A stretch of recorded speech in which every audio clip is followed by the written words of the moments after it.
음.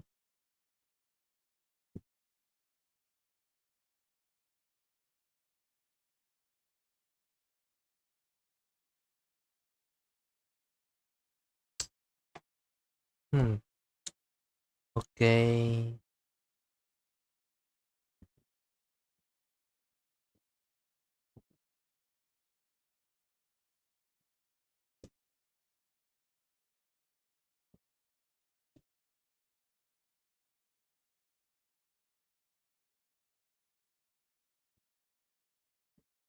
Ok, wifi mà trở lại rồi. Yes sir.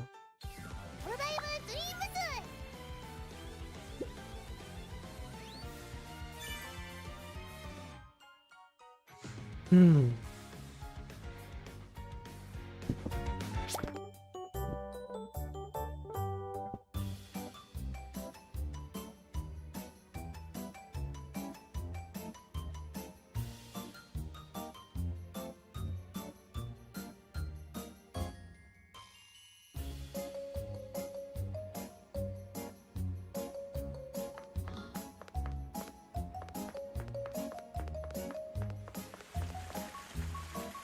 Hmm.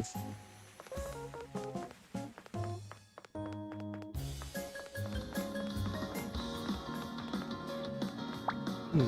後でリンゴジュース買いたいな。 Ôi, bữa lớn dữ.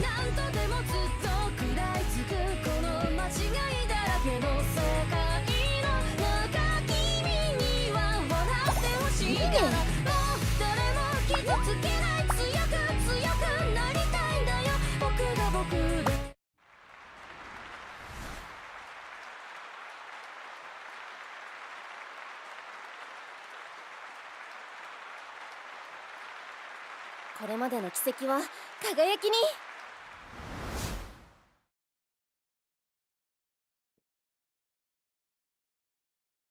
素晴らしき世界に今日も乾杯。街に飛び交う笑い、声も見て見ぬふりしてるだけの作りもんさ。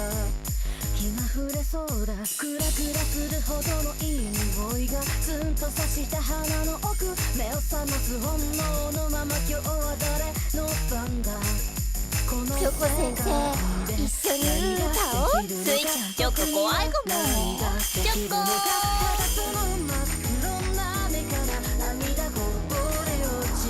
それさ、雨が未来に何度でもずっと食らいつくこの間違いだらけの世界の中、君には笑ってほしいから。気合入ってたね。ダンスでダンスになってね。僕が僕でいられるように。チョコ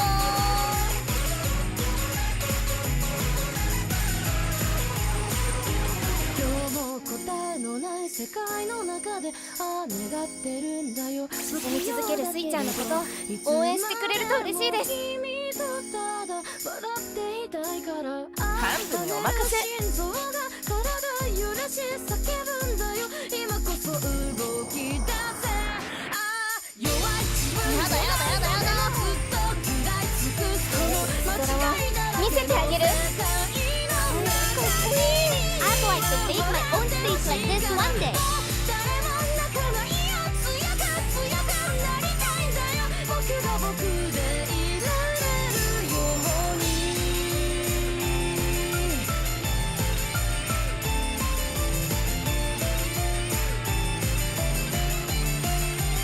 リス、本当にうますぎです。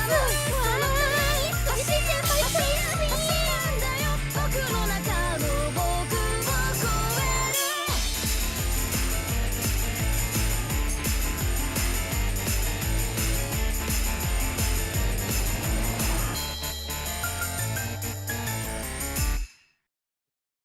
見たか、ボッコボコのフルコンボよ。Ok. あと100曲ぐらい歌いたかったな。Hmm.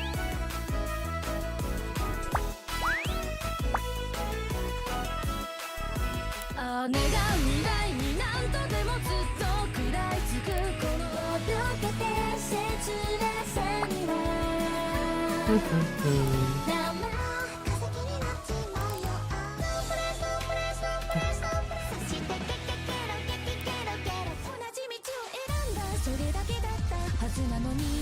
The Bray.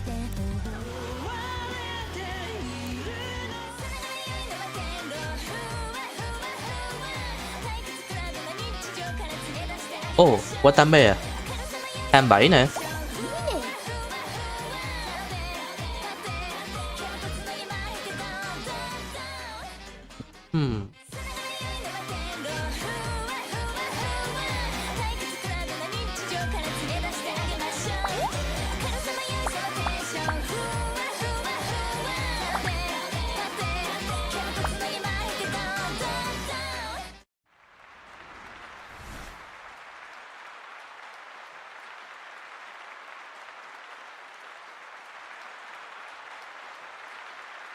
盛り上がる準備できてますか？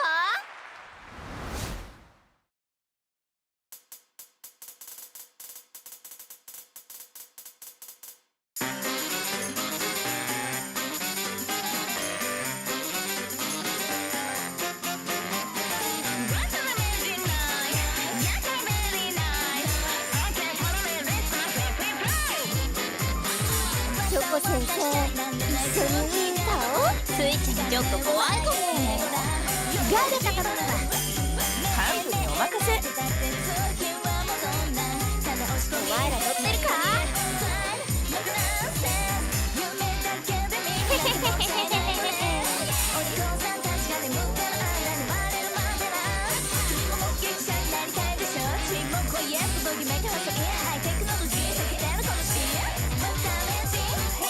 ミーのダンス気合い入ってたね。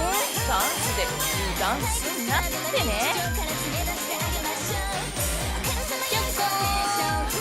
お前ら乗ってるか？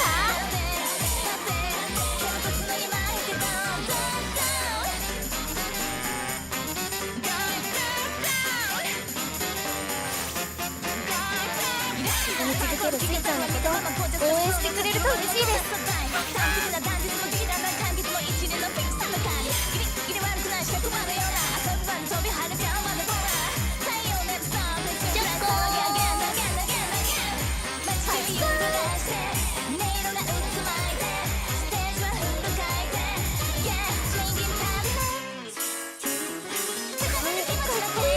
I'd like to make my own stage like this one day.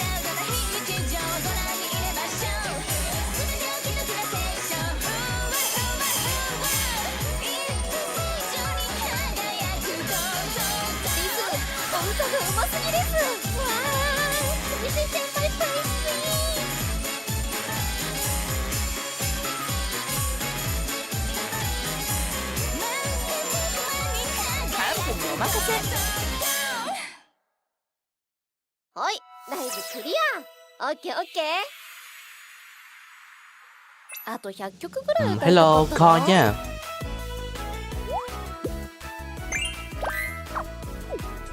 Không biết làm sao để trong suốt cái viền không nhờ.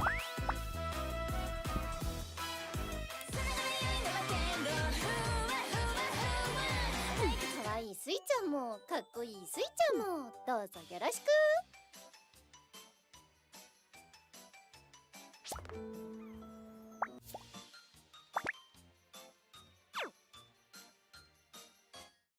同じ未来を見ていたい。あの夢手にしたい。それぞれ違った心で走れゴー。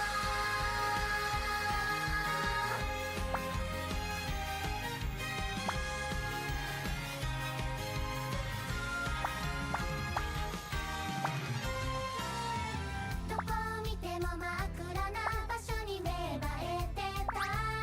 ほんの小さな希望にこの瞳奪われた。不安で揺れる心をうまくチューニングして。 Không thể rồi.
Vậy phần bài trên cùng là bài bài hợp tác.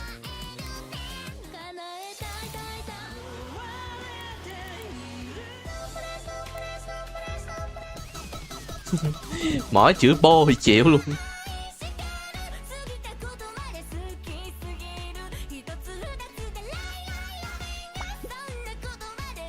Bài của N25.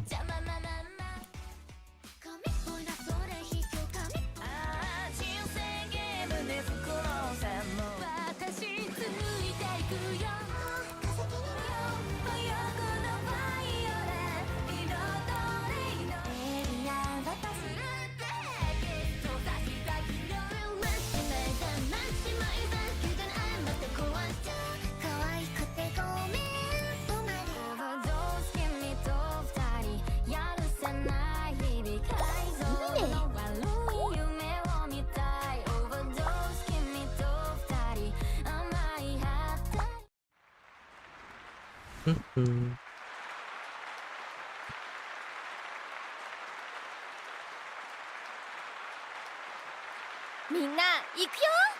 スイちゃんは？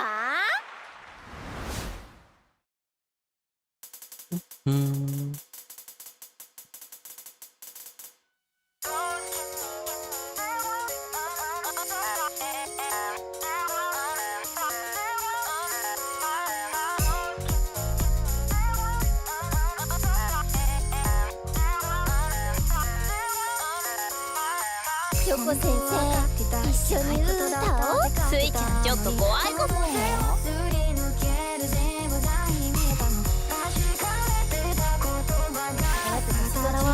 見せてあげる。ルイのダンス、気合入ってたね。ダンスでダンスなってね。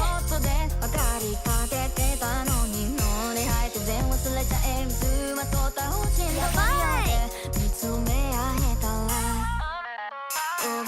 最高の気分。もっとみんなで楽しんでいくぞ。やだやだやだやだ。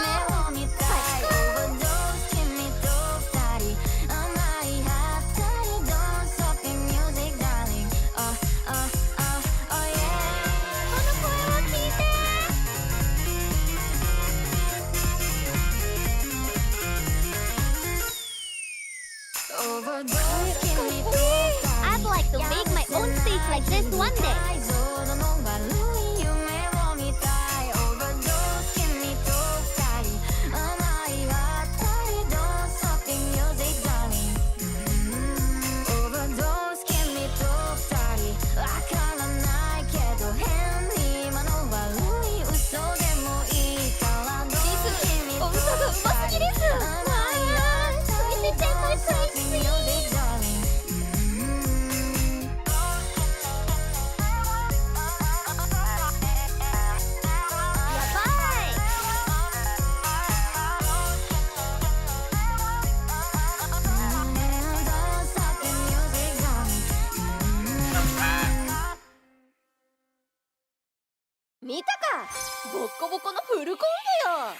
Hello Đỗ Huy nha.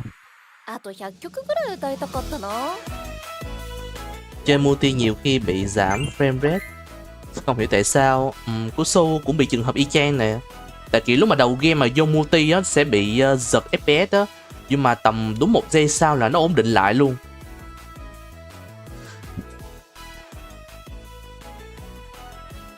Chơi đồ họa basic mà bật 2D tục khung hình như đồ thị chứng khoán. Chịu rồi, game này mới chưa được tối ưu cho lắm đâu.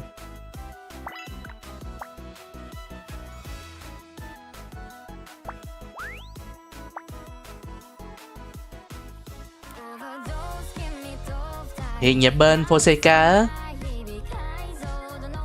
Này là của cover nè.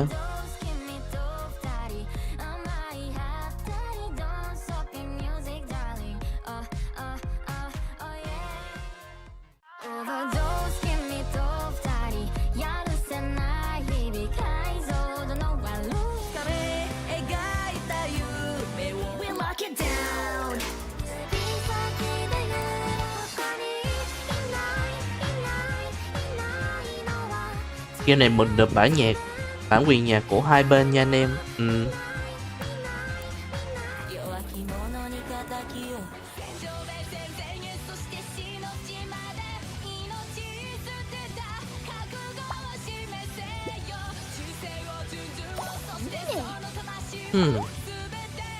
Có live video này.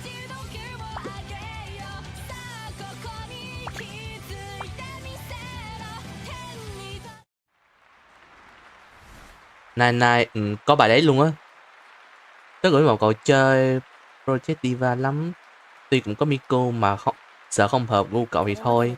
Không ok đó, nhưng mà có điều cái game Project Diva đấy nó cực kỳ khó chơi lắm.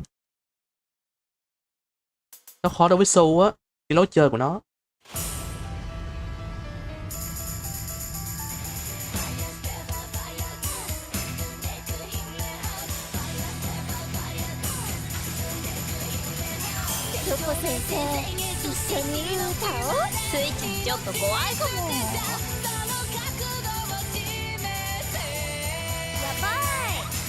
Ủa, bạn này trong Persona à?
I'd like to make my own stage like this one day.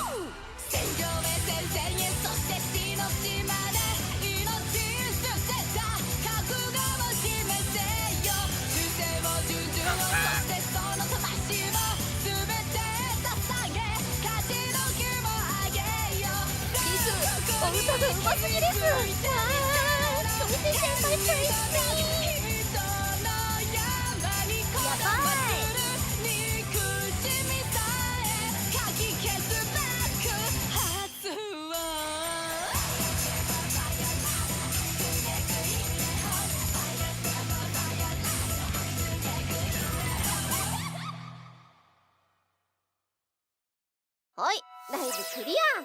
OK。あと100曲ぐらい歌いたかったな。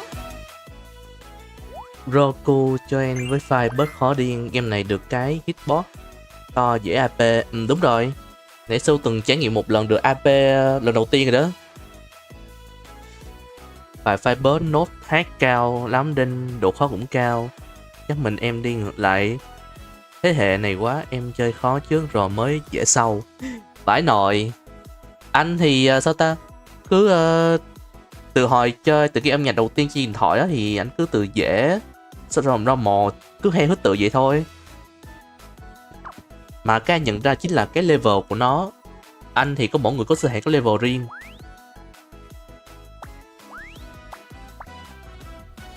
Khoan để chép bài này coi có phải Lost phải bày trong Persona không nhờ?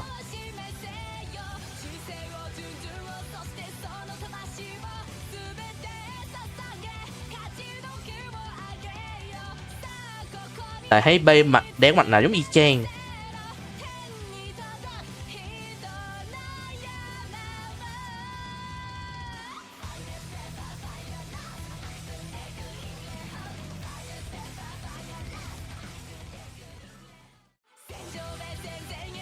Yojo Senki.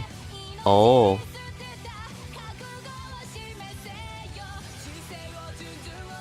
Ồ. À, bài trong bộ khác, không phải Persona. Tanya chiến ký à? Nine Nine hả?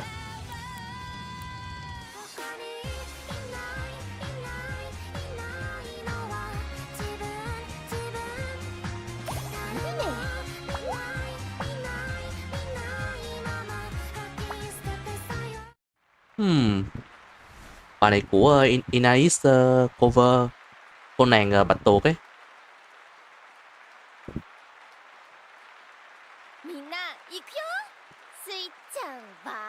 Miro Ripple. Ok, đẹp. Sau này chỉ xem bài đấy coi sao.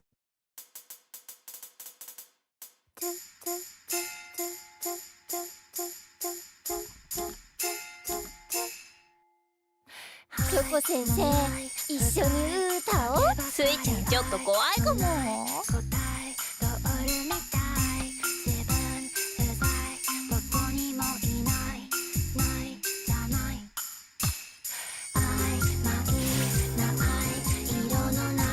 ルイのダンス、気合い入ってたね。ダンスでダンスになってね。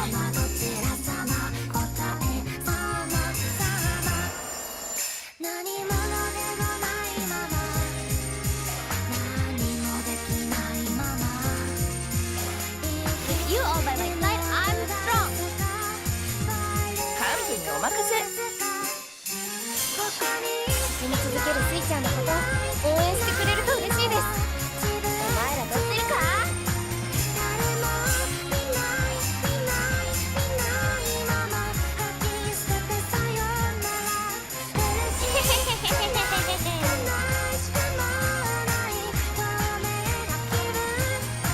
ハンブお任せ。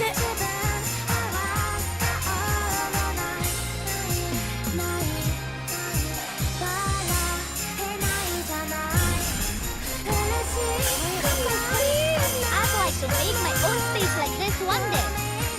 With you all by my side, I'm strong.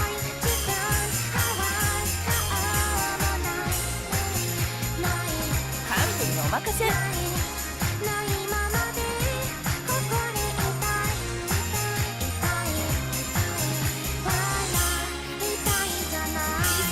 お歌がうますぎです。わー、スイ先輩プリンス。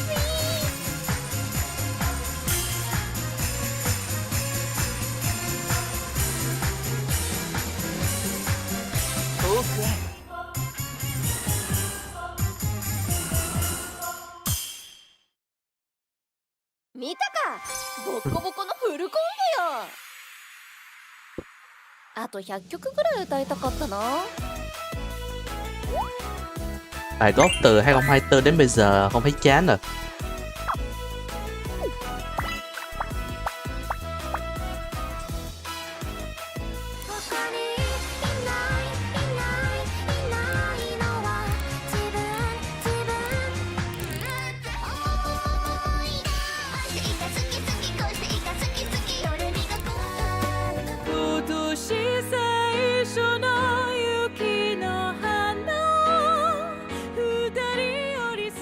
Mirror.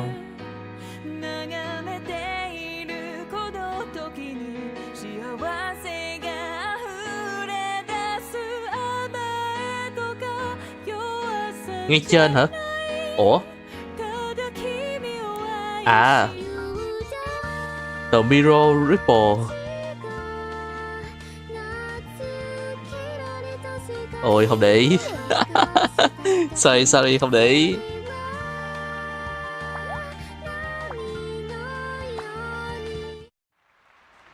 Ây da.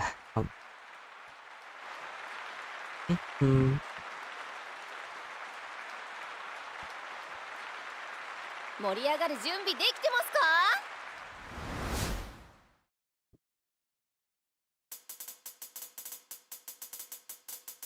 眠りの手閉じ込められていた熱が京子先生一緒に歌おう。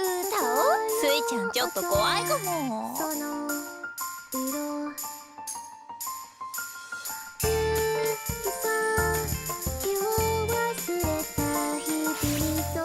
ダンス気合い入ってたね。ダンスで油断すんなってね。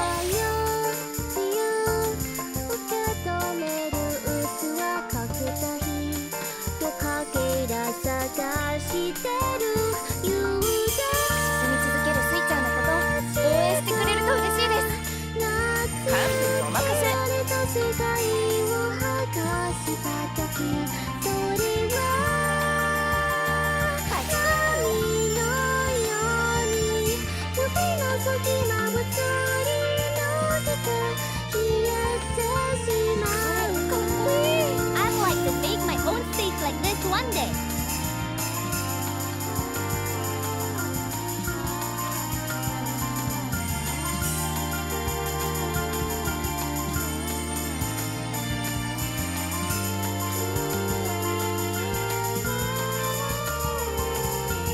リス、お歌がうますぎです。わー、先生先輩クレイジー。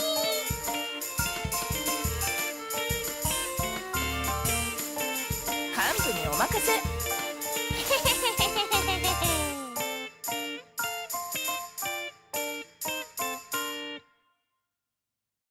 見たか、ボッコボコのフルコン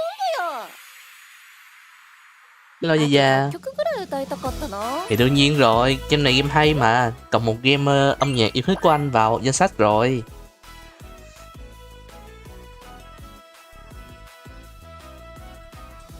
Level 30 à? Ui. Vậy tức là level 30 là level cao nhất.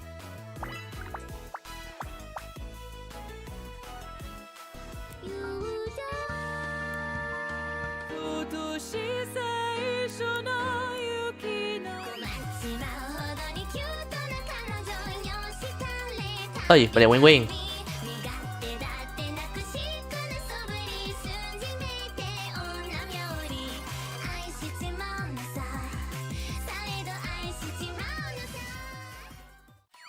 Hình như của N25 mà.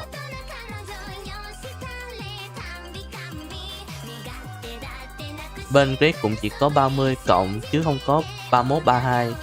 30 plus à. Mà bà này cũng Fuwa Moko cover mà.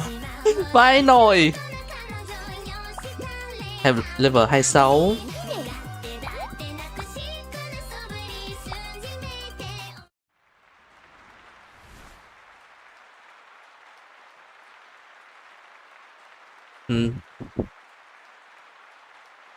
Nghe quen. Nhớ là N25 cũng cover bài này.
I'd like to make my own stage like this one day.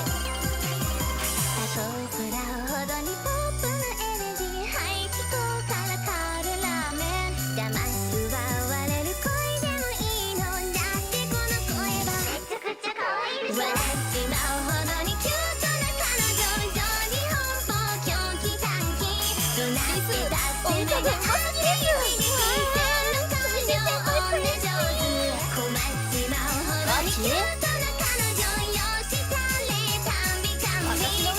てなくシックなそぶり数字めいて女料理愛していなさい強く愛していなさい。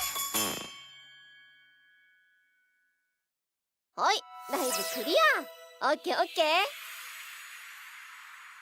あと100曲ぐらい歌いたかったな。Có bài gì mà hai cha mặc váy cưới ấy. Bài đó có phải Yuri không vậy nhỉ?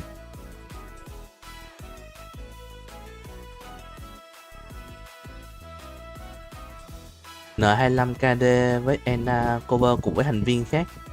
Ồ, thành viên khác à? Ok.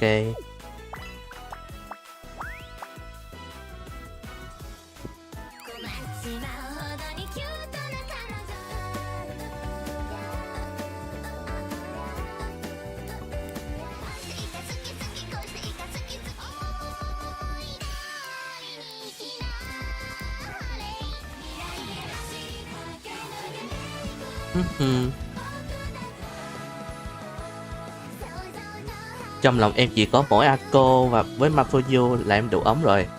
À, Rosalia với N25 thì màu chủ đạo là màu cũng đa phần là màu tím á. Có thể bảo hết màu tím ấy.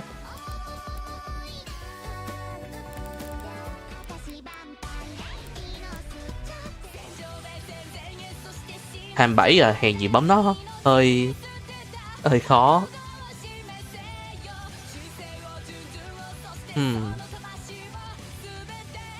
Nốt bài này rồi mình đi chạy FP thôi. Này hay quá.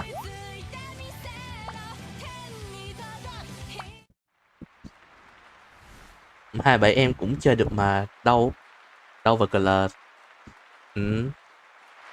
Ngay cái đoạn giữa thì mình phải bấm spam cực kỳ nhanh đó.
With you all by my side, I'm strong.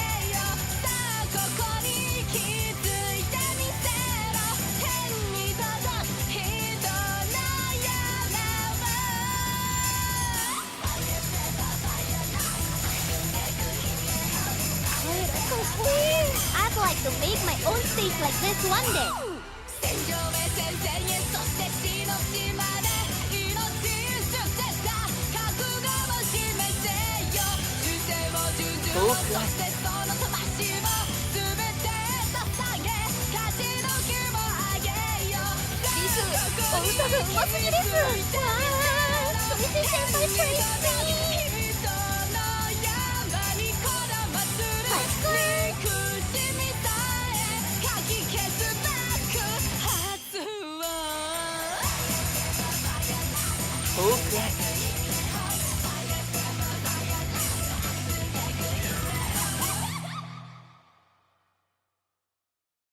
Ôi, đây là clear.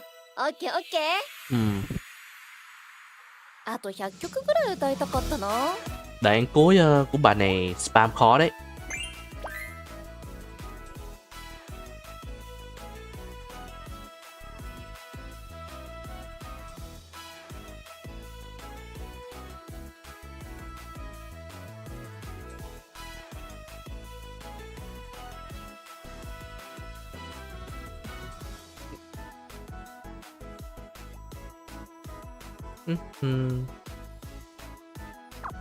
Đúng rồi, anime Shadow House của Nanai là em nghe nhiều, còn lại anime khác em không biết được.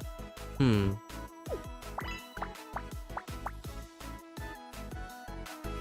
戦場で全然そして死の地まで命捨てたラララ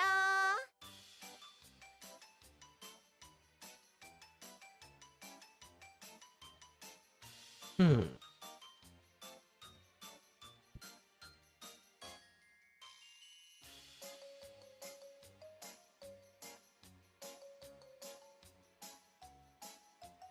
음, 可愛いホロメンはどこかな？どこかな？ Slap by step. Ủa?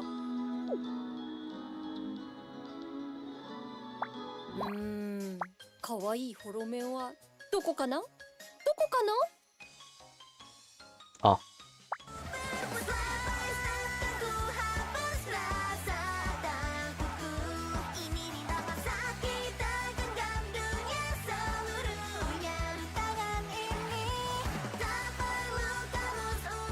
Level 2, Expert 28 à.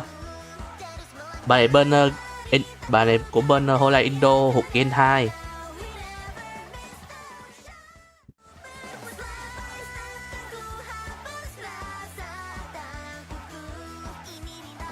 Có để thời lượng của bài hát luôn mà. Nghe không giống đâu. À, Step by Step của bên bộ anime New Game đúng không?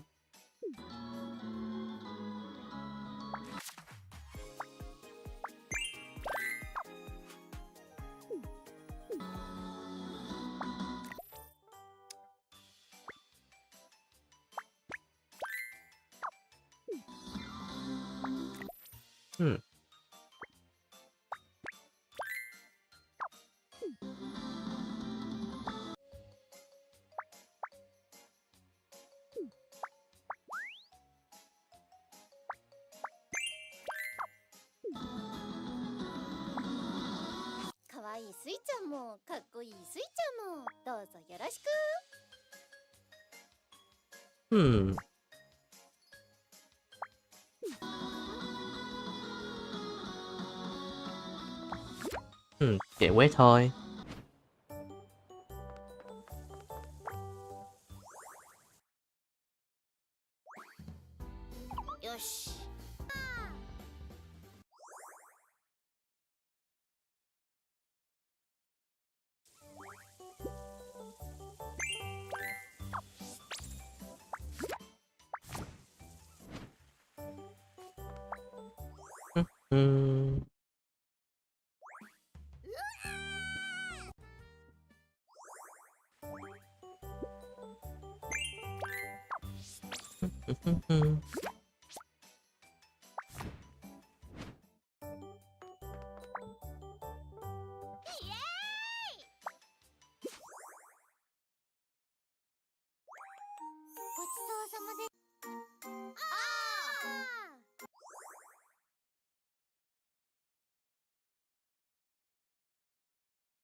Cũng muốn thu nhập đủ huy hiệu để mua nguyên cái gói hội viên của Suse trong game nhờ.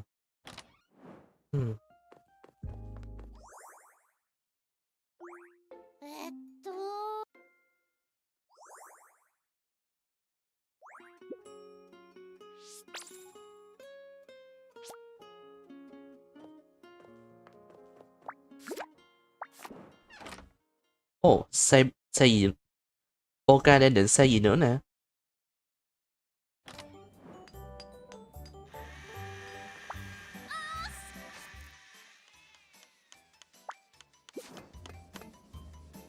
Em chỉ xuất hiện để nghe nhạc thôi, còn lại EP em skip. Thôi.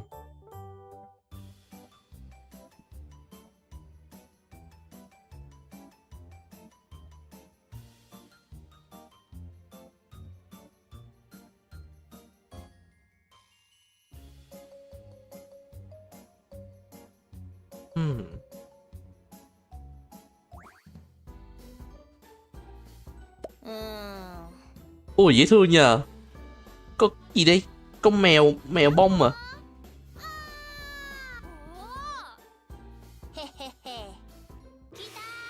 Nepolapo. Ô màu sắc à.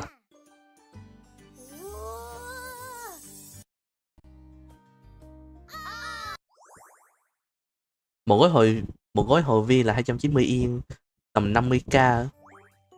Chúng tôi ở đây là Youtube Play. Ui giời ơi. Vãi nồi, có 2 score ranking nữa hả?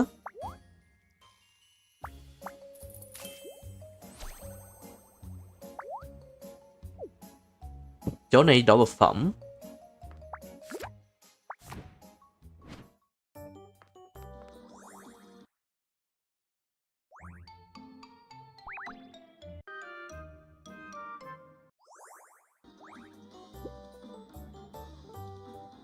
Smile EP13 rồi.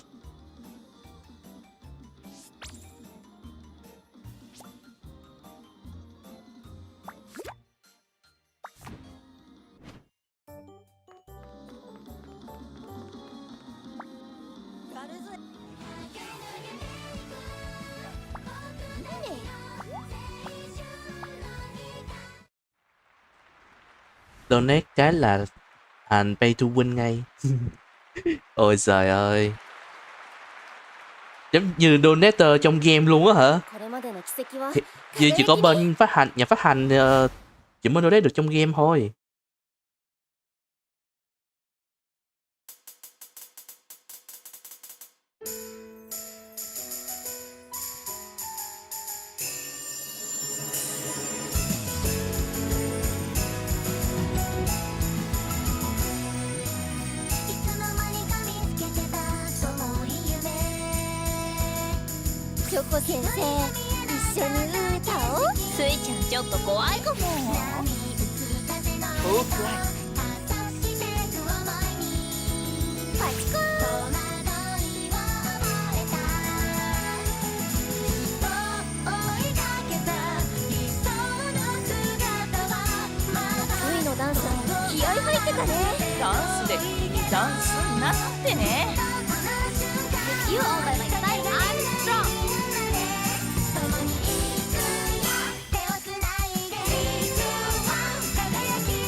Ừ. あと100曲ぐらい歌いたかったな。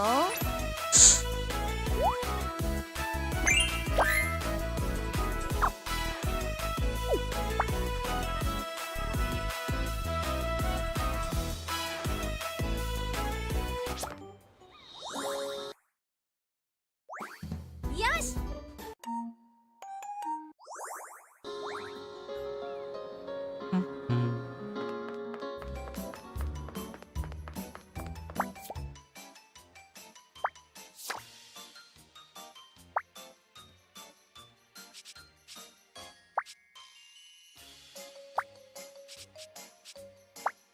星読みのみんなにいろんな景色を届けられるように頑張るぞ。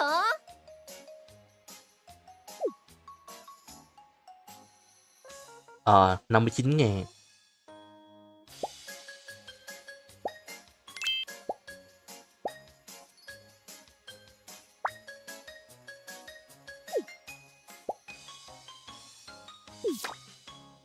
Và L đắt hơn 9.000. Ơi, phân chia hệ điều hành rồi. Bên tôi là 50. Cái nhờ. Nếu mà hành chuẩn luôn là 60 là trên lệch 10k rồi đấy.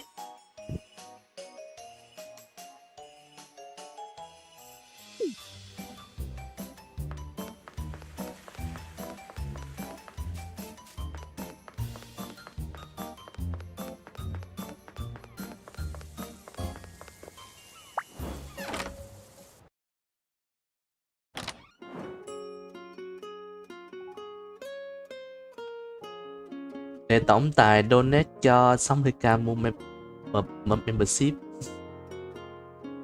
Chơi game mà nạp. Thôi không cần nạp đâu.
Năm 9k à?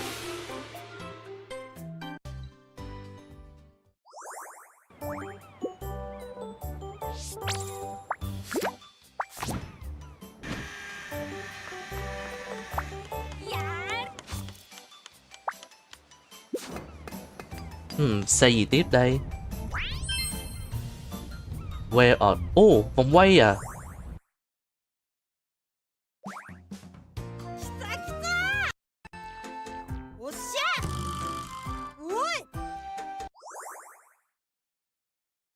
Vòng quay của bên Gen 4 nè.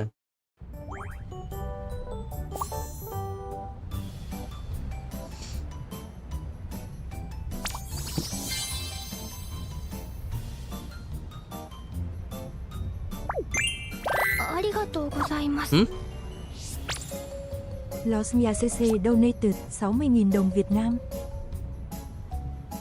Vãi nồi. Thiệt luôn à. Ôi cảm ơn 60k nha.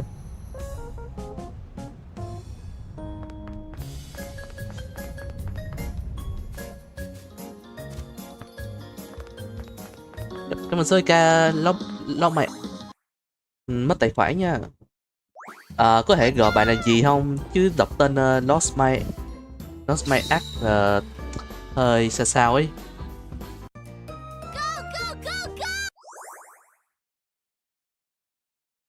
Hiện tượng đó. Enjoy the moment.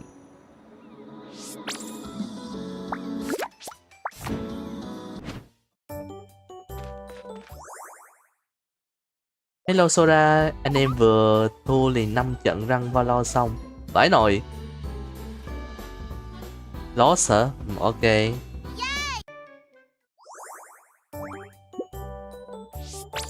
Vãi nồi, 5 trận răng Valo à? Răng gì thế em?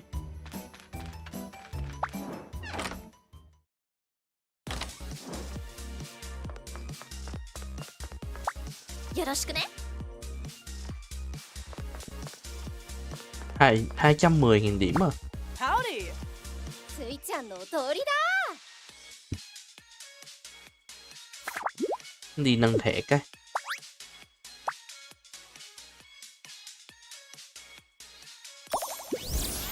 ほらレベルアップじゃ。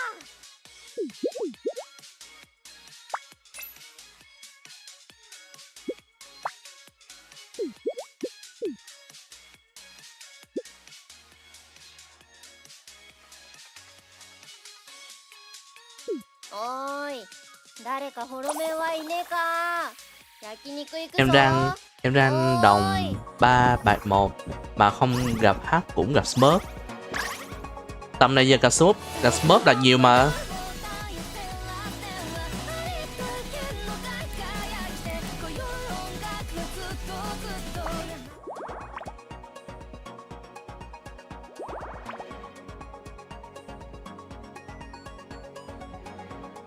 Ôi, đội hình A luôn mà. Level 28. Ôi, cày dữ thế.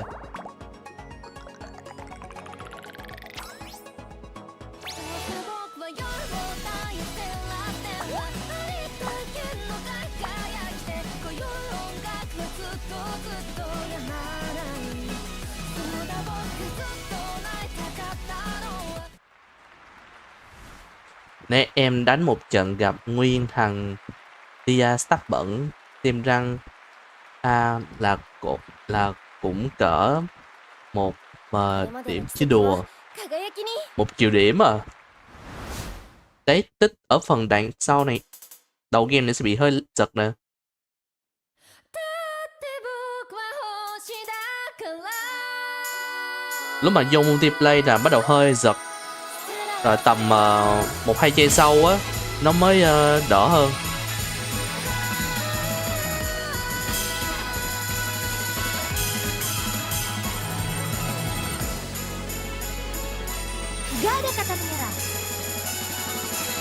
Choco先生、一緒に歌おう。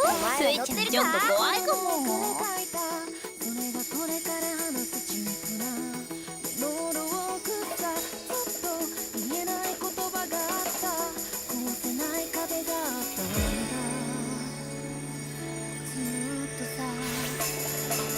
スイのダンス気合入ってたね。ダンスで油断すんなってね。ガチ？私の歌を聴かない。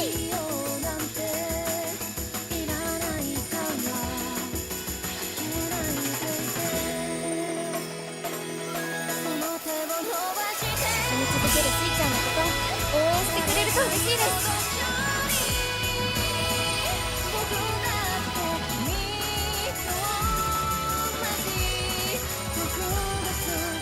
やだやだやだやだ。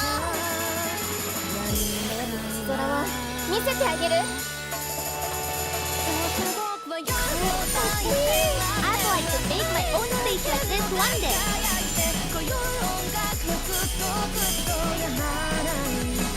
Wiggle, wiggle, wiggle, wiggle.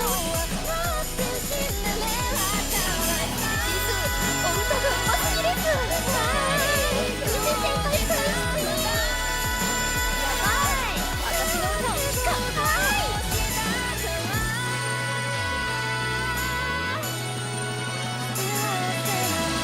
トークライ。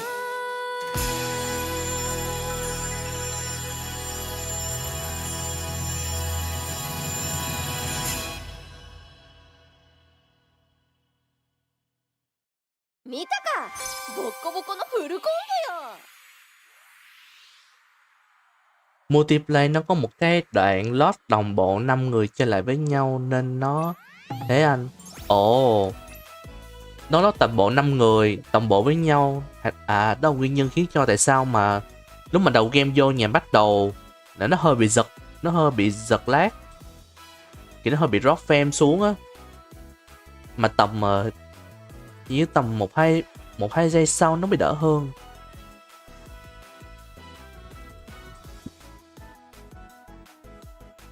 Bà này của Susei mà. Hồi collab đúng rồi. Daddy Hát bên live 3D của Susei. À mà cái role của Holodori có một cơ chế mà em tạm gọi là glitching. Gần giống Sparking là nếu anh roll ra mà nó hiện màu xanh từ đầu đến cuối thì cái roll Renti sẽ có 50% tỷ lệ là 5 sao hay vì 5.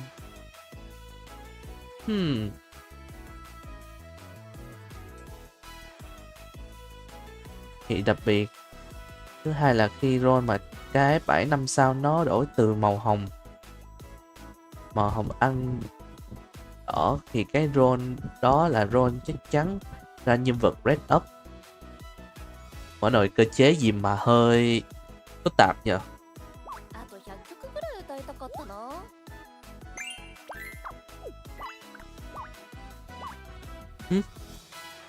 Chết từ từ, có người gọi.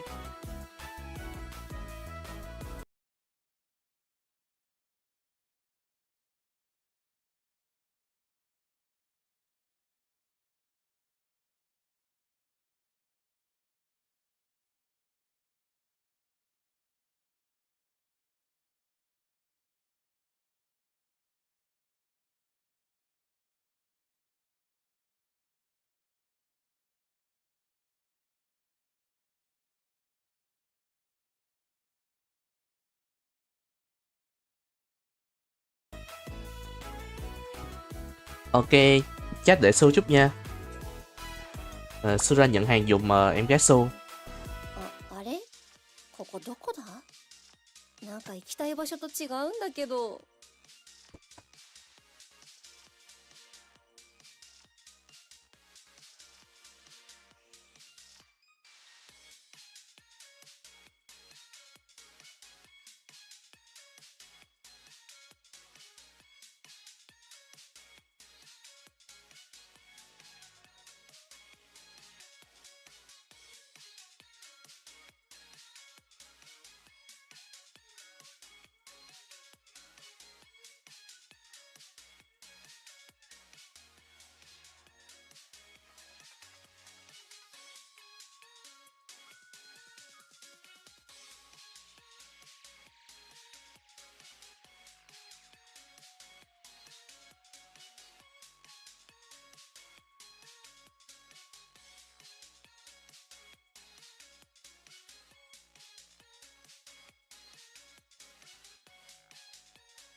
Ok, quay lại đây. Live sớm vậy anh dai bình thường mà. Thường cuối tuần thì anh live sớm như bình thường. Anh xôi có lúc mấy hôm thì anh sủi. めっちゃワクワクするわ。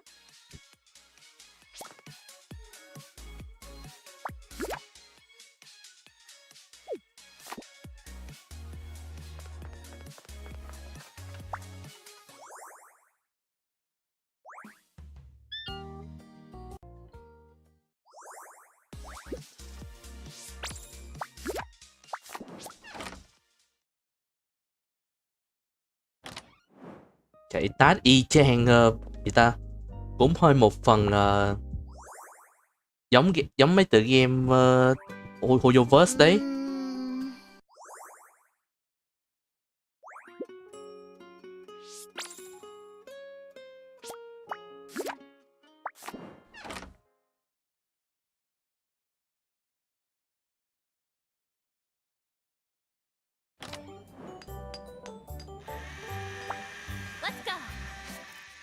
Ồ,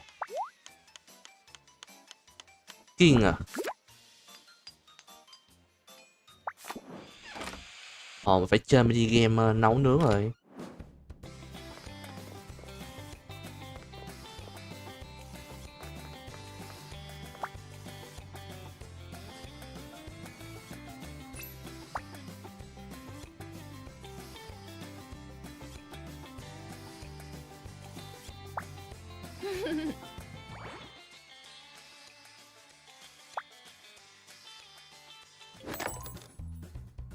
準備 Hẹn hò trò OK này lâu lâu hơi khó anh.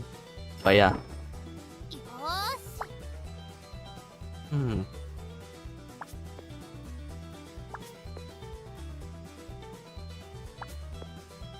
Hmm.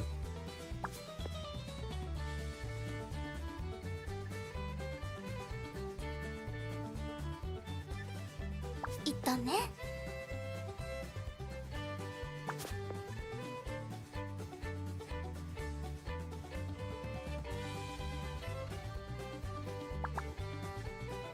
Khó thiệt nha. 悔しい次はもっと結果を出す Khó thiệt. Không có tablet nên tôi bấm Firebird bằng thumb.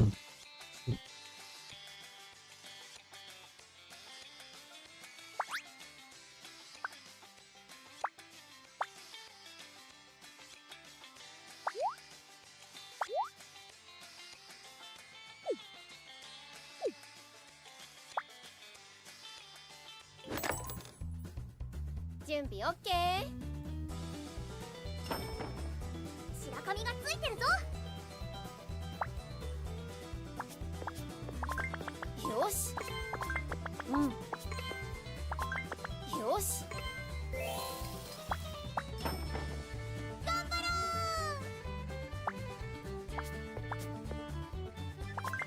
ろよしうんうん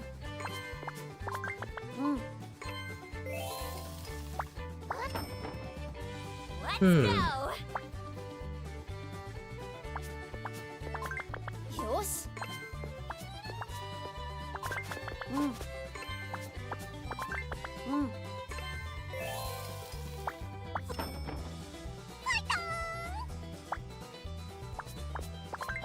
よしよしよしよし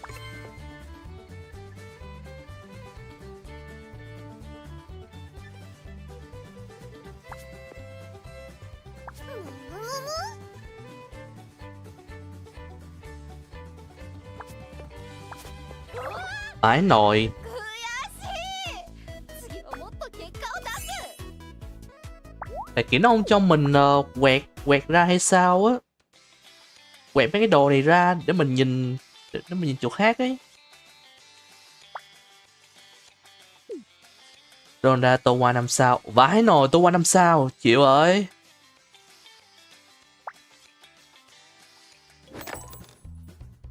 Chuẩn bị OK よーし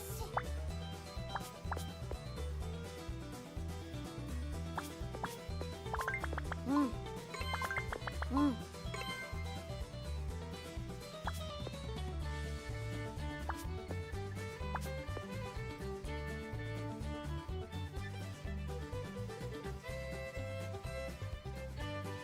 一旦ね一旦ね よし À, hiểu rồi. Giờ hiểu cơ chế rồi. Bỏ này ra trước. うんよしよし Đang cần La plus hơn. À, La plus hả? 頑張れ Hmm. うん Thu mấy này ra trước đã. うんよし白髪がついてるぞよし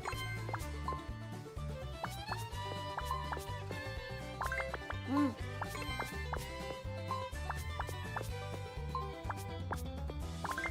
よしうんよしよしまあまあまあこんなところですかね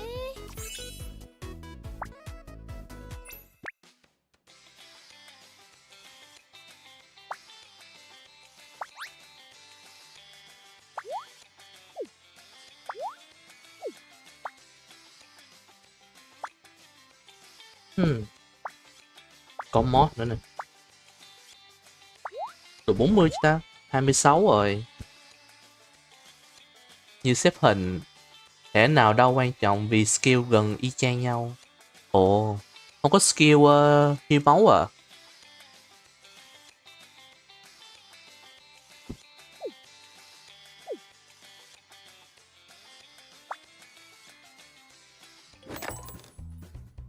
Chuẩn bị OK。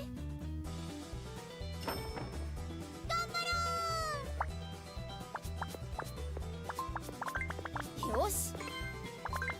よし。うん。頑張れ。 6 món à? よし。よし。うん。お。白髪がついてるぞ。よし。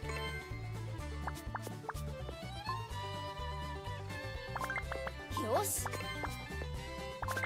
うん。うん。よし。よし。頑張ろ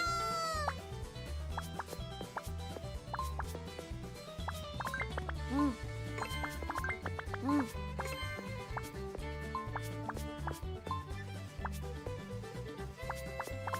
うん。よし。よし。よし。 Zero Meal vãi nồi. うん。うん。うん。うん。よし。よし。あれ。ついたー。むむむむ。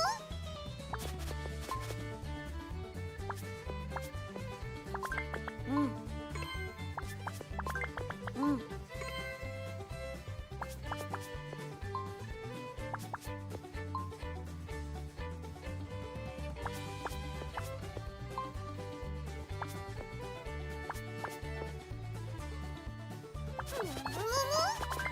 よし。よし。うん。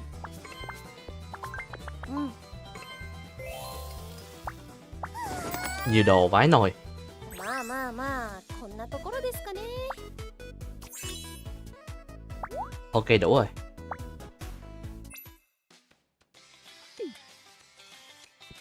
Hồi HP với tăng chính xác nó ở trong Holomem boss anh. Holomem boss hả?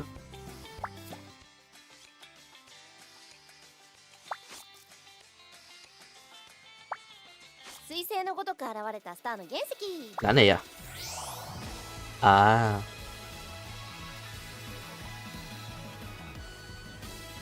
Ủa mà nhiều vãi nồi.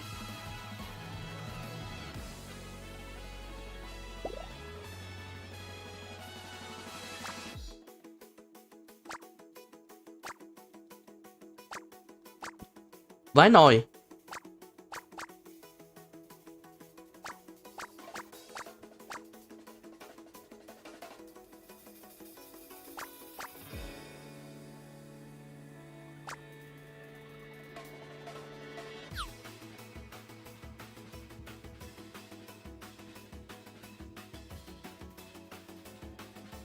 Hồi HP nó ở phần nào ta? Ở phần màu xanh lá hả? Gain All Star Up.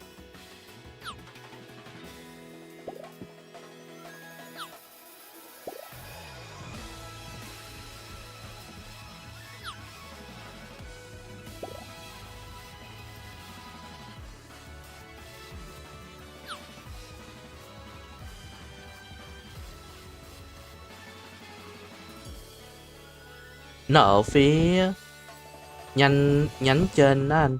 Nhánh trên này à? Ở đây nè. Nhấn trên. Nếu vậy mình buộc phải mở khóa đi trước. 私に任せな。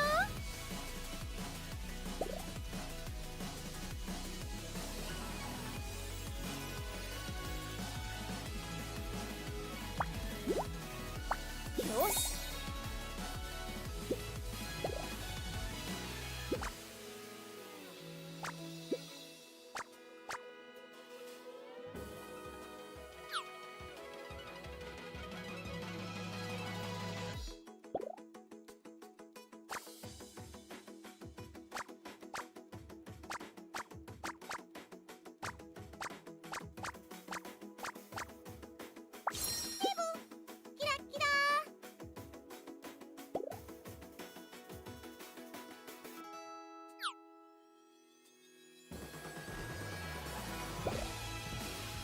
Cái be thẻ vào chỉ là để cường hóa, hoặc còn mấy ô hướng dẫn lên thôi anh.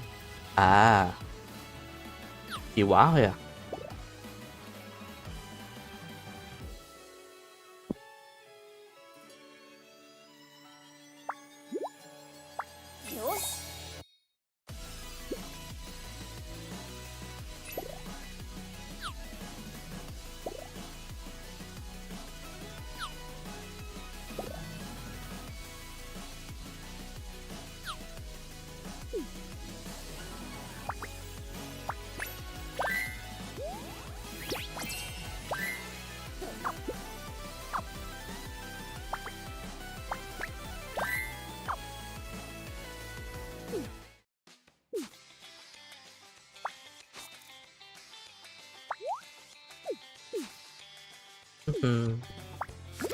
Ok.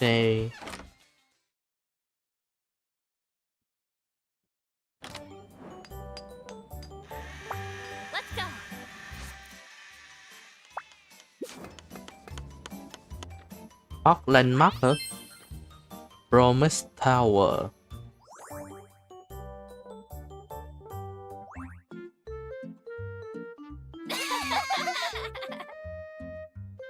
Okay.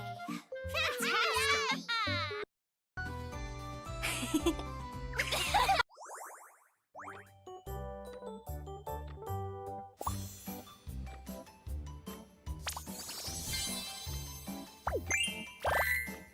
Rốt cuộc cái này còn bao nhiêu chương nữa vậy trời?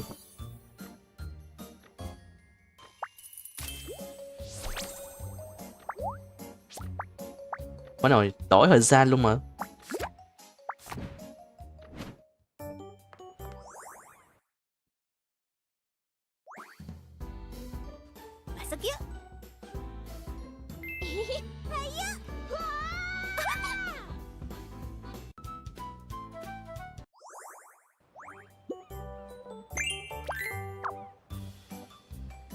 Tour on the area.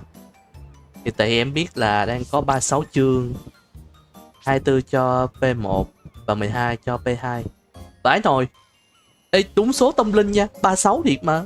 Vãi nồi, ngay cả Hololive cũng thích tên em chu Thanh Hóa à. Vãi cái chưởng. Em chu rau má Thanh Hóa.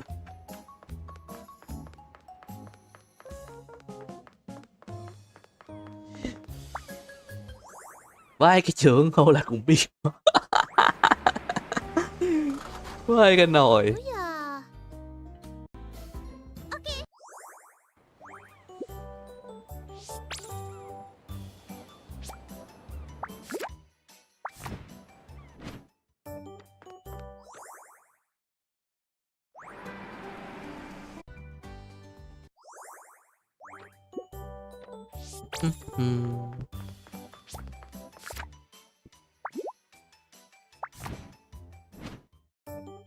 Là plus.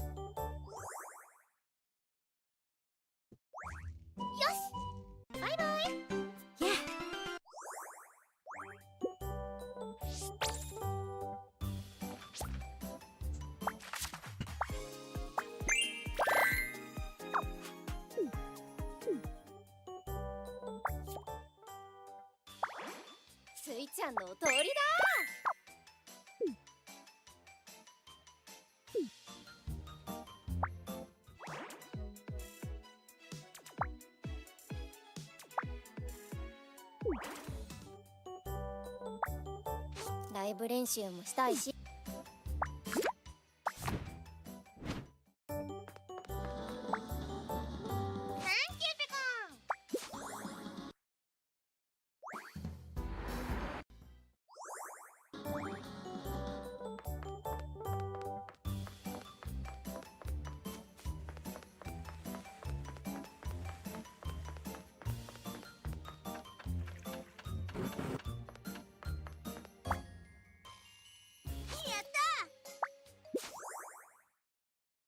Ừm.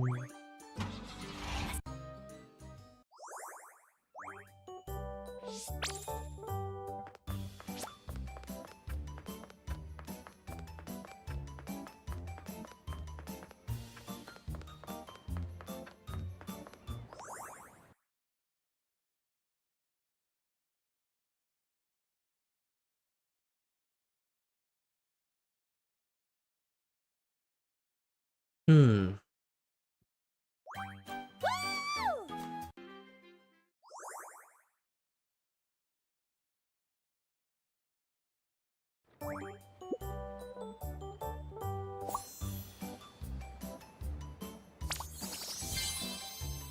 Ôi giời ơi. Hot new. Ồ, cửa hàng bong bóng nữa.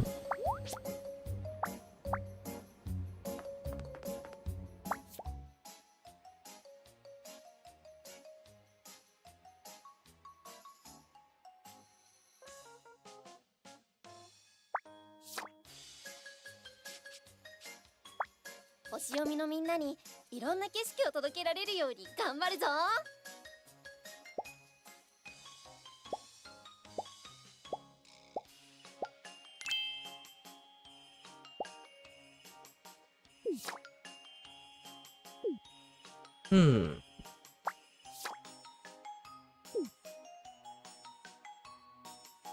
Ủa, chỗ nào để thay outfit ta?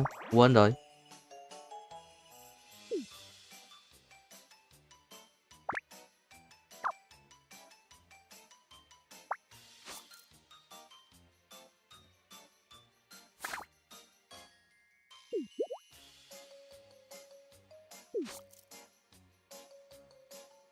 Dùng xu trắng để gacha ở mấy chỗ đó lấy emote được hả anh? Xu trắng hả?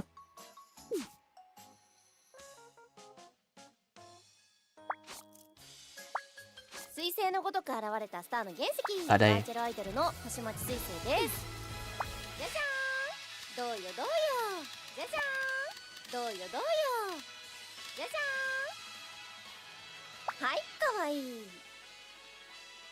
Đang thử coi cái chóng mặt nè.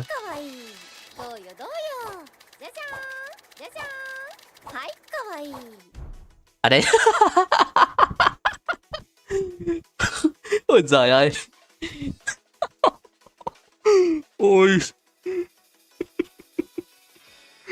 Ôi cái nồi. Ai già. Anh biết rồi, anh thấy cái em gửi trong server rồi, trong channel á, anh thấy em gửi rồi.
Không biết khi nào Susei Sẽ livestream nhờ.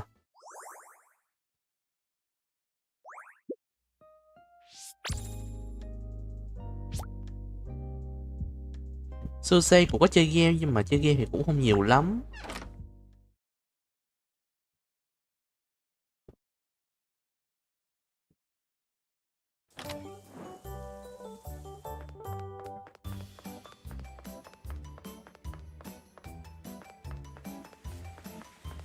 Mới live hôm trước với Fubuki hay sao á anh? Hôm trước hả?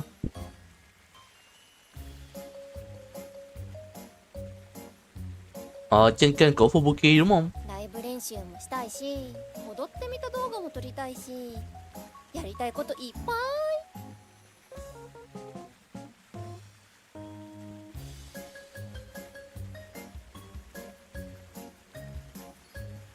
Để xem.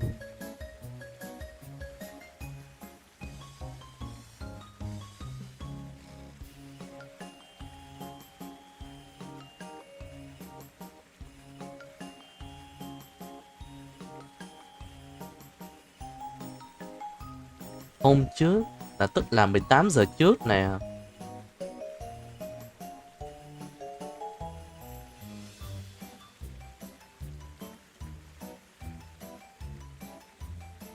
Họ này vẽ mà.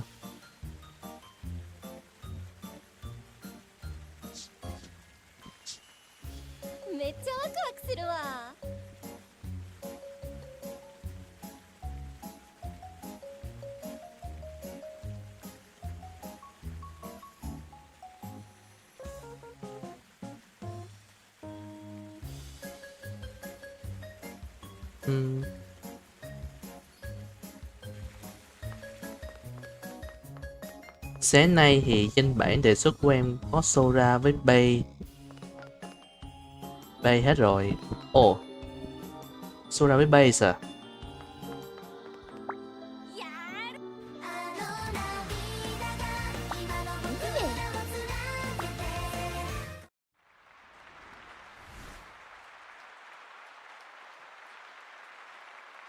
Nếu mà đội hình mong muốn thì xem nào. Sushi là 1 nè. Chị em Wamoko là 2, 3 luôn. Còn đúng 2 người.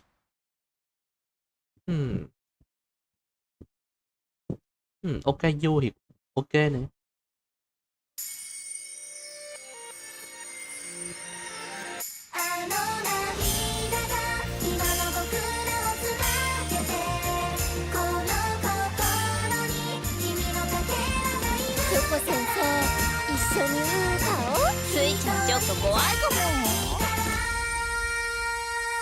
With you all by my side, I'm strong.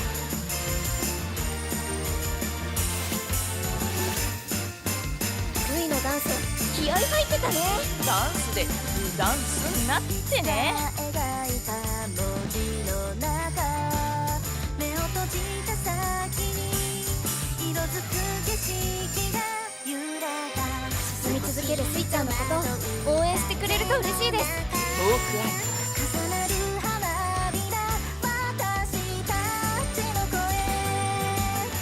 一瞬一瞬捕まえるみたい。もっともっと踏み出せたら、この声を聞いて、あの涙が I'd like to make my own stage like this one day. この心に君のかけらがいるから、強くなくてもいい今の光を僕と集め、空に放つこの奇跡を、お歌がうますぎです。見て先輩すぎすぎ。探せよ声を聞いて、一人じゃないから。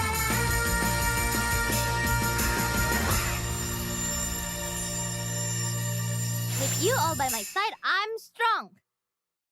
スイちゃん天才。わいわい。 Hello あ Vũ. と100曲ぐらい歌いたかったな。 Hello Huy nha. Nãy mình mới gặp ông Expert Alpha Fest thả hình sự. Ố,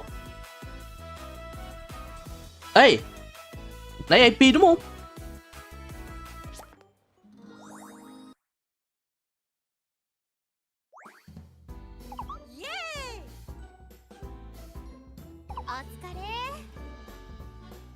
Vai nồi AP à? Trời ơi, mới coi lại stream.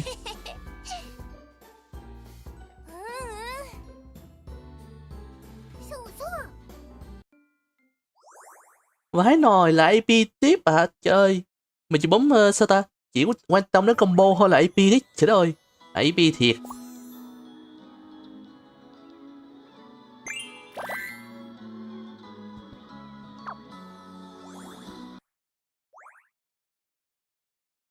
Vãi nồi. À, đây rồi. Chị vừa nhìn thấy ở khu vực của chị em Fuwamoko nè.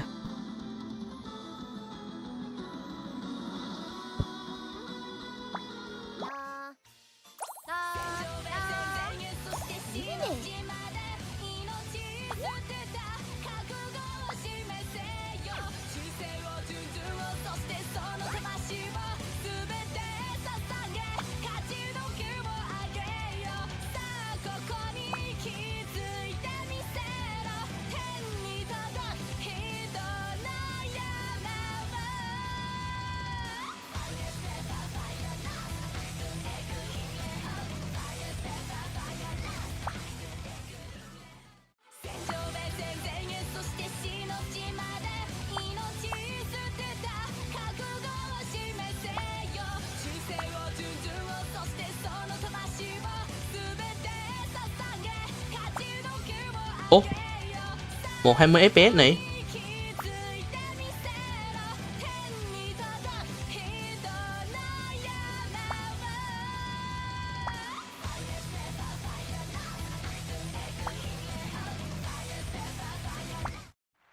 Phải nồi, ông chơi 3 lần bài này rồi đấy.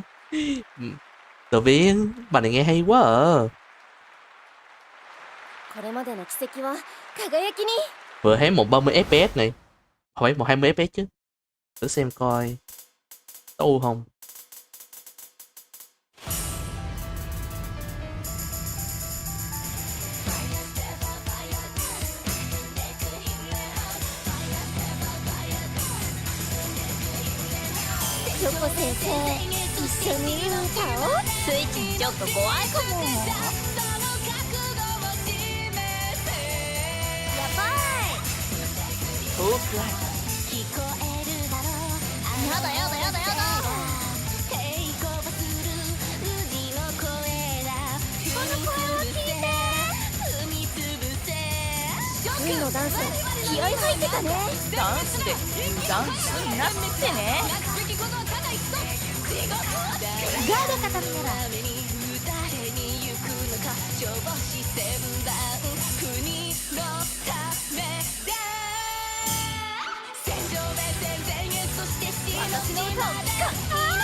I'd like to make my own stage like this one day. With you all by my side, I'm strong.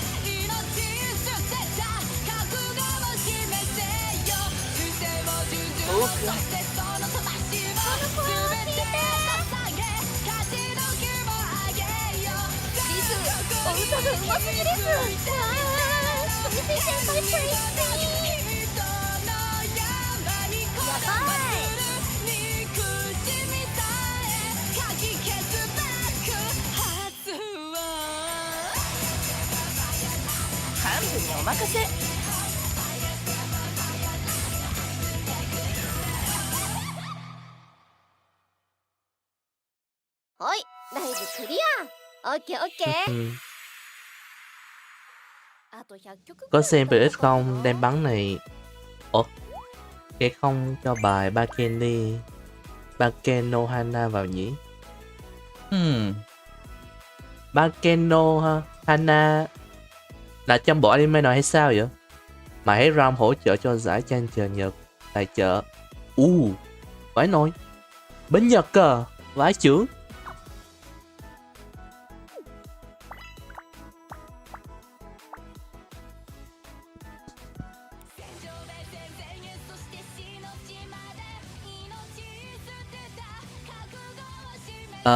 Bộ này tôi chưa xem bao giờ, nhưng mà nghe cái bài này nghe hay vãi nồi luôn. Tôi nghe tầm một lần thì hay, rồi tôi nghe tầm 2-3 lần. Lần thứ 3 chơi bài này, trời, nghe cháy thiệt sự luôn á. Đây 120 fps trong đánh đà thế này tối ưu nha. Ngon nha. Mượt mà nha. Ok.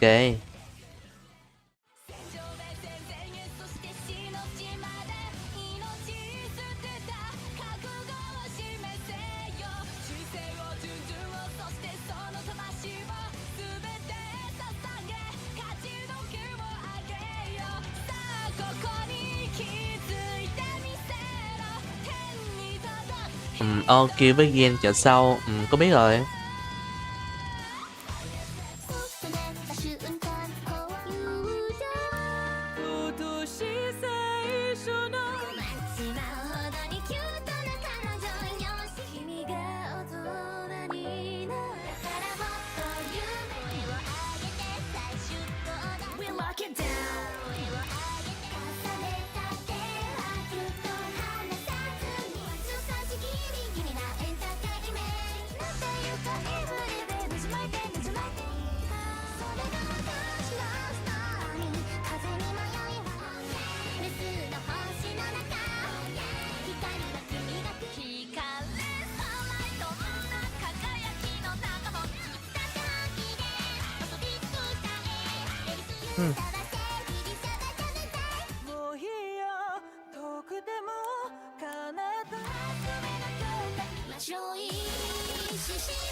Mà bên này không thấy bên Holostar nhỉ?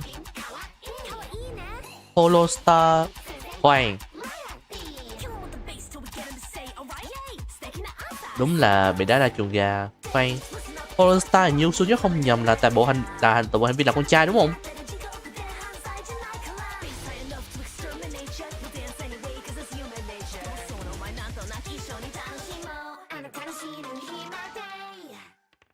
Đúng thiệt.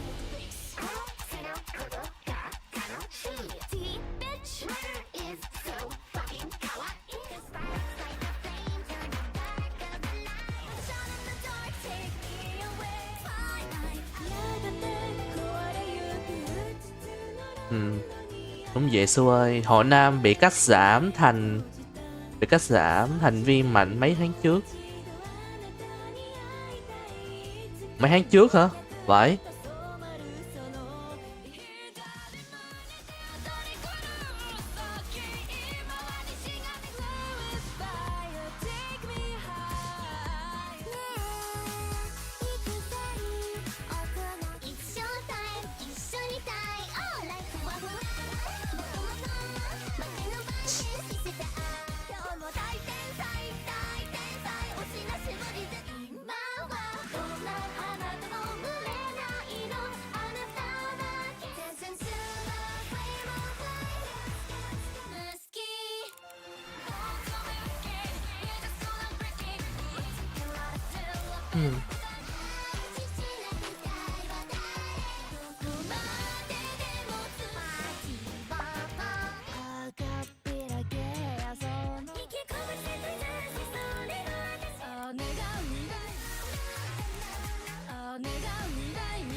Đi. Khoan.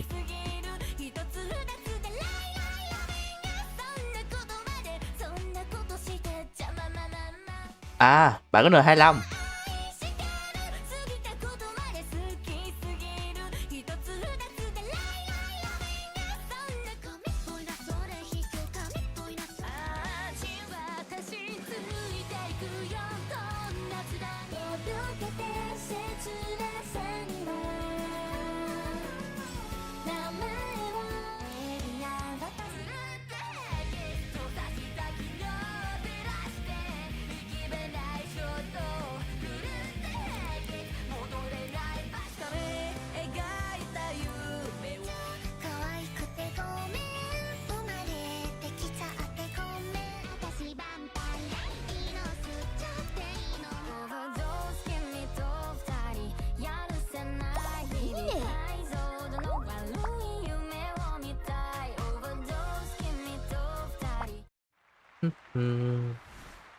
Ủa mà sao họ Nan đã bị cắt giảm hành vi mạnh vậy?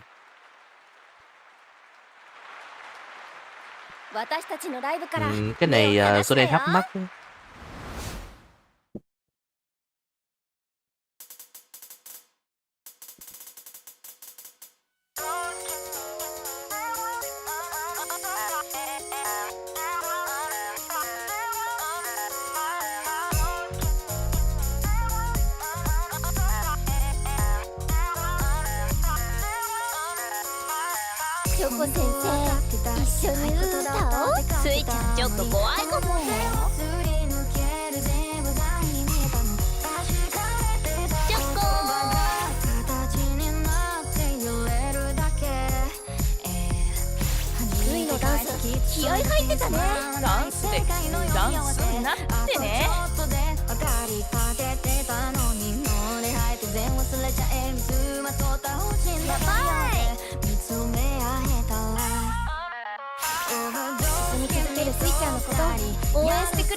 I'd like to make my own stage like this one day.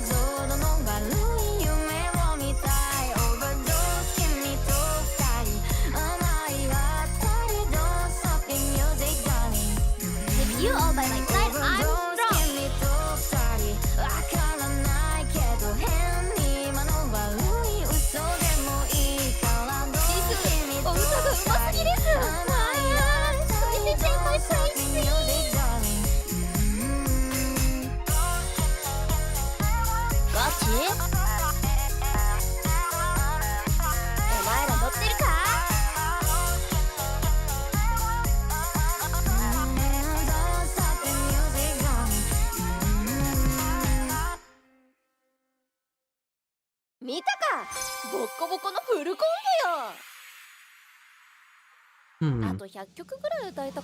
Có cạnh tranh được với nhánh nữa đâu chả thế. Mà nhánh Nhật còn có quả Mastery Street là không bao giờ collab với Vtuber nam nữa. Ồ.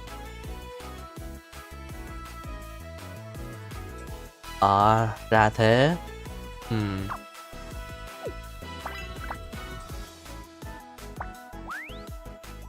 Sao lại là hai con số là 36 vậy? What the hell? Lời nguyên à.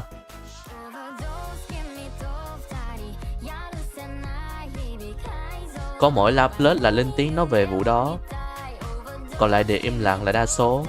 Ồ.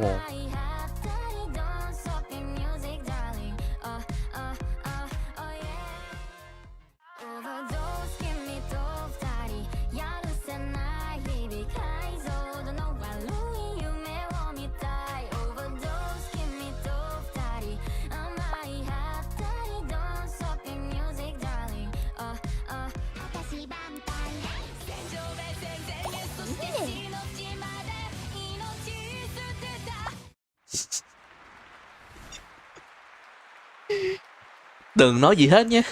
Đừng nói gì hết, đừng nói gì hết. これまでの奇跡は輝きに Làm ơn đừng nói gì hết nhé.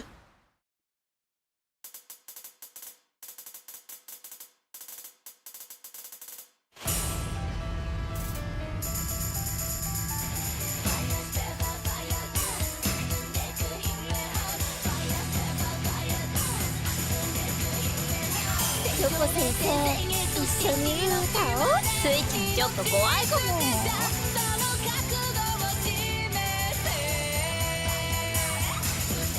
遠くあ聞こえるだろうちょっこ抵抗する海の声だこの声を聞いて踏みつぶせ海のダンス気合い入ってたね。ダンスでダンスになってね。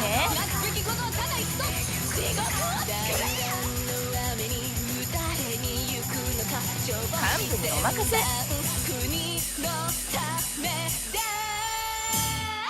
やだやだやだやだ。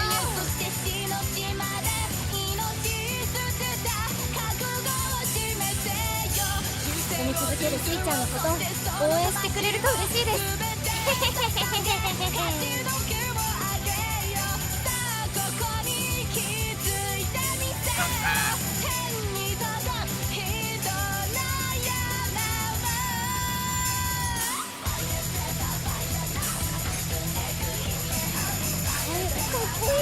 I'd like to make my own stage like this one day.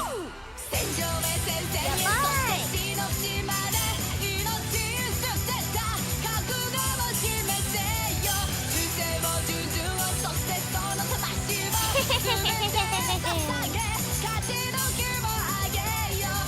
ス、お歌がうますぎです。わあ、富士先輩プリンス。お前ら乗ってるか？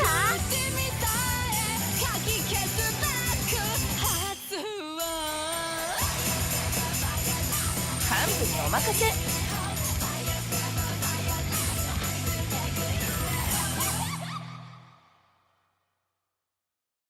はい、ライブクリア。オッケーオッケー。うん。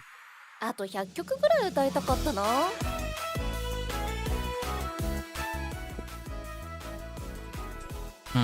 Thế giờ ông có xem về hay kêu thôi chắc giờ xem luôn đi nhờ. Giờ cũng đang bắn rồi.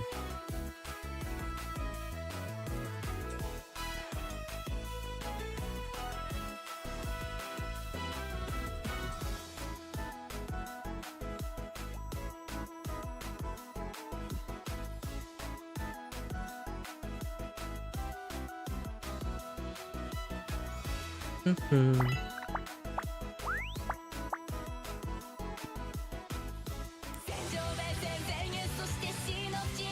スイちゃんのお通りだ。 Mà vụ cắt giảm bên Holo Nam là do tiền nữa. Công ty chủ quản của Hololive lỗ vốn mới đời rồi nên phải cắt. Mảng mang ít doanh thu nhất. Ồ.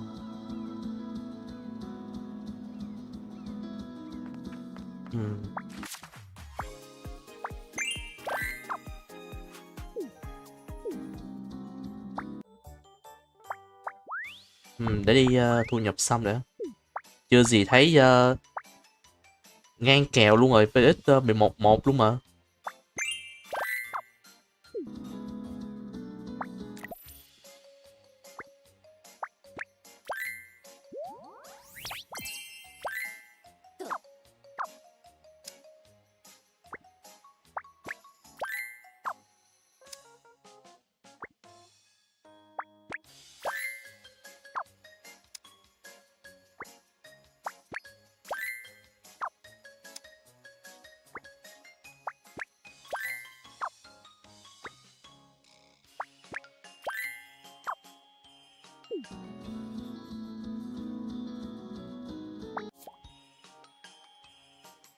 Hmm.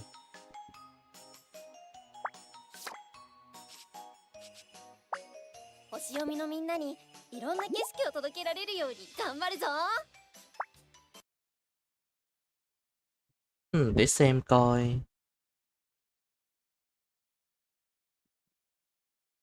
Momo, Shopee Pay.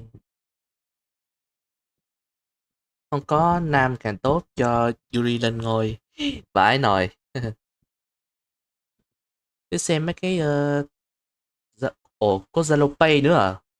Ồ, Zalo Pay thì càng ngon. Đang có mấy phương thức nạp tiền ở bên Holostream nè. Có Zalo Pay, có Shopee Pay, có Momo nữa. Ok.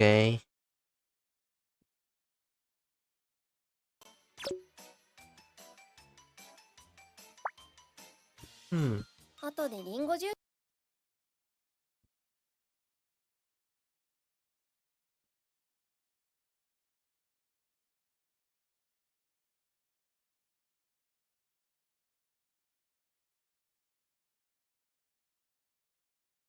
Từ từ để xô đỏ này cái.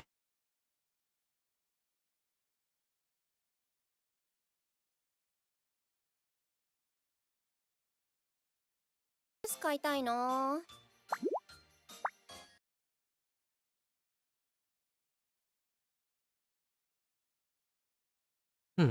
Vẫn như vậy à? かわいいホロメンはどこかな？どこか。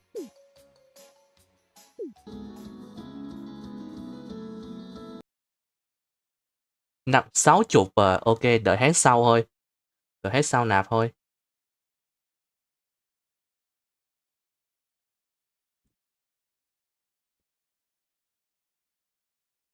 Today, as PaperX have just stormed their way through Summit, frankly speaking, that could have been a postcard.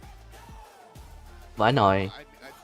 Morse code, something even faster and Map Summit này predict ngang kèo luôn mà.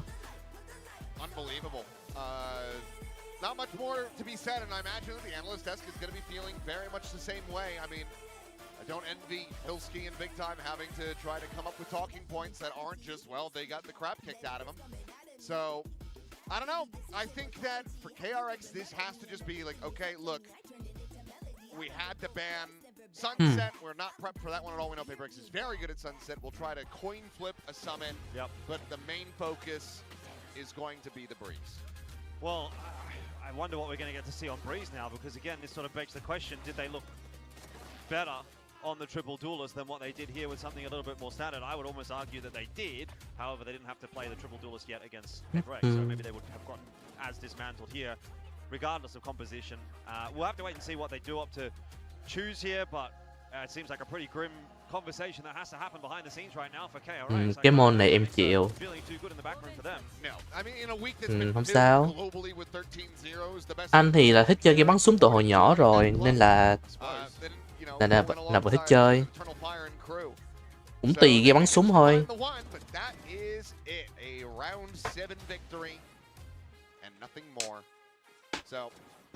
Map này của lông giấy ngang cơ luôn mà.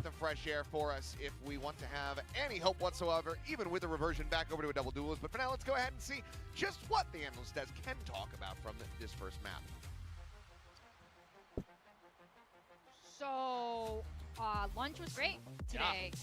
Look, Interview honestly, was great. Interview. the interview might have been longer than the match. Ủa mà giờ Tholo Star giải tá rồi đúng không? Would you guys have preferred to see the triple duelist at this point? Do you, like the casters are saying, do you think this was better than the triple duelist comp? I think in theory this could be better. I think KRX are absolutely lost at sea, to be honest. I think it doesn't matter. Chưa, vẫn còn ít nhân sự hơn thôi. Ồ, vẫn có nhân sự à? You might as well just all hover neon and random at this point because it doesn't look good. It's hard. Ok, để ra chụp hàng của em gái Sun nữa. Are an incredible team. They're already in champs for a reason. Yes, they're very good, but KRX are always a team that historically could challenge them. They've beaten them 5 times in the past. That's no small feat, but it looks like an impossibility today after this map one. Alex looked really relaxed. Well, you know. yeah. It was the first time in a while. This is a spa day for him. This is a low cortisol PRX game, 100%. Okay, this is just map 1. We know how it goes when Oh, here PaperX... comes the copium. Okay, it's all right. We all predicted for PaperX, Victoria. You don't have to do this. I don't know. We've been heartbroken often, you know, where it looks great the first map and then the second map is like, what happened? But we're still at the first map. Mako did what he could. Mako, who has been through so much. He tried. He wants a trophy. Mako's the old school one. He's fought against Paper Rex so many times. He knows what to expect a little bit more. I mean, he's in a more young, sort of Zoomerish squad these days. This is Ok, the quay lại rồi. KRX of old. So they struggled here. I mean, it's really hard to be nice to KRX right because nothing is working. Hello Kha. That's a beatdown from Paper Rex. Mới làm về đã thấy phim xét về City rồi. Vãi cái nồi. You know, this guy, we had people calling him Yum Yum all of last year, and I haven't seen anything very yummy come out this year. No, the Phoenix has not necessarily been it, which is weird because I feel like when they initially, before it became... Mà cái quả bất ngờ nhất chính là anh Thịnh thắng 13-2. 13-1 đúng rồi. Map này, map summit này PPX ngang cơ luôn mà. Ngang trình luôn. Ý là hơn trình luôn rồi đó. PPX hơn trình luôn. Definitely not. Quick shout out to the Paper X watch party happening in Malaysia. I know you guys were really stressed out Để the check last trong few Zalo Pay matches, so coi. they must be a lot better Giờ còn right nhiêu now. nhỉ? So shout out to you guys in Malaysia. Well, you have two Malaysian players now actually. It's not just Dubai, but Dubai is definitely one of the Còn star đúng players. 10.000 à? Chịu ơi. Đang tính đợi tầm tháng sau nạp 60 đi mua cái gói membership Susei thôi. Maybe, but I know you guys want your free drink, so let's hope the games are a little bit longer. Opening kills by Paper X were phenomenal. I think the biggest thing is in the past so far in this split we've criticized them because yes they were getting a lot of opening kills but they were never converting. It looked like a real uphill struggle every time they had an advantage, and I will say this is something they did much better in this map. Every time they found that clean pick, they got it across the line. This is something Alex said that they were looking to work on to develop heading forward into champs. So this Thấy mấy cái phương thức nạp tiền thì cũng hơi tiếc là không có ngân hàng. Chị mọi thấy Momo với Zalo Pay với lại Shopee Pay nữa.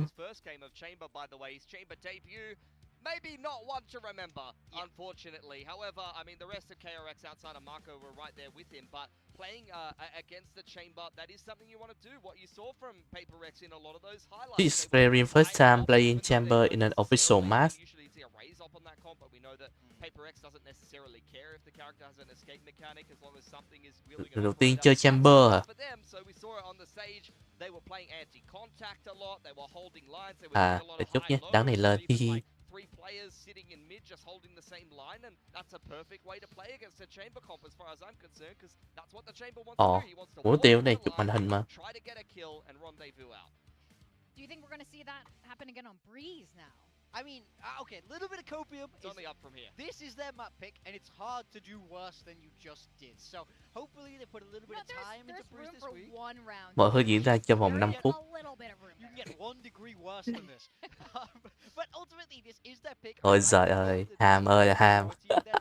Will have been spent in the week for practice, so I want to see something cleaner and with more fleshed out. Breeze. But the problem is, like we said before, Breeze is a map that PRX also love. Look at this, they played it 17.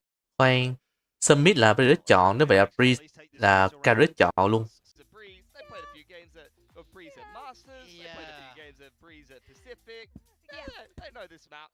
Breeze Khủng Long Giấy đang có tỷ lệ thắng cao, hơn 15% luôn.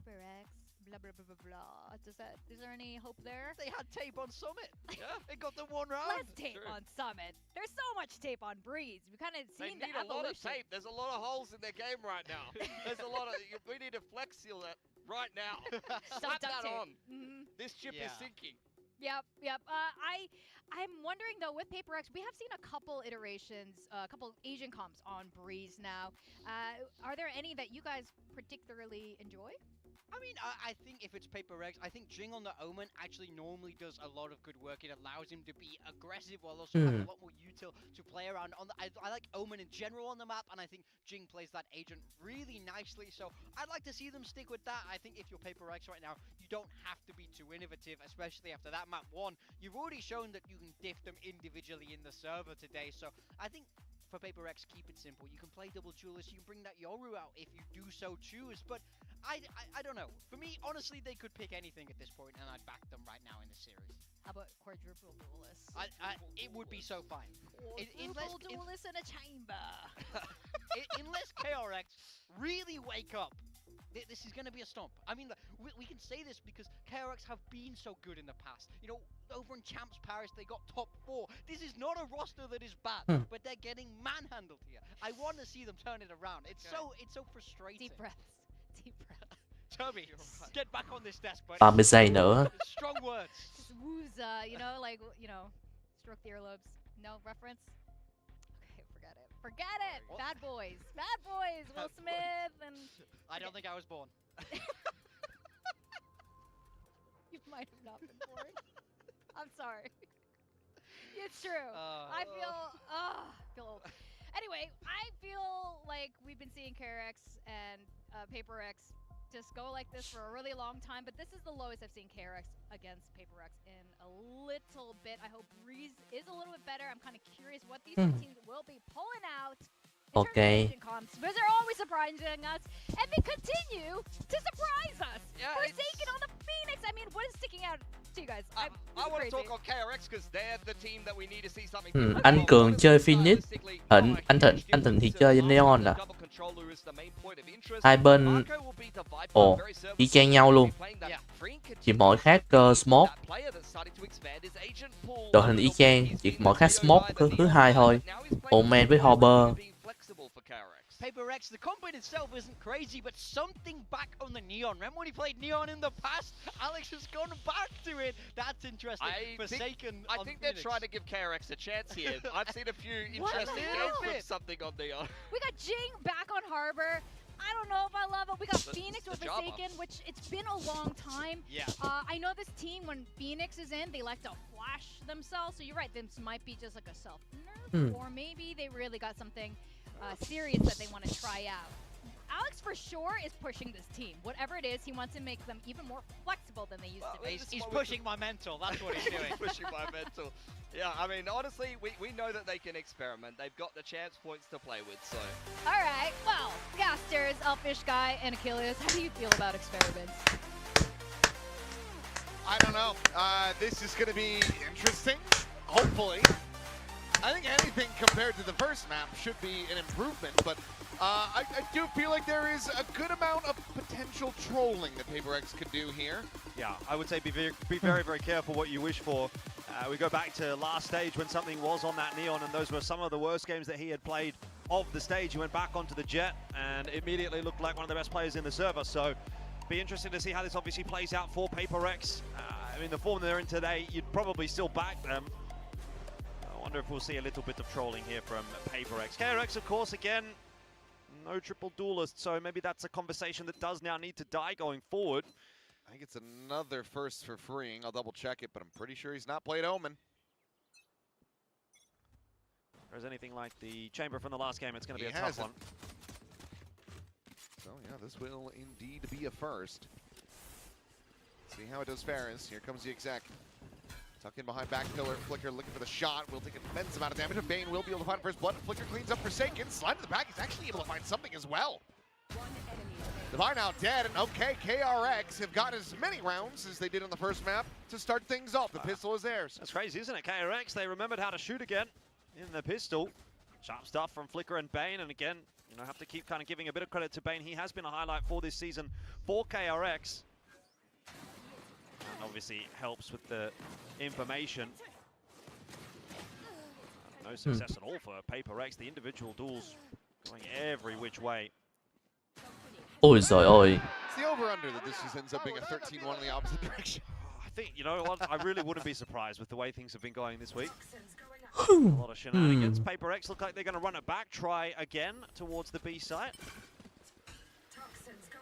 Careful here. Well, space is given over, so Plant can come in. And this could end up being very deadly. That's one con nữa. Yeah, a few upgraded pistols, you never know. Devi with the Sheriff in hand is usually pretty good for one. There's not much to lay util though. Forsaken has the hot hands in this. Pretty much nothing else. Noise being made out in the mid. Devi Hearing the rotations here at tunnel as well. Ôi, bắn xuyên. Again, Bane tag to 59, volley up and over the top, and yep, there you go, the firing squad. Starting to open Chin out. bắt được Meanwhile, một. Dwight still on this approach. Divide 1, Oh, 2, he's gonna be good for it. 3, He gets the third. The up and over and flicker. 4. Ui giời ơi. It's a thrifty. Oh, that is just so Đúng. illegal. Đúng là đặc sản của khủng long giấy mà.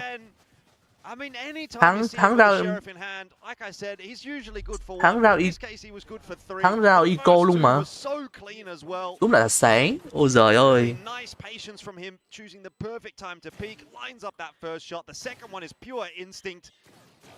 Ủa đá làm 3 đầu luôn mà. Need to be winning that duel. Cheeky grin from Divide. He knows what he's done. And that is drive a dagger through the heart of KRX at the moment. It seems like that might be a killing blow. A dagger, I think it was a claymore. Take your pick, really. I mean, this has just been like a Sherman tank versus someone with a pistol. Well, back to square one. And it's not going to end the way that Saving Private Ryan did. I don't think that tank's going to get blown up. B-side taken easily here for Paper X, although Spike's still on its way in, so we'll see if Marco can do anything with this classic. I mean, probably not. So, pretty routine thus far from Paper X in their own anti-eco.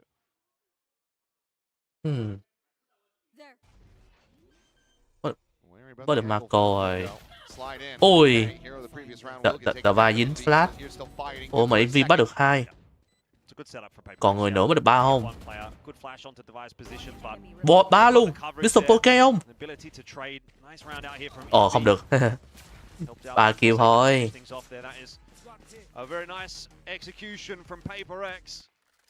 Ôi quá hay đấy Envy ơi. We'll get the guns back in hand this round. Hyunmin one away from the run it back. There are going to be some tools here to work with. But that has to just be such a crushing blow mentally for them that I really find it is going to be difficult to recover from. As soon as you pick that pistol up, you think, okay, guys, great, we're back in it. Let's just reset, you know, and see what we can do on this map. And then immediately, it's almost worse than having lost the pistol. Because at least you didn't have the false hope. Oh, get ready to have a listen and Paper X looking to maintain and stretch this lead up. Flicker boost lên nhưng mà ôi bắt được Divide.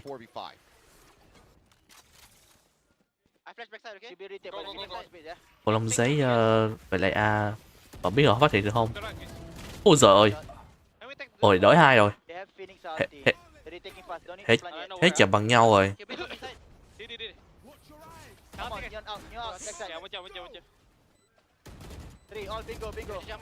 Ôi. Nhưng mà làm yếu qua 3 người bên kia luôn. Ui, Trinh ơi, dạt ra chi. Anh còn làm được không? Ê, bom 6 à?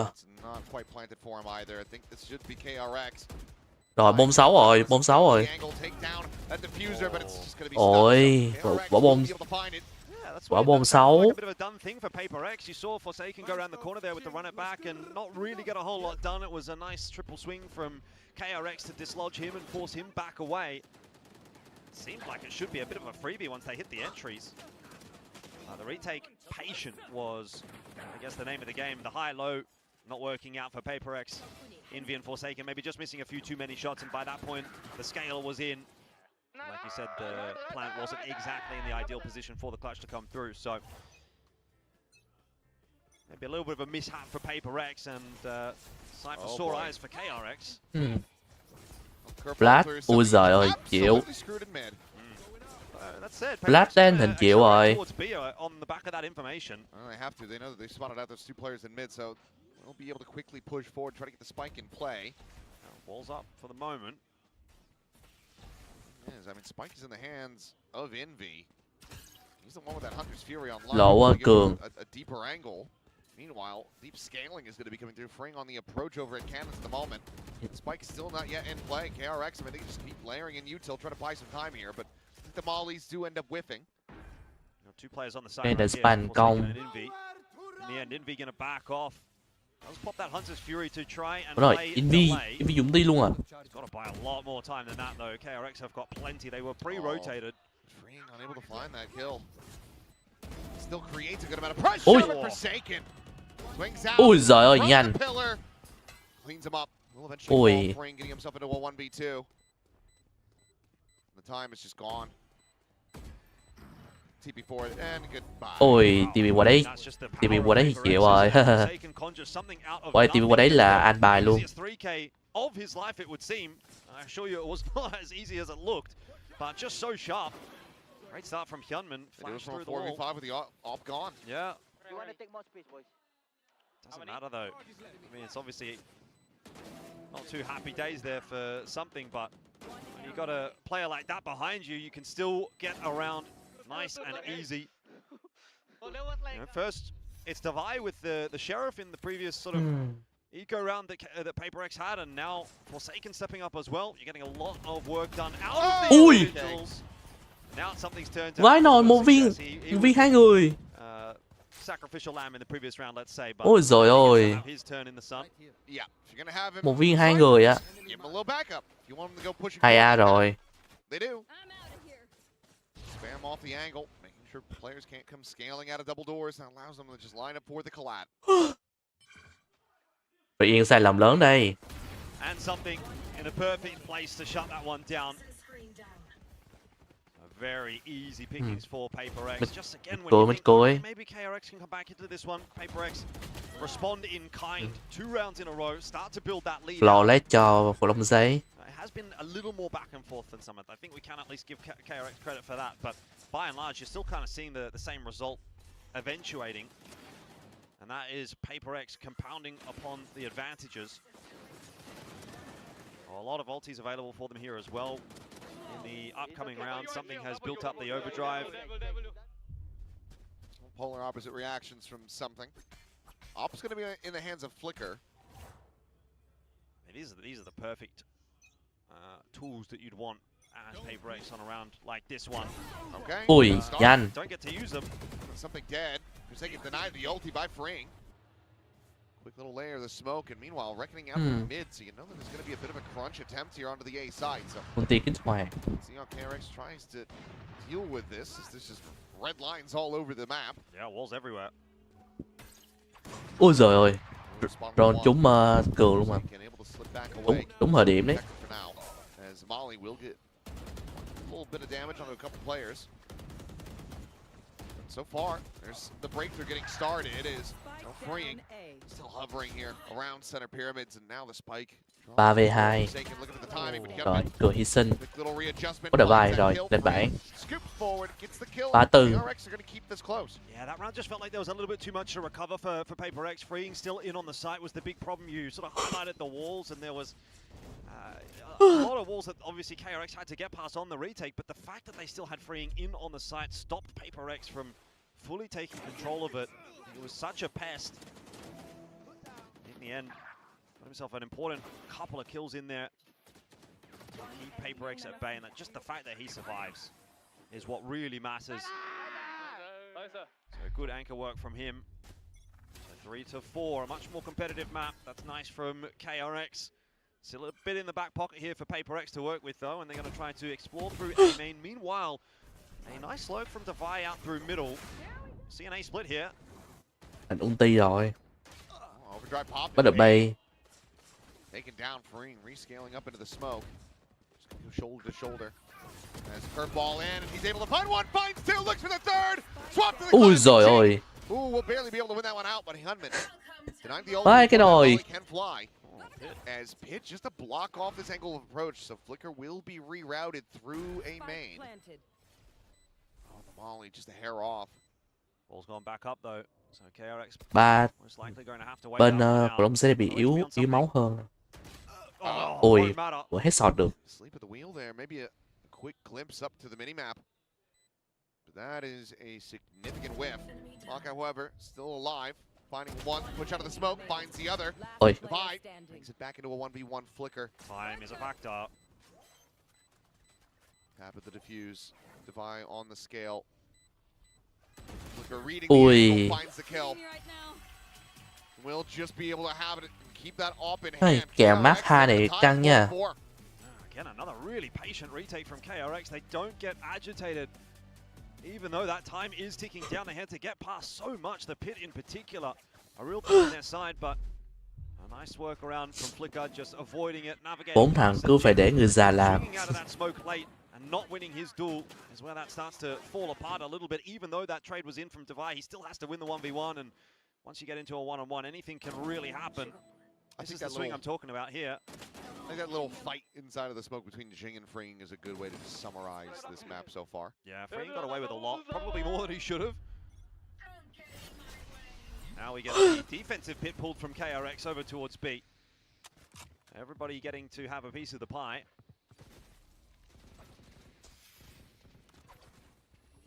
That will force them away.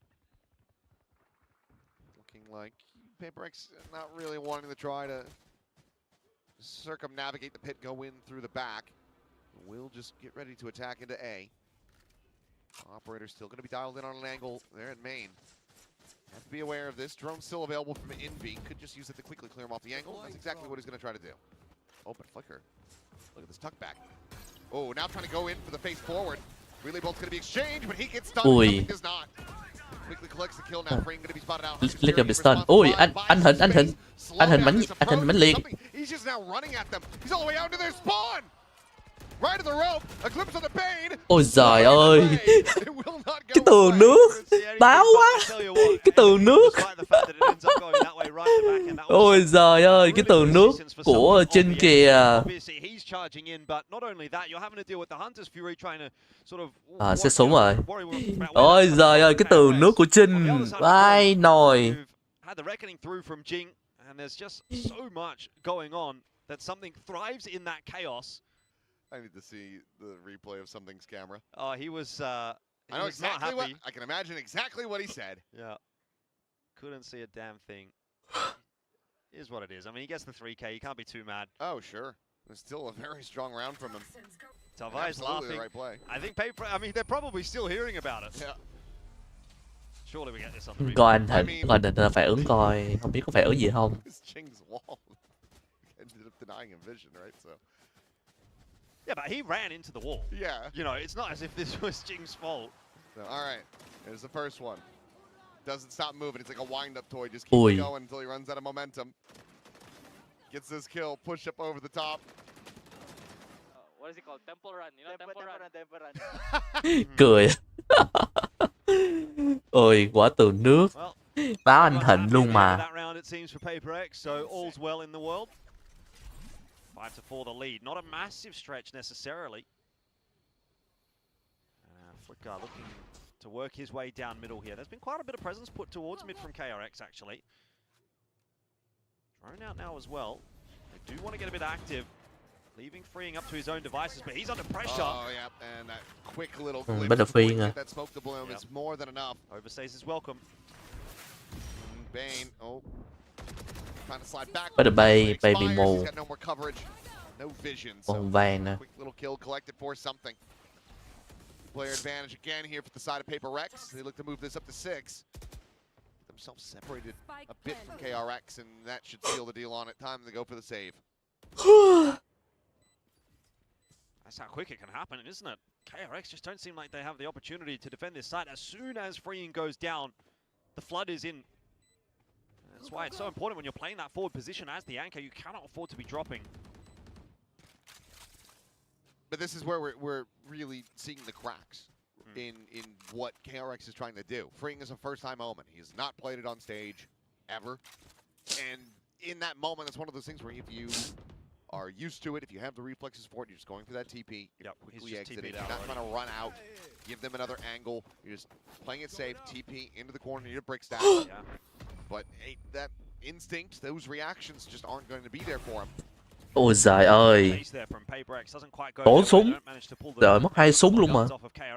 At the end of the day, I don't know that it necessarily matters all that much. I think the death, I couldn't tell if he already had it, but I think the death might have also given Forsaken his ult, so. That's a net positive regardless. It's so loud that you can't even hear it. Yeah, there's some sort of space joke in there somewhere, but I'm not intelligent enough to come up with it in The brief amount of time I had to think about it.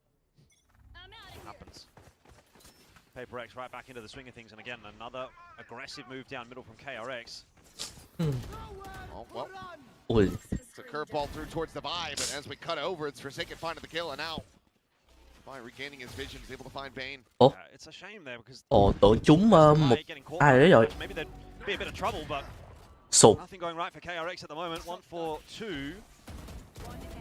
Be back in for another trade, and I mean, Ôi, it's just nhanh gọn lẹ luôn. conclusion really. Yeah, this was a puppet round. This was Paper X just working KRX incredibly well, just making them into a malleable force that they could just mold and manipulate the way that they wanted. Was a really nice entry over towards B. You have to say there from Forsaken. Good clear onto Marco. As soon as that entry goes that way, that side's gone. But this in particular, you had 2 players push down mid. You had Devi actually flashed out, but nobody properly cleared him. So presumably the comm at that point is mid's clear. Rotation coming through, and actually it's not. So Devi does what he needs to do, cleans up the rotation, and that compounds the advantage for Paper X. This could well be an 8-4 half, but KRX again. Trời ơi, dụi mắt quá. Have they learned? Devi is right here behind this wall yet again. He's ready to go. Instead, Hyunmin just slotting back through shop into A main. Does he get him again? Bane's wall. Oh, yep. Thôi, biết được bay nữa. Phải. B-site, point of contact. Push coming through. Something. Ui rồi, anh Thịnh ơi. Ôi mà giật điện rồi. Will end up falling to the overdrive. As Flicker considering the recheck, but he just has not seen Jing. Ui giời ơi, Flicker gì đâu thế? Said it's far too chaotic. Bane with 1. Gets us into a 2v3. It's the last round of the half, so yeah, you have to just commit the ult. Send it if you got it, but unfortunately Hyunmin can't get anything off of it. No plant yet. Paper X happy to hold and see if they can. They should just go A. Well, figure out where Bane is. I guess that's the question at the moment because they're pretty aware of Hyunmin's location. Bane. Push happening. Trời ơi, hai con người này. Well, Bane may have just saved this round and this half. Từ giờ, Make it a 7-5. và giờ mới là spy. Yeah. It's not. It's Envy. Seen him clutch from this position on this very map so many times, and there's the first step. Envy làm được không? Đây còn 45 máu. Ôi, headshot. Red Bull clutch. Đây một clutch luôn. And that's going to be 8-4. He had that every day of the week. As soon as that curveball got tossed, it was the sound. Trời ơi, cụ đa với anh Cường đi nhìn một hướng là không để ý trên đầu. Vãi cái chưởng. Cái pha cuối lúc nãy. Envy again. Really, really comfortable. Nice double entry from somebody. We had that question, I guess, about what his neon was going to look like, and it seems the answer is not too bad actually today against KRX. Certainly had quite a bit of success. 2 very good entry rounds from him. Không phải Cường với Chinh. Halftime. A little Lysor stand for the boys. As okay, 8-4. I mean, it's doable, but Tầm này 2-0 cho cổ lông giấy rồi. Pistol win into the anti-ego drop. Yeah. That could have been a massive First half jump start for MVP KRX. cho Having anh that Thịnh. round get away from them was pretty brutal in setting the stage for this to only be a 4-round half. They just haven't really been grasping the opportunities that have been given to them. It's not as if Paper X are playing a flawless game today, but they are certainly playing a far better game than KRX are. KRX giving those kinds of chances over to Paper X. You and imagine that they're the kind of team that's going to capitalize on that, and they certainly have. Another 8-4, obviously, like you say, really good spot to be in. And if the best thing that you can say about your half is the second half is doable, you've not had a great half. So yeah, it's not going to be a good feeling for KRX going in here. The second half, I mean, defensive side as well for Paper X. They've got so much to lay you till the Harbor. They've got the Phoenix as well with the Blaze Wall and the Hot Hands, and then obviously got the Viper there as well. So there's a lot to get through here. Can they find another pistol? Full investment on the side of Paper X. No one with the classic. They want to fight. Look at the setup in mid. 4 players. Same could be said for KRX. It's going to be 3 Sheriffs and a Bandit and a Ghost. Dart won't spot them. I mean, they are fully anticipating Paper X to go for this mid push. Which they are, but they're not doing it nearly as aggressively as KRX may have thought. Not hearing any footsteps anywhere on the map here, Paper X. So this will probably be the setup that you see them hold for the foreseeable future. At a certain point, someone's going to have to go looking for a bit of info. Đủ căng nha. silent creep from KRX would not be a bad shout at all, and I Bay don't đi imagine lốt. that Viper wall is going to keep them at bay. Hẳn 3 mid luôn mà. At the right time. Oh, did Divine notice a pixel? No, now he has. Ôi, lỗi. Silent walk in, Bane. Ôi, bay thành công đấy là hướng rồi. Completely on. Wait, no, he's calling them over. Oh my God. Ôi trời ơi. An empty B site. They're right next to it. KRX so close to hitting diamonds, and they've stopped digging. Yeah, you've got everybody here from Paper X. Trời ơi, bay đi vào 7 luôn mà. Trời đất ơi. You would suspect. Nguyên đám KRX đi vào 7 luôn mà. Mà sẽ coi. Vẫn win mà, phải đâu. Ôi ôi.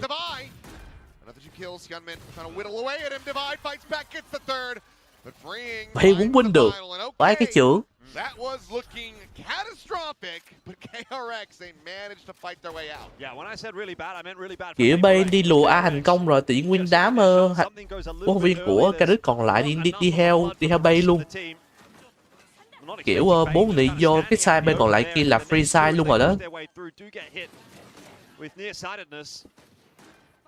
Bẫy nào không, ý là cái quả đấy bay đi lớp mà, quả đấy bay đi lớp A và 4 thành viên còn lại ở đây, mà với lại trong side bên an toàn luôn, free side luôn, mà tiên hậu nhất quyết quay lại chung với bay bên side A luôn, và bên side đầy đủ người luôn mà. Cái rau lục hồi nãy á, tự nhiên hay vì họ vô cái side free đó luôn mà họ lại đi vô cái side kia chung với bay luôn. Mako forward with no real gun to be recovered, so unless I'm wrong and they just haven't grabbed it yet, they're starting to work their way forward. Okay, it was a sheriff. Meanwhile, speaking of sheriffs, still in town for another. Oh, something's timing's good here. It really is. Oh, it's excellent. Ôi ôi, mém. Rồi 68 luôn. Yumin là làm 3. Keep the key weaponry in hand. We go into the bonus, and if they get a conversion here, given that they have this, run it back online, then who knows? We may just be going to a third. Đây từ từ để tôi lại cái round lục đấy coi. Nè, ngay đây nè. Bay đang đi lót ở đây, còn 1A. Nói chung là tổng là 4 mid. Nhưng mà 4 thành viên của bên KRX thì đã ở ngay đây rồi. Tức là cái side bên nó cực kỳ free side luôn. Vậy mà sao tự nhiên họ quyết định quay lại xa luôn. Cũng không hiểu KRX tính làm gì. Nhưng mà quả đấy vẫn win được thì cũng hay á.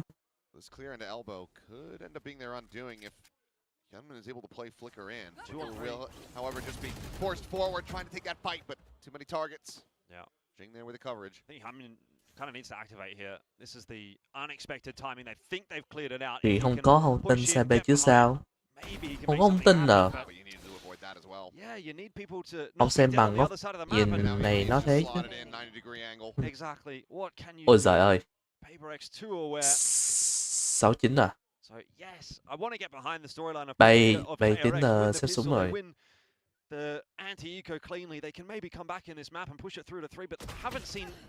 Ôi, mới định hình. Chứ không xem bằng góc nhìn tiền thủ thì bên KRX không hề biết B có ai.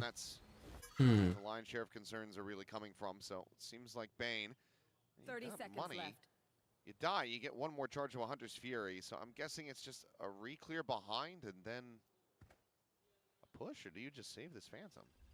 You're gonna have to armor rebuy no matter what. You got 15 seconds. Getting the spike planted is going to be impossible. So it seems like he's just gonna save it. 10 seconds left. And fair play. I mean, he doesn't have to rebuy util, I suppose, so not the worst.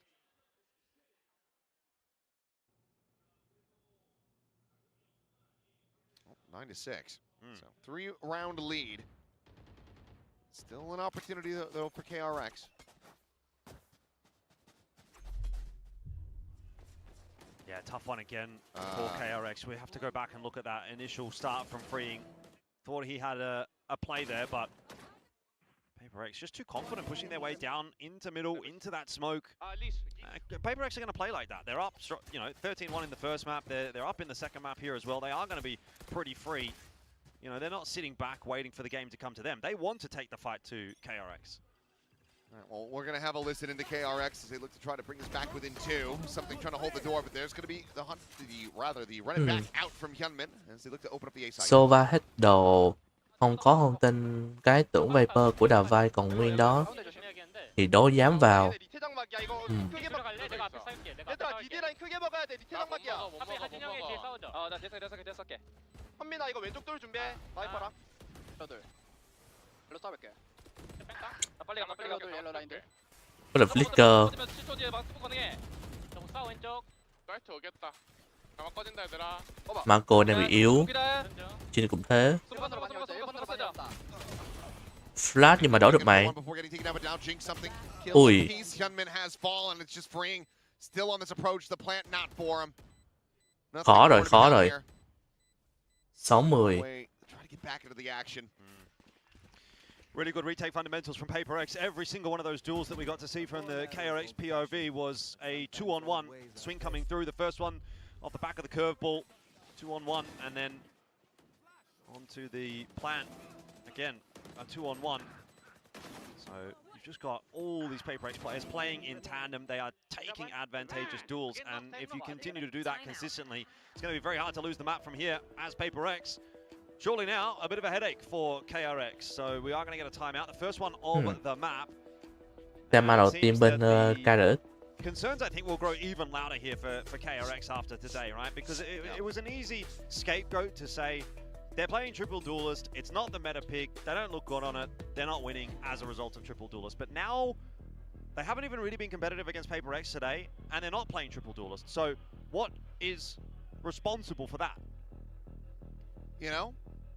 And I'm gonna throw a scapegoat out there for Termi, and I'm also gonna throw somebody else under the bus. Right. Glow was in the coaching booth today.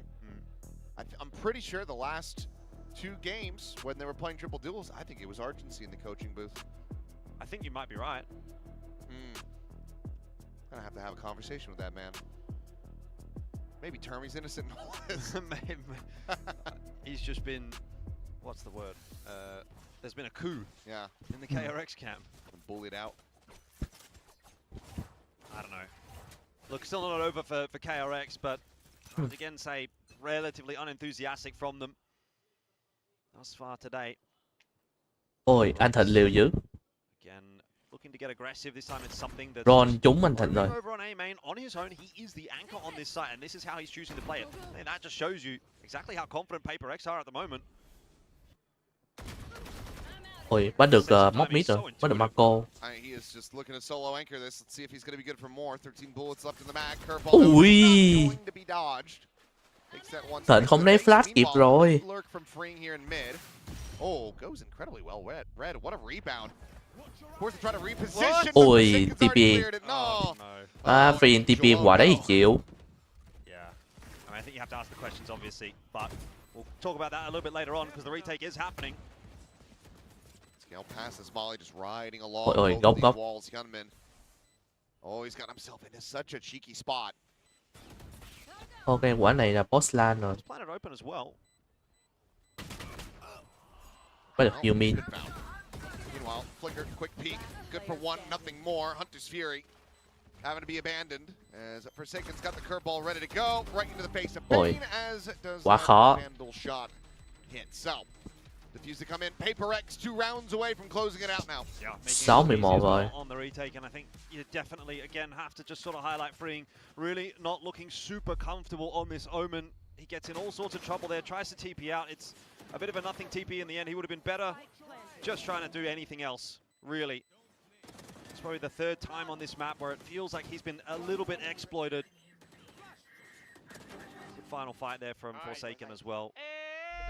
Well, production telling me that it was Termiglow for the first match, so my conspiracy theory has already been debunked. But like any conspiracy theorist, that means that I will double down and not be dissuaded. Indeed, it should mean nothing to you what the facts are. Yep. The earth is flat and the birds are all fake. Another attempt here for KRX to try to get into the A site. This time, something playing a bit more of a reserve line. He's got the op in hand, so it will be a different looking defense and probably a bit of a different looking retake. All something wants here is ideally just a pick. If he can get a pick, make it a 4-on-5 for the retake, that would be great. If not, it's fine. Ok, Play for the 5-on-5. that's fine công nè. All the resources you've got as Đã Paper bắn X ra for this retake retake. here. Got a lot of ultis online and available. Forsaken can jump in there with the run it back, get the info. Maybe Jin can even get the reckoning out. Overdrive now from something. Check towards backside, nothing seen. Curveball going to be sent through, but ult going to be denied. Gunman able to find the one, looking for a little bit more, but somehow something does not get caught. Hit now. Ôi, hai xà kích hoạt. The first to fall, the scout forward flicker. Ôi. Oh, the shotgun right at his feet. It'd be so very wise. Shot đã to do it. trúng luôn. Checks back over to double doors. Bane has fallen. Gunman losing out on the ult. And Ôi giời ơi. isolated and picked apart. Hai xà bật lên cái là khó luôn. Has the round and they should just have this map and series. Yeah, Paper X are like a hive mind. The information does come through. Of course, like I said, off the back of that run it back, you thought maybe something would actually get something done with the overdrive, pushing his way through there, but actually didn't win his duel. Still, they had the info. Still, they knew that those two players were close up to the pyramids. And so as soon as this pick goes forward, Envy, aware that someone's going to try to push their way in, it gets that shock dart through. Easy clean up for him, and then the flood from the rest of the guys. Again, it seems like Paper X intuitively know exactly what everyone's doing, exactly what their teammates are doing and their opponents as well. And 12-6, very quickly looking to close this map and series out in what has been ultimately an extremely dominant display. Something looking to make sure that Mako has a very bad time. He's gone into window though. Yeah, this could be something. Ui giời ơi, Marco. Ui. Quả nhảy trên cửa sổ đấy thì chịu. Phải rồi, anh Thịnh phản ứng nhanh đấy. Rồi xong kết thúc rồi. You mean 1v4. Bên kia rồi. 2-0. 2-0 cho Khủng Long Giấy. Slightly different than what we had anticipated, but overall, found their footing that second half, drop the pistol, don't let them get a bonus conversion, they just run off into the sunset. Yeah, unfortunately just far too easy today for Paper X. High fives all round. It's an easy day at the office. An hour and 20 minutes it's taken them to dispatch of KRX, who are looking more and more embattled as the season goes on. It's a nice return to form. This week from Paper X, they started last week with a lot of Trận sau là all kill. All kill với Gen. So starting to sort of rebuild their stage and I don't think that there's anything necessary. Ủa mà chi nhánh ủa mà bên PS thì có đầu tư ngoài Valor ra còn có đầu tư gì game nào nữa không nhờ? Hay chỉ mỗi Valor thôi nhờ?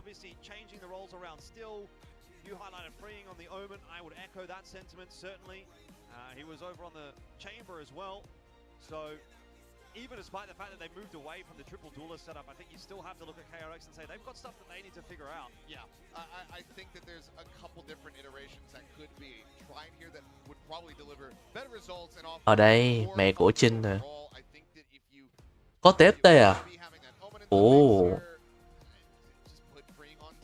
Giờ biết là có team TFT của PDX nữa.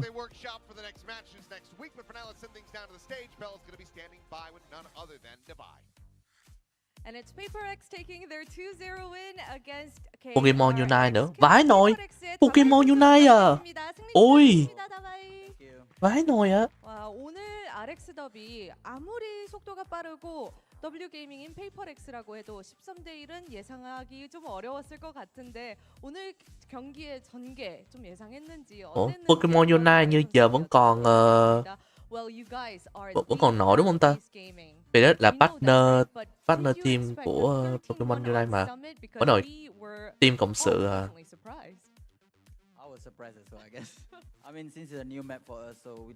Nhưng disband rồi hả?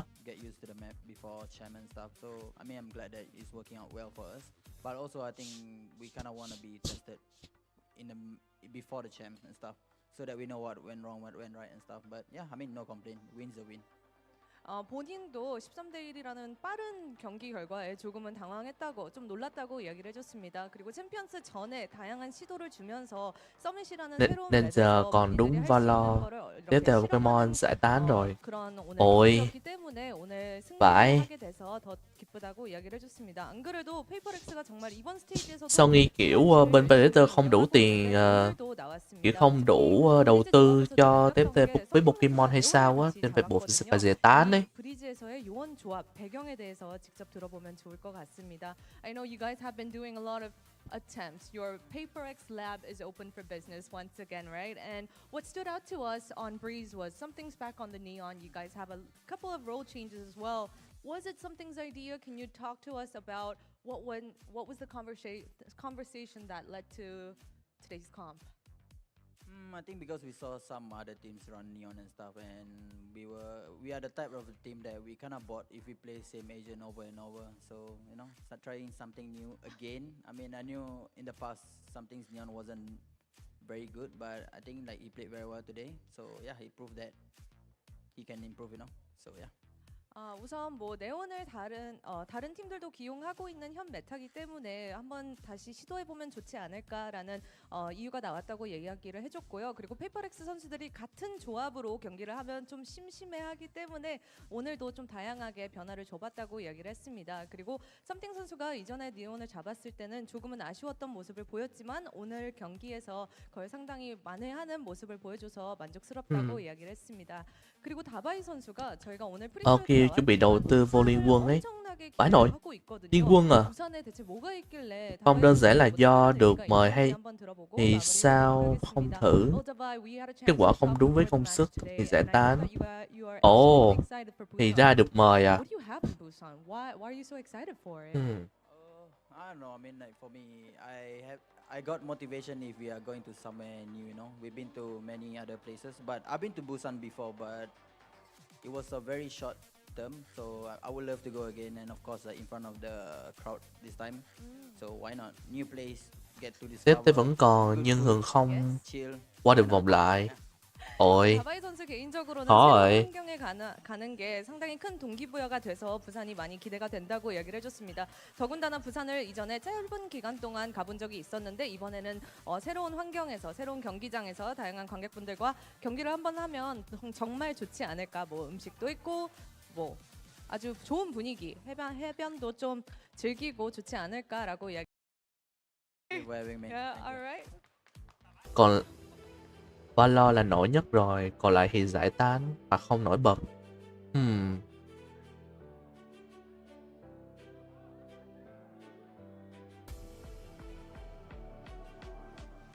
Hay Valor sao ta?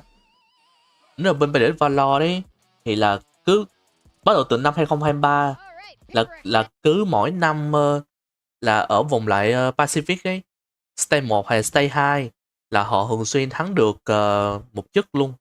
Stage 1 hoặc Stage 2 luôn á. Mỗi năm luôn, bắt đầu từ năm 2023 trở lên. Tức là tầm 3 năm liên tiếp rồi.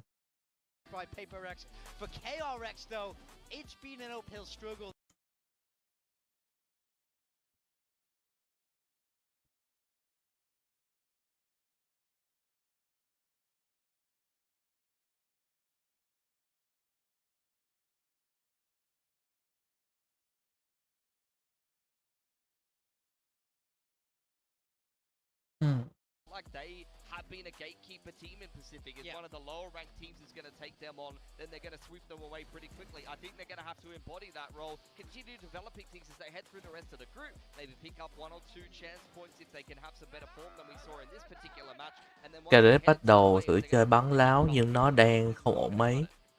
Yeah, absolutely. But you know what? I think there were glimpses of interesting things that KRX was doing.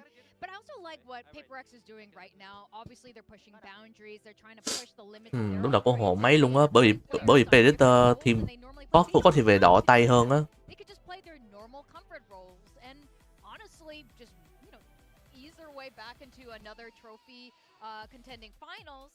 but they're doing it, and I'm glad to see it. Yeah, I mean, no one in the history of Valorant, especially post-franchising, has ever had this level of comfortability at all. PaperX are already in champs. They can't be eliminated. They have enough time to test anything they want to test. We see something go back across to that Neon. Much better performance from him. Forsaken on the Phoenix backing him up. Does a great job. I think they're in such prime position to experiment and get in primed form for Shanghai. So glad to see them really putting everything to the test. And there's one guy, one player on this team that we often credit with being one of the most creative players on this team, and that's Forsaken, which is why we have him on the desk today. Congrats, Jason. Thank you. Good to see you back here. Good to see you. Yeah, and the Breeze comp, I don't know how you guys keep getting more creative, but you know, you're on the Phoenix, Ilya was playing back on the Neon, JJ on the Harbor.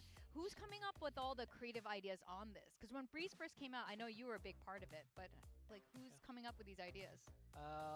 I mean, we know that since like in London, people are running Harbor on that map, and I think the wall is a bit OP. So that, I mean, it's supposed to be me to play the Harbor, but DJ wants to play it. He wants to play. Yeah. Are you sure you Because- didn't just bully him? No, because on SN when we tried with him on Harbor, I think it was pretty looking good, you know. So we tried on Harbor again, you know. So yeah. Wow, I'm so surprised. That's growth. That's Rồi, growth. cái góc pass con Anticanana của Sol nó bị đứt luôn rồi nè. Were you expecting them to play that again? Were you expecting them to change? Would it have been even easier for you if they did play that? Yeah, I mean, I kinda. Ngay góc này nó bị nứt luôn rồi. Triple duelist again, and we have a talk before with the team. Why don't we just for fun fight against 3 duelists also, you know? But like somehow we have a feeling they're gonna change, you know? So yeah. It's Team Secret's fault. Yeah, Team Secret fault, I think. Yeah. Và phút nữa chương trình sau vậy. 14 phút rưỡi. Đã tới là tầm 15 phút ấy. That everyone's waiting for you to play, and there's no excuse not to. Like, if you guys don't, you know, win a map, or even if you drop a series in this group, you know, you guys are already a champ. So what's going on there? Like, surely at some point this stage, I mean, that's gonna happen. technically it's true, but you know, up to Alex, you know, because I see one of his interviews, the reason why he don't let me play Gecko because Thế thì nên làm gì đó trước khi comeback. which is true. Even Không lẽ chơi Osu à? I mean, sometimes that might not be a bad thing if they're pushing somewhere or they're not supposed to be. You gotta slow them down. Put me on Gecko, man. Alex. Come on, man. Speaking of Alex, I asked him earlier. You know, he's always angry, he's always yelling, and he's always stressed out. What thing makes him the angriest? Chơi gì đó nhẹ nhẹ thôi. Cô không nên chơi gì giờ. We knew that it will work. Ủa mà không biết là Susei sẽ có live game whole livestream không nhờ. Oh, so it's true. Alex said he gets the most mad when you guys forget. So it's true. And you know it. And you keep doing to that poor man. I do want to ask you one thing before I send you off to celebrate. You know, a lot of us have seen the PaperX vlog after the grand finals in London, and you know, you were really like sad and heartbroken by that loss. So I want to ask like what you've been doing since London to work on your game. Yeah, I mean, I'm trying to like get my confidence back. Go to my own routine in Toronto, like gym every day or something, and yeah, try to get myself like prepare for it, you know. So yeah. Yeah. Are you feeling better these days? I'm feeling better, yeah. Yeah, you're looking good. Yeah. Well, congrats. Thank you. Any crazy more comms coming up? Is it gonna keep cooking? Maybe, yeah. Okay. I think we just keep trying and see what the meta is, you know, for us. Yep. I like it. Well, congratulations, Jason. Thanks for hanging out. Thank you so much, everyone. Enjoy the rest of your Sunday, I guess. And yeah, always really cool to have insights from Forsaken here. And again, he is a large part of the creativity behind this team. A lot of the zany ideas, a lot of the lineups. He's usually cooking with Alex there on Breeze. But our match MVP is going to be something. You guys doubted his Neon. My bad. Is this looking a little better? Well, he had some up and down Apology to games in Neon? the past. This was an up game. This was a fantastic game. He definitely was the tip of the spear for PaperX, as he always is. But I felt like his pacing was on with the rest of the team quite nicely. You know, and I felt like that was some pretty quality Neon games. So, you know, I don't necessarily know if I want to see him on that agent specifically over something else, especially because Yoru is so good right now. I feel like it's coming back in a big way. Yeah, I think we might see a little bit more of that, so I'm a little bit excited for that. And we got another upcoming match. It's another El Clasico it's Gen G versus RRQ, and some of you who've joined VCT a little bit later, you're like, what do you mean this is an El Clasico? This is an El Clasico also since 2023 days. Yeah, I mean, these you were two there, teams, Morgan. They always seem to find a way to end up playing each other. But all we ask for is give us a closer game than this first series, please, because we hyped it up and it didn't come true. For Gen G, things are looking up in Stage 2. A 2-0 record so far, looking clean with the new additions to the team. So let's see if they can continue that streak against old rivals here. Yeah, I feel like this Xem nào, tóc hồng thì mặc áo màu hồng được cái gì? Hợp model.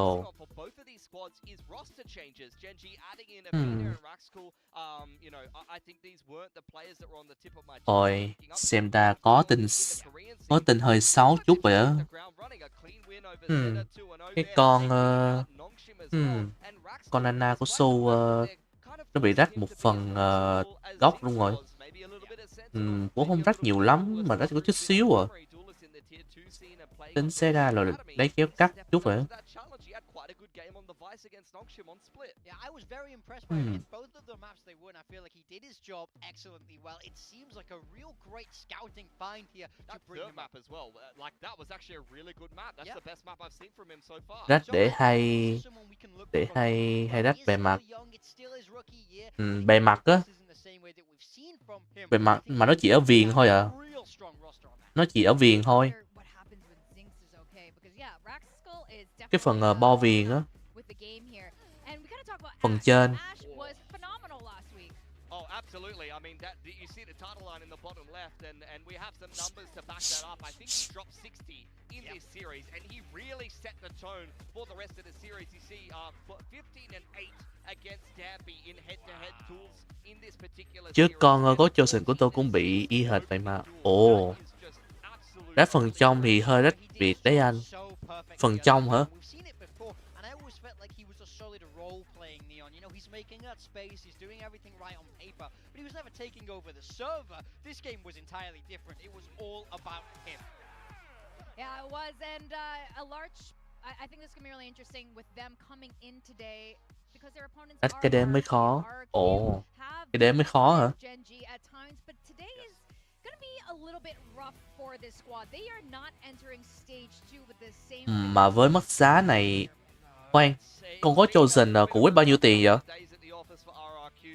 Over at EWC as well, they didn't really necessarily have the best of results. I like the ideas. I feel like they have a unique take on this meta. I've kind of talked about the merits of what has been a Vito Sage comp on a couple of. Chứ một con Apollo hơn 500k. Ồ. Đây thầy nè. I just don't know what to make of RRQ, and quite honestly, it seems like there's something a little bit wrong in the works at the moment. Yeah, I mean, 0-2, losing against GE and Zeta Division without getting a map, and it's prompted yet another line. Kushi được vào. Ồ, San nè. Ồ, nếu vậy San thay thế vị trí. Lần này không có Champion à. This were the two most difficult week for me. With the skirt, I got really sick after FLC. I hope I can recover soon and show good performance. See to everyone for bad performance. Ồ, Jenkins bị bệnh à. Jenkins bị bệnh lúc mà sau trận ở SWC.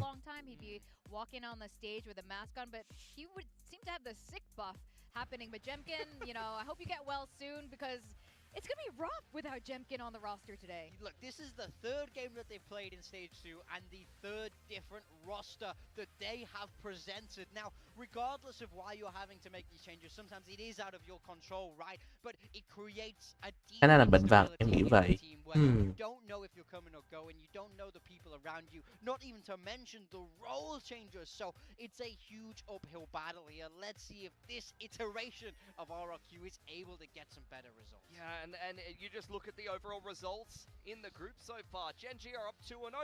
They're really running on full confidence right now, and RRQ are 0-2, and they have to deal with more adversity. I don't know how this is going to go for them today, unfortunately. Yeah, with Zan coming in, or he He's been in last time they played. I thought it was decent. One of the maps in particular, I thought it was quite good, honestly. Yeah, definitely. Yeah, these are the two players who have had to sit out Ừ. at some point. So Nếu mà bị rách bo, mấy là bị rách ở phần bo viền thì cái con pass 300k thì nó cũng là bình thường đúng không Quýt?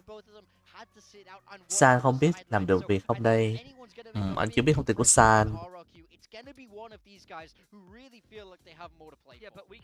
Bình thường hả? Chứ nếu mà con pass tầm 1 củ trở lên là nó bị rách bao viền giống như cái hình, giống như cái của Su là nó hơi bất bình thường đúng không? Ra liền. He is the superstar duelist, so they're gonna have to really kind of reinvent their style, because for the longest time, RRQ has been a team of incremental changes built around Jemkin being a superstar, and that's not going to be something that they can rely on today. Yeah, I think this is really rough. You look at the history for RRQ, they really peaked there in 2025 Stage 1. Coach Ewok was still around before he left us for Sentinels. Yeah. God damn it. Bloody traitor. I know, but it's been kind of hard since for this team here, and I'm wondering what's going on. Yeah, I mean, even in that Stage 1 win, it was over Gen G in the finals. Gen G, after that, started to struggle while RRQ was shining, but now in Stage 2, it looks like the tides have really flipped here. So, well, this is a matchup RRQ would normally quite like, especially as of recent. It doesn't look like they're going to be feeling as hot right now. Yeah, it was interesting how they flipped that narrative. The first couple of years of Pacific, Gen G was gatekeeping them. RRQ finally broke through after beating Gen G to make it into playoffs and then became an elite team. We saw that they won a grand final over them, which they won from a disadvantage then as well. Gen G was the team in the upper bracket. RRQ had a veto disadvantage in that game. And I'm seeing Jovi versus Caron here. I mean, I hate to say it, but they might have another veto disadvantage in this game. I know Jovi does actively play a lot with his partner. It's Caron. It's Caron. But it's also Caron. Come on, I don't want to count him out. But I was gonna wonder who they were gonna send in for skirmish, because they always send in the person who's not playing. But I guess Jemkin can't do it today. No. Yeah, so you're putting your money on Caron. It's 1-1. Yo, you know, he got a kill there. I put my house on Caron. I put everything I own on Caron here. He's got to come through for Sideshow has bet his house before it lost, so I don't know if you want to do that too. That's all right. He's doing okay for himself. I'm sure soon he'll be able to buy himself another one. Yeah. Yeah, I mean, let's see. I think you can easily say Caron is the favorite here. Moves up 3-1. Caron is just so sharp like that, and I think he's someone who has been historically so fantastic for this Gen G team. We saw him move back across to play those smokes here in Stage 2, back to the old school roles, and I felt like he came alive once more, and it looks like that's carrying all the way through to the skirmish. But it's so interesting. Solo did say he wants Caron back on the Sentinel role once they find someone who's as good as Caron on the smoke. So I don't know how long this, Caron. These Korean coaches are trolling. They're all trolling. All of them. All right, well, he's won the skirmish at least, so let's give the coaching staff a chance to redeem themselves in your eyes here, Big Thomas. We have a little bit of a look at the map, I'm interested to see the way that this is going to go, especially for RRQ, because as mentioned before, they're going to have to kind of reinvent themselves a little bit here, but also there's a little bit of a case of Gen G looking at the RRQ games so far in this particular tournament, and you have to kind of light those on fire when you see the 5 players that are in the server. Cũng thừa luôn hả? Không rách phần trong là được. Ủa, tôi tưởng là mấy con pass mà mắc tiền như kiểu tầm 2-3 củ. Cái về tầm 2-3 củ thì sao nhờ? Thì nó vẫn bất bình thường đúng không?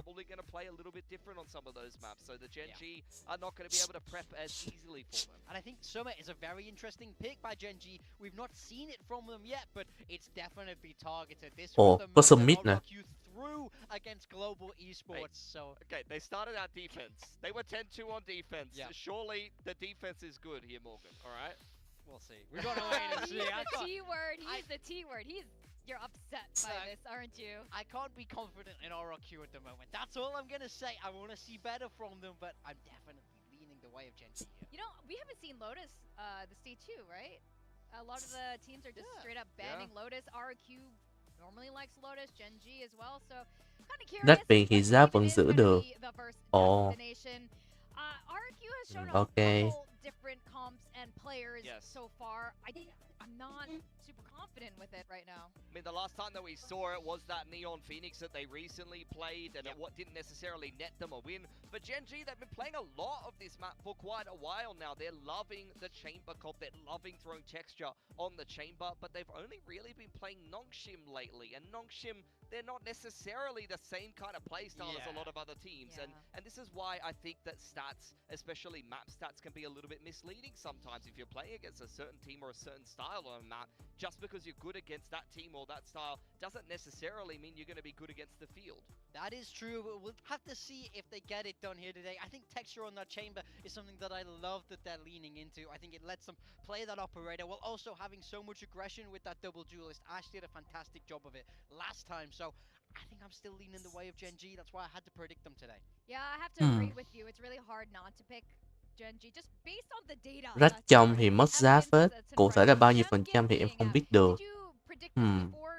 We got the announcement about Jumpkin. Đồ vãi nồi. Bỏ phiếu cho Gen Z nhiều phết.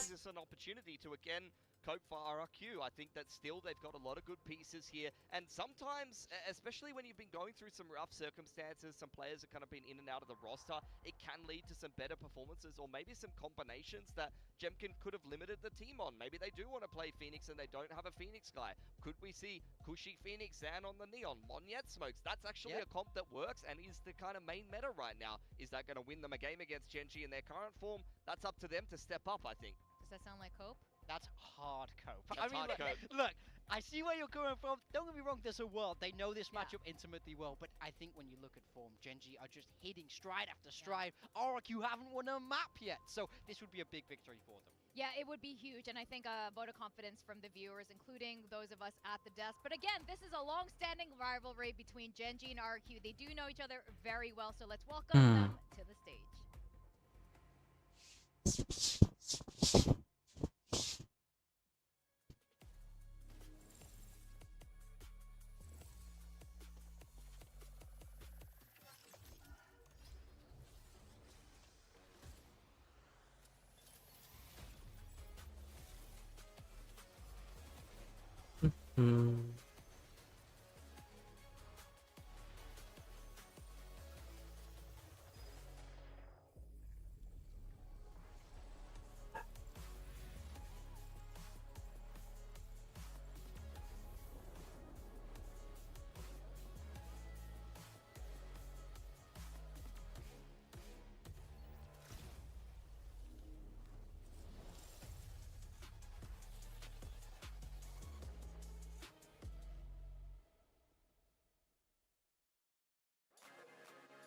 Ok, tới rồi.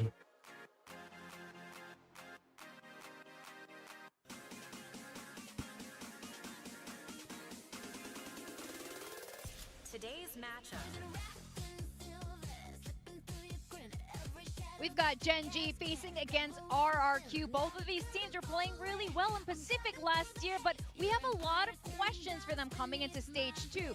But both teams have had rookie additions, showcasing what they've gotten. So far, so good, at least for Gen G. They got Athena and Raxkull. In terms of team play, looking really good. And on the side of RRQ, they've added Zan, and as an individual performance, also not too bad. Yeah, he's done a good job. I think he's trying to settle into the team during a turbulent time. Don't get me wrong, I think this is a very tough game against RRQ, against a well-known opponent. This is the third lineup that we're seeing from them. Kushi is back in for today, so let's see if this is the variation that can get it done. Yeah, I want to see what we're going to get from RRQ today. I mean, the last series that they did win was a best of 5 over Gen G. They were able to beat Gen G the last time that they played Haven as their map pick, but that was before the Gen G changes. Yes. And since then, RRQ has gone on an 8-map loss streak. So I'm a little bit concerned for them, as are a lot of people. Jemkin is not playing today, and Gen G Haven là OQ chọn rồi. Cute little fist bump from Solo there. It's almost like he forgot. And then we would have had a little drama again. The drama that we never got from last week. But this is gonna be giờ sẽ xuống ăn cơm nha mọi người. Này Sư vẫn treo tiếp nha. Really scratching our heads, really worried about this team right now, and it's not because of any of their individual players, it's just how it's coming together. Yeah, I mean, I think that's it for me. You know, when you cast your mind back to Summit against GE, that's the backbreaker of the map for me, where it looked like they should have had it done. They throw it away, and then they have an incredibly horrible week against Zeta Division. So it looks like Zeta Division diffed them in every aspect in my mind. So I wonder what's going on inside this camp, and is today the day they can manage to turn it around? Because when they're good, they're so good. We know that they can lift trophies here in Pacific. It's not like it's impossible for them. That's why it's so frustrating to see them have that little bit of a dip in form. So maybe today is the day where they can turn it around. Yeah, I think it's up to the leadership, really, of RRQ. They've got great coaches. You know, Crazy Guy, we praise him as being one of the best leaders and IGLs in Pacific, and he's used to kind of working with these mixed teams, mixed nationalities. So this is up to him to be able to kind of salvage what seems like an unsalvageable situation against a Gen G that's in really good form right now. I'll be very impressed if RRQ can put this together today. And Gen G, much like Foxy9 joining Varel and giving them a lot of vibes, Athena, you know, he's been playing for a really long time.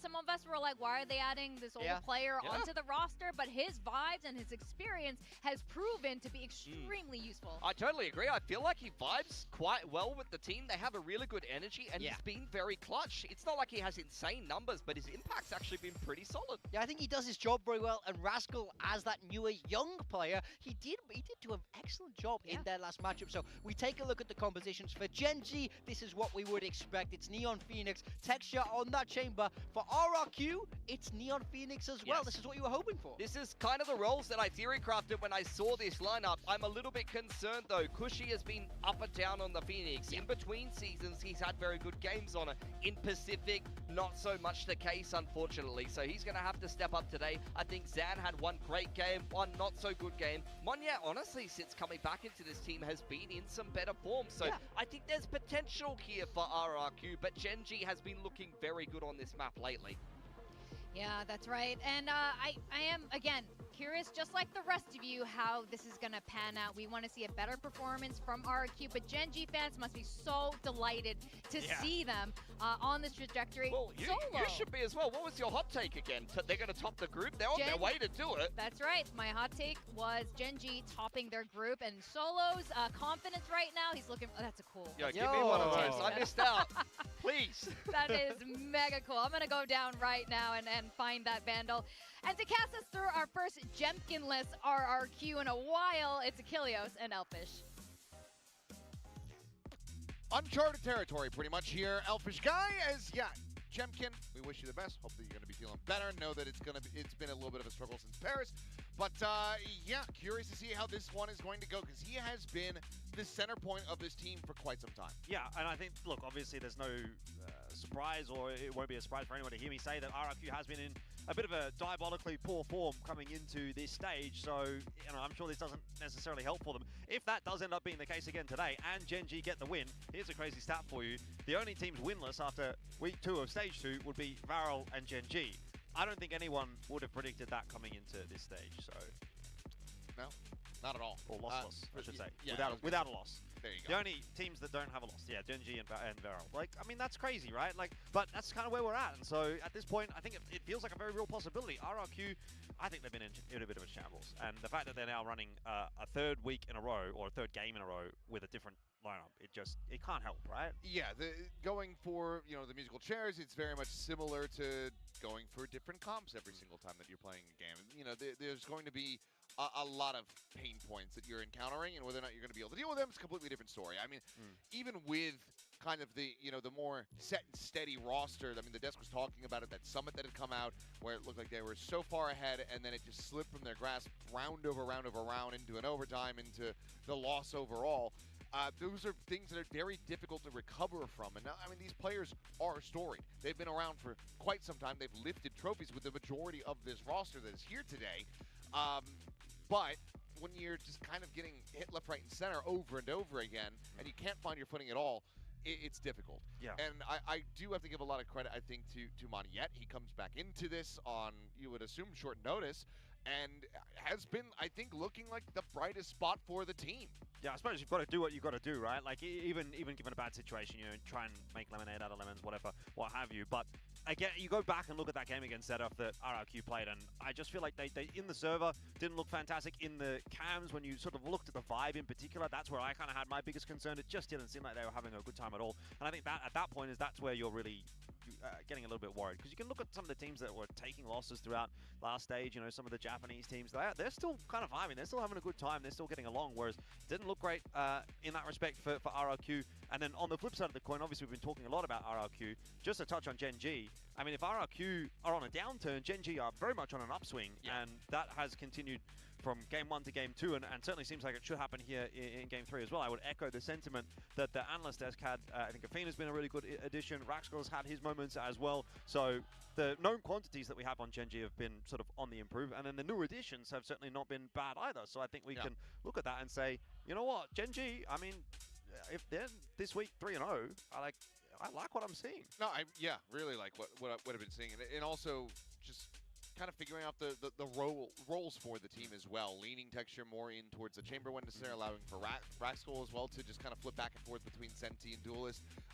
It feels like it's overall been really good, and as it turns out, just having Karan play smokes is a good thing. So thankfully, Solo and HSK, they managed to come to that conclusion. Solo did say on an interview with the desk that he thinks that like Karan is so good that if they had a smokes player of his caliber, that putting him on Senti would still be the smartest thing. I don't know if I still, like, I would have to see it, but there's so few out there.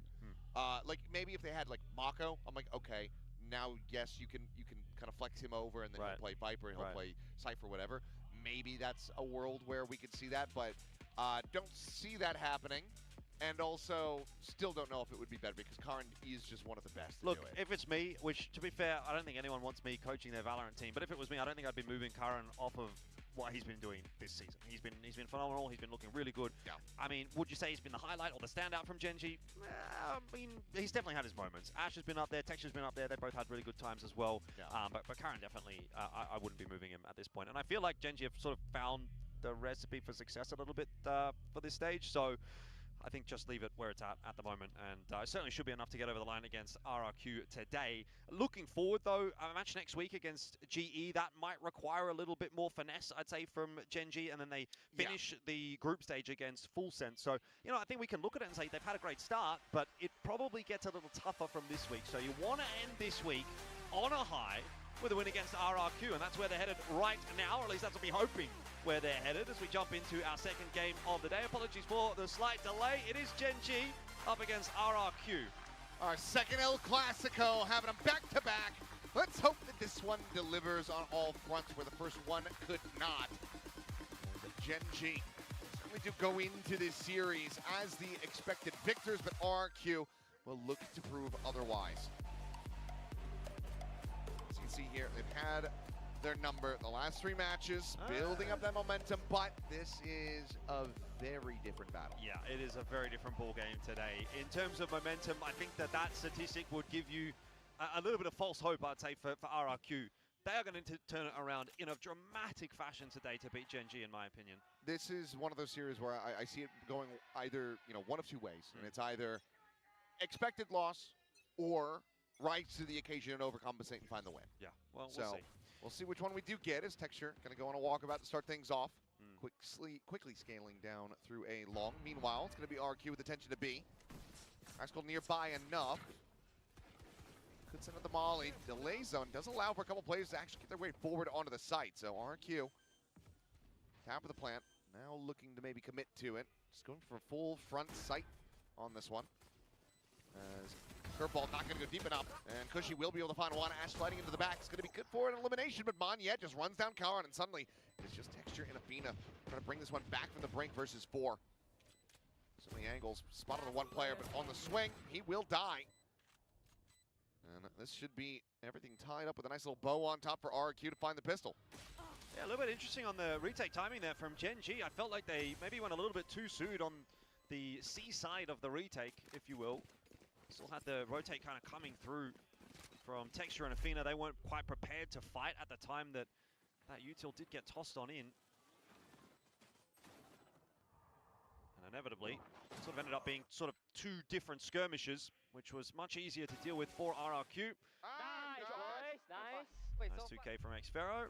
RRQ off to a decent start. You're not going to see much of an investment here from Gen G. They won't try and take a leaf out of Paper X's book from earlier on today. They're going to try to take down Zan here potentially. Oh, doesn't opt to go for the shot. So Rascal is able to go ahead and collect that orb. To have Texture again with that Headhunter ready and waiting on C Long. So I suppose that will see if it can be the quasi-sheriff. He is spotted out. Doesn't opt to use any of those bullets to dislodge the drone. Looking for the retag. Meanwhile, Sam trying to see if he can open things up here. Check of the corner. That will be Ash dead. Curveball into the face. Can he escape? Yes, he can. Tucks back enough, but okay, Rascal does manage to hound him down, so Marshall can be grabbed up. Meanwhile, Texture still trying to hold the line and taking the rendezvous out to safety over towards Garage. Swing the corner. Second shot, pretty good. As Texture looks for that third kill, can't quite find it, but that is a ton of damage dealt already. Yeah, that fourth bullet was very, very close to Xfero's head. He's lucky to be alive as well. That could have been Texture time, but not to be. 3 on 2 for the retake, still doable for Gen G. Reveal onto one, Xfero spotted. Reposition from backside, but Paranoia goes across, connecting onto both. Space created. Monyet swinging, able to find the first, knows that they are into the site. And that should just be the cleanup coming through. Karon's got nothing more to work with other than the classic, but he still gets it down to one. That was a little too close for comfort. You can already start to see some of those cracks showing for RRQ. Granted, it was a nice little pop-off from Texture. The 2K makes it doable, but see little instances here. Okay, Zan going down. There's, you know, the paranoia that comes through, and you think maybe there's a world here for Gen G. They can put something together on this retake. It gets way too close for comfort, and if they have anything behind this, I think if you've got a Sheriff instead of a Classic on any one of those players, maybe that is actually the difference maker. So the fact that Gen G get that close does have me worried for RRQ. We get the buy-through for Gen G to start off round 3. Bonus round for RRQ, but given that they were down to just one gun, they pretty much had to reinvest across the board. Monyet and Crazy Guy somewhat taking the eco as a result. We'll still have a good amount of money behind this one, but yet again, Molly going forward, but you get 2 players inserted, so now can just pump the brakes, back their way off, say, okay, we got a bit of util out. Texture in the meanwhile, posted up on top of the B site, but it looks like they want to try to rescale this. A little jiggle peek, and oh boy, how in the hell unlucky for Askel. Catches a stray to the face, through that wall, as they're just trying to kill Ash. And he's down to a sliver. And this is looking good for RRQ to convert the bonus. That's pretty nice stuff from Zan. I heard a Goodbye, few Texture. positive things said about him. And he's delivering again today. He's been a welcome addition to RRQ. I mean, Monyet came back into this lineup and looked pretty good, but I think for me, Zan's probably been the most impressive, although I've only seen him obviously in the one game so far. What we've seen from him here in his second is not looking too shabby either. It's always nice to see someone new kind of coming into the fold and having a bit of success. I think that's why everyone wanted to get behind the Zeus storyline as well. You know, fun, flashy plays obviously from these Neon players, but also just new blood, new players to talk about, new things to get excited about. So it's going to be a good day at the office if Zan is performing well today for RRQ. Brutal way to start things off here. Zafina, I don't know, is it Cushy is on the hunt. He wants to try to get towards that ultimate here. What?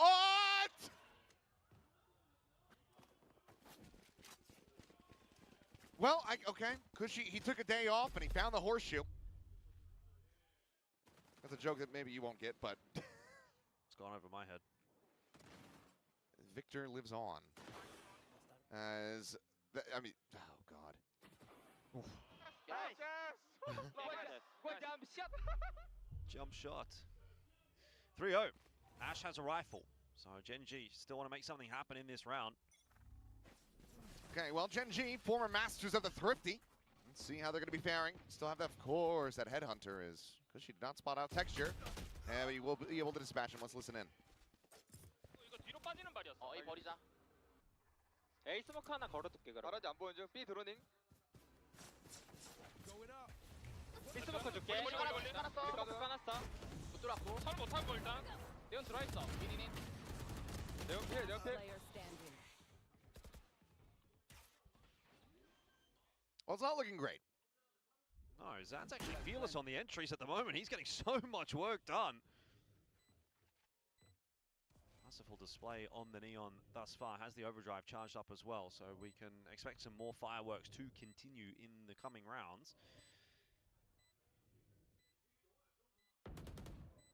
I mean, even finding any damage from here, not going to be too valuable overall. Plenty of cash here from RRQ. Yep, quick little exit. Make sure that not giving anything over for free. So Karan just the die to the spike. And a 4-0 start for RRQ. Curious if we'll see the early timeout call from Solo.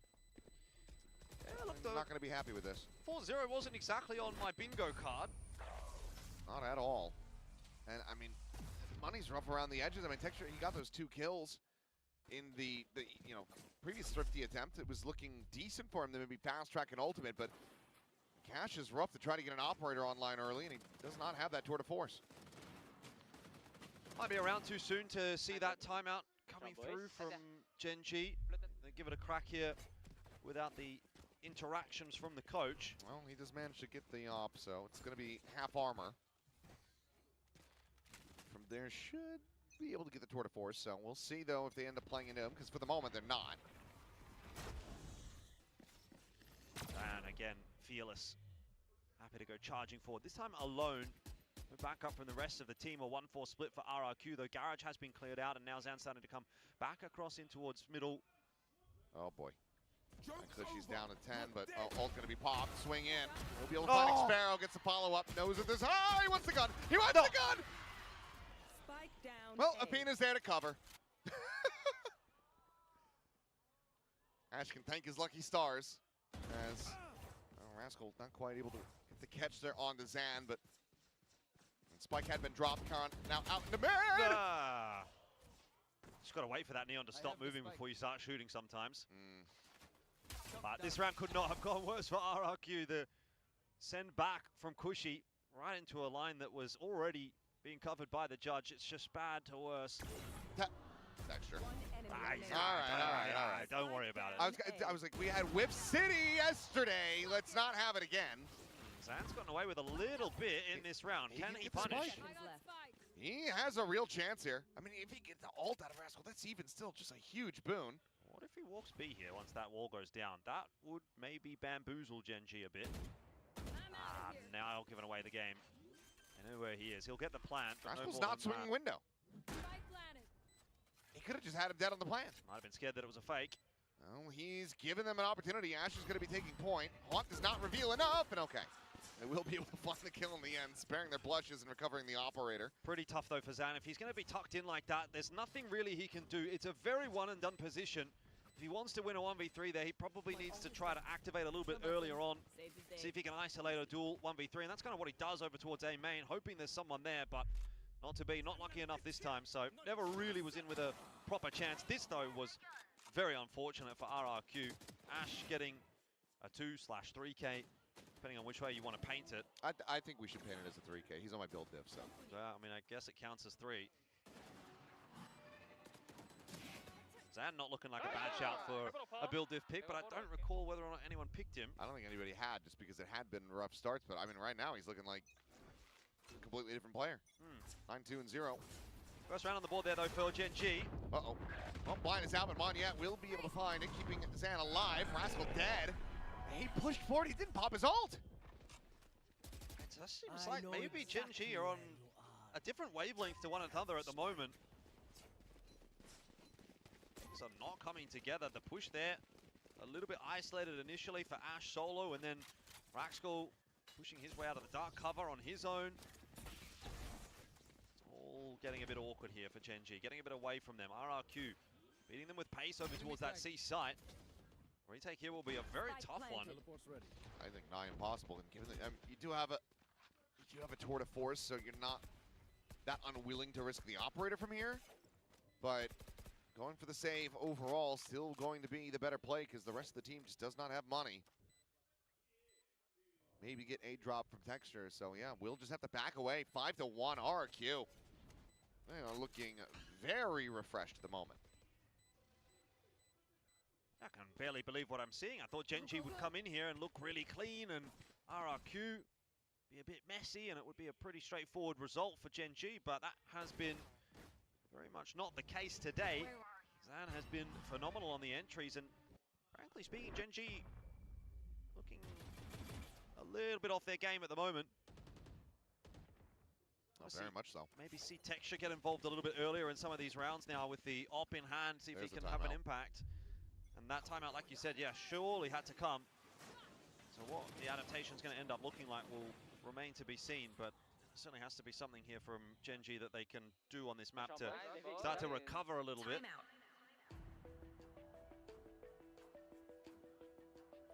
Chat here from the coaching staff of Gen G.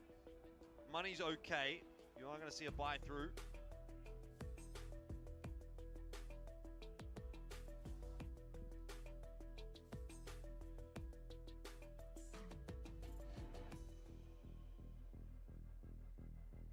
Wanted to see them go over to champions. I mean, they've been on the right path, but this is a rocky start. Granted, here's the map pick of our queue, but it's not like it's a map that Gen G hasn't played. I've seen plenty of performances from them. They've overall looked very steady on Haven.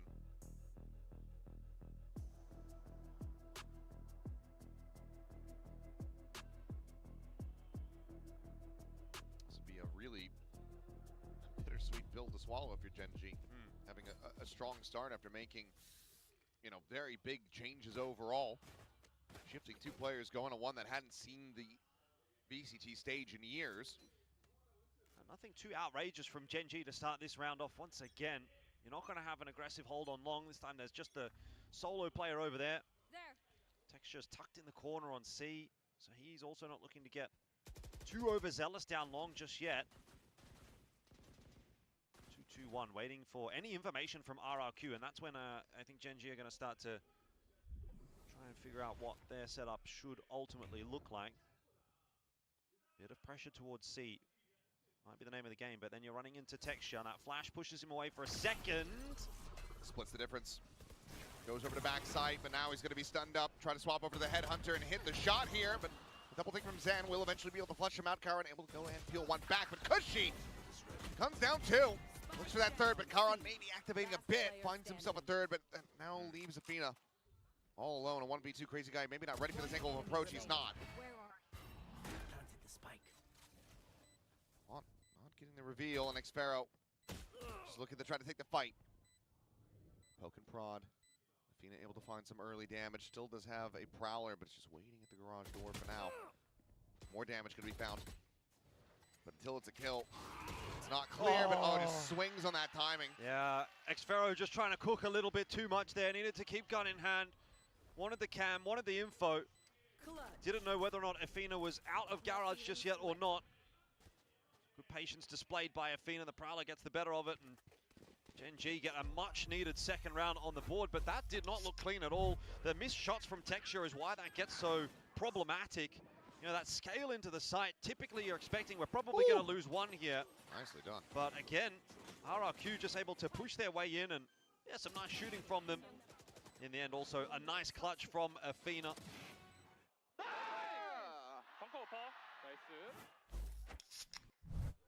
Oh, Red Bull clutch to get the second round win.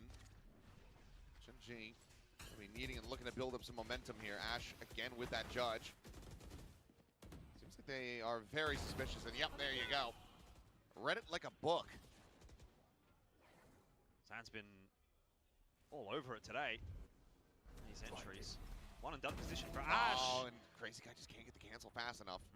Meanwhile, oh, well, Zan, quick little pop-up. Rascal playing whack-a-mole. Cover going. Joke's over. It's pretty cheeky re-aggression. There's also some aggression happening here. Texture this time able to get that off shot to connect. Rascal on the hunt, trying to spot him out. Xpharaoh has been found. Now they know where Monyet is, so they know where the 2 players are, but Karan can't win the fight. Oh, what is this round? It's just a mess. Skirmishes all over the place. Rascal now coming in. Wins the duel. It's the readjust, but Monyet tucked in the backside. Now confirm the fadeaway shot. Texture trying to win it, will be able to do so against his former teammate. And the fuse in, Gen G. Some back-to-back round wins to move up to 3. Yeah, a bit of a sigh of relief being breathed by Gen G in these last couple of rounds. They are getting way too close for comfort. But at the end of the day, putting rounds on the board is what's most important. Didn't really love that position from Ash, a little too easy to clear out. If he's got someone there to back him up, maybe, but it seemed like he was kind of left high and dry. I don't know if that was exactly the intention for Gen G. Made life a little bit harder going forward. And then it just became a bit of a mess. You had lurks all over the place. You had players pushing. Texture comes up with a big round. Important kill from him over on the A side of the map initially, and then obviously clutching it out there as well. Brings it back to the 3 to 5. It's still a deficit for Gen G. Bringing it back slowly. Oh, well, Texture. Zan Nice and early. I mean, how does Zan just keep getting away with this? 12-4-1, and Gen G are making it a little bit easier for him. He's having one of those games, though, as well. Everything seems to be connecting. So, change up from Gen G as a result of losing that player. See, Rax will take a risk by pushing his way down C long. Does not spot anything out there at all. From this point forward, it'll probably be more of a retake setup for Gen G over towards C. Rotate their extra forces in the direction of A. They have a sneaking suspicion that that is where RRQ are going to look to finish this. Cover out. Try and slow RRQ down a little bit. Gen G reading this round pretty nicely so far. And Ash is definitely in the position to do more with this judge. Yep, ult denied, overdrive gonna be popped. Karn quick reposition, just TPing over right inside, but he's been pinged out. They didn't clear this recon. He faces forward, he's trying to take the fight, and will be able to find the one, but cannot get that second. Judge still here, but now 30 seconds. Plays well through, Hunter's Fury across the slide in, and Ash able to collect 2. Afina will be taken down, but now they're scrambling. 20 seconds remaining as they try to get themselves over to the B site. Yeah, Rax will go for the long rotate back through defensive side rather than on the forward side. If he had gone down, not sure what he was looking for on the attacking spawn. I guess he was looking for maybe the lurk from Xfero, thinking that he was going to be rewrapping in through B, but instead this does give him the space to get the plant in, but he has to win this fight. He will be able to do so. Xfero. Cursor glance behind at the worst possible time. Oh, Crazy Guy's got a bit of space, and he can definitely win this round. Gets the tap on that spike. In case the wall goes up. A couple of walls, maybe. Ash has already used his in the round, but there is that blaze wall. So now it's all down to the spam. The connections are not there. Recon sent, cleared. Oh, Crazy Guy, just not quite able to find it in time. Will be able to get the kills, making sure they don't carry the weaponry over, but the defuse is there, and the round is Gen G's. Yep. Another one that comes down to a 1v1, though, technically. Oh, they're getting none of these easily. They are losing a lot of guns, Gen G, and it's not helping their economy at all. It's just, Zan, every single round is finding the opener. It feels as though Gen G are kind of having to play 4v5. This was a very nice recovery, though, from Ash. The two-piece there with the judge. So, enough done, and you almost feel a bit bad there for Crazy Guy, because he gets the kill on the Ash. He probably thinks that's the diffuser. Not the case. It just ends up being a little bit unfortunate, but I mean, Zan at it again. I mean, Gen G is trying to slow him down, but the util is just not there in time to actually stop the Neon. Zan is regularly able to get out in front. That's why Texture gets caught off guard. That sees does not find him. So now Prowler's going to be sent through. Oh, okay. Stun out. 1-for-1 exchange as the Neons get taken down on both sides. 4v4 though. Still needs some recovering here. Gen G are starting to lose that space over on A long. Hoping to backfill in towards short. Got Karen kind of watching that. 3 players still over towards the A side here. Heavy defense for Gen G, but starting to fall off is Afina, and that's when RRQ are going to go for their walk-up. Blaze wall situated. A tiny little pocket to try to play around. Good Thrown spot over for the Karen. top. Rascal will clear that to try to play Karen in. Oh, wall falling. Steadies it. Monyet dead behind. So Will still falls. There's the ping reveal. Afina noted and tries to get that spray and pray. Won't manage to have it connect. Xfero walks in over towards Hell. Looking for the plant. They allow him to get it. Cage now popped. Check on the one side. He's isolated it. Oh, but Texture bails him out. It's another round that Gen G get where one guy is alive. Yep. One shot missed by Texture in that retake, but luckily he connects the second. Otherwise, it would have been curtains for him. RRQ, this has to be so frustrating. You're getting these rounds so close and just not getting them over the line. It's 3 in a row. It'll come down to essentially another 1v1. did like this hold though from Genji. Karen up the top, that blaze wall going up. It's a really tough angle to clear once that wall falls. So it throws off the aim. The rest of the reinforcements sliding through as well to help out. I'm sure our co-streamers know the pain that RQ is going through at the moment, getting one guide over and over again. Timeout. So a timeout call will come through. RQ looking to try to put together something so they can make sure that they finish the job. Yeah, what are you saying here, guys? Just win the clutch. Come on. If you had won the clutch, we'd be up like 8-2. That'd be crazy for RRQ, but letting themselves down a little bit. Rồi ok, xui lại đây. Quay hết đây. Đủ 5 đều à. Cắn gì? Chance at maybe even walking away with a 7-5. That would be a really nice recovery. Waifu với chiếc xe KN25 Vtuber cũng là màu tím. Màu chủ lực KN25 là màu tím mà. Tôi xe cũng thế luôn. Not a short flight. No. I've basically done that. And it's pretty brutal, so welcome. They it was looking rough to start off, but they're starting to give us a bit of a decent show. I think the thing is though, if at any point Zan cools off in this game, Nhật có đại diện vô play in VCT rồi. Managet không phải VCT. Managet à?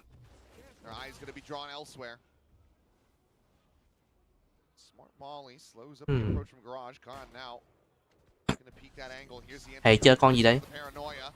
Sova.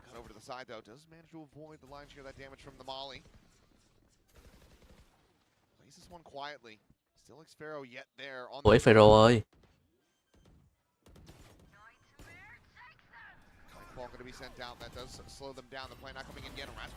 Ui. Lỡ Cusi nha.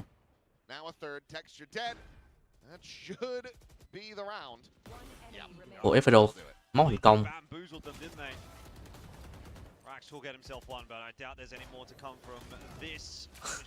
Phải nồi thầy đấy. Nightfall went through. Genji wanted to try to push the issue and get into that site while the plant was still going down, put a bit of time pressure, a bit of pace into that round. But RRQ very well prepared for it, hitting their shots. It's always tough as the Neon when you go sliding on in and you just get sort of instantly one beat. Kind of know things are going to fall apart from there. That's what Genji haven't really been doing to Zan, but it has been done to Ash so far in this half. So I mean, as a result of all of those tí xong thì co lại win ra bonus nhanh su. Thôi cũng không cần co lại đâu. That's a chance gone begging for Texture, isn't it? He's got the rifle, needs to be converting that kill. It's drawing some attention over here. Swing in and oh my goodness, what an exit. Texture TP về. Still a gun in the game for now, but solo holding Chắc không. Ủa, sao thế? Especially if all of RRQ are headed in that direction, which is what's occurring. The creep up on long to have a smoke on short. I do not like this angle. I mean, A, drone's going to find him. B, they're going to hear the trademark. Yeah. So they're going to be looking that direction regardless when they swing in to try Trời, to clear Texture vẫn cố dịch ra mà. Rồi, 57. Should be easy pickings here to go ahead and make this a 7-5 half. Yeah, RRQ do come good in the end. That's gone down. We'll see if Rascal and Karen can make anything happen, but yeah, always going to be a little bit tough. Goodbye. I know exactly. May as well. Oh yeah, I mean, there's no reason not to. It's just funny that all of these tools are coming out in the last round of the half when it's already over. Flawless way to finish things up. Flawless luôn mà. Yeah, 7-5. It was looking a bit grim for a moment that maybe Genji would make that comeback and recovery and then even start to run away. Rồi ok, con này ra bonus nè. As though Genji is where they headed, right, getting so much work done. Đây, chắc chắn round này. These guys somewhat taking the eco as a result.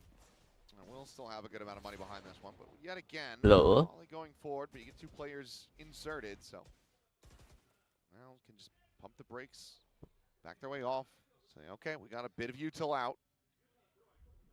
In the meanwhile, posted up on top of the B site, but it looks like they want to try to rescale this. Little jiggle. Ôi ôi Ash ơi. How in the hell unlucky for Askel? Catches a stray to the face. Ôi. Through that wall. Ba chúng Caron.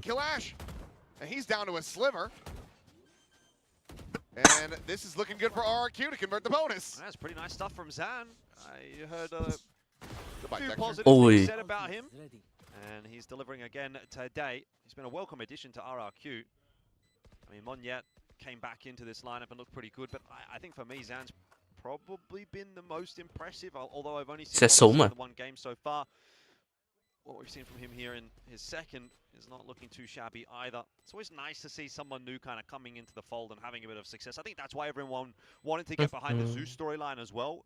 You know, fun, flashy plays, obviously, from these Neon players, but also just new blood, new players to talk about, new things to get excited about. It's going to be a good day at the office if Zan is performing well today for RRQ. Brutal way to start things off here. Zafina, I don't know, is it Cushy is on the hunt. He wants to try to get towards that ultimate here. What? Ui. Ôi giời, nhảy bắn à. Okay, Cushy, he took a day off and he found the horseshoe. That's a joke that maybe you won't get. Rồi spam chúng ra xe, ra score luôn mà. Victor lives on. As I mean, Đáng lẽ ra phải những cái cửa kia trước mà. Ui giời ơi. Trung bình hitbox nhảy bắn. Jump shot. 3-0. Ash has a rifle. So Genji. Rồi. Zan happy to just let Genji have long control. Ôi ôi, San ơi. San ơi. Hay. Shot into the spray down, no damage suffered as you say. So Genji vô xa hết rồi. go for the plant, but they really want to try to get this Neon out of the mix first. Texas vẫn coi lại. How many Một. more can he take with him is the question. Ui. It's nearly 3. Mém được 5-3, ok. Không sao không sao. Caron yếu rồi. There's really nothing in that. He's just shooting them. That's all it really is. And he's taken 2.75, 2.8%. 2.8, yeah, whatever. You get my point. He's taken nearly 3. Coi Texas. For Genji. They don't even feel comfortable about the position. Ron trúng nè. Có được vị trí của Texas nè. Biết đâu rồi. Again, it just feels like things are off. Blatant recon, uncleared. Consideration on the molly. Ôi, số đã trúng ra score. Chết Caron. Tuck in both players, basically shoulder to shoulder. And it's Cushy. Falling, but not before cleaning up Rascal, swinging the corner. Ui, hay. Cannot get it done. Two players surviving, another pistol into the hands of RRQ. Now move up 8-5. Hay lắm. Thầy ơi. Thầy dùng classic clip. Mình có thấy mà. Quả này San bắn hay nha.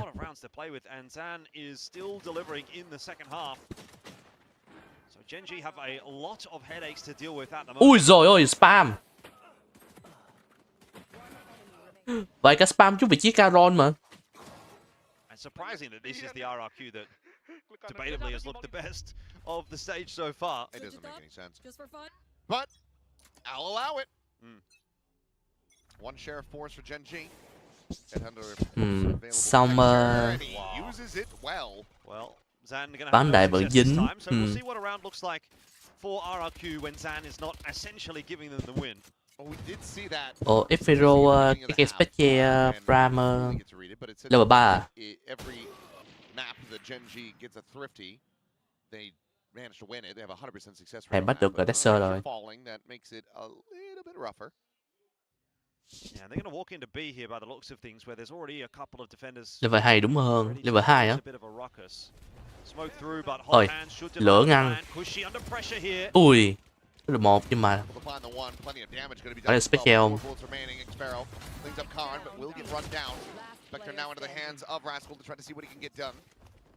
Rascal thì biết ở đâu đấy.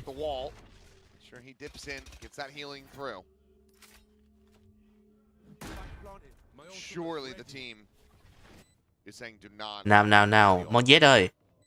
Từ từ. What the?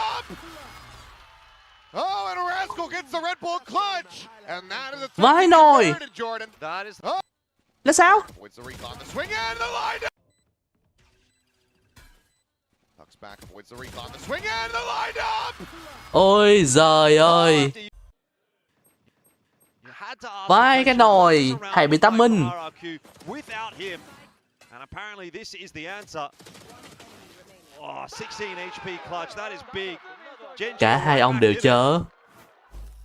Không, quả đấy hình như là thầy vứt lấy Muscle ra, nhưng mà thay vì dùng Muscle thầy ấy lại lấy cây Classic ra. RRQ do not have a lot of money in the bank here, so it's just going to be a sheriff out for Cushy as far as firepower is concerned. Is one away from the run it back if he can find an opening peak here and maybe pop that run it back, get another fight in. This is a hell of a gamble though.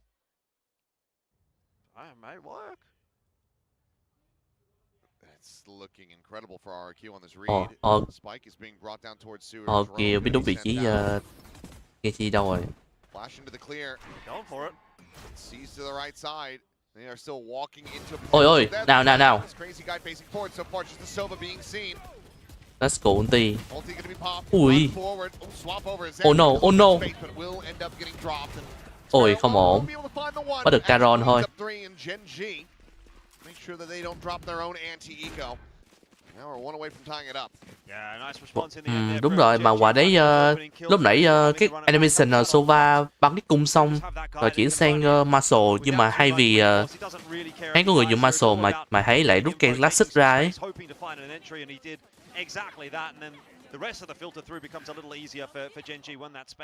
Cái pha vừa rồi cái pha là cái round hút eco á. Odin online, the operator in the hands of Zan as they try to stop Genji from tying things up. We'll have to listen and see if they're going to be able to get this one over the line, move up 9-7. Oh, double DP again, just double DP again. Can I flash? I'm gonna flat with my ulti. Okay. Omen double DP, I think it's gone, okay? It's okay, He walled the way, they took my link. They walled me. Akan para kong, later kong. There is one on the ceiling. Yeah, Zan, I'm gonna wall like this, and then we clear gong, okay, with my ulti. Can you para up? Para for me. Come on here, guys. Can we go faster, B? Yeah. Neon gong. I'll try step back for you, wait.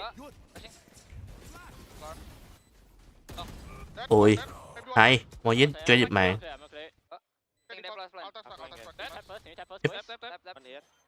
Oh, what a moment. What a timing found for Xpero. Ui. Still able to find the two, he rescues it. Ôi giời ơi. Vãi nồi Pharaoh. Hên đấy. Trời ơi, Vãi Pharaoh đầu tìm vai. Trời ơi. Vãi nồi Pharaoh. Pharaoh như kiểu đau tim luôn á.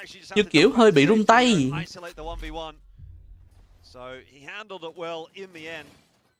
Trời ơi, quả đấy bắn trượt viên to hơn Rap. Quả đấy bắn lên đỉnh đầu finish xong rồi quay lại bắn con phết mật hợp lý á. Đấy, Fero hồi hộp kìa, đó, hỏi kìa.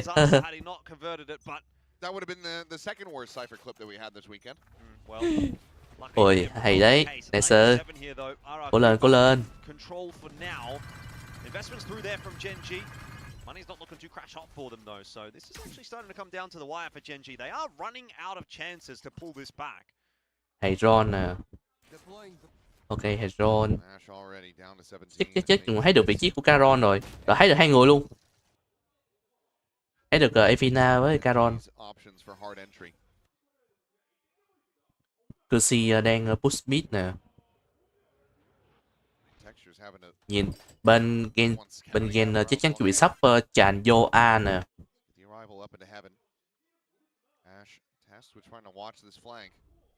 Ôi, Ash đang coi lại flank à, phải. Quả này là Cusi tăng binh được là ok nè.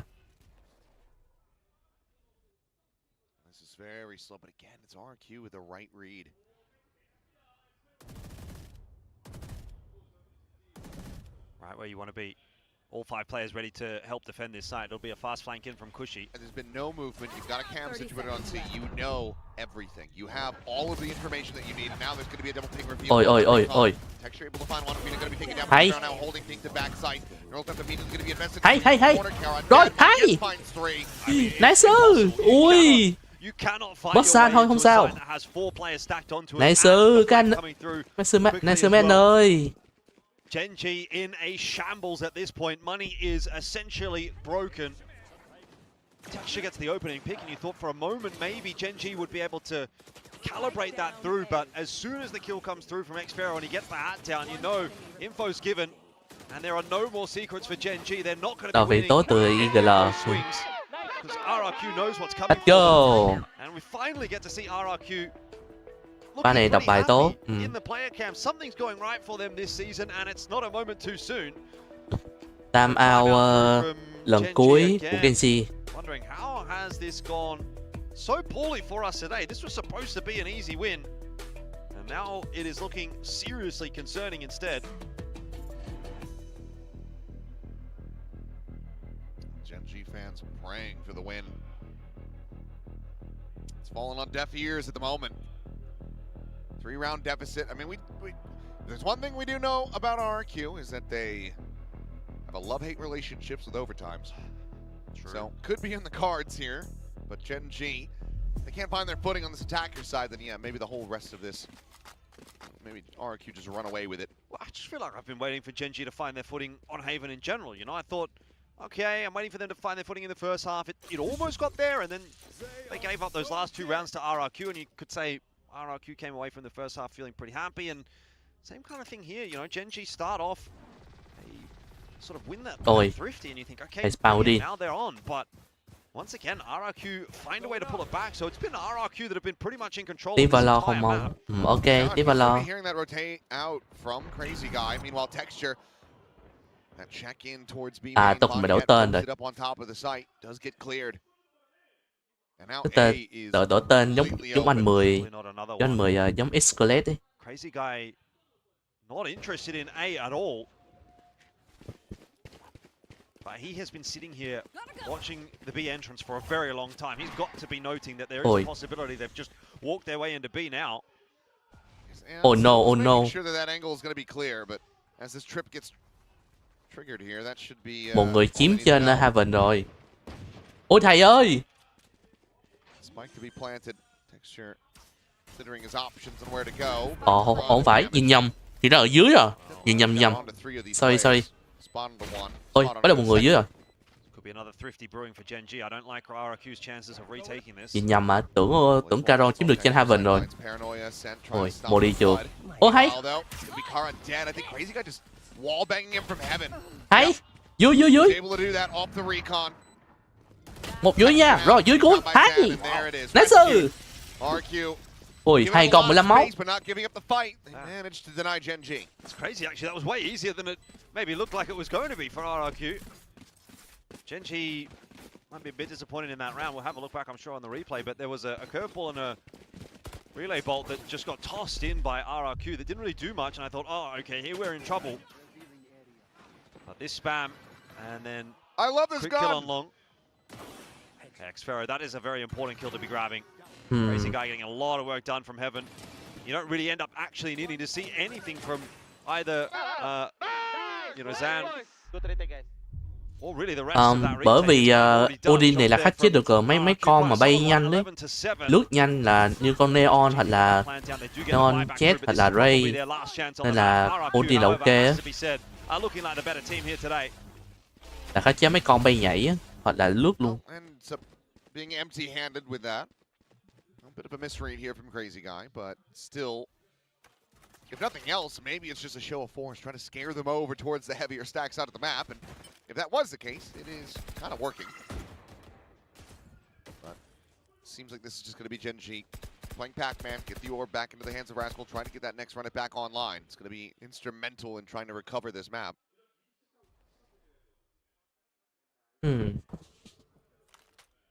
Đi bộ thì Odin không chơi được.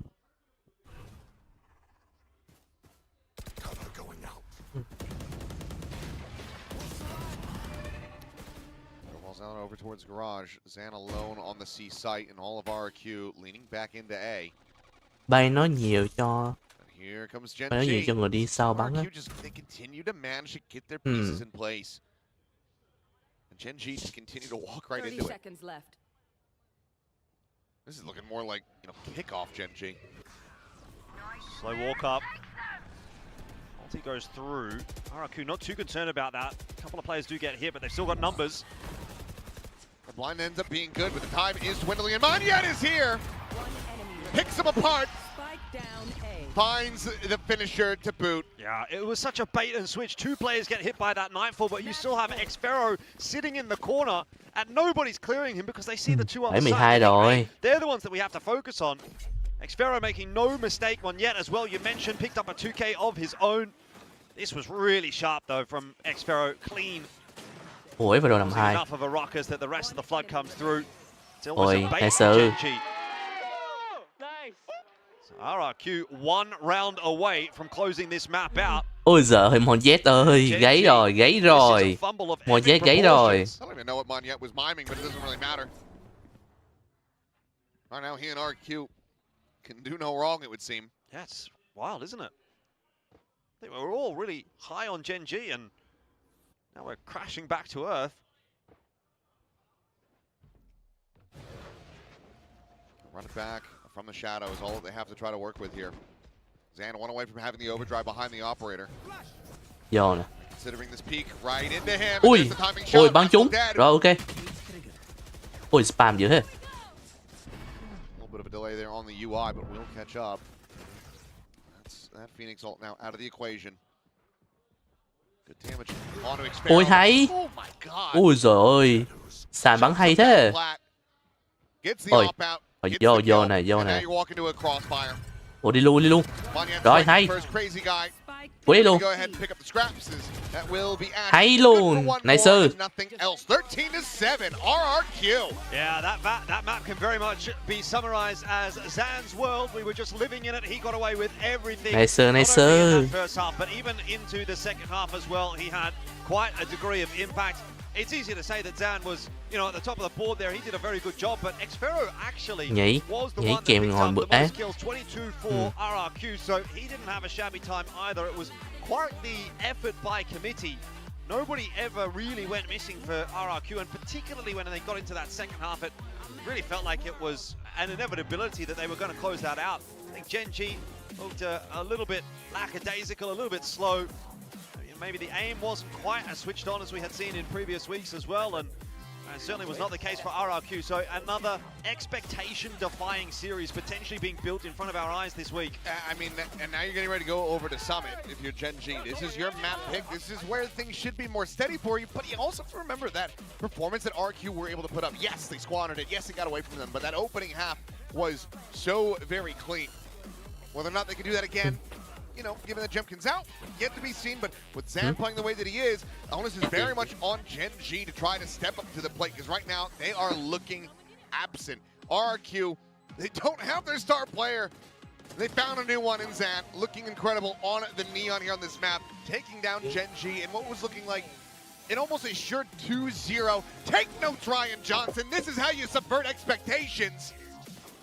We'll see if they're going to continue to do so, but for now, let's send things back over to the analyst desk. Well, Morgan, we were wrong. Yeah. We were so wrong about RRQ. What were we thinking? I have to say, Jemkin not being here, this is really promising for RRQ. You don't want to rely on, star players are good, but you don't want to rely on only one. They looked so comfortable here on Haven. I think they understood the map pretty well. You saw them work a lot of garage and A. I think those are really the two key areas. And I think head-to-head, they looked way sharper than the guys on Gen G here. This is not the same Gen G than we saw in the previous two games. I feel like in those maps, they were very much controlling the tempo and dominating the gunfights. Here, they couldn't do either. This is what I said, like Gen G, they have looked good on this map, but they've only played officials against Nongshim, which is a very specific style. The last time RRQ played them on this map, they beat them 13-8. And yes, it was a different iteration of RRQ, a different iteration of Gen G, but the comps are not that different, and Gen G hasn't changed that much, at least comp-wise and some of the style as well. since you saw Lakia as well as Caron. And actually, to be honest, guys, go back and look at that game from the qualifier. It was like the same scoreboard. I think Lakia had about 100 ACS as well, and Caron did not have a good game. So we've had almost a very similar result here between these two teams compared to the last time that they played on this map. Yeah, that's right. I mean, Pilsky was right. We were wrong. It's first map. It's not over. It's not over. But I will say that was Genji's pick, though. That's a little bit. No, that was RRQ's pick. Genji picked Summit. Genji picked Summit. Are we sure about that? Yes. Really? That's the way it went down. I'm just gonna join true. my boy here. Yeah. So why did I think it was the other way around? I was like, because it would have made sense. Because exactly, it's a bit surprising. But let's talk about RRQ and their economy. I mean, they had the best possible start to this game, so that they should have been really front-running and dominating. You see it here in the bonus. They go in with 2 pistols, and they wipe the floor with Genji on their first gun round. Pick up a bunch of rifles. It's the best possible start you could have to a map like this. It gave them a ton of economy, a ton of momentum. But Genji, I was actually quite surprised, to be honest. They actually put together a lot of clutches and got themselves a lot of rounds in this first half. I mean, I feel like it almost makes the scoreline look kind for Genji. When you win every 1v1, it's, you know, you get those boosts of rounds that really most of the time should be 50-50. So I think this game looks a little bit closer than it should have. I think RRQ definitely the more dominant team here, despite Genji managed to steal these really close breakdown rounds. Yeah, totally agree. I think this could have been even more one-sided than it was, which is worrying for Genji, because I do think they're good at this map. They have some great protocols. We saw a fantastic game against Nongshim, but they weren't on their game today. And I think at the end of the day, this is where I look at this Genji roster on paper yet again, and I think like maybe they're a little bit overrated from a 2-0 start in the group. That was not the best game from them. Ooh, I mean, yes, but also, I mean, 2 matches is nothing to, you know, look away from either. But phenomenal. Zan's the man. Zan's going ham. Zan's our man. He's going ham. Zan. Oh. Fantastic. Yo, we didn't see that one coming. Let's go. Fantastic và Hải Nội. Đó là full tên của San và Hải trưởng. Fantastic và Hải trưởng. Ôi giời ơi. I do think they were lacking in that neon department. I think Monyet's much better suited to smoke, so I think he was a fantastic pickup, and now he's starting to prove his worth. Yeah, I think there will be a lot of people that aren't that familiar with Zan and his career. He's the kind of guy that's been a Neon specialist for the longest time. I remember some of his old teams even used to play Neon on Icebox, and they put him on the Neon. So, and that's when no one was playing Neon on that map. So it's his premium comfort agent, and you can see that he was well and truly within his comfort zone there. Well, this is the second Malaysian player we have in VCT Pacific in Tier 1. How do you rate him next to the other Malaysian player? Oh, it's pretty hard to beat Devi.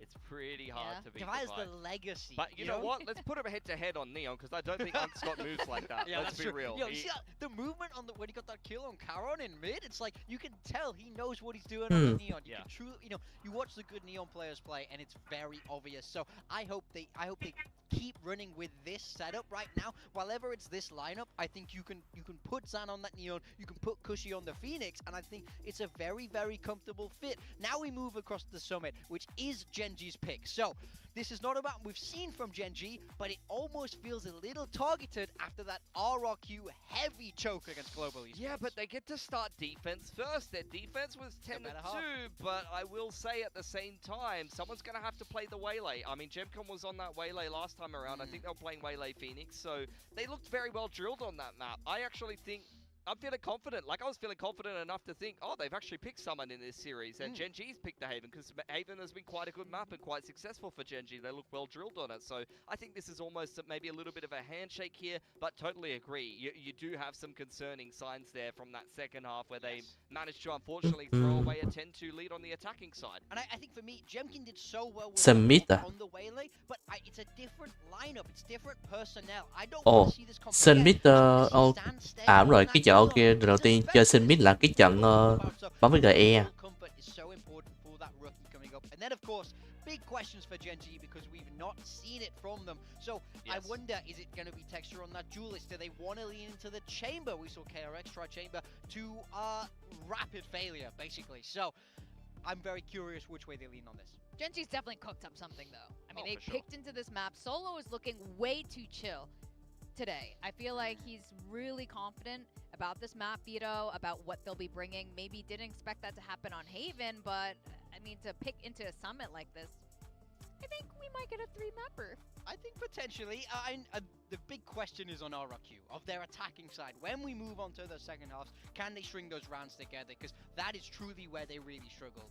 I mean, I agree, but at the same time, you already heard it from Crazy Guy. Like, he took accountability, and Crazy Guy not being able to call you to a win when you start out 10-2 on the attacking side, I don't see that happening again, to be perfectly honest. I think that they've have gone back to the lab, have thoroughly reviewed that and realized what went wrong, and I think they're going to have a much better showing on the attacking side. I would just want to see if they're going to play the same comp, honestly, because that's the thing that concerns me, and that's where you could start to see some inconsistency across a whole series from RRQ. They very much are trying to cobble together a roster and make the best of things. And on Haven, a map where they've already got the recipe for success against Gen G, who hasn't changed very much. They just kind of plug and play and they find a way to win. But this is where across the whole series, how are they going to continue being able to do that? And I will say, a really big thing for me is that now they have that first map win. It was 0-2, 0-2 in their previous series. Now they have a little bit of momentum into the Summit series. cần mấy con có chói, hai Molly vua.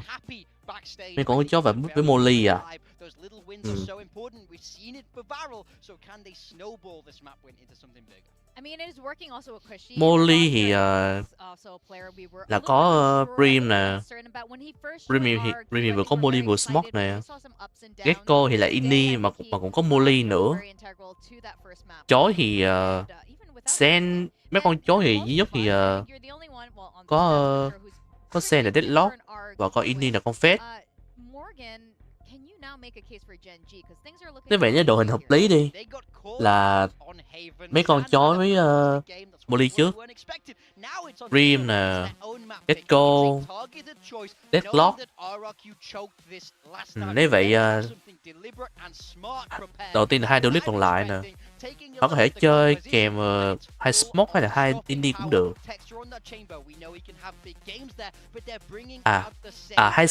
Đúng rồi, cái map này hai sen hợp lý hơn. Cái map Summit này hai sen hợp lý hơn á. Nếu vậy là Deadlock với con Cypher thì là hợp lý hơn.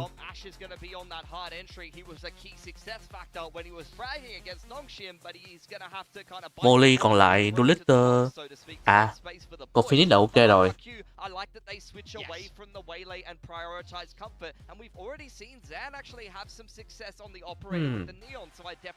Kêu là hai duelist. He's our man. If he can't do it, I guess Jemkin can, but he's not here. Back to our casters for Summit. In we go. Let's see if this ends up paying off for Gen G. Targeting the Summit. And RRQ let slip from their grasp. What does their game plan look like? Because you have to suspect that RRQ is going to come in refreshed, more focused, especially after being able to have that first map win. Yeah, and I think this is the kind of map that I can, to be honest, see RRQ getting a win in as well. I know the conversation obviously being around Gen G picking into this. Hopefully they've cooked something. That makes a lot of sense on the surface of it, but it is still a new map. You know, you haven't necessarily had all the time in the world to get familiar with this, and if Zan is still feeling it from map 1 to map 2, this can become a pretty messy map. There's a lot of chaos that hai Deadlock bằng Viper cũng ngon. Ulti nó thủ cứng luôn. Nhưng mà cứ mỗi lần đũa khác cái là bên kia rồi xây ra sai khác luôn á. Trừ khi dùng nó retake cũng được. Nếu mà phe thủ á. Hai Smoke mà thì biết đúng rồi. Lựa chọn hai Smoke thì có hợp lý.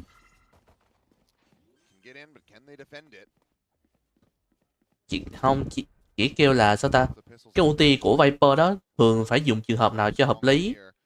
Nếu là tôi thì sẽ dùng cho trường hợp reset. Nếu mà tới gần quả bom thì dùng ulti luôn. Phe công thì cũng như bình thường, vô side cái là ulti luôn, là bom.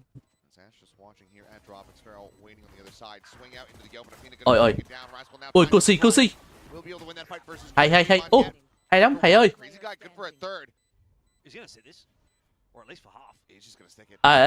Ui sau lưng chịu rồi. Không có thông tin của Rascal thì chịu. Mà còn nhảy sau lưng nữa, hết cứu. And unfortunately just turned away at the wrong time. Had he been watching Raxkull, maybe wins that duel, and this round is a different story. It still got very close though for RRQ.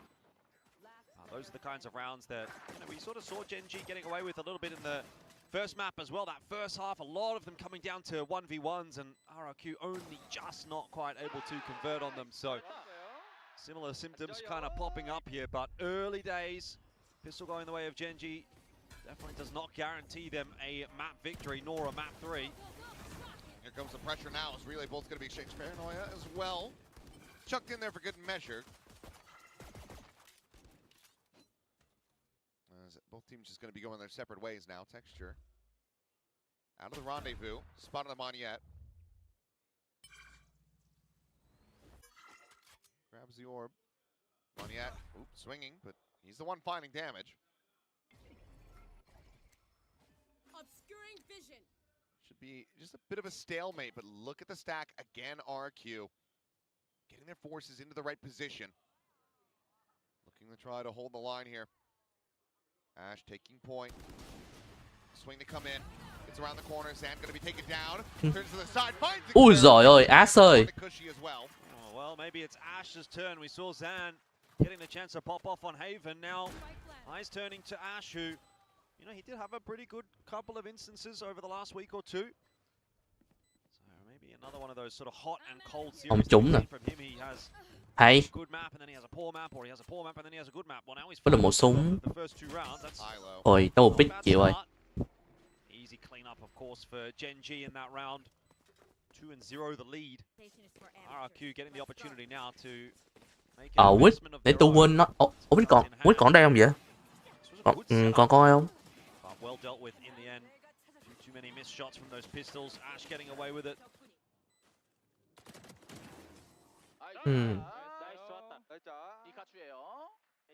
Looks to be an early setup over towards B coming through here from Gen G. Wonder if they want to try something a little bit faster in this round with the, again, substandard weaponry that they've got. Maybe get that stinger in nice and early, nice and quickly. Oh my goodness. The overdrive Ui giời. Hay. now doesn't exist. Ash đang cố phá đóng cửa nhưng mà không được. Shot đạt không, ưu tiên không trúng ai.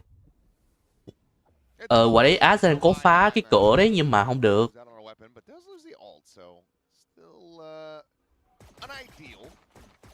Ron trúng vị trí của Traxxer. Chỉ thấy được Traxxer thôi chứ không thấy hai người còn lại. Chipping away at that defensive util. That's a really nice shot from Xfero. And remember, he was pretty on point in the previous map, so looking to see whether or not he Không phá thì đam đủ đó nhưng mà có điều phá không kịp á. Phá ý là phá đúng lúc thầy ra cái là ngăn kịp thời luôn.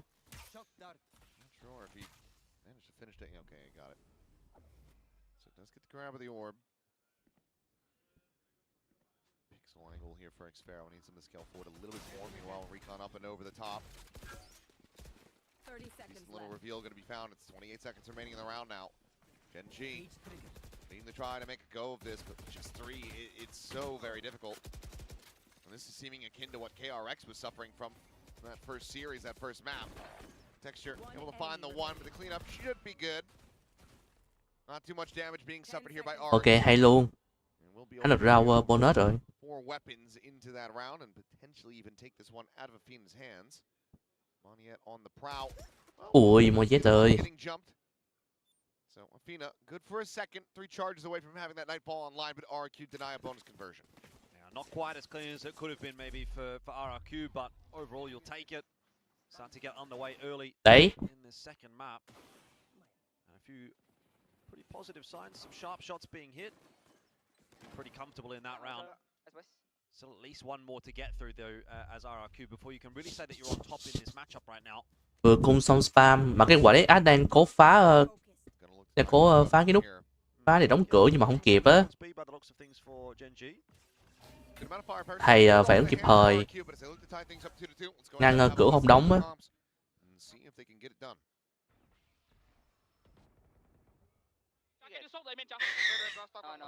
Come back, take back out the one. Let's leave it and go healing.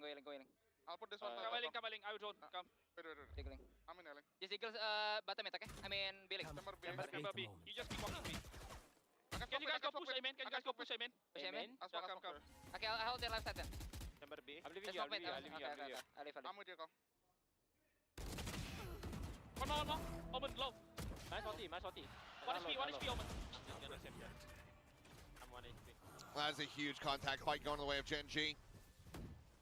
As well as Texture finding an immense amount of damage onto Xpharaoh, so this should be pretty much a save from the outset. And you can already see Cushy sliding back over towards spawn, so that's going to be round done as Gen G will maintain the lead. Yeah, nice stuff for Gen G. Keeps them with their noses in front on this map at the moment. It starts to get the crowd involved as well. They've been pretty quiet in this matchup. But they did have a bit to get excited about there. Teleport's ready. A few sharp shots. Here. Texture not going to be able to find anybody. That trip keeping him at bay for the meanwhile. So a little bit of moment of respite for both teams as that spike ticks away. RRQ, you can tell, finding it a little bit tougher to get underway early on this map of Summit. Maybe Gen G's plan is going to work out here today. Boys, 1-3 rồi. This round here for RRQ to work with. So keeping the economy as healthy as possible. Rifles. And get the job done. Cleans up though from Karan. A big round for him. Still keeping things relatively tempered as far as the energy is concerned though. That save though does really do kind of wonders for RRQ's round here. They get out, 3 rifles, Guardian I suppose as well. You can kind of count. It's just Crazy Guy that's looking a little bit worse for wear here. He's armorless with a Sheriff. But he's sort of going to try and play that support role anyway. It's more about the util for him than anything else. That's boy. Awkward for Cushy. Not sure what was going on with that one. Couldn't tell ya. Well, regardless. Rough start. Know that it was a clear from backside. Door now going to be shut. This time they don't have to give a life for it, so positives. TN là ở đâu ta? Thái Nguyên à? It's important. I think at this point, if you're RRQ, you're really hoping that there's going to be a Okay. push in the direction of A because Thái Nguyên thì is chịu rồi. held. It will be that full stack really. Keep Crazy Guy over here towards B just to try to show some presence. He's going to drone out, see if he can scare Gen G back over to mid, back over to A, and he might have been successful in that attempt. They are kind of heading in the direction of A, and this is where this round can start to, again, come back to a winnable position. And for that RRQ. is where that slower was not supposed Oh to be. no, được phá cửa A nè. little bit of an accidental rebound on that. Slow them up a bit, and okay. Rồi, Great bên shot Dexter. from Crazy Guy. Now they have to commit to A. It's a good amount of damage, but San với Fedor buộc phải thủ được. Bắt được 1. Mắt không dính. out a little bit wider. Shuts down Ash. It is 12 seconds. What? 10 giây. There's nowhere else to go. They're gonna save. Are you serious? They're gonna save this. Ồ phải xếp rồi. Còn mọi đứa cái xe đá dí thôi. From Gen G. All it takes is a drone over Rồi. towards B to scare them 2-3. away, and then obviously that kill comes through. There's no chance of rotating back over to B at that point, and Gen G decide, well, we're going to try and give it a crack, but it's a great relay bolt timing from Zan that catches them as they try to flood through that smoke, and immediately Gen G call the cancel. They kind of give the round to RRQ. Madness. Look at that relay bolt timing. Nice boys. Nice hold. I think RRQ might be as confused as we are. Yeah, a bit of a head scratcher there. That works. Gen G. Rounds like that, certainly unaffordable to dropping that first map. Operator now into the hands of Texture. We're going to play off this Prowler, but it's going to be a quick clear and a backpedal from Monyet.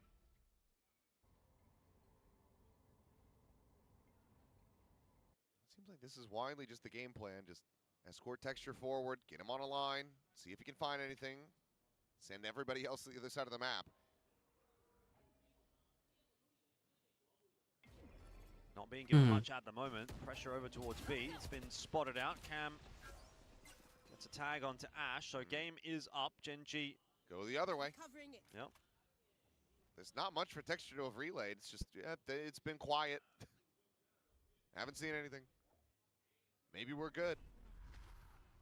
Smoke to mid. They're going to try to go for this connector crunch again, it seems like, but that's exactly where Zan is. And that seems like RRQ are kind of reading into that as well. As soon as that smoke went down, you see a little bit of movement coming out of Cushy and Crazy Guy. Spotted. They both send Paranoia. Will force Zan back. Haunt reveal. Texture, though, not quite ready to try to find a punish. Dive in and Ôi, none the wiser. Will đổi mạng, ok. Cửa đóng kịp thời. Hay, bắt được cờ Texture rồi. Ui. Ui no.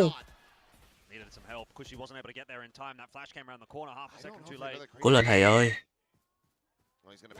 Ui, không được.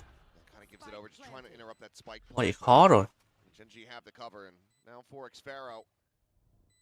It's possible, but feels highly unlikely. Improbable for sure. It doesn't even really look like he's trying to push the issue here. The thing is that, I mean, well, they don't have to throw everything at this just to try to recover the operator, given that they do have that toward a force, but they would love to just carry that weapon over. Ui, well, NT. Moving up 4-1, they can do so. Yeah.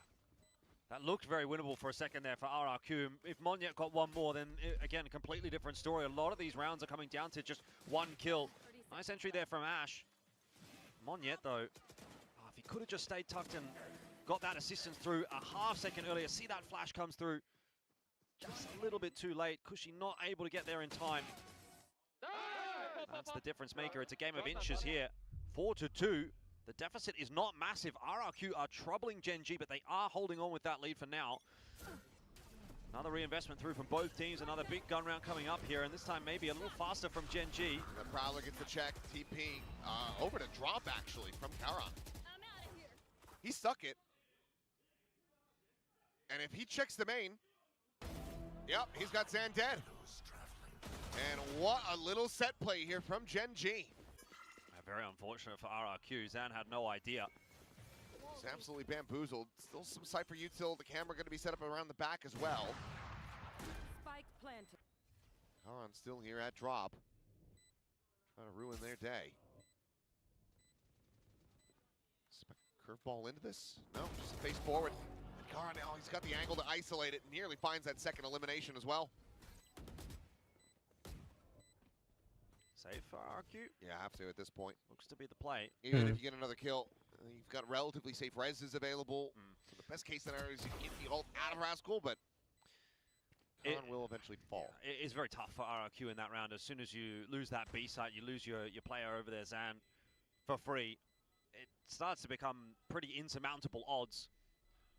Not just because you've lost Zan. I mean, you could lose Zan, right, in a 1-for-1, something like that. But the fact that they also have to deal with Karan. Ui. Vãi nồi. Vãi nồi Ash. That is back-breaking from Ash.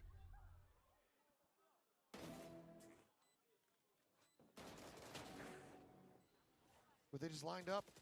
Nope. Ôi. Oh my god. Ôi giời ơi, lướt kìa. A little bit disgusting, a little bit lucky. But holy hell. Vãi ca quả lướt à. There's another one. This is now starting to get a bit out of hand for RRQ. Money is poor in this round. They're down 5-2. Genji a bit now on the rampage on this attack. Ash is starting to feel it. Starting to set our sights on a map 3 of Sunset already. Unless RRQ can say something about it here in this first half. They have put together a little bit of a buy. Got a couple of tools to work with, particularly if Zan can find another kill, pick up that overdrive. Might be able to make something happen, but slow walk in from Genji is not a bad call to go towards B right now. Drop down off the box, but can't really swing out towards C. Mỗi San cộng Phantom à. Just giving up the space. Happy with the pressure exerted. But RQ, they are once again having the read. Look at the rotations. This has been something we've seen from Genji a number of times, though. Try to pressure outside of B, and then rotate your way through mid to A. I mean, they're trying to sell a fake on B. Yeah, it's not working. No, it is not. Not at all. Xfero setting up a cage for himself as Nightfall going to go across, connecting on the two, the slide forward, one going to be spotted, Xfero dead. And if not for the weaker weaponry, you'd think that RQ would be good here. Zash finds one on the timing. Monyet eventually able to find that kill. Texture bounding forward, trying to get involved in some way. It does have to make his exit out to safety. Another really unfortunate round here for RRQ. Gun's going to be recovered. 1v3 is a tough ask. He can try to isolate, but Texture swings out, gets on the angle. Ôi, Will finally be bám này ô kia vẫn chưa thành thục được à. Kushi was tucked in the corner, stuck. They knew exactly where he was after Xfero went down. Look, where's he going to be? He's going to be in the corner. Easy kill for Ash. Slide coming through from the rest of RRQ, but they don't have the stopping power with the weaponry that they had. They had the read, and I feel like they've had the read a few times actually on this second map, but Gen.G is still being able to bully their way into this site. Timeout. Time for a timeout. As that scoreline blows out again, 6-2, Gen.G well and truly in command right here, and RRQ recognizing that they've only got 4 more rounds left in this half, this one being one of the few that they're going to come in with a decent contingent of weaponry. They've bought down to very, very low amounts of cash now. Got to get it done here to restore anything in this half and in this map. Ash is just looking a bit too clean on the entries.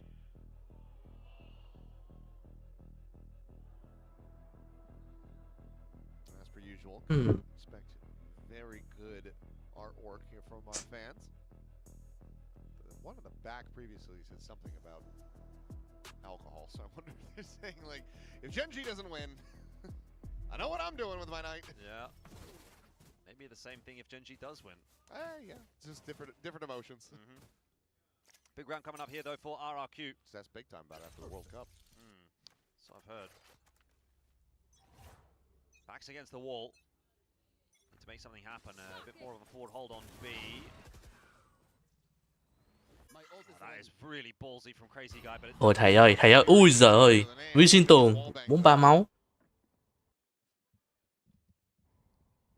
Still survive and now just play a disconnected position, try to utilize that Hunter's Fury. And if this recon pings, I think he may just let her rip. It doesn't. Got shot. So drone time, but needs to be aware with the gun out now. Swing's gonna come. Drone did get the shot there onto Karan, but Ash is just in deep very quickly, catches him on the escape path. It's just left high and dry there. Really Crazy Guy didn't have any assistance from anybody else. Got run down, and now push comes to shove. Gen.G have the numbers, they have the sight. RRQ are not making this round happen.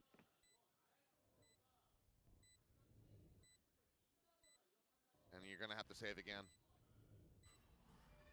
You just don't have the money. They'll just have to back away, retain what they can. They do have the operator still, but that's Gen.G securing a lead at the half. And I mean, the way that this is rolling, this could be looking like a 10-2 in reverse this time for RRQ. They'd have to be the ones to recover from that score line.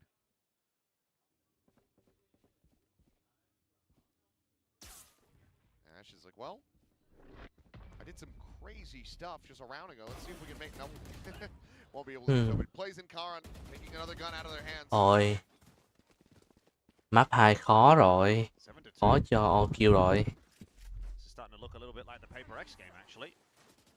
Not really much being for going the way of RRQ. I mean, they're making some of these rounds close. They're, I think, making them interesting because of the positions that they're finding themselves in, but they're not really executing on those positions. They are not posing enough of a resistance against Gen.G at the moment. You got 5 ultis online here for RRQ. No buy, really. Kushi and Zan saving their weapons. But, I mean, it's about time for RRQ to get something on the board. And again, I don't know if it'll be this round. Kushi's just deleted at the start of the round. You have to play it out 4-on-5 to make matters worse. Yep. So run it back on. Unable to be utilized here if you were even able to find some starting advantages.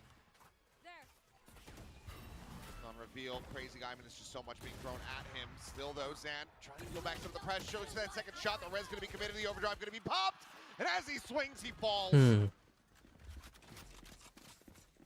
Ôi, What a game that he is playing at the moment. game này 7-1-1. game 2 khó rồi. Keeps some 5 players strong, and that's, all the guns lost. Again, not much in this one for RRQ. That's a bit awkward for Karen, but really, it still doesn't shift the needle all that much. Monyet doesn't even pick up the gun. It's all right. I've got Monyet on my build diff, and I also have Ash, so keep walking, Monyet. Win or die, it's a point for me. A win's a win. He'll get Raxkel here. And he will. Oh, okay. And Ash apparently, hang on. Texture's dead. Time. Athena. They're going to cosmic divide this. Sparrow watching. Shot goes out. He's trying to run him down. And Sparrow hits the headshot. Ôi kịp không? Hay. 1 phút 5 giây.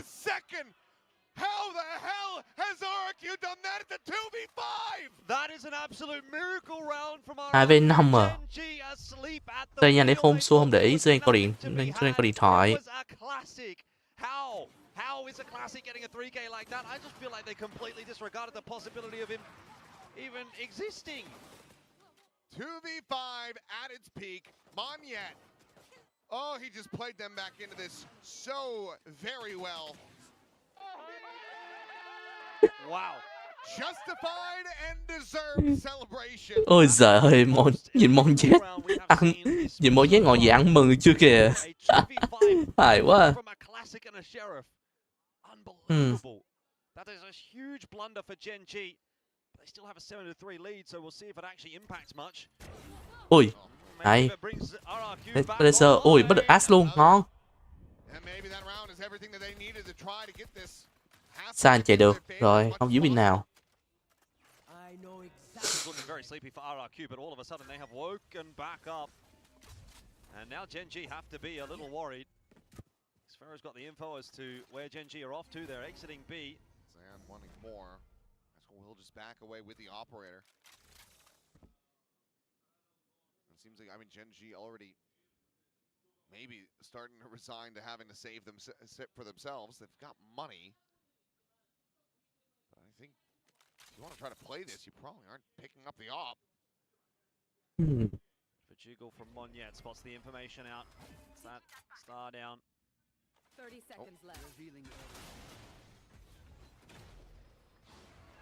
The door is shut. Crazy guy. Tagged but alive. Joke's over. You're dead. So, run it back is going to be committed into this one. Immediate shutdown on the ult. Looking to try to Ôi. sound down the Sova. They managed to do so. The time starting to get Ôi away. nội, Carol. Ôi trời ôi, Carol ơi. Hay. Holds the site. Nào, hô đi. Swap of the guns, the tap of the plan, the swing of the Ôi core. giời ơi, cái gì vậy? Ok, rồi, không kịp. Sparrow needs to do nothing more but stay alive. It's good effort. Very good effort from Raxkel. Well played as well by Zan. Knows he has to swing that, even if he dies. Ôi giời ơi, tốn người thế. As far as RRQ are concerned, but they do get their 4th online, and so out of a miracle round now, they've conjured a couple, and they might have a way of salvaging this half to a 5th. They'll still need a really good attacking side of their own, but this was looking like it was a foregone conclusion, and now at least there's something of interest happening. RRQ are fighting for it. And suddenly, I mean, the energy, the emotions are back for RRQ. A chance to make this 7-5. Double up setup, because Phantom is going to be behind this for texture and has the tour de force. So double sniper for now. Once again, getting cammed. Does not want to fall into the same trap. 2 players around this corner. Zan, can he do it again? He is waiting for it. Oh, this is so close.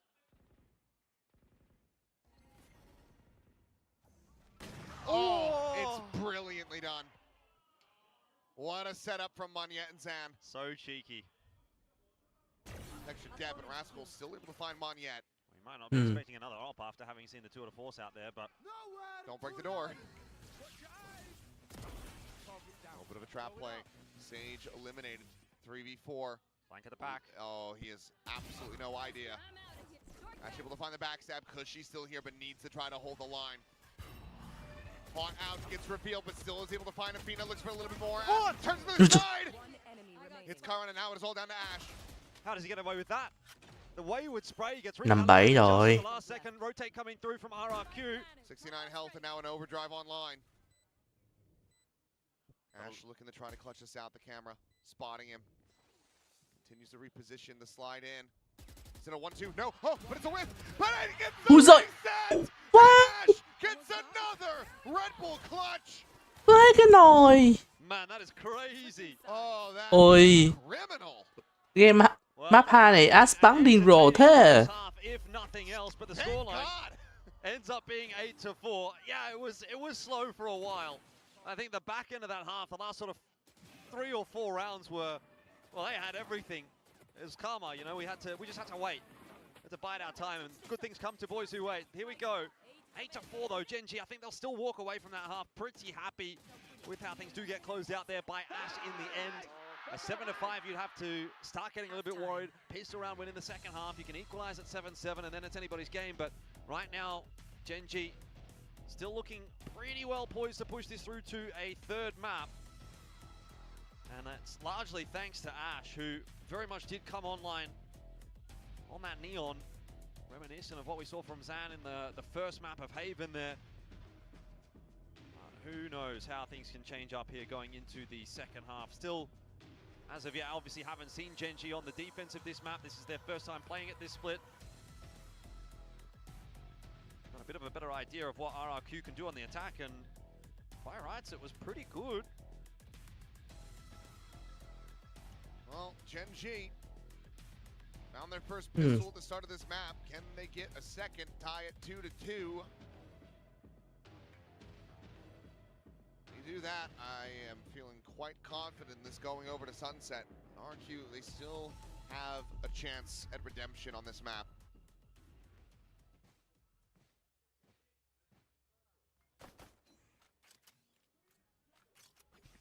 And even to have 4, given just the differential in kills at the moment. Yeah. I mean, it is a must-win pistol though for RRQ. To approach towards that B site. Ruxwell's just going to play a pretty safe line up here, long line with the Sheriff. See if he can pop one, play for the retake. Ôi, spam nè. Ok, spam không trúng ai rồi. Coverage is pretty good for RRQ, so they do get the B site for free. Fast in. It is going to be a 5-on-5 retake though for Gen.G, so they've got their forces as well. This is a nice creep up from Cushy. Has he been spotted? Seems like it, or at least Cushy. Suspicious about the angle. Ôi, biết được vị trí. Bắt được một. Face forward though. Cushy gonna be good for one. Curveball out. It's a ton of damage on the texture. Hasn't been able to confirm that kill quite just yet. Ôi giời ơi. Okay, Ash now to the rescue. Try to arrive. Inferno. Ôi giời, Inferno ơi. I've almost thrown my headset on the floor. Observers, you could have cut away at any moment. Shock Dart will get a good amount of damage now. You have this ring around the Rosie. Monjet on the Hay, Monjet ơi. Ôi giời ơi. This is madness. This game is just all of a sudden Vãi cái nồi Inferno. Ôi. Game 2 Inferno chết rồi. Vãi cái nồi ạ. Xfero's not going to want to watch that one back. Cushy as well, to be fair, off the back of that curve, will probably want to want a little bit more. It's just, I feel like this is the kind of game that we get a lot now on Summit. It's still such a new map in the pool. Don't show it again. This is when you wish that you had Prius on the staff. We would have missed all of that. Instead, we get to see every... Không biết Quý và những người khác có thấy được cái pha Inferno bắn không nhờ. Trời ơi, mù mắt vai. Finds the opening kill. All right, let's come back down. Anti-eco here for RRQ. It should be pretty routine with that opening pick because B site is opened up. It's a 4-stack over towards A. RRQ can just run the same round again. He can forward. They don't see anything. Sooner or later, they will actually make their way into this site. Get that plant down and get that time working in their favor. So unless Gen.G are going to do something Monjet-esque with their classics, not expecting too much out of this one.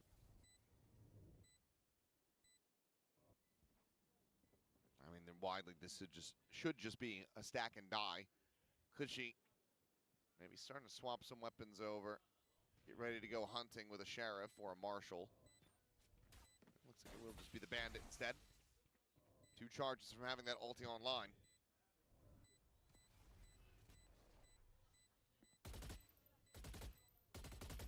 Oh, Gen.G not even really going to go for it. See if they can maybe find a couple of exits here. Avoid giving some ulti charges to RRQ. That seems to be an elusive dream.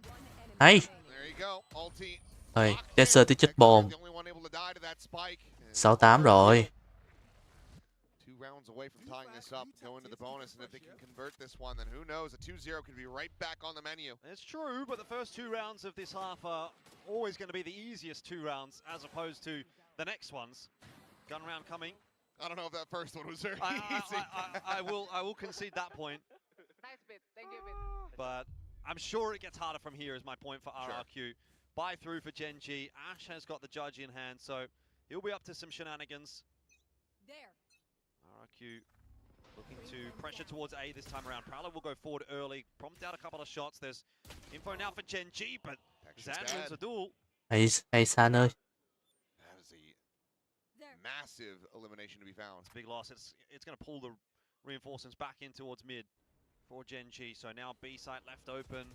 And Karen's kind of keeping an eye on it as well. And they really want to try to keep the eyes trained on this position so they can get this triple scale forward into connector. That trademark is now gone.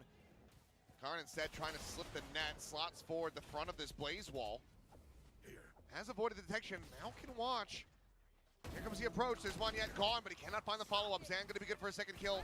Swap of the guns, fast lane in, Judge trying to hold the corner. But Ash can only find that single kill. Now suddenly it's just Rascal left. He's been ping revealed, they know exactly where he is. He's jump picking the corner, trying to go for that. What? Did he not realize? I don't know, I mean, it doesn't really matter at that point if he's going to push forward, if he's going to stay where he is. Sparrow shot. Yeah. There was 2 on the angle anyway for RRQ. It was going to be a pretty routine finish there anyway. I was a little bit concerned actually when we saw Cushy go through with that runner back and kind of not get a whole lot of value. You know, he stood still, waited for the repeat. The repeat never came, so he didn't actually clear out much of this site. He didn't get a whole lot of information on what the setup actually did look like, but RRQ still sort of isolating those angles well enough. The fast lane was a good one from Zan. And that judge just not quite able to deliver what it needed to. So now, RRQ have afforded themselves what should be a bit of an easier round. So we listen in with Gen G. Cố lên. Gonna have to be a thrifty. 왼쪽인 것 같아. 좀 얘네 드론까지. 확인. A 그냥 갈 수도. 나 땡긴다 땡김. A 어때? 안 보여. 야, 홀다들. 스플릿 조심 이러면. 그럼 뒷막줄 바꿀게. 나만 A 갈게. I got spike.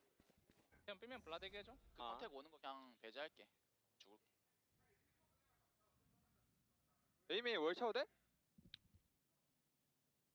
링크 오면은 링크 스모크 치고 A맨 그냥 B맨 밀자. 블라 바로 까줄게.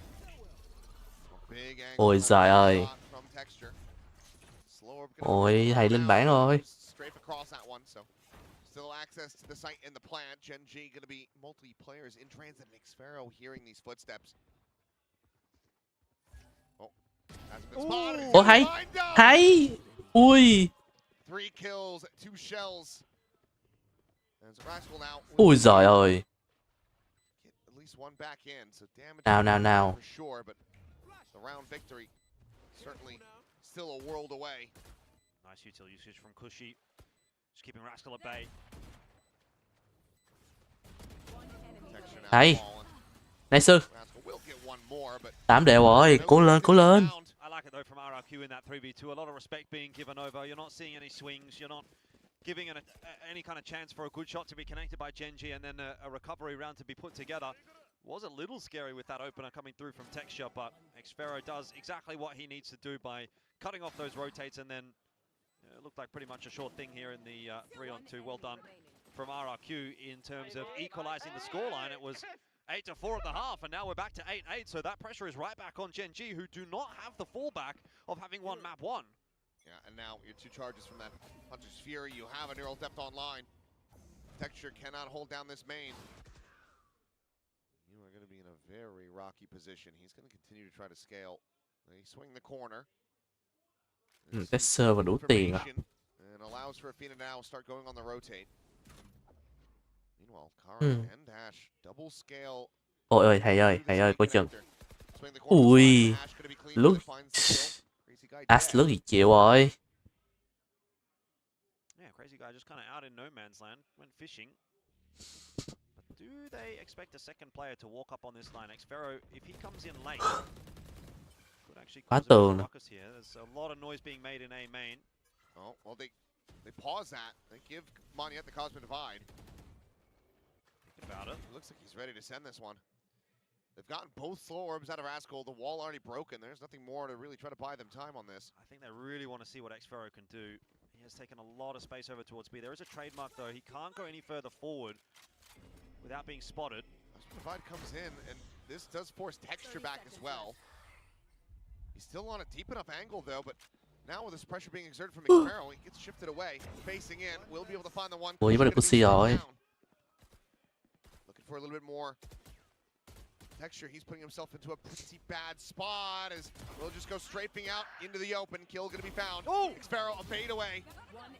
Ash quick to trade that back, and now it's Mong những trying to clutch us out. 1v3, he's got the info off of the hat, but might not be enough here. Spike gets planted. Top of the smoke. Strafe across. He's trying to see if he catches anybody out into the open. Seen him. Yeah, know that he's going to be playing on the main side.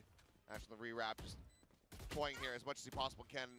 Mong những, this should be impossible for him to isolate these down. Ôi, góc này chịu rồi. Be able to hold his own. Got a few more shots off there than I really thought. Này chơi, này chơi. And yep, I was going to say, economic res having to be burned. Just bring Texture back in, make sure you've got that operator, as much weaponry as you can possibly get. Gen.G back into the lead by 1. Gen.G playing the long game, that is for sure. RRQ, that'll be their first loss handed to them in this second half. Bit of a weird round, I guess. Crazy Guy getting picked out in mid there. It certainly a spanner in the works, and then they didn't really have that plan B that they could fall back on. Xfero tried to pressure in to this B site, but the util coverage was a little bit too good. Get in there comfortably at all. Texture picking up that second kill in main was pretty much what sealed the deal. RRQ do have enough money to buy back in though, and they're going to go back to the tried and true of testing toward A, leaving Xfero on the lurk over towards the B side of the map. Oh, Texture. Gets one, Ok, mới được Texture mà cái cho phải chờ đổi mạng. Karan immediately here to try to reinforce his position. Got the relative safety of that Sage wall still on B main, so can continue to lead 3 into mid and A. Nightfall's going to be sent as well. Just as much confirmation as they can, but it's just the one. I wonder if that's false info. Probably not a big deal necessarily for Gen.G. They're not going to over-rotate off of that. It's a nice ulti to pull out, though, for RRQ. It's not going to be available for the retake if it comes to it. And Xfero's getting a bit of space here towards B. He's cleared out B main, of course. Wall now fallen. Considering just sending that on a timing, but with no noise made. Decides to hold it for now. Blaze wall for Kushi. He needs to send it off this Blaze wall, I think. I think they're still going to get in the site, though. That slows him up. That keeps him contained for the moment. But there's no further rotations really coming in. Yeah. Just now getting started for Gen.G. Still got info denial there with the cage. So RRQ able to walk in safely and get the plan. A 4-on-4 for the retake. Crazy Guy, though, does have that Hunter's Fury, and he's already trying to clear out B main. Oh, gun barrel spotted. It's going to be a 1-2 swing now. Hay. They overwhelm him. Ui. Phải bắt Ash mới được. Hunter's Fury will claim Karan. Stun is in though, and Xfero cannot stay alive. Now suddenly a 1v1. Crazy Guy's got an op. Ash shrugging up that damage. No, check goes wide. Tuck to the Ui. Oh, he hounds him down. Ulti vẫn còn, chịu rồi. That's a disaster for RRQ. That was the round that they needed. They had everything, really. They had the 4-on-4 post plan that opened with a kill in their favor. They had the Hunter's Fury sliding through there as well. They had the recipe to success, but they've cooked it up a little bit too long. Another Red Bull clutch for Ash. Yeah, that missed shot from Crazy Guy is going to feel so Ôi, punished. If he had a rifle, game 2 Ash được Red Bull Club tầm 3 lần rồi đó. Great work again from Ash, who is being the hero for Gen.G at the moment. That is nice gameplay from him. That quick turn back. You just know you're doomed when you're trying to run away from a Neon. It's not going to happen. So 10-8. RRQ. They made this competitive, but maybe that's all they're going to be able to do on map 2. Still another buy comes through. Zan with the overdrive was impactful, influential on Haven. Needs to find some of that again. Trời ơi. Sparrow's gone down, lurking towards B again. It's getting a bit too telegraphed from RRQ. Thường live từ trưa tới tối mà. Hên xui là lúc thì giữa chừng tầm buổi chiều đi đâu chơi thôi. Hên xui. Tucked here at backside will be able to deny the ult, but now has been scouted. Shock dart's going to be chucked in. Karan's going to be eliminated, so a little bit of wall back going through, and Zan will be able to find San ơi. RQ. Pole position.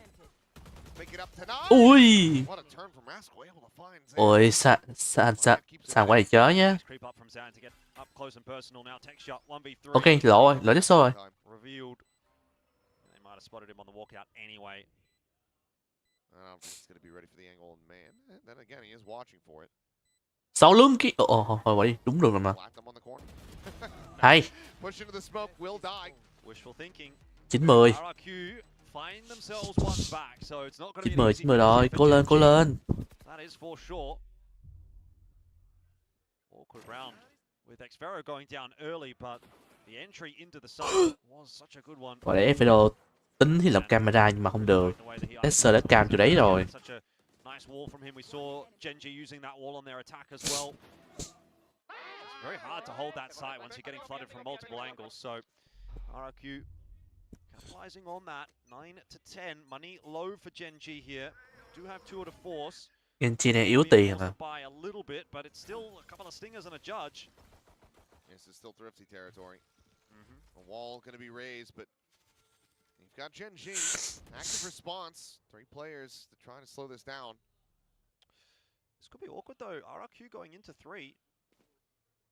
I mean, you'd suspect break of the segment, slow orb out. Oh, yeah. He hasn't sent it. He's going to try to just push forward with this judge. Finds the first, looking for a little bit more, but just some damage. That's the kill that he was looking for. Good recovery from RRQ. That could have gone pear-shaped very quickly. Still, you've got to deal with texture. The swing. Ôi giời ơi. Crazy guy had no idea texture was there. On the Wiser, didn't have the spike in his hands. Fortunately, that does get planted. And Monyet has the cause to provide. Immediately invests that. Texture looking for him. Ôi hay. Ui hên Tesser của đây bắn chuột. That is so bold to swing that when you know texture's on the line, but misses the shot like you say. 10 apiece. RRQ get themselves another one, and Genji just not able to pull that thrifty off, though they really troubled RRQ. RRQ committing to that site without a huge amount of information, almost did themselves. Thầy no scope luôn mà. All good in the end, though.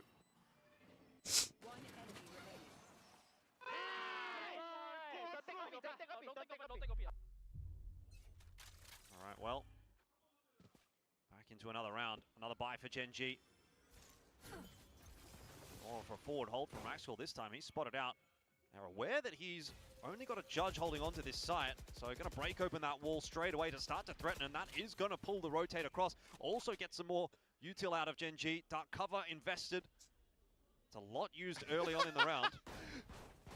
Did he creep behind the tiny little segment? It's possible.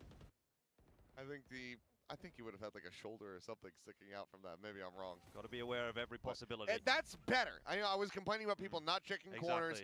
RQ, Zan going above and beyond. So kudos on that. We respect it. Xfero again on the lurk in middle. This is looking again to be a B hit. And again, you've got 3 players over there from Genji. So not quite a repeat of the last round, but very similar. The approach looks the same. Deja vu. Hay. Ui. Ui giời Ask. Ui. What an insane volley from Ash. As Athena should be dead here. Nope, never mind. Locks on. Xfero dead. Trời ơi. Kèm này phải bắt Ash mới được. Zan just gets beaten in his own game, doesn't he? He goes sliding into that. Ôi Ash 28 sát luôn mà. Giờ này Ash bắn bay rồi. But then it's Ash's turn, and he kind of catches Zan with a brilliant shot and then slides in on his own. He's been so good with these spray transfers today as well. Just a minor reset in that, and Ash is making it look easy. Genji need to give him a pat on the back for that 11th round, and maybe for this map as well if they do get through it. Timeout coming through. Both teams feel like they really need it at this point in time, but it is called by Genji. Ash has got 28 kills. Tama đầu tiên của Gen. Superhuman effort. in regulation. We're not even into overtime. Yeah. No, it's just been a stellar performance. I mean, I think all of Gen G, you know, for the most part, rough performance on that Haven. Didn't really get to see the gears turning for too many players at any given point. But Ash is showing that, you know, okay, the last series, not just a flash in the pan. He is making people like Pilsky look like idiots, who thought that this was somebody who, like, overall wasn't a very strong Neon player. Not very hard to make him look like an idiot. I think he's had 4 or 5 days where he's been the lowest build differ, and that's including me. So, gonna have to go look at a mirror, sort himself out. But 11 to 10. And it does feel a little bit, though, sometimes like if you can get past Ash, that is where the cracks start to show for Gen G. So RRQ gonna keep on attempting to get this one done in 2. A couple of tools to work with here. Drone is clearing out B main again. They want to pressure towards B main again. That wall goes up. It's quite formulaic. Kia vẫn những quick rush vẫn một phe hậu chi người à. Gen G though, aware that there's nothing over there. And all silence across the map at the moment. RRQ just biding their time.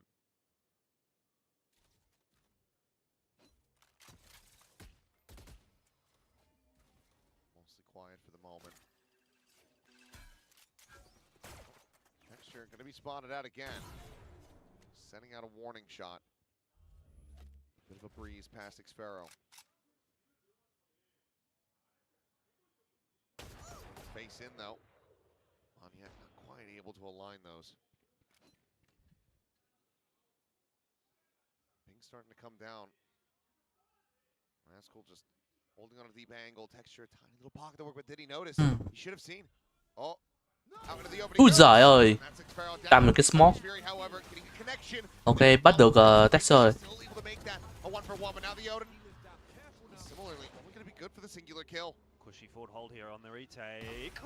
Ui, còn bắt được Caron. Ash has overdrive. This ain't over till it's over, and I think Ash is going to be the type to make this retake happen. Let's find out. Has a fast lane, still has the relay bolt to full kit. Now the overdrive going to be popped. Crazy guy, the tuck back avoids being caught by that C's. Trying to bait him out. Right now, eyes are being trained in this position. He's able to strike. Recon sent Ash, trying to storm his way in. Flushes out the first. 3 máu. Up to 30, but he's just got 3 HP. The hold the half. Ui! Vai! Can do no wrong! Trời đất ơi! His third Red Bull clutch, I believe, of this map. That was Vai nồi! Trời đất ơi! Ai đó đã tạo ra con quỷ này vậy? Vãi cái trường! Vãi cái ass! Quỷ vãi! Turning everything to gold. It says he's turning RRQ to gold. They're playing like they're golds when they're up against Ash. You know, I think if you're in that position and you know it's Ui, ngay cả hai ông kia cũng bất ngờ và hái nồi luôn rồi. Ơi, map 3. Map 3 rồi. Mốt sát luôn mà. That is a monumental number.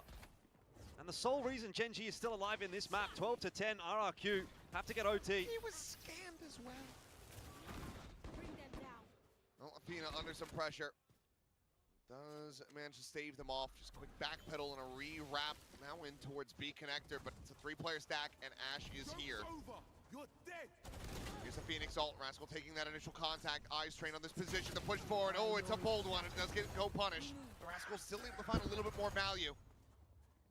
The spray and pray, the jump. Ok, nhà 3 cùng lúc. Bắt được Ash rồi. Ok rồi. Nên không thể thua được. Liệu có OT không?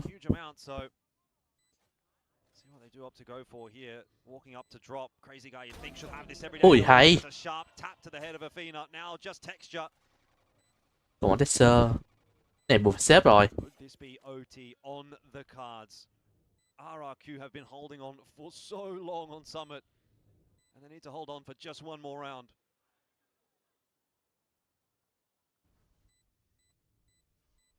Do we know the kill record for a regulation game in Pacific? In Pacific, I forget. It is 30 something. We'd be getting pretty close to it, I imagine. Well, Monyet used to have that record. I don't remember what we're at. In regulation, particularly difficult to say. Well, because the thing is, like, OT, you could just play infinite rounds, right? So it becomes a little bit, who just plays the longest game? Skewed. But if you do it in regulation, that's in max 24.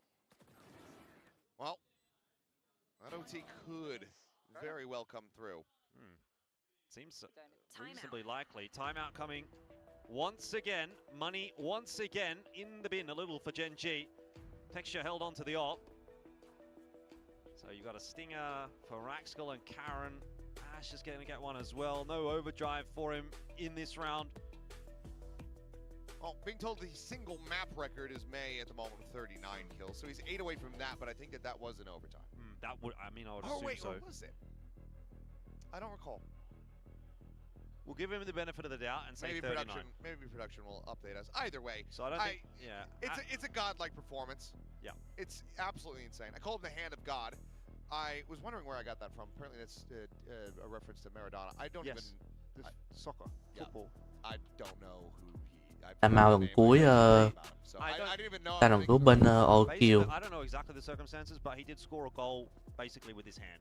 So he should have been fouled. Obviously, that's very controversial, but in an interview afterwards, he said it was the hand of God, and so it kind of stuck. I don't really necessarily love that as a concept, really, but hey, you know what? Inadvertent from me. But similar scenes in the bye here for Gen G as they look to try to bring this to an end and avoid that overtime.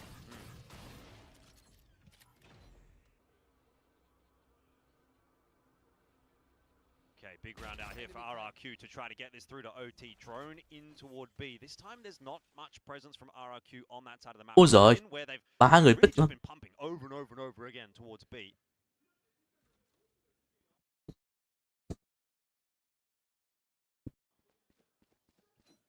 Okay, it was regulation where May got the 39 versus Zeta Division, a 13-7 score line where he dropped 509 ACS.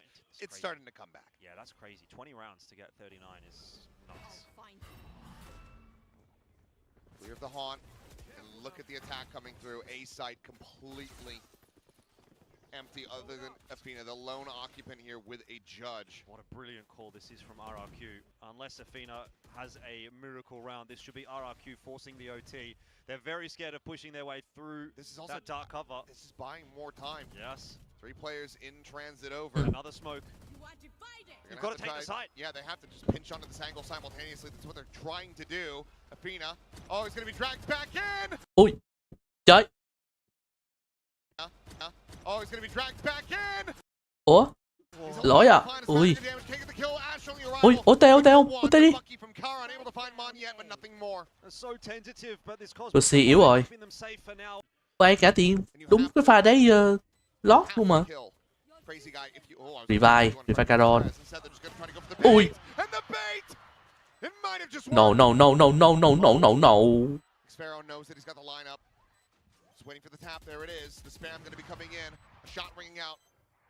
But somebody has to go out there. Somebody has to stop him. Never mind the defuse. They're just going to stick it. Ôi ngăn được. Gets off the first. Ôi. Takes the fight. And Gen G take the map. Vãi cái nồi. Chịu luôn. 13-11. We're not done yet. You are telling me that's how the map ends? Tới map 3 rồi. When they were walking into a site with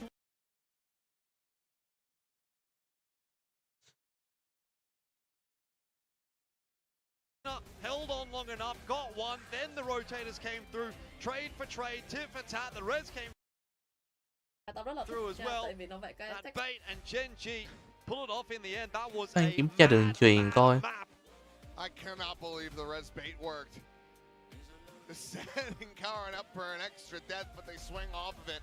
They find the value. Phòng vẫn mạnh mà ta. Sao trúng đoạn đấy mà bị lag được, hay nhờ. Chưa xong luôn mà. With sunset to determine it all. It's crazy that that map ended up being as entertaining as it was given the start. A 7-2 lead, and then if you remember, that insane 2v5 pistol clutch coming through from RRQ that really felt like it was the catalyst for this map to come alive. They very nearly got it done, but at the end of the day, Ash with 32 kills, you know, that is, I think, the difference maker. If he doesn't pretty much life game this map, RRQ might have actually closed this out 2-0. Oh, so for sure. going through to a third map, I mean, the door's really open, I think, still for either RRQ or for Gen G to walk away with this series, which is not what we would have said for the most part coming into this game. Yeah, I think this is just going to be about who has the better, stronger, and faster just turnaround after that. Nice. A lot of energy exerted from both sides. Sẽ đợi lâu đây. Who is going to be able to make that happen? Texture in particular needing to try to have a rebound performance, but there's plenty to talk about this time, so let's send it back over to the analyst desk. Oh yeah, way more this time. Thank you so much. And we shouldn't be surprised. This is Gen G RRQ. We do not get short matches from this team. And this summit was absolutely had us trying to guess which way it was gonna go. That's so much more like it. This is the Pacific that we expect when we start today. Easily my favorite map of Summit that we've had so far. That was back and forth, had a little bit of everything. Ash did amazingly here, you do have to say. But I think really they understood the map. It's clear to see why they picked it. RRQ close but no cigar. Yeah, a handful of clutches there for Gen G, but let's be honest, Ash has put all of the proverbial Pokemon in his backpack here and just carried Gen G to a win. Massive clutches from him, 6 first kills. Big game from him, especially after a bit of a quiet one in map 1. But RRQ are going to be kicking themselves. I felt like this was another winnable game of Summit for them that they let slip through their fingers here. Oh, definitely. Bài sát mà. Ôi giời ơi. Ash quỷ quá. Since GE days on that Astra, he's always been so good. And it was also really nice, again, to just see, you know, Monyet's lucky belly. Yeah. Full on camera. You know, it's crazy. I had Monyet on the Astra, I had Texture on the Sentinel. Yeah, you had all the belly boys. Everybody loses their mind. But now we want to see it. But I see how it is. No, when he did a great job there. When Solo does it, it's a little different. But anyway, sorry. Summit, we like Gen G's Summit, yes? Their attacker half was the best we've seen in Pacific. 8 rounds, very strong from them. So I think this is definitely something other teams can be learning from. I like their composition. I think they used it brilliantly. Yeah, I think they had a simple game plan that they executed extremely well. When you have that chamber on the attack side, a lot of the time you're going to do what's called a drop-off. You're going to set your chamber up in a main or maybe in a lurk position, as we'll see from some of the replays here in a minute. And he's just going to wait for a pick while the rest of the pack goes elsewhere. And once you can be successful setting up your chamber like that, or setting up a lurk or some threat of a pressure of a pick on one side of the map, then you're going to be able to start to condition the other team to play a certain way. So could chuck up some of those replays in a second here, can kind of break down some of that in a little bit more detail. Let's have a little bit of a look. So as you can see here on the mini map, you have the chamber and the fade playing together in tandem with each other. You're going to see the prowler onto the line, and then the chamber's just going to sit there towards B main. On the other side of the map, you're seeing pretty passive play from Gen G, and you can see here Texture,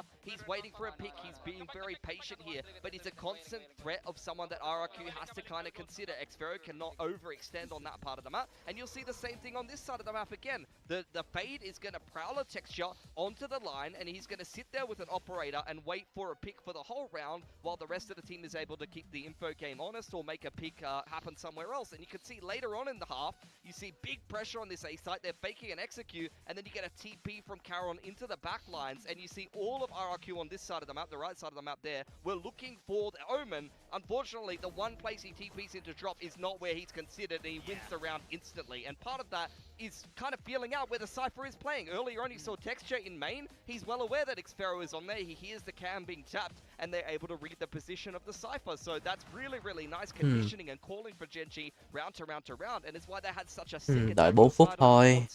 I really like the chamber here because it lets you just walk into those dangerous uncontested parts of the map. We see that on Sunset, we see it on Lotus. I think this is why chamber is so important, because if you can bait out that util, it just opens up the sights for you later on down the line. Couldn't agree with you guys more. Now, there was a player at the very beginning when Ash was on that neon. He used his ult to kill a door, so I was a little worried. But then he started really picking things up. Hey, look, some people say who's going to carry the boats? Who's going to break the doors? Who's going to drop the doors, okay? That's an important job as well, and he carried the rest of the team along with it. Some very Ôi giời ơi, bây giờ no deep. Cố mở được vé đi Cham nhé T1. He has been the fill guy for Genji since day dot, despite the fact that initially coming in from Genji Academy, yet another academy. Ôi giời ơi. Chắc chắn là tiêu Cham với bọn cà đấy. Ok, T1 sẽ không bao giờ bỏ lỡ đâu. Bạn hãy đợi đấy. Chắc chắn T1 sẽ có mặt ở Cham. Chắc chắn. I felt like he was a solid role-playing Neon. You know, nothing to write home about, but he does his job and he makes that space. Now we're seeing it more and more, where he's just winning games for Genji. If he's 5% less switched on here, this is a 2-0 for RRQ. He saved them and forced them up 3. You know, we've been seeing some really good new Neon. Do you guys have a favorite? Is that? Sao anh được team của độc tài Lilith được? Chưa chắc đâu. Mới nãy ca đến không chịu, ca đến không cảm ơn thì thôi. Mới nãy Cadetter thua 2-0 với team TS kìa. Rồi hôm qua vừa vả cho TS một trận 2-0, chà đủ rồi đấy nha. Không chịu cảm ơn thì thôi. Sunset à? Thôi kia sẽ thủ. Genji had a very close game against Zeta on this map. It wasn't a slam dunk win for them, and for RRQ, you've seen a game on this map as well, but that was with Jemkin in the lineup. Đầu tháng 8 này là đấu với team em.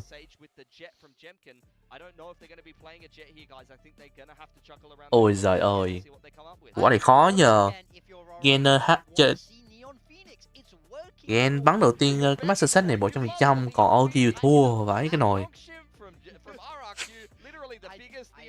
And now you're begging every team to play it. What's going on, Morgan? I just think it works so well for them. I mean, look, they didn't get it done in that map, but it was as close as it could have been. And I think if you don't have Jemkin, I don't want to see you cooking too much. You absolutely don't need to.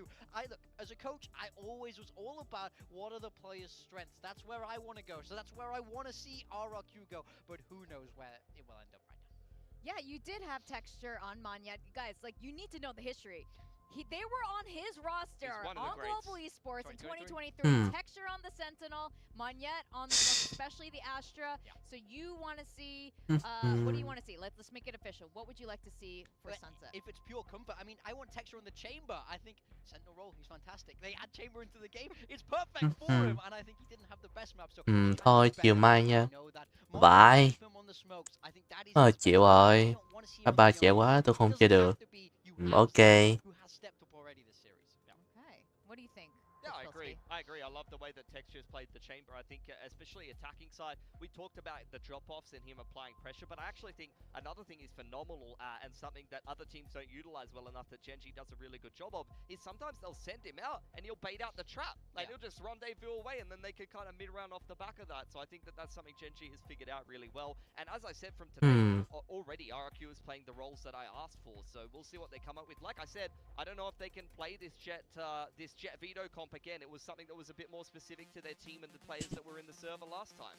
Well, I hope if Monyet is back on the smokes, I really enjoyed him when he was on Paper X and they did that Sage wall over on the site. So it looks like he is listening to Morgan's demands here.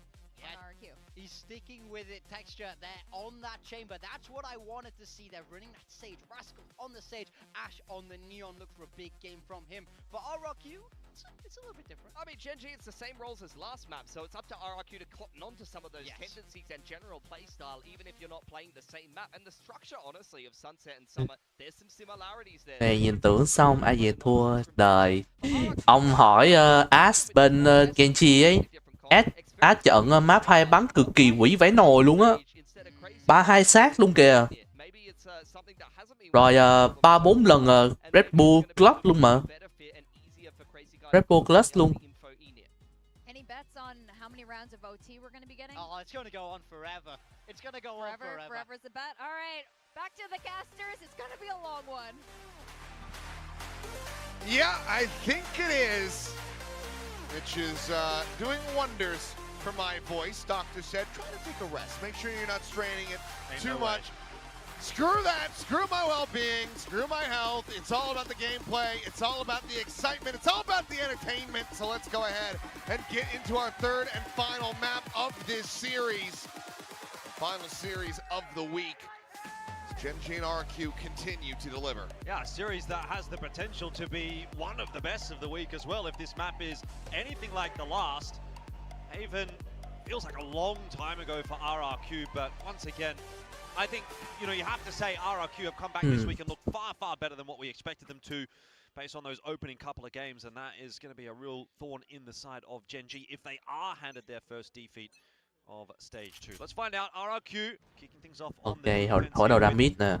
a little bit of a forward hold over towards A. Nothing really doing in middle. Door's going to be closed, but Gen.G happy to move into that space.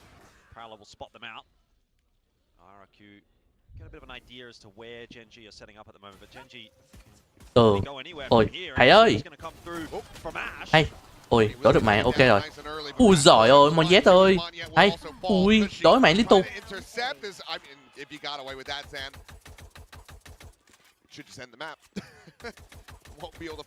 Dùng dao đi trời, để tốn đạn thế. Easy plant in there for Gen.G.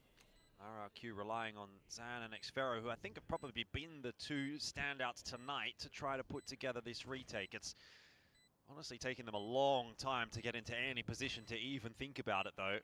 So by the time they even see anybody, maybe this round is already over. 6 in that headhunter. Only needs 3. Paranoia at the ready from Karan, just sending it off the tap. Oh, ôi. Texture catching a mid TP. Not that he would have gone very far anyway. And Texture will be able to find the follow-up. Không rồi. And that's going to be a hotter start for Texture. Now 1-0 for Gen.G. RRQ. This would be a long, slow, painful loss if they do end up going down here. Fought so hard on map 2. Didn't quite get it to the overtime. It felt like it probably should have gone there. Texture turns on here on Sunset, and all of a sudden, let's see Gen.G accelerate towards a victory. Save to come through for RRQ, no doubt. Nothing too fancy from them in this eco round. Another sort of 1-2-2, 2-1-2 from them on the defense. Not stacking anywhere. I'm going to see an aggressive push out though from Crazy Guy, and he doesn't really see a whole lot over towards A. So in terms of that, RRQ happy to now stack towards B. Shoulder shot. Ash down to 82. Texture waiting to see if there's going to be a peek from top mid, but none to be found. Gen.G cutting noise, but now doubling back into B.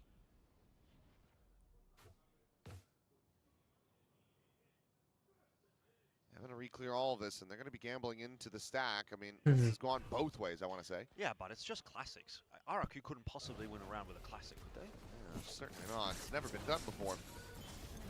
Wall goes up, Paranoia goes out. Stuck into the corners, but now players held at bay. Rascal able to find one. Texture will be taken down as money at 5-1. Ash, however, delivering himself unto death. Rascal yếu máu rồi. Going to be spotted on that fadeaway into market. Sàn của yếu máu nó. I like that reposition from Monya. It's going to be a headache now for Gen.G. And it becomes very doable. The heal just now cycled back up. Yếu máu cho Rascal luôn mà. Chịu ơi. Himself up to 100. Certainly makes it a bit more difficult. Smoke out with no weapons recovered here on the side of RRQ. It's become a pretty gargantuan task. Couple shots, fishing for whatever damage they can find, but Rascal with another. Maybe can even find the finishers here, but no, will get hounded down. Ui, để trai. Will get one apiece to close out the round. Mất được 3 người, ok rồi. Dealt here by RRQ. Good start. Gen G 2-0 will be happy with that. You take any round that you can get at the moment. Bit of damage, sure, but end of the day, the round is what the most important thing is. Let's see what this first gun round does look like, though. That will be, again, a little bit more of an interesting prospect than the previous couple of rounds here. Gen G go down to a stinger on Rack School just to keep that money in check. Em đi đâu hả? It's looking pretty good. Aggressive fight from RRQ outside of A. Oh, it's going to be chaos. It's Cushy trying to stabilize that spray. Ends up being a 2 for 2. 2 more players here, though, for RRQ. I'm not sure you're expecting that if you're Gen G. He'll sent out. They see the util, they see the Prowler, and now that dark cover, so they'll be aware there's 2 players still here on A. And they really want to try to fight for this position because that orb is still up, and if you can get that, you have a res. You can bring Ash or Cowan right back into the mix. Probably the latter, given that you would want to have the smokes. Well, they just have to worry about the left side now. Orb indeed is going to be secured for Raxkel. Oh, Monyet, he breaks that segment, and he nearly takes out Raxkel, but there's the res. Precisely what they wanted. Almost at the cost of Raxkel's life, but job done for now at least. In the meanwhile though, RRQ, they're starting to encroach upon this. Xfero's got a pretty quick flank. He's going to walk straight into that trademark, so it gives away his position. But it's a factor in the back of the minds now of Gen G. Pretty boxed in here. He's going to fight for it. Well, the heal back in. Full health. Xfero able to hold his own for 1, but that breaks open. This pivot now over to B, but RRQ going to be hot on their heels. Quickly matching this. Texture, however, splitting off, scaling forward, trying to get this catch on the crazy guy, which he will be able to do. Elimination pound. I'm surprised that he just full sends it across that line. Texture makes it look a little bit too easy. Monyet now in the 1v3. It's been a while since we saw a big clutch. Quay lại rồi. That starts well. Ôi giời ơi. Loses the HP, you're right. Ui giời ơi, khó rồi. Khó rồi. Hits the headshot there onto Athena. He's got the smoke to duck back into, and then who knows what happens. But in the end, Gen G off to a 3-0 lead. They get through the bonus round importantly. And that sets you up for some real success early on in this first half. So we're kind of going in the same direction as we were on that previous map, with Gen G kind of flexing their muscles early. RRQ taking their time to warm up into it. Maybe RRQ just don't have enough steam to hold on in this game against Gen G, who have been the better team so far in this stage. Gen G off to a very solid start, looking to make this a 4-0. Listen in as they try to dispatch the thrifty attempt from RRQ. His crazy guy. Luckily, to get away. So, let's listen in. I'll break everything, okay? Just shoot the enemy. I don't have one way later, guys. Guys, can we side defense against them? B? Okay. No, I. Okay, move back then, move because they had to go. Can you go so David? Okay. I'll go. I have. Watching bit. Later I leave. On my B still A. He just wait for the brawler. Just go B. I just go away, sorry. When they come, I will wall elbow, okay? Okay, I can smoke the side later. I'm jiggling mid right now. Actually, no, I'm not gonna smoke side. Just let them come. How long? Ui giời ơi, San ơi. Only chamber, okay? Unfortunately, Zan, the sacrificial lamb put up on the altar. Texture very much looking locked in now in this map. Oh, the timing. Well, they still do manage to find Ash, but they just jump around the corner. Texture putting his life on the line there. 30 seconds left. Forces teleport out. So rendezvous to relative safety for Xfero, but no closer to winning this round or RRQ. It's a bit unfortunate timing for RRQ, but it is the same round anyway, so shouldn't be expecting too much to come from it. Gen G taking the opportunity to recover their economy a little bit.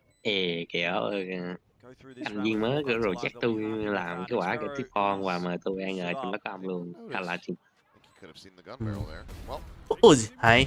Trời ơi. Vãi cái nồi. 9-1-1. Fitting time in the fourth round as well, a 4-0 lead for Gen G. There's a lot of fours here. What does it mean? What does it mean? Well, it would be beautiful if this was also the fourth series that Gen G was playing, but it's actually the third. So, I don't have the answers. Dạo cái sự kiện nhận skin bát đó, ông làm được cái bánh hẹn ly chưa? Tôi giờ không chơi Liên Quân nhiều nữa rồi ông ơi, nên tôi lười chơi lắm. Cheery now. Yep. Here comes that tour de force.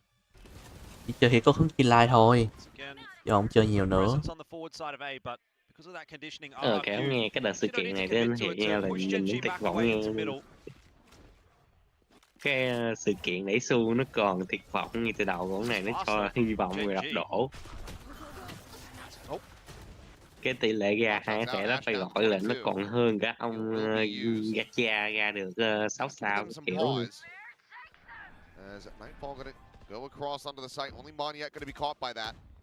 Khổ lắm. Có ông nào đó ổng Gacha 20 hack lon nhưng không có dù chỉ một cái.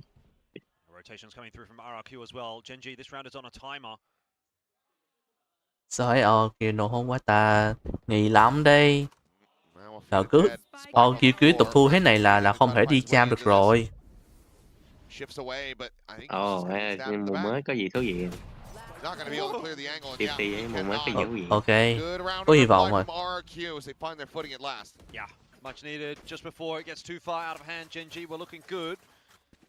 RRQ starting to get back into the swing of things, but immediate reinvestment from Gen G. The job doesn't get any easier for the next round or two here for RRQ. I think Crazy Guy really ends up being the hero in that round with the 2K. It just stalled all the momentum that Gen G had. They were moving so quickly through the map, and then you see that 2K come through. They pause up and rotate to come through, and at that stage, RRQ have the numbers on the site. Gen G don't have the space to work with, and in their first round, of course.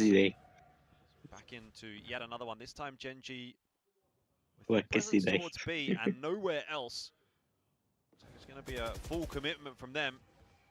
Spawn-based call here. Sư ông có chơi con game World of Tank có tặng Blissey. And into the back of site goes Karan. Able to find the one the red's going to be sent in. Ash, however, swing in the corner, and he just has the kills handed to him on a silver platter. Oh man, they want to give Ash another 30, don't they? Ôi. Next shot, finishing off Crazy Guy. This round is well and truly done. The res was Hiếm khi ambitious. There is no Tesser doubt chơi about Duelist that. nhỉ? Tại chơi Chamber là cùng mà. You are going to have to give this round up, and Gen G a little bump in the road by losing Mấy bữa trước chơi Duelist nhiều, bây giờ thấy tại chơi Chamber không. Somebody check him PC. Not sure quite what Becky just said, but had the audience in stitches, so a little bit of a cheeky laugh from there. Xfero just going to be holding on to the operator. I don't think of being, well, he'll get close enough to be able to try to take it out of his hands, but there you go. Good shot on the jump peak. Punish, and he is boxed in a little bit, but I think he should be good to retain this. What the hell is that? Quay lại với VGP này. Nhìn khó thế. Not for the first time we've seen Gen G get away with the last second kill against the save. Remember Ash got that 2K in the previous map. Map này khác hẳn map xin lúc nãy vậy. Gen G are just trying to take everything away from RRQ. Make their life even more difficult. Má cái trận map 2 đấy, trời ơi, Ash đúng quỷ vãi nồi. Ash quỷ vãi luôn đó ông ơi. Ôi. Từ từ. Time out. Gì? Time out. Ash đi, ghen đi. 3-2 sát kìa. Khó rồi, khó. 3-4 lần Red Bull Club luôn mà. Nó bay, hôm nay nó bay chịu. Trận này Ash bay vãi nồi luôn. Từ từ, nãy không bay ra. Từ từ ông ơi. Ok rồi, do cái PNG. Má ông phải coi cái quả, trời, tôi vừa nhìn thấy quả Fero bắn chớ luôn mà. Bắn chớ cái rau lục ấy, rau thủ luôn. Nãy lúc ở rau map 1 thắng nhưng mà vẫn chờ mấy pha ấy. Fero đúng không? Đúng rồi. Mà cái map 2 Fero chớ càng tệ hơn rồi đó. Bắn hết cả băng nhưng mà chỉ đúng một viên dính thôi á. Rồi. Cái Ghost. Chi bảo là chị Mai chơi rồi.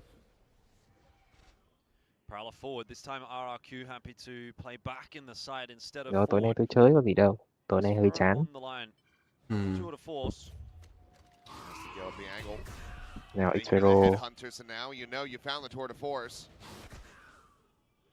Nào. Bắt đầu Xero. Trời ơi. Chơi đã chết rồi còn chơi con này nữa hả? Xero ổn không vậy? Xero chơi ulti phải dùng mà. Ok, bắt được. Nhưng mà con Chamber này buộc phải tay to mà kiểu phải bắp chữ sáng mới được. Chứ Xero hay cái map game 2 trời đất ơi, cái map 2 Xero bắn chết phải nồi. Không biết giờ cho con Chamber này ổn không? Chứ map thì bắt được cờ As rồi đó.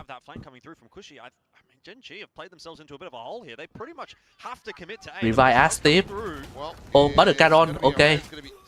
Bắt được Texer, ngon giấy thôi. Bắt 3. Ui, Xero lên bảng. Rascal trong ven thôi. Cho Ebo thôi. Có BK rồi, có BK rồi. Hay, nice. That was a bit of a weird one for Gen G. It just felt like they got themselves stuck in a hole and couldn't really dig it out. Nightfall was obviously a really nice investment and some good shots hit by Xfero, but once plan A was dealt with, Gen G didn't really have a plan B. They were like, well, just wait and try again. Xfero on the line again, a nice. Ông coi As chơi Neon ở game 2 ấy, trời ơi, ảo vãi chữ luôn á. Map Summit tôi thấy Viper đang được có nhiều đội tuyển đang dùng. Hay tí nữa vào thử Viper Summit nhỉ? Hai smoke nữa. Nếu vậy là khỏi sen à. Không sen. Như Paper Jack chơi không sen. Chơi Omen như Paper Jack trận Summit đấy là chơi Omen Viper.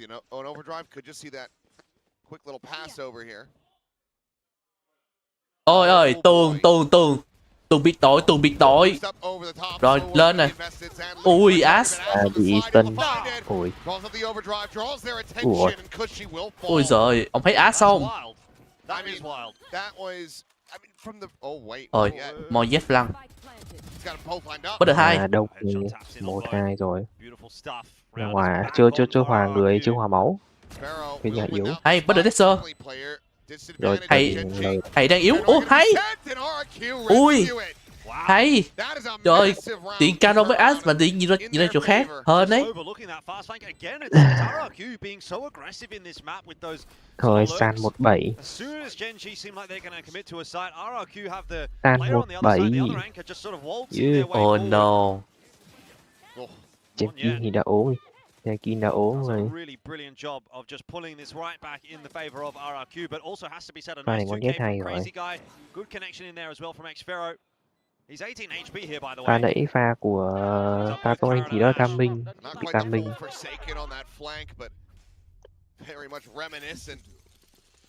À đúng rồi ông. Để tôi có lướt cái Facebook tôi thấy có một hướng dẫn mà của để ta được Holodream và đa phần là mọi người tạo tài khoản mà cái phần cài đặt của tài khoản Google Play ở phần lựa chọn ưu tiên về tài khoản thiết bị á, ở phần website của họ thì có để nước ngoài đàng hoàng như là Singapore hay Nhật gì đó, không phải để ở Việt Nam. Nhưng mà cái tài khoản của tôi á, lúc mà tôi chuyển sang chuyển vùng qua sang New York á, thì tài khoản của tôi nó không có để quốc gia hồ sơ gì luôn, nó không có để nước nào luôn á,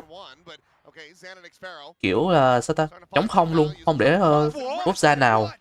Nhưng mà tôi vẫn chuyển vùng được, nhưng mà mỗi tội tôi chuyển vùng bên Sinh hoặc là Japan đều không được hết. Thì tôi phải chuyển vùng qua sang United States, rồi tôi phải chuyển sang khu phố New York thì nó mới chuyển vùng được, thấy được Holodream ấy. Ôi xa đời còn mẹ. Ok. Nhưng mà Caron đang cầm cái ốp ở ngoài, xong còn thêm đấy nữa. Lộ này, chắc chắn là lộ. Lộ rồi, quả đấy chỉ có đàng hoàng mà. Ôi, xoay. Hay. Ôi xoay kiểu sen chậm. Sen chậm mà. Xoay kiểu sen chậm thế thôi.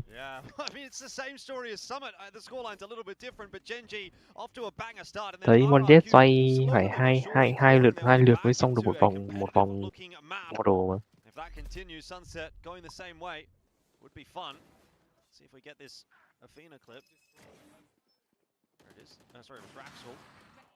Very good stuff.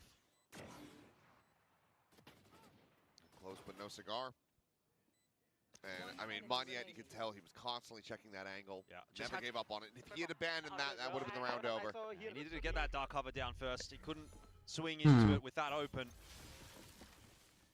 Once that went through, he was confident enough. Nhưng mà cái server Japan mà với server Global nó là cùng chung một game rồi mà. Thì nó cùng chung server với nhau rồi. Nên là không có tách riêng biệt gì đâu. Nó không giống như Ban Dream hay là với Sekai.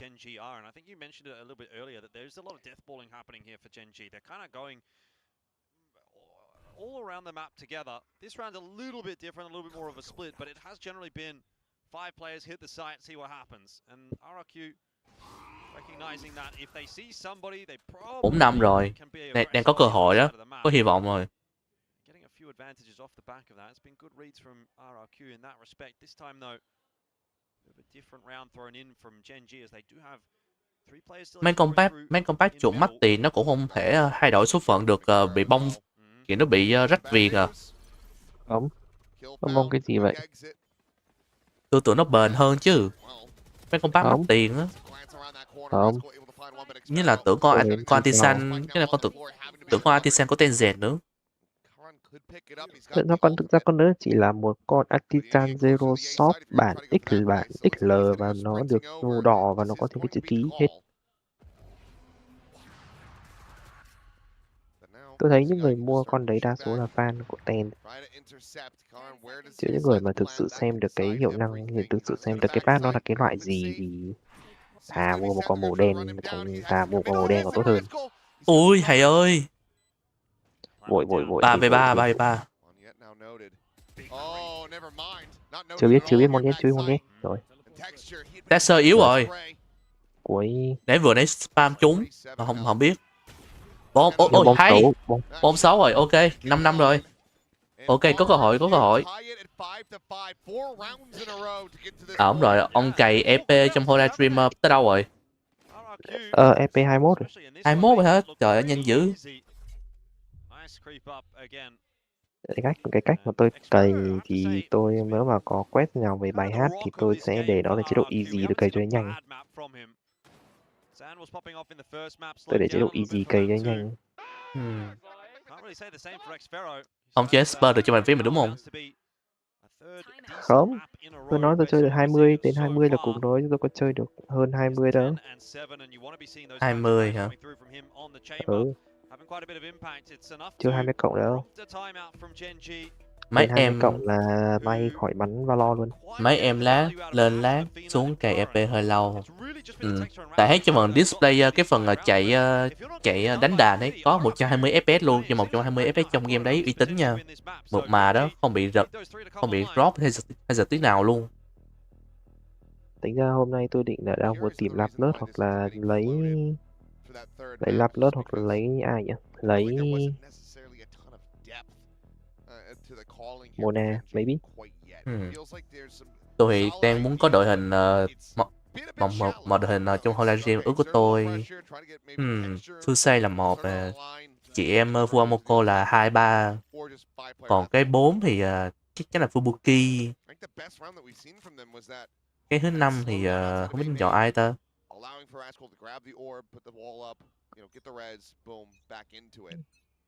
Lấy hội gamer xem. Gamer Okayu à?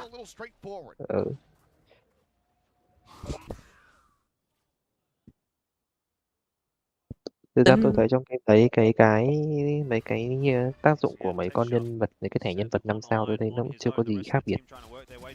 Ui, vẫn được Koshi. Vai là nhảy check còn lỗi cơ. San cọc này rất đẹp nhá, cọc này của San nó rất đẹp. Nhưng mà bị dính mù. Rồi, đuổi về. Đuổi được San về rồi. Ok, biết được vị trí Texas vẫn còn đấy rồi. Ôi, thầy bị bao vây rồi.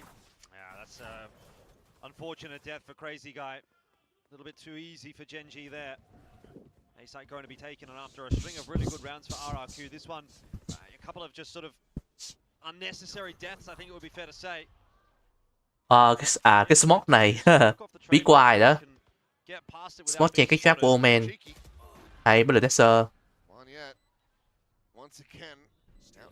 Hai plan rồi nè. Trời ơi, nhưng mà mù trượt rồi. Quan trọng là phải bắt được Roscoe. Roscoe đang là góc rất đẹp, nghĩ đó Roscoe đang góc đẹp nhất trong toàn bộ cái hội này. Hình như biết Roscoe rồi sao ấy. Ơi. Ơi. Bắt đầu đi xa nhìn chỗ khác là thế nào? Đang ke rồi. Bắt được. Tiếp lại hay. Ui, khó rồi. Đi qua đấy xa tự nhiên nhìn qua chỗ khác. Chắc là đéo ngờ là Roscoe chui vào trong cái smoke đấy. Không, hình như tôi thấy là Cosi không phải nhận check, nên dạt ra nhìn thôi à. Không, tôi nghĩ không, tôi thấy pha đấy nhảy check lỗi mà. Tôi nhảy check một nhịp xong rồi thật ra ấy. Thôi, xem.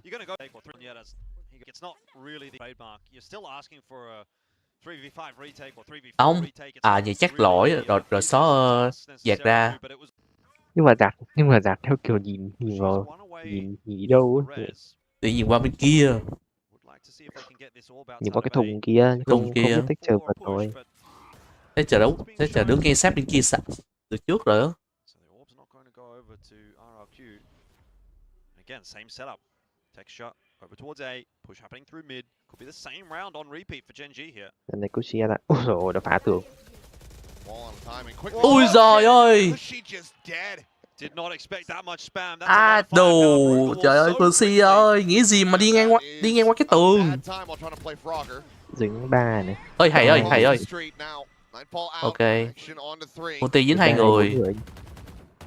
Ôi, sàn chơi. Dính 3 người ấy.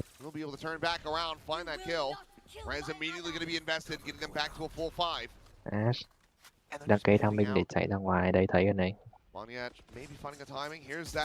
Ui, chuột. Oh no, không ổn rồi. Tôi thấy là không ổn lắm rồi á. Ôi, slow off. Plan. Gen G once again well poised for a round. A 5v3 retake required by Gen G. They've just let slip control of this half. Pha này đây, thầy quan trọng nhất này, tôi chết mẹ đi. Ủa, ông coi nhanh hơn tôi à? Ừ. Tôi xem quốc tế. Ông hình như xem quốc tế đúng không? Đúng rồi. Ông M5 lại đi. Thì có lúc nó bị chậm hơn, thì có lúc cái phần stream bị chậm hơn ấy. Tại nó cứ xoay tròn ấy. Cái gì mấy cái đấy ấy, nên là nó bị chậm hơn. Nó bị chậm hơn.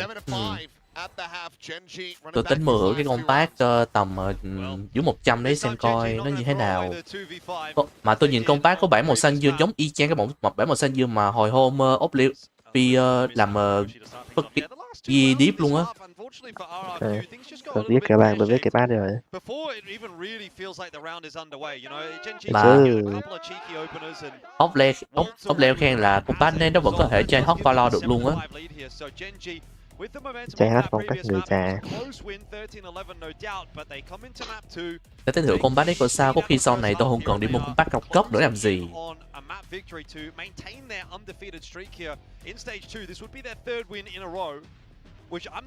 7 năm rồi á.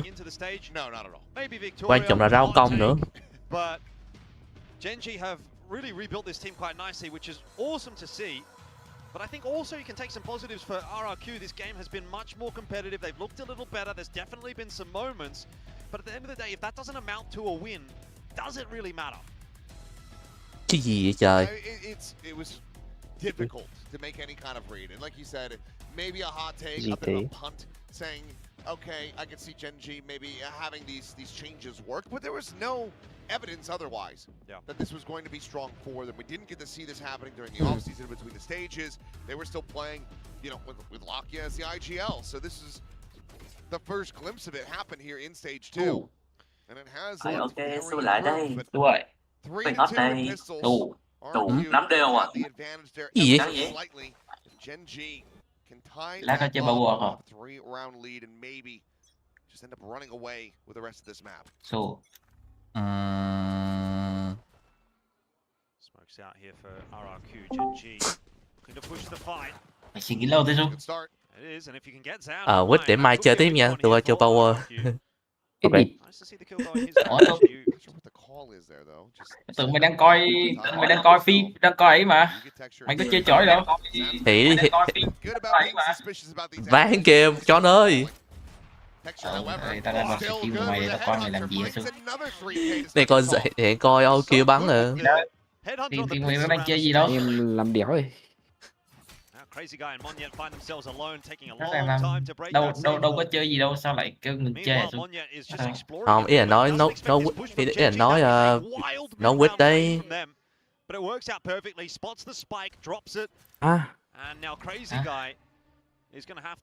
Tính là Su đang tính rủ bạn quýt này chơi cái gì à? Không, ý là quýt bạn quýt này xong coi xong giải này tính qua chơi Valor á. Ông có thể nói rõ ràng câu đấy ngay từ ban đầu luôn rồi ấy, chứ không phải ông cứ lật nhà lấn cất như thế. Đúng rồi đấy.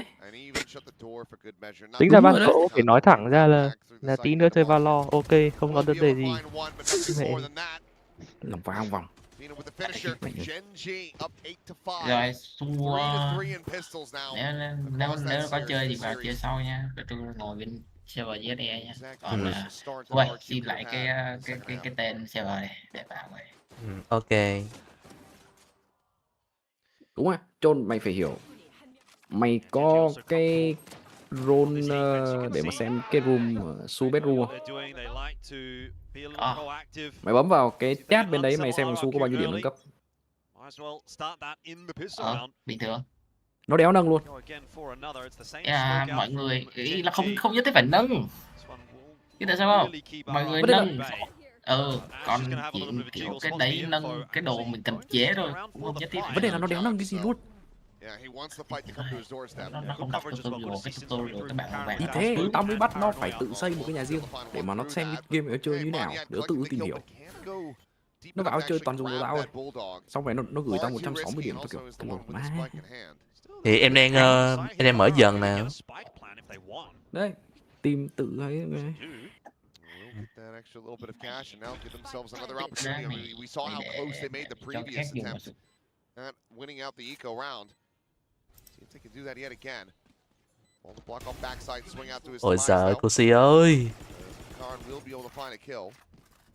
Monya is being cheeky. He's being a little gremlin inside this smoke. Vãi nồi. Gets anything with it. Only a classic in hand. Just trying to go machine gun style with that Marshall, but this time they keep it clean. Quýt ơi, khó cho thầy rồi. T202 rồi, bây giờ cái T2 này giờ cái mà bắn như này thì vào vòng play-in bắn nhau với mấy thằng Challenger gì đó. Su thế thì nhặt. Sport thế. Mình chơi bát là 3/6. Clean round for Genji, exactly how you'd like to start that second half off. Hands them now in the hands of Texture. 17-8 and one's been a big rebound performance from him. Real bonus round though for Genji. The buy is bây giờ fantastic, obviously. Tạo bôn các thứ rồi. Vô lấy bôn bị chọi rồi. Vào chạy qua nhà bên này đi. Vào làm mấy cái đầu tiên, mở cái guild đi xong rồi. Ôi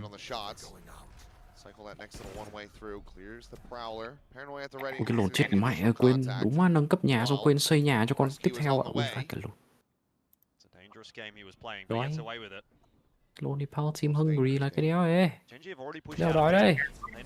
Nó đói, anh không kiểu để tụi nó đem cái hạt giống cây trồng nó bỏ vào rồi. Nhà tao thì rồi, đúng là đồ ăn đéo thiếu, nhiều lắm. Nó tự nó ấy mà, tự nó ăn mà. Sao tụi nó đói? Đéo biết. Thế tao mới đang hỏi đây, tao đéo biết là nhà tao nhà Su, hiểu không? Nhà tao thì đéo thiếu, người thiếu là tao đây. 5.000 cái berry, hôm nọ là 9.999 berry mẹ luôn rồi. Đéo thiếu ăn. Em còn sai thêm cái xu nước nóng rồi đó. Tao xây rồi, anh xây rồi. Để tao lên một cái chỗ ban đầu á. Đón chỗ này. Nào. Hay. Ủa trời, why not? No. Ui. Bắn xem đéo gì đang là trở thua. Why not? Tao đéo xem break thắng mẹ. Thì khủng long. Rồi mày bao kêu luôn được không? Ủa, sao mày được ta? Sao? Kiên trì để 3-0 à? Thì 3-0 quá. Gia nhập tổ đội đây rồi anh sợ. Nhìn sang bắn 2 mắt sau bật mắt vào. Bắt được thằng nô lên ra đen. Oh shit. Tao đéo lên cái lúc cho mày. Ném ít bồn lên cái này. Bồn à? Bồn đéo đem. Về nhà đó.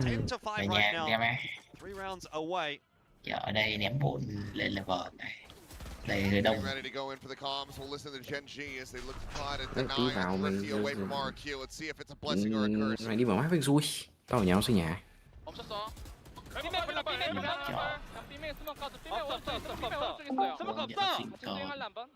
오케이 하나 둘 셋. 야 위아래. Ủa mày tay lay thẳng vào nhà tao được mà đúng không? Thẳng vào nhà tao mà. Có view thì tao thẳng mà.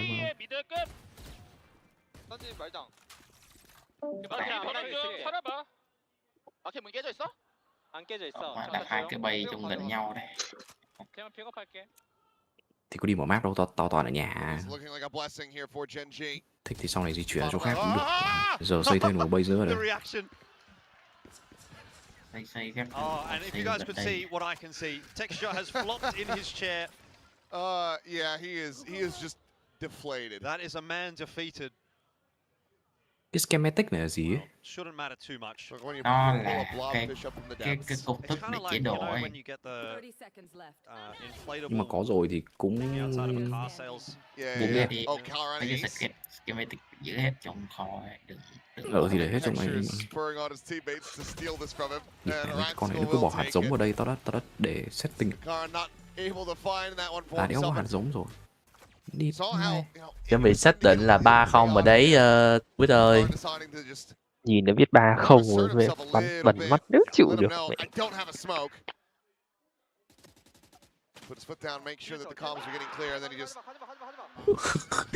Vẫn ổn gì Texture phải ứng kìa.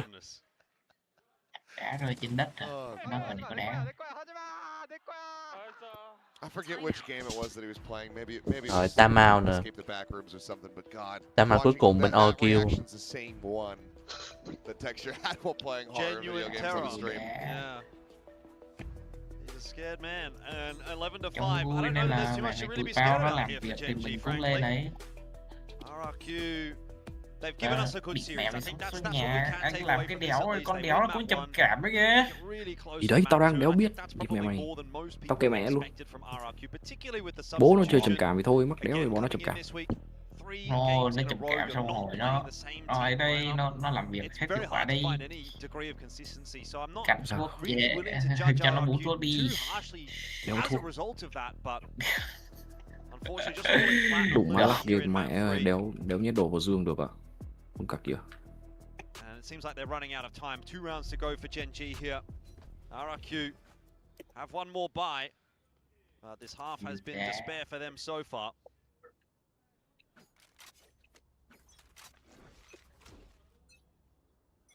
You want to Quốc đá. Start seeing the turnaround here. Đi hấp quả trứng này cái. Cho mày biết chó đẻ đúng không? Mày xử lý bọn vụ đẻ nhá. Đẻ về sau cơ, về sau có đủ con mới được đẻ. Nó có một cái web, nó sẽ có một cái web của đấy. Có quest à? Có quest thì thôi. Thế thôi khỏi, để anh làm tới rồi anh làm sau. Không, nó có cái web cơ, cái web để coi anh muốn con nào thì anh sẽ đem like con đấy. Từ từ đi. Đang mất xếp giường này. Cái lộn.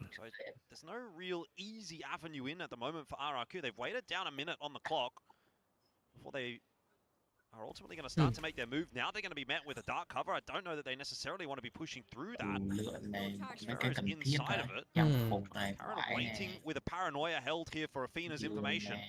Now backing away. Công trình này. Mày bên đây đúng không? Có vui là đi qua được hết. Xem trong dương có cái đồ gì lấy tạm được dùng thì cứ dùng đi. Lấy. Anh có chế anh có chế độ chạy Trời ơi. Cái gì chế cái gì? Đồng chạy gia súc. Đấy. Anh bỏ anh đang bỏ Anh bỏ con Dumet này, con Valet này. Tụi nó sẽ rớt cái gì? Trời ơi. Rớt ra ship, một con rớt ra ship, một con rớt ra high quality oil. Biết sụt trong đấy rồi mà họ vẫn có dạt ra cho bằng được là sao trời. Tại bây giờ lâu rồi, thịt đéo cần nữa. Nên là chưa. Ý là anh bắt cái con thỏ trắng trắng ấy. Sẽ rớt ra full. Thỏ một trắng đấy, con đéo nào? Anh có like là được rồi. Em đéo không có. Họ một trắng. Mà tao vừa up được con này mẹ phải luôn up tao. Mẹ alpha mà bú. Anh mở cái gì nhỉ? Cái từ điển này. Đấy cái con số 6 ấy. Rồi, kết thúc rồi. Nó sẽ rớt ra bô cho mình. Rớt cực kỳ nhiều. Bô làm gì? Đỡ phải tốn tài nguyên ban đầu. Thì bây giờ cũng gần mid, gần đấy rồi, thì cần đéo gì nữa. Thế thôi thì kiếm mấy con ong này. Rồi, cái gì mình sẽ phải chế bánh để live nó. Rồi, chưa kiếm được đúng mà tao đang làm cái đéo ở đây xong rồi tao visitor. Vai. Rồi. Hay rồi. 3-0 rồi. Ôi giời ơi. Nice attempt from RRQ there in the 4v2 to try and at À, least thì salvage one tôi đi more xử lý round giật out of cách, it, but đi xem F1 in the luôn. end they did not have enough today against Gen.G. Like I said though, Đồ nào stone đấy thì bỏ vứt đi luôn đi. Gen.G as they will complete this week as one of two teams that will go Tự through nhiên with a trong dương mày có mấy cái clean đồ record. The other stone big trong barrel over in Group Omega. rõ ràng là Those are not the đồ teams loạn that we thế. would have expected at week 2 to have Su bỏ đồ, a 3-0 biết and chó 2-0 chó đâu. record. On the other side of the coin, RRQ, you know, to take away from this game anything, I think you can still find some positives. But end of the day, it has been a pretty tough season for them so far, and they are still 0-3 in this Group A. So, you know, you can take some positives and you can do that Đúng cái as dương much vũ as you khí want, thì but mẹ you đâu can ra also 800 only do gỗ. that for so long because at a certain point, push comes to shove, you're going to start having to win some games, and that is in about 3 weeks' time. So they don't have a lot of time to figure this out. No, they really don't. And it has been unfortunate circumstances that RQ are trying to contend with. I think that today a much better performance, a stronger performance than we may have expected. A concise victory on that Haven, a damn close Ba summit. con, có 3 con, mà tận 2-3 con rồi mà. Borderline should have gone into overtime there. Không thấy con nào đi. But I think at that point, nó đi bể đồ à. he ended up running out of steam, and Gen.G, well, I mean, Texture just kind of activated Summoning the exact altar, perfect time summoning that they needed altar him là to. cái đéo ấy. But Altar. maybe man of the hour, we'll have to see Bao nhiêu? who wins. Đủ má cần 3 điểm này hả? Ok. Sphere. Sphere.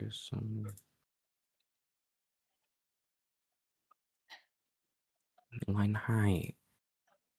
Cần cái gì? Refine ingot. Circuit board. Ồ đúng á, tao nhớ tao có circuit board mà ta.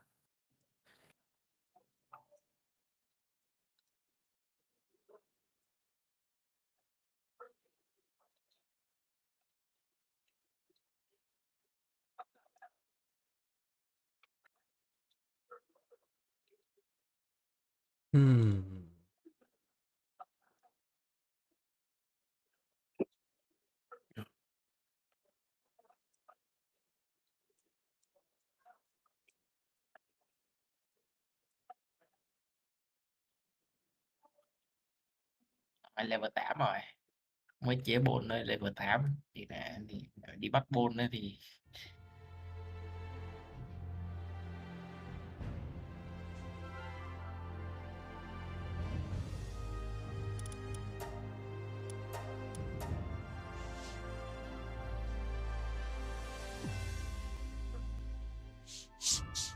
Thì mẹ tao phải bay qua nhà hàng xu tao xem thì mẹ tại sao nó lại cứ hiện đói khó chịu ấy nhỉ?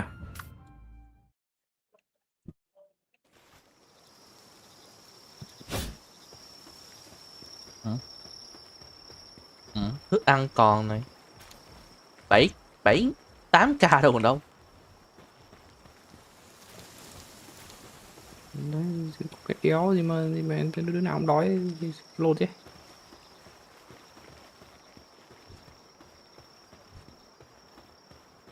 Mà mình mới có 2 nhà thôi mà. Vậy cả lồn thiên thạch rơi xa thế. Lười quá.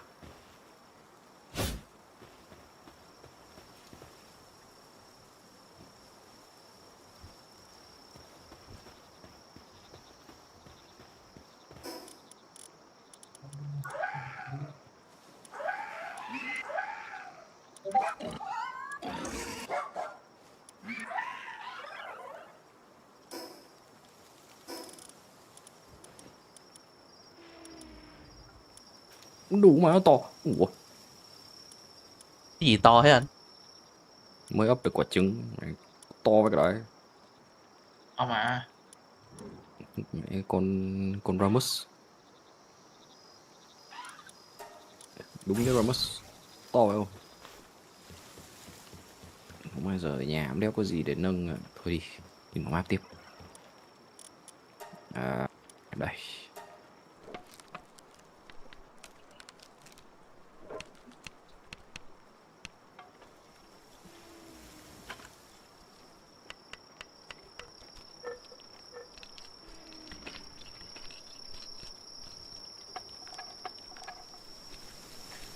Nhân ở đây.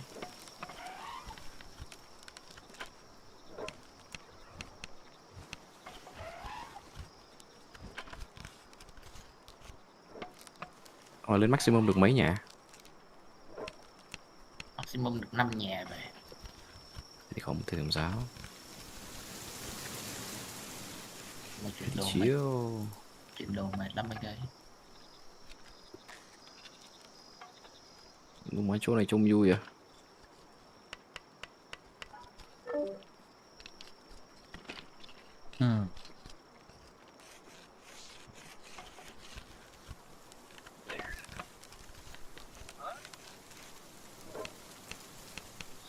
Một xoay mẹ cái hang cho tụi nó đi làm việc mẹ mày trên cao ấy. Tại ở dưới thì mẹ cái đấy nó tốn chỗ với đáy. Cái chỗ ấy nó siêu tốn, cái đấy nó tốn chỗ với đạn ấy. Để nó sẽ cao ấy. Đúng mà nó xoay đéo khác thì con Ramos cả. Địt mẹ mày. Đó, con rùa. Xoay vãi một xoay. Bảo phục chỉ định vào after door. Lấp đầy chiếc cục đói.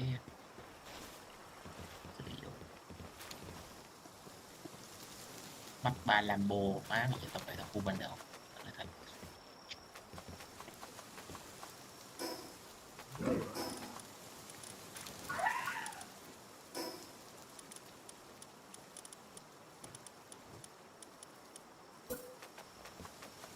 Mình chắc chưa có gì đâu ha. Chưa có kiểu đi cưỡi cái mẹ mày nhiều con. Mình level 3 mấy mà nhà mình không có con chiêu lẹp nào à? Mẹ quần đấy. Mình level 3 mấy mà nhà mình không có con chiêu lẹp nào à? Chị lết là con nào? Rồi, ok. Ok. Tao đéo nhớ tên một này, tao cứ thấy người tao bắt thôi. Cái con xanh xanh dài dài hệ băng. Xanh dài dài hệ băng. Như con nghe quen nhỉ? Dài dài hệ băng. Đúng mà nó là số bao nhiêu vậy? Tao đéo thấy một quyển sách này. Hệ băng rồi. Mấy vậy sao? Hệ băng.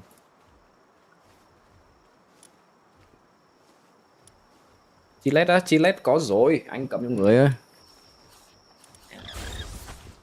103. Anh cầm trong người ấy. Tính vẻ Anh chế cái yên của con chịu lệch, anh chịu lệch cho em gửi đi một giờ. Anh chế của con Elphidran với cả con Hellzephyr mẹ rồi. Trong game này em cưỡi con chạy em cưỡi chịu lệch rồi. Cái lòn là cũng thế, lần lòn em chơi cũng chỉ cưỡi chịu lệch rồi. Có con mẹ bay với ấy rồi. 595 rồi. Đổi nếu chơi với tụi mày nữa.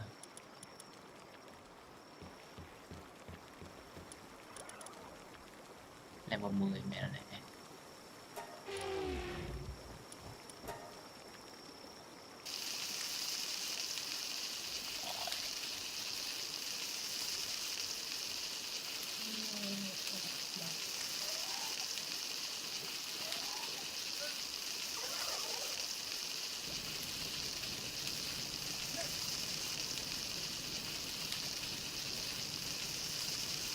Đồ để coi từ cổ đại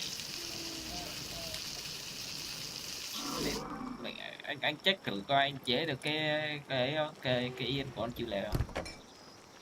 Đợi tí.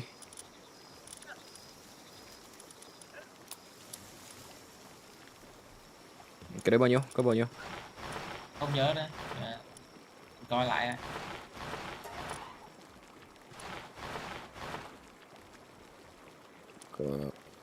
Có 11. Đó, anh chế giúp em ấy, xong anh ném ra. Đâu, anh chế xong anh đừng nhặt. Được, anh chế xong anh đừng nhặt. Là về em lấy thì nó sẽ là của em tại vì. Đợi đi. Ra ngoài rồi. Đợi đi, tao bay lên tao về đó. Ok. Có 11 tiếp, con mèo đâu rồi? Có khu này có mèo đâu hết rồi.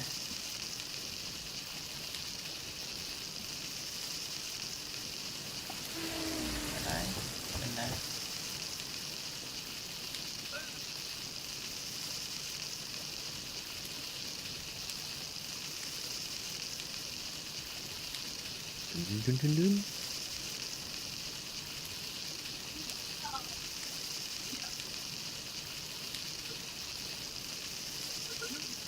Đâu rồi, xem nào.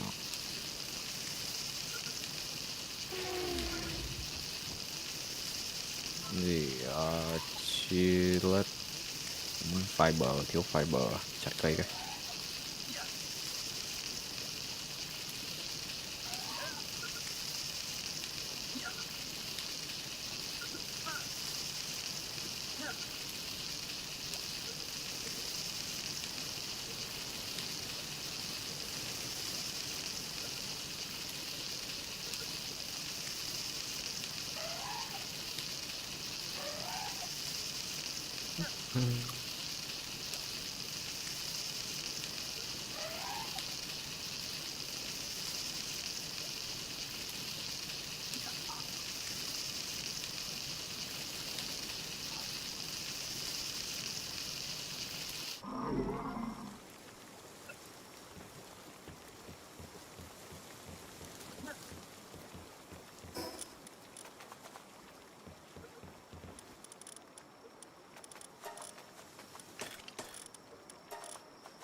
Tao đặt vào rồi này, ra làm đi.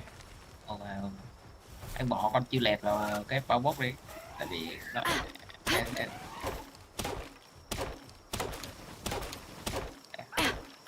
mẹ.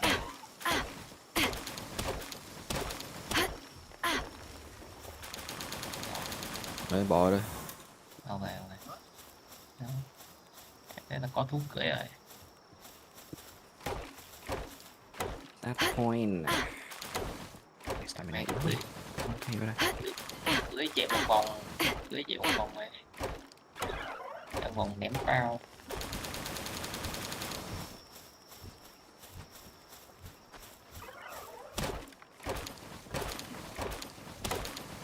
Ừ.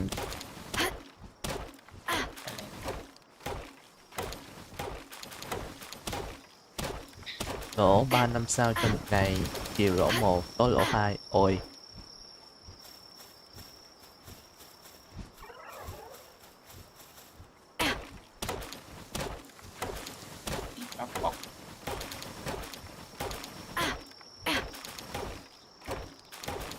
Phần tiếng con.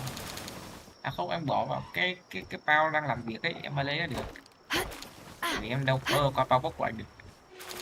Ủa từ cái đấy từ cái này cơ mà. Cái thùng này cơ mà.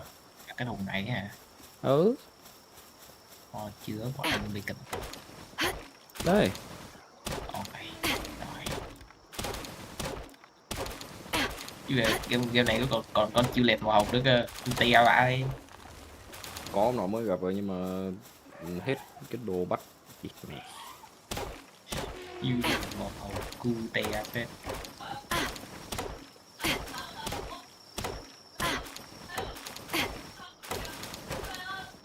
Em ra này phải nhìn qua đéo trời.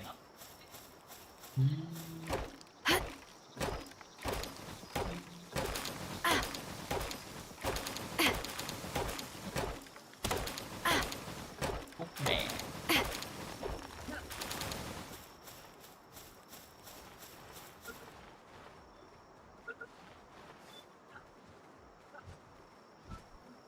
Đi mở map tiếp.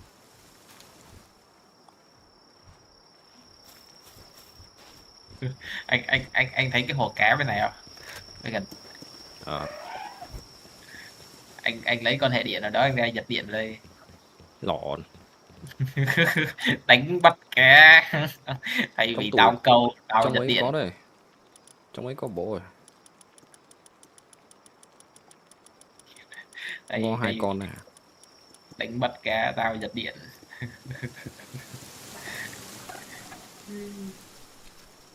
Được này đây. Mở trước mấy công thức cần. Campuchia. Đúng mà cần ingot nhiều quá. Mấy đồ lớn như này cần ingot quá luôn. Đúng rồi, lúc nào cũng cần ingot mà. Game này chỉ thiếu ingot thôi. Refine ingot chứ không phải là ingot bình thường. Refine cơ. Thì đây. Ingot là thiếu rồi. Ingot giờ đỡ hơn rồi. Mà làm thêm. Onion platform. Trồng thêm tỏi.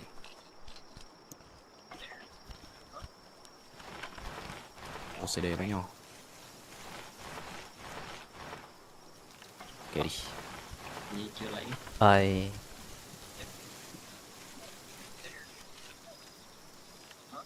Lúc. Dun.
Cũng ở đây nhiều trứng nhỉ.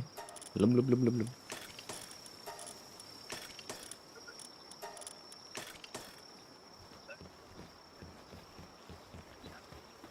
Rồi đủ sập nữa.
What the fuck, khu nhà hai bên đây đông quá.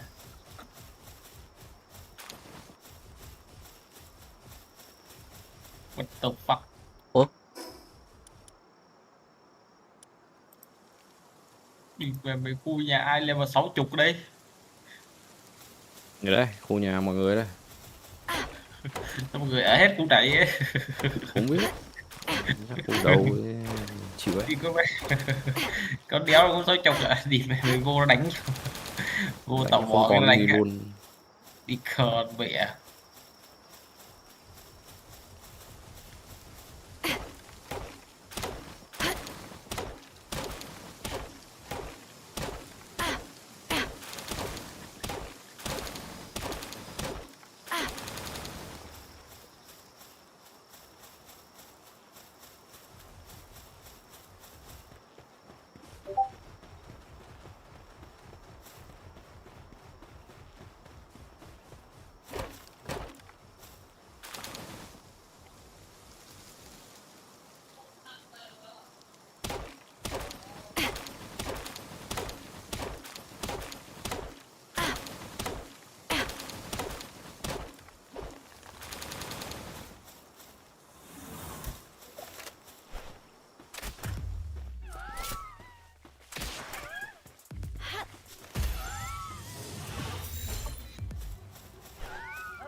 Vứt cái đáy mảnh xanh làm gì thôi.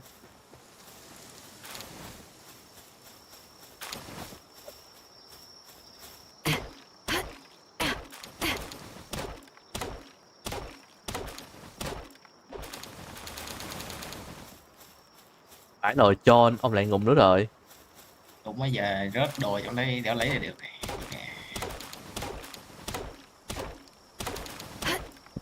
Ông phải quay lại.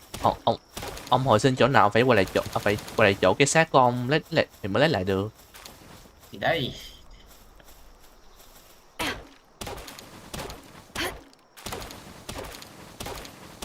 sao mọi người cài mẹ người lạ tới là đánh nhau luôn à? What the fuck? Ra ngôi nhà đấy.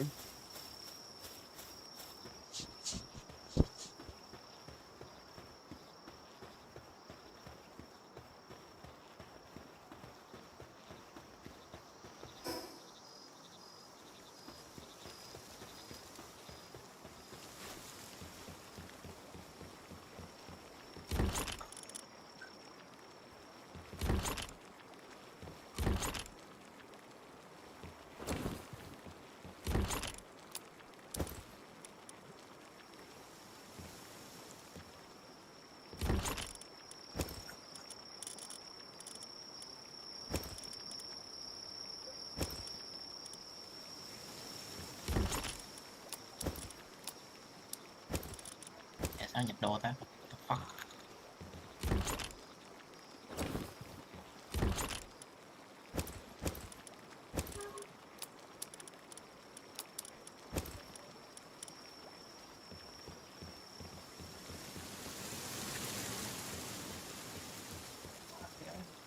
Bảy mấy à?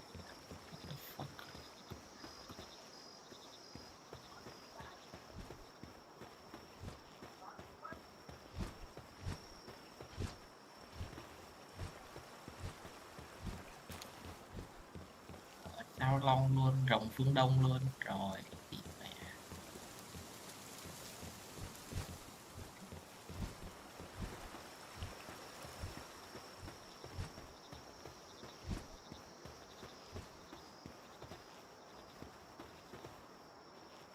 Ngủ đi, đêm rồi, đi ngủ đi.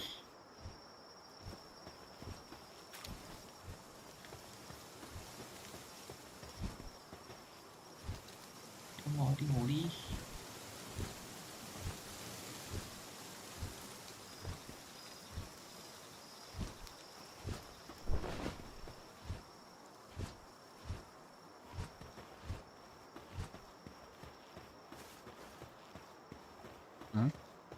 Sao con bái star này nó vẫn còn ngủ ngoài nhờ? Sao mọi người lại cài như này nhỉ? Như này rõ ràng là phải đồ đã không lượm được của nhau à. Cài này rồi đi ngang qua cái đánh nhau thấy mẹ rồi. Cái đồ mày trong nhà luôn à? Em tò mò nó không biết bay của ai vừa bước vô đánh cho như chó rồi. Mẹ đang đợi nó đi ngủ ấy. Ngủ đi con. Ngủ đi. Ngủ đi. Đúng mấy con cá voi đéo chịu đi ngủ. Đúng quá mày. Ngủ đi con đi ơi. Con chim nữa. Đi ngủ đi mày. Đúng rồi, đêm rồi, ngủ đi.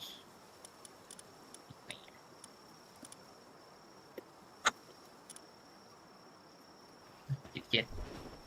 Chết. Chịu đấy.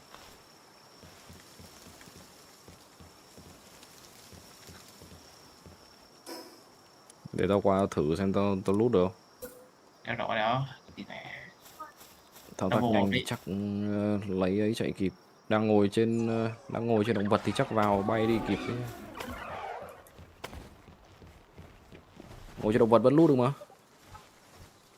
Mà em bước vào địa phận nó cái là nó dậy nó đánh á. Thì thế.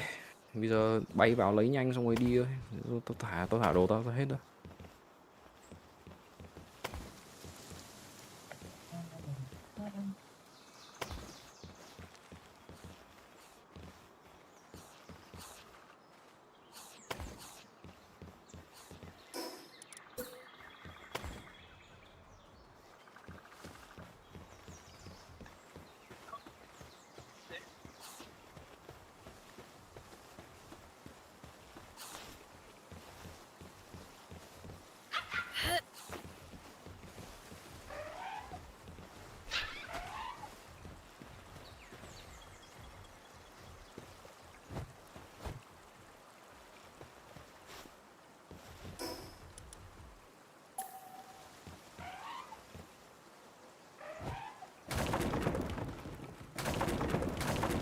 Đồ mày đâu ấy? Đây, chỗ em đang đứng này. Tao thấy rồi. Túi nào đấy? Cái túi bên trong ấy, sâu nhất đấy. Phải cả lồn. Đi mẹ sao bọn này nó đứng sát thế? Nói mà. Vừa bước vào nó đánh rồi. Hay là bây giờ tao dụ ra xong mày lấy? Thì giờ anh dụ nó theo cái hướng bên kia là được. Qua đầu bên kia được. Anh bay đầu bên kia của cái gì nhở? Cái bay là được. Đợi hồi xong nè.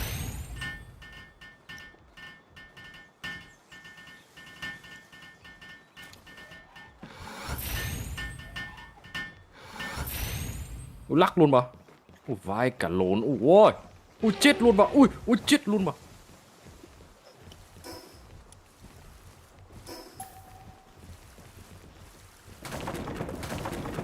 Ok, được rồi đấy. Nói mà.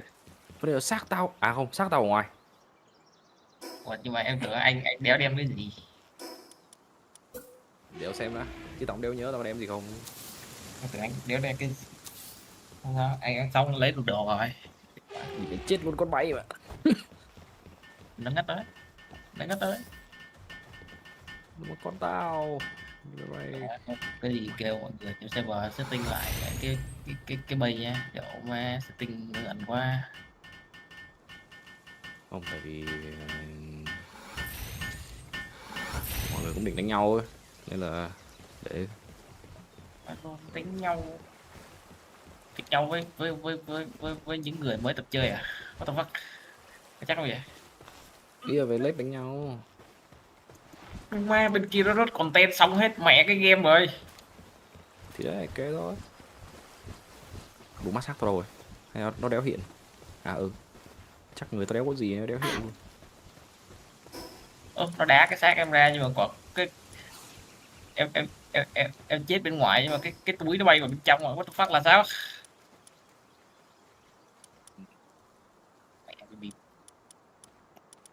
Em lừa bố mày. Khó thế. Dụ nó qua đầu bên kia được. Khó thế. Giờ cái túi còn đứng trên trời cơ. What the fuck? Anh cưỡi con chó đấy. Đúng rồi, anh cưỡi con chó không được. Đứng đầu bên kia là nó tự đổi ấy thôi. Anh có mặc cái dép không? Có đúng không? Là anh đỡ được một đầu. Bây giờ đây. Chuẩn bị chưa? Rồi. Vào này. Nó bắn tao đủ mà nó bắn. Ui ôi. Né được. Ui rồi đéo được rồi. Holy shit. Ui, né, lấy chưa? Lấy rồi. Vật chết. Chết mà.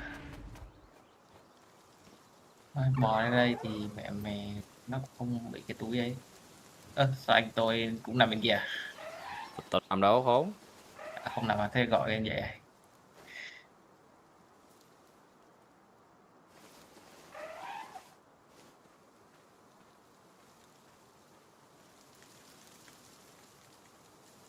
Đang chạy lại.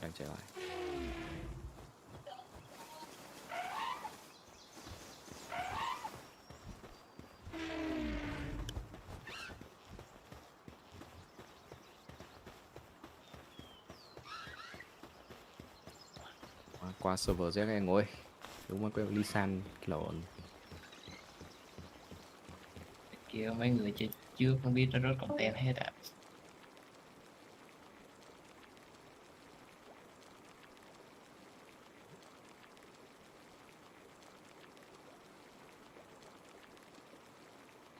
Mắt mấy mình đã chạy hết rồi, what the fuck?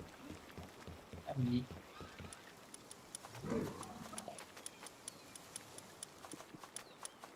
Mà dạo này đi làm về anh mệt quá Lisa là anh đéo có sức để anh chơi đứng mình luôn đi. Đi đái rồi. Mệt với cái đái.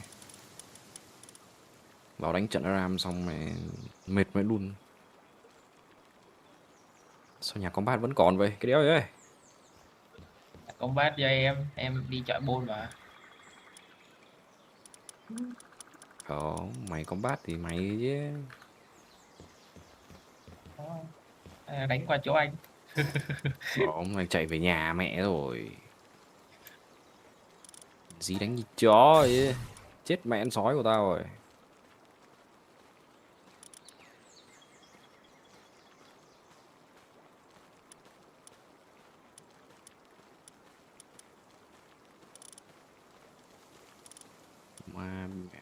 bên kia con nào cũng level 7 mấy vãi lộn.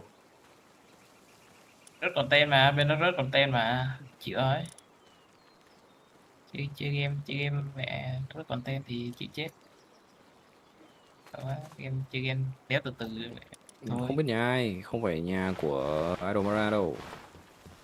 Nhà bên xin Vichu các thứ kìa. Hình như của mình như sao? Chả biết. Đâu thấy có cả vui mà, thì làm béo có chuyện một mình. Thì đấy tự tạo, tự thôi. Biết không? Anh chưa gặp không biết. Tao đang rất chill, để tao đang tìm hiểu đúng mai chắc ảo vào lái quá, cái nhà combat nó to. Đéo dừng luôn.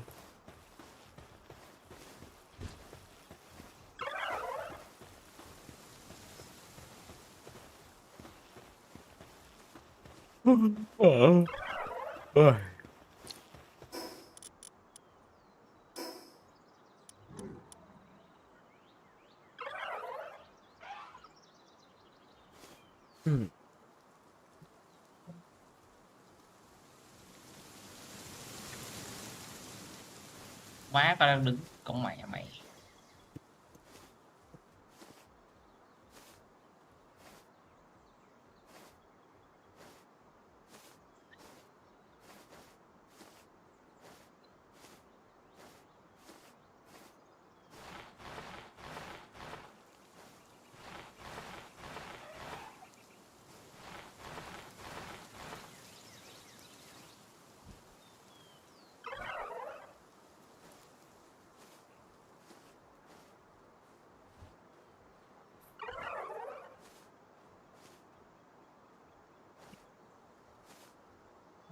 Nhà combat chắc là mẹ có tụi red nào tới nhà.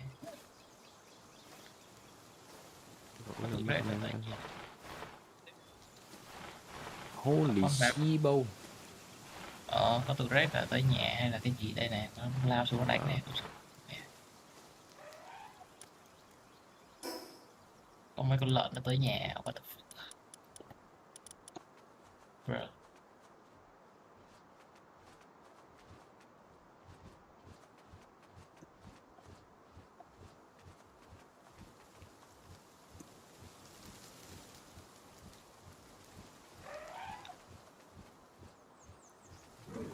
Em chôn ra đen vãi đáy. Anh đã đến. Đen vãi cái đáy. Đen mà má đen vô cùng ấy. Đã đến siêu cấp đã đến luôn.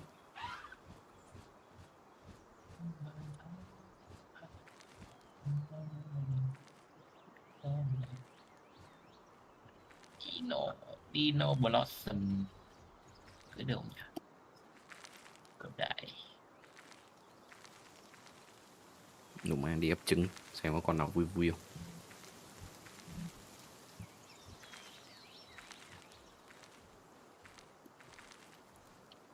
Vẫn thiếu fiber, nhà thiếu fiber lắm đấy.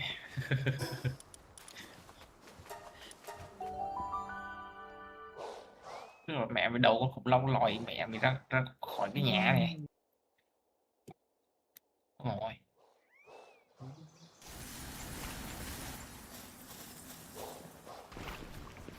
Rồi, bà con vào việc đi. Đi ấp trứng này. Việc đi.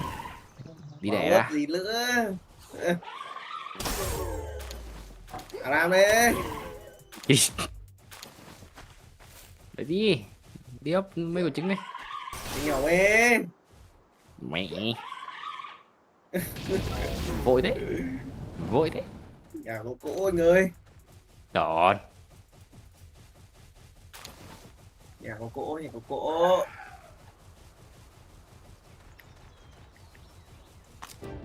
Trứng rồi. Con này mới này.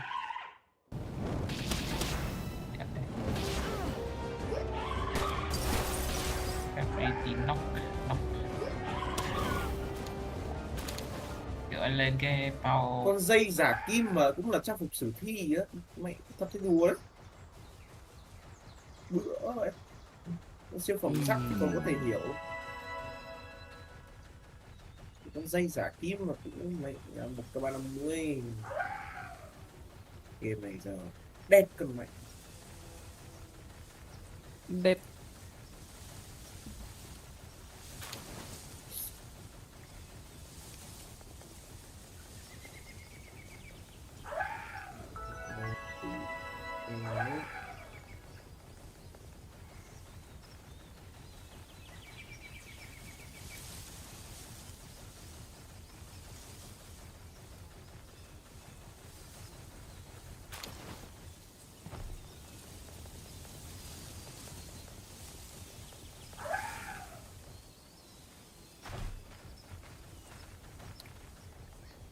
Nó ăn chữa.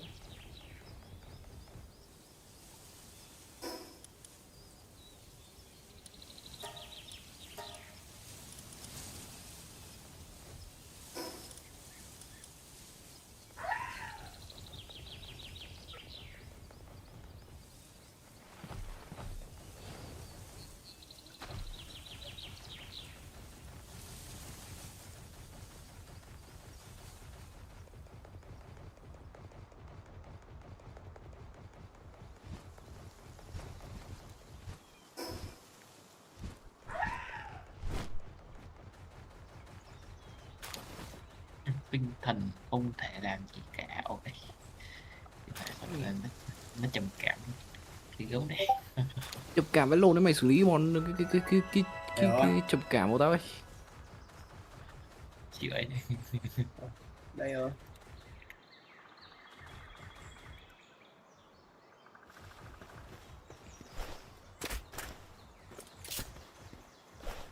Gồn Zillion.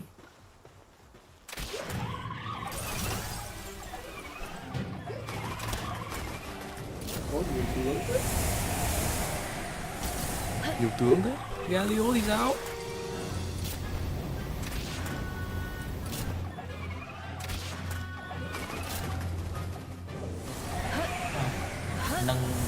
Nâng bồn tắm và giường cho tụi nó.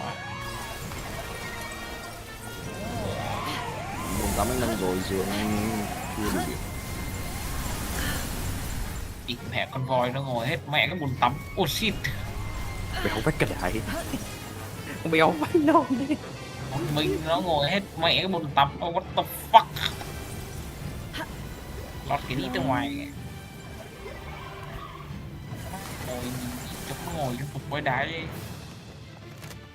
Nhấn bột tắm nó không bé. Nó còn khác.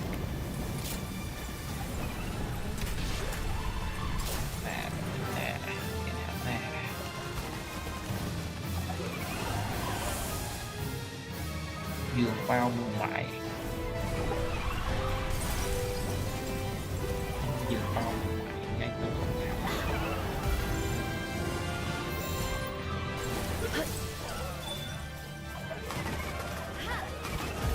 bao anh.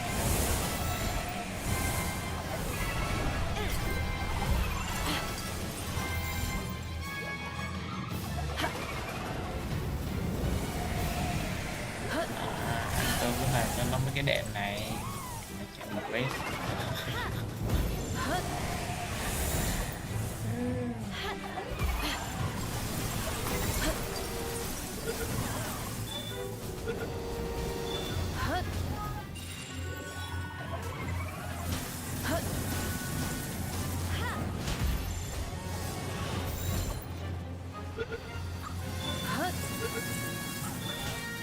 Galio quỷ quyệt vô thường. Sibo. Phải gọi là Sibo đấy. Anh tôi không làm cái giường ấy cho nó. Cái giường mềm mại cho nó. Mới nâng mà. Anh mới mở cái đấy luôn đấy. 24 giờ anh tôi 3 mấy mà. Cái nào? Chụp cái ảnh nó được không? Cái giường cấp 24 ấy. Cái giường bao mềm mại này. Đây, chụp hình cho. Anh để tiếng Anh mày ơi. Đây. Rồi, trong chết voi nha.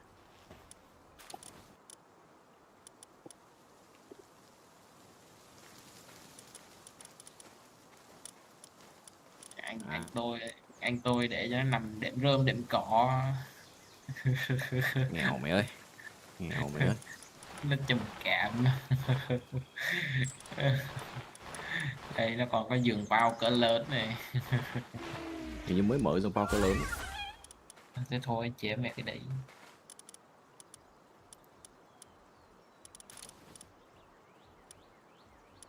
Cho tích quỷ quỷ vô thường ấy. Cái suối nước nóng của tụi nó đâu rồi?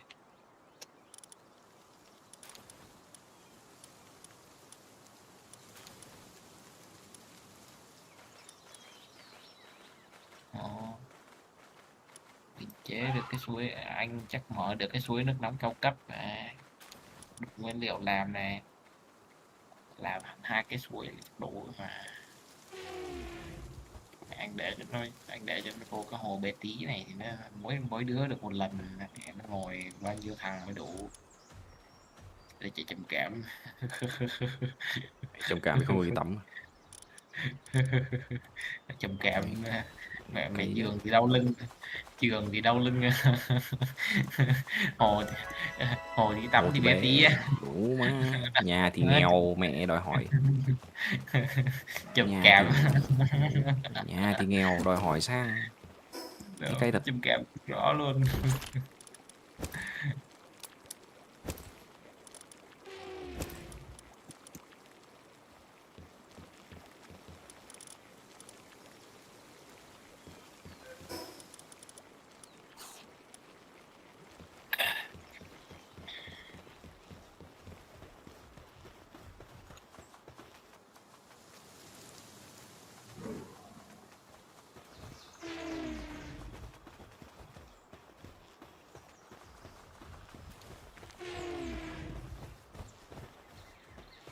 Đợi tiền quá lâu.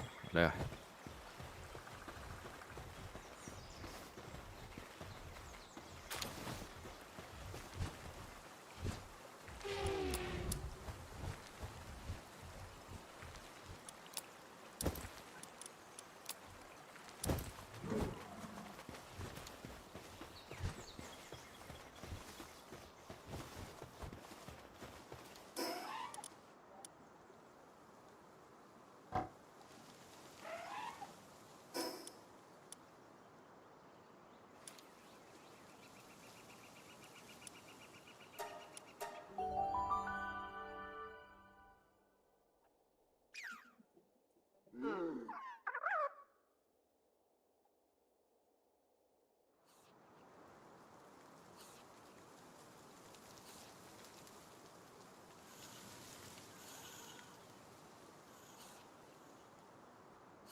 Nhà bao nhiêu con? Nhà 13 con.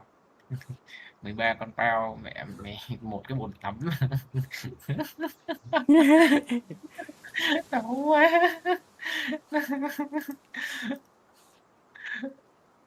Má tắm cũng phải đợi lượt. Nhà nghèo phải chịu ấy. Đòi hỏi đéo ấy. Đủ má. Nghèo con chó ấy.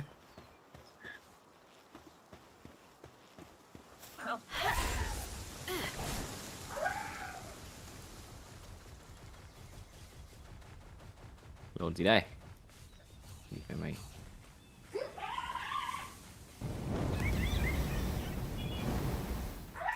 Có biết là con Galio này cầm quỷ quyệt vô thường không?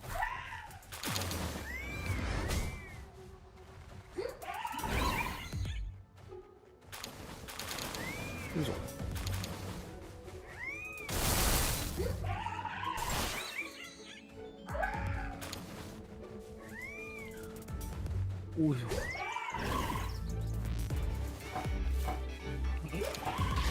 Chỗ này bây giờ đi mẹ mày lấy quỷ quyệt vô thường xong rồi lấy xạ thủ ma pháp.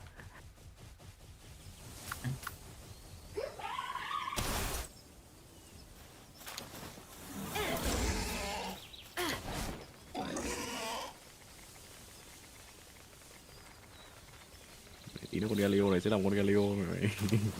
Vừa đam tay vừa đam phép.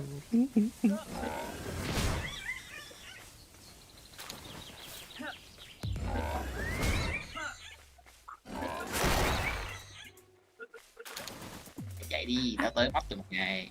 Mẹ mày, chạy đi. Em lại vào. Ổn. Xí nè. Đi dán cho xí nè. Ngon ý.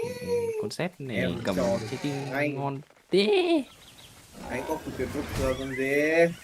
Cười cười vô thường xong rồi còn chặn thủ ba pháp.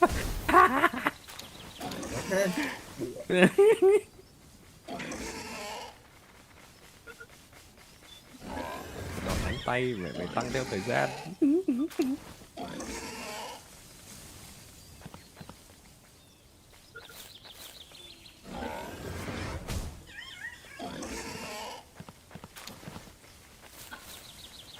Ủa. Ủa.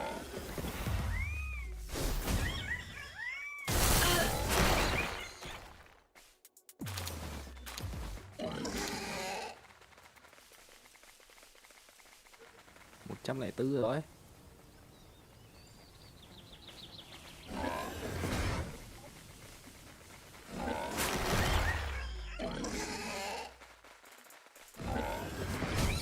Tôi sửa tốc biến lên để mà cố gắng rờ mặt đem linh ra rồi. Em vào ngâm máu tử rồi, nhưng mà em có cái khiên đen nó kéo được lại, nó bắt buộc nó phải phát lên để nó bắn giết em luôn. Mà đéo được. Anh che em nữa. Ê, như này. Để có thêm quyến con Galio đừng che nữa. Cay hơn. Phải tốc biến lên ạ. Đó thì dám nào được bây giờ.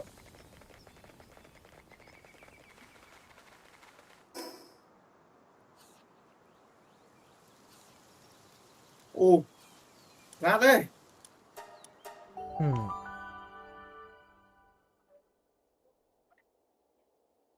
Đúng rồi, chúng mày cứ đứng ngoài quy của tao đi cho tích số mày cứ vô thường.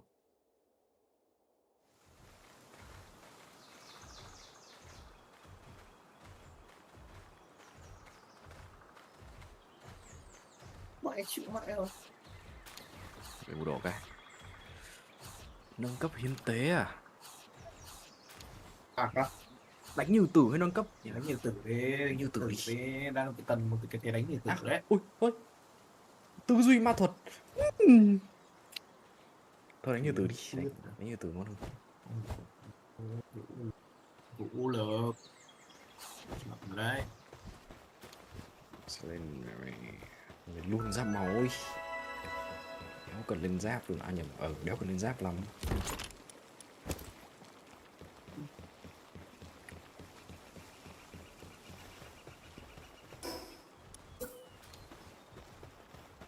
No one.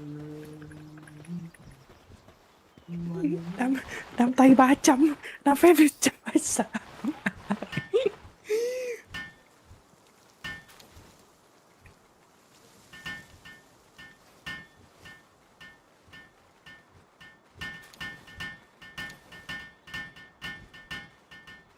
Giờ Galio này thiếu mỗi tổ đánh thôi.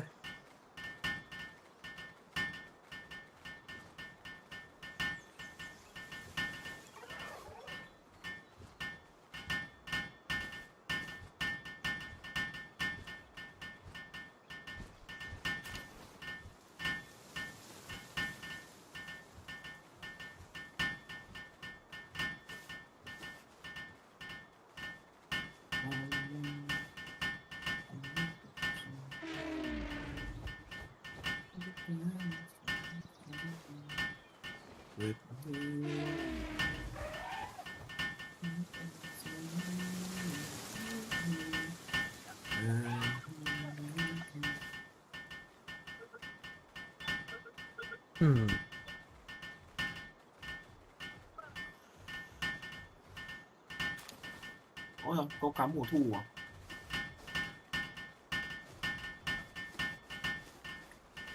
Vào chết thuê à? Gì đấy? Gì đấy? Gì đấy? Ôi, cái gì?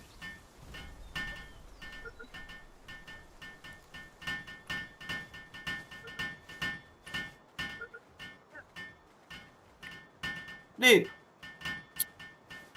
Đánh nhiều tử thêm 200 đam này, xạ thủ ma pháp thêm 100 đam nữa là 300 này.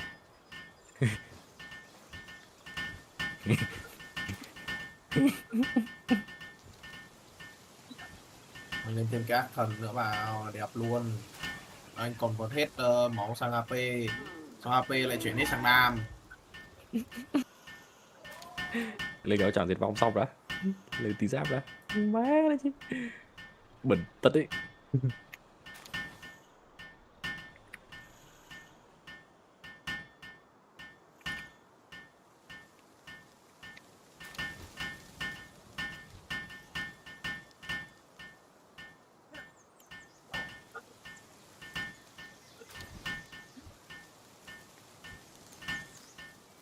Đi lên.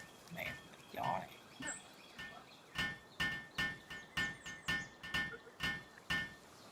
Mambo.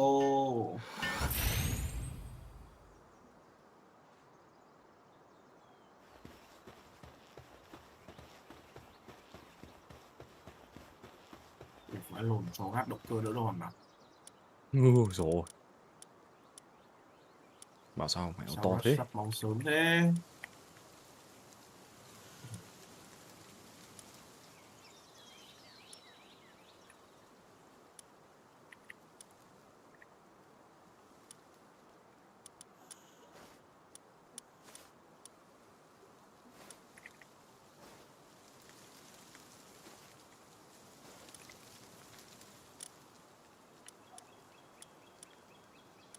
Đi luôn.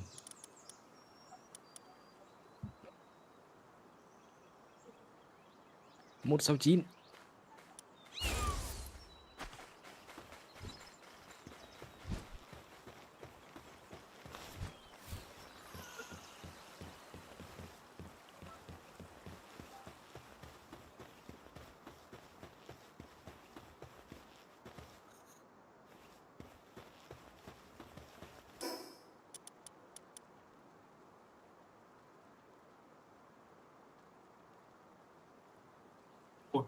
Ồ, có 800 máu này.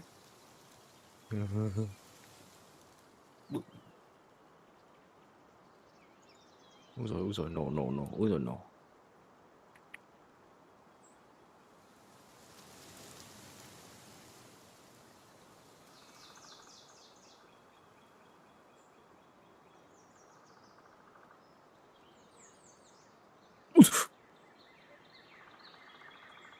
Điều gì? Thôi.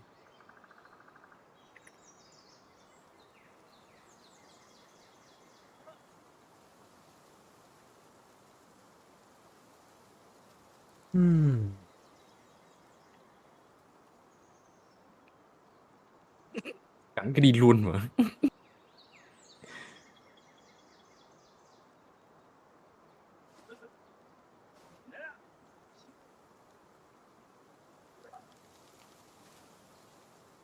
Còn động cơ đỡ đòn nữa thôi vua. Thôi, lần này có set chính thức là giữ mạng ở số 8 rồi đấy nhá. Ngon, không có hơn được nữa đâu. Để cho chúng nó fit hơn, đấm mình đau. Máu mà cứ ngày càng tăng, nhưng mà mạng thì cứ giữ nguyên đấy cho lành.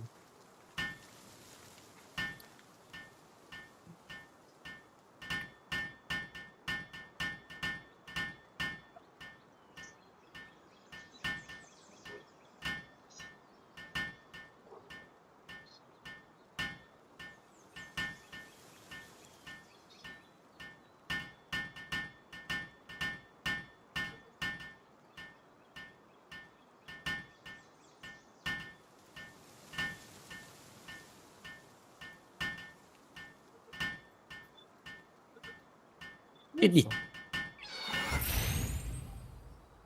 700 đòn đánh tay. Ui dồi ôi 700.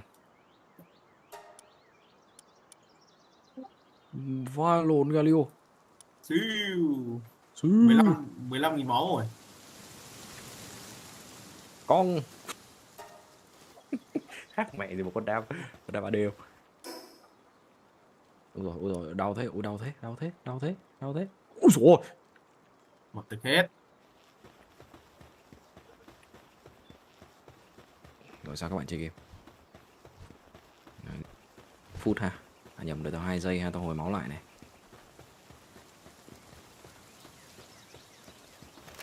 Ôi cái gì đấy?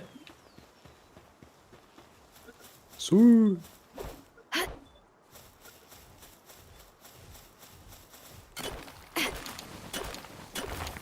Level 19 này, sắp 20 rồi bây giờ.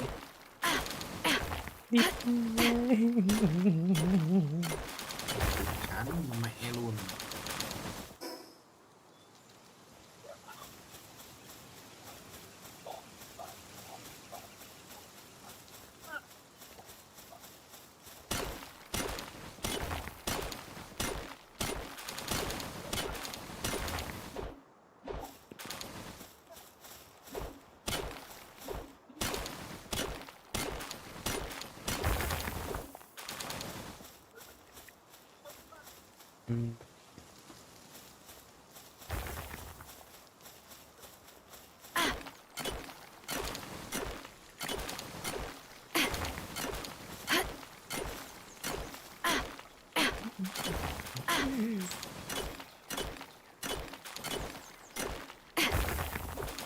Ui dồi.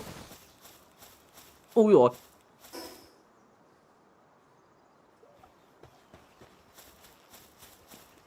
Một máu tiếp.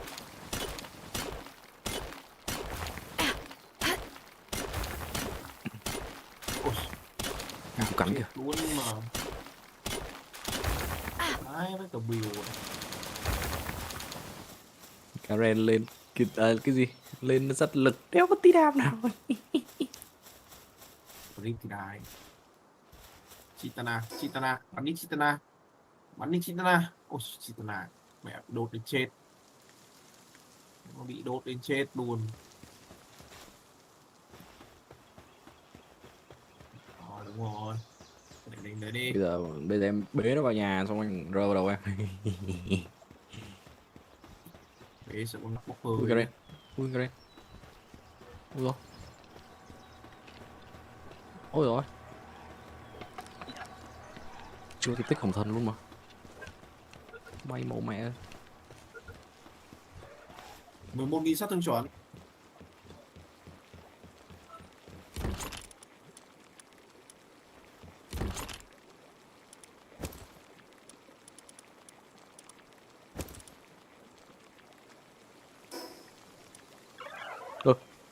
Đi.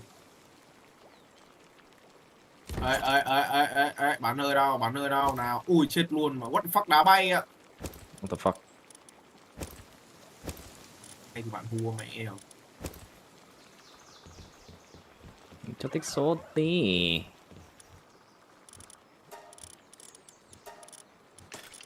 Ừ. 19.000 máu.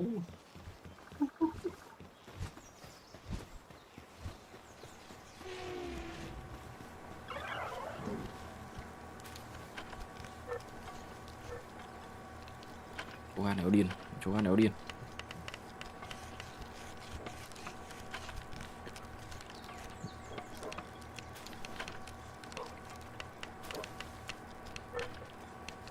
Đưa nắng về giờ hin là cái đéo gì? Đưa nắng về Jin à? What?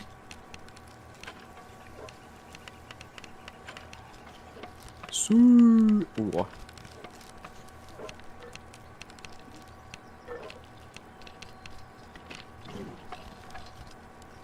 Không có hành hung đâu, tao bắt phải còn đá bay. Tao bắt lấy tụi mày thôi. Tao bắt bao của tụi mày thôi, đừng đánh tao. Tụi em vào làng có tự dân làng cho em bắt bao của tụi nó. Chị mẹ. Hai ngón. Vượt qua nó vác mấy thằng dân mẹ level 40 nó dí á. Tụi mày ôi sao dí. Ta còn tưởng đứng trước mặt thế này không làm gì được.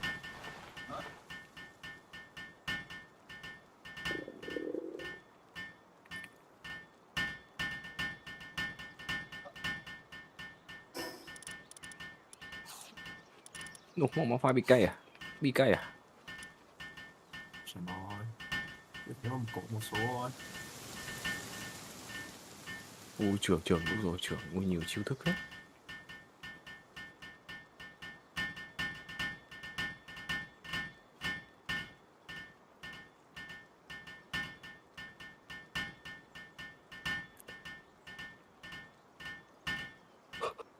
Má người thì hồi sinh, người thì hồ cát, Garen chạy. Cay. Ui rồi tốc biến. Em ép rồi. Buồn đấy.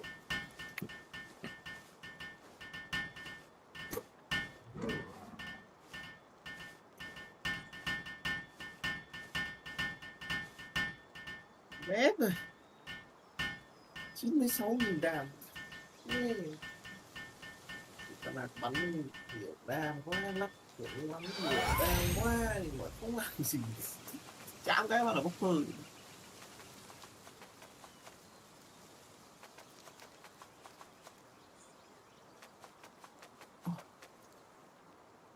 Ôi cái gì còn bằng nha.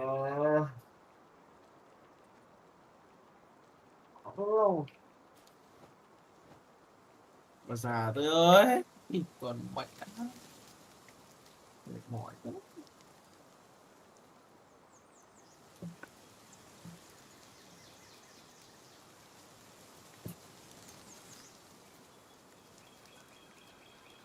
Đâu rồi? Con Tristana add friend mình ạ.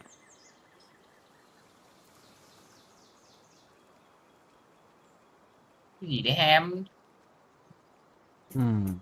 Mày đã nhảy đến cái cái việc nó gần đúng không em?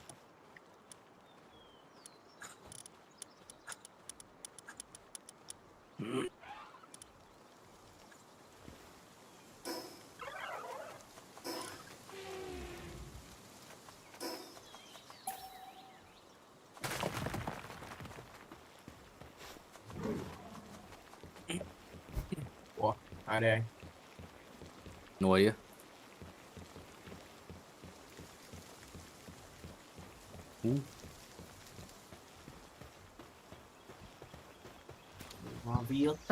Thằng nào đấy? Không biết. Rồi hút. Rồi để Không có skin này luôn.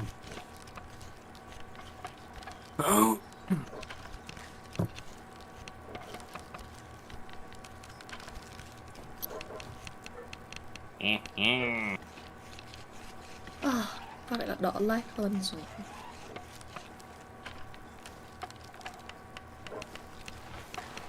Đúng mà giải gì liền vậy nhỉ? Mày gì lần vui mà. Mình là cái lối mà spam ném stun mở nó phiền.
Ý là tao nên lấy vũ công thiết hạ hay Eureka hay mẹ em ngũ phù thủy giờ? Con gì? Eureka. Zillion. Eureka. Lần đi lấy Eureka còn gì nữa. Eureka. Đúng. Eureka. Okay. Và rú lên phép lên cái gì trước? Lên phép lên học phận. Học phận là trường báo tố. Cái gì đấy? Học phận là trường báo tố. Mai lì tin nó có vây bua. Vây bu xả đạn hoàng loạt. Đấy mà. Gì. Ở mồm luôn. Damn, that sound wrong but okay. Trong đầu chỉ có toàn mấy chuyện đấy thế thôi.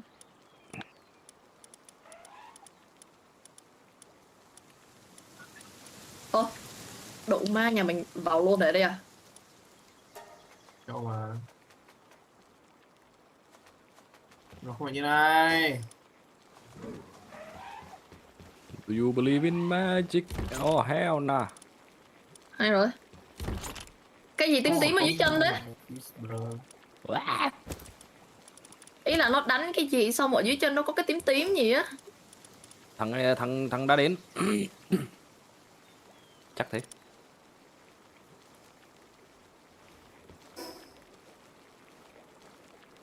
Ủa đâu nghe đồn đây. À, con ven. Cái stack của con ven.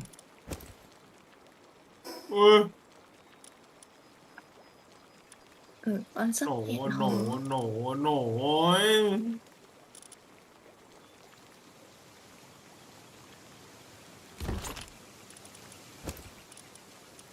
Nhỏ hơn. Thêm một chút.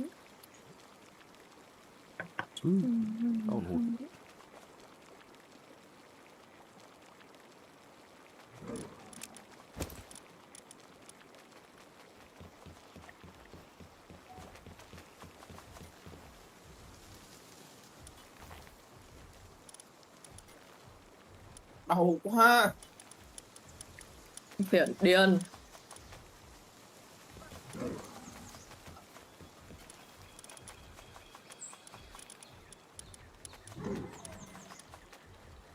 Đủ má không sống phiền quá lộ. Ai đây? Mẹ mày á. Đủ má này viewer mới lên stream tao xong con rửa nó cứ ngồi mẹ nó kiểu chào mừng mọi người tới với kênh mẹ đặc sản kênh này là mâm dốc ạ. Một bạn. Đủ má PR sản phẩm đến thế thì chết. PR thật sự là PR. Cày vãi cả lồn để mẹ PR sản phẩm vãi đái luôn đấy chứ. Chúa tể marketing. Ông Hoàng mẹ nghe cái đặc sản cái tỉnh người cái lồn má còn gì nữa. Đúng rồi nè. Nó cầm cái kiếm trông nó bự chà bá này, nó quen tí buổi. Thế thì khó thật. Thế thì khó.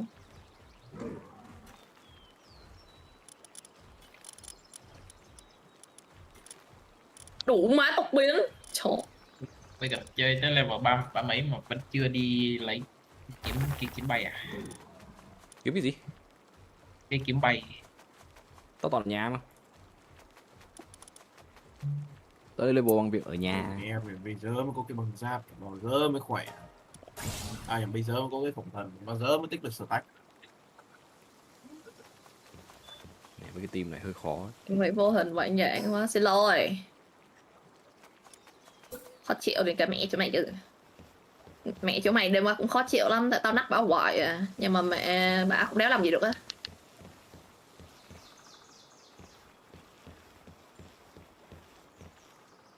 Đá bay. Găng bảo thạch. Ít có nè. Cày chưa, con đủ quá, con Echo nhìn rốt quá luôn. Đá Erika còn găng bảo thạch. Lộn. Game này chắc chắn bắt chơi ba rú phép rồi.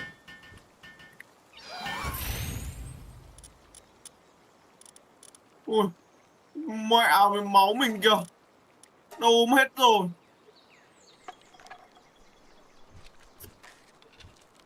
Đâu thế?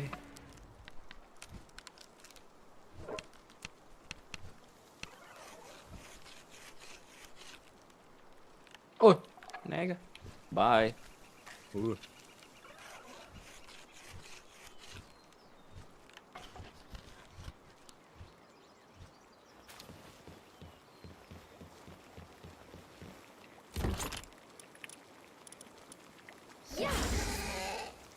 Đau quá.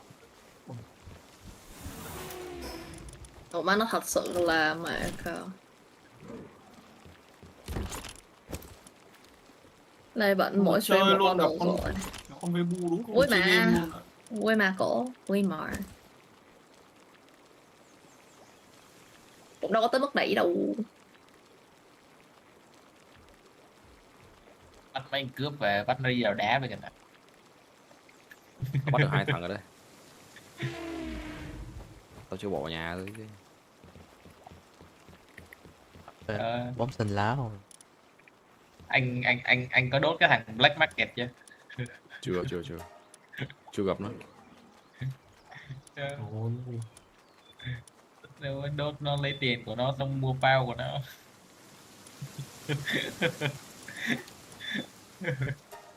Dùng tiền của nó mua đồ của chính nó với cái này.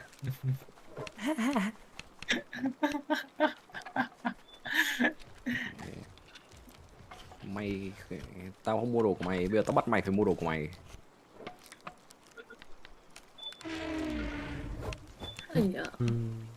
Này đâu quá chị không nói đi ngủ luôn. Ôi, Cổ ốm đúng không? Nãy thấy mấy nhỏ này bảo là cổ bị đau bụng. Cổ sao đấy? Đúng rồi. Tới thời gian đấy à? Hay như nào?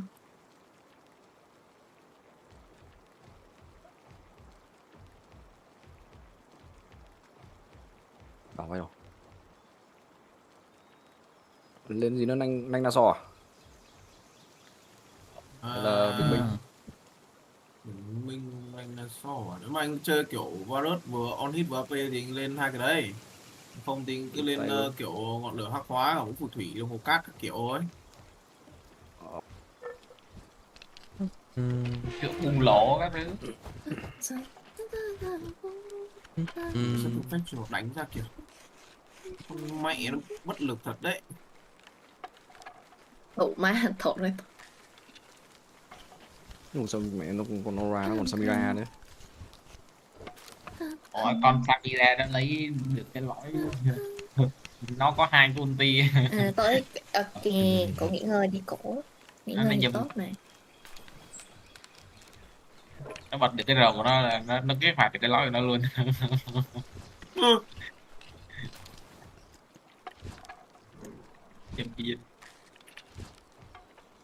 Trời.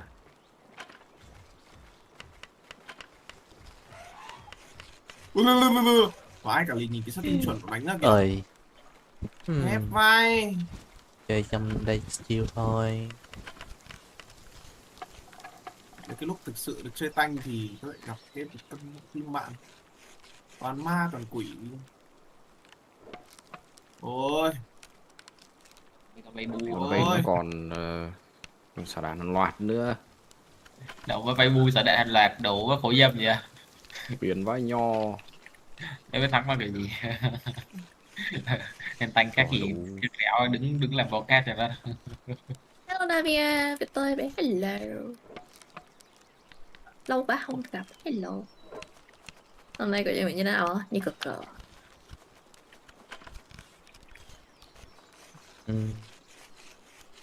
Như cực cờ em ạ. Khổ thế, địt mẹ. Khổ thế, con lồn vay vu để địt mẹ mày. Khổ thế. Đéo cho anh được nhanh thế.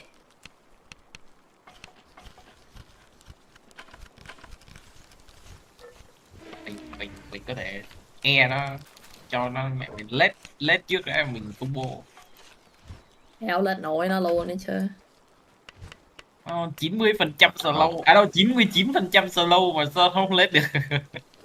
Nó là làm chậm tướng địch 40% em ơi. 99 chưa mẹ mày. Chưa nó full thì kiểu còn nó full thì nó sẽ lên tới 99. Bữa thằng kia nó cầm con AD 2.000 nó chạy. Nó 2.000 tốc độ chạy xong nó bắn đúng một đòn mình cút luôn.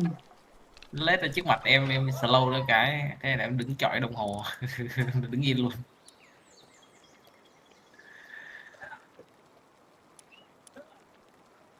Nó hụt kìa. Từ từ thôi. Ven cơ động với cái đấy. Phải lộn nhanh. Trời đất ơi.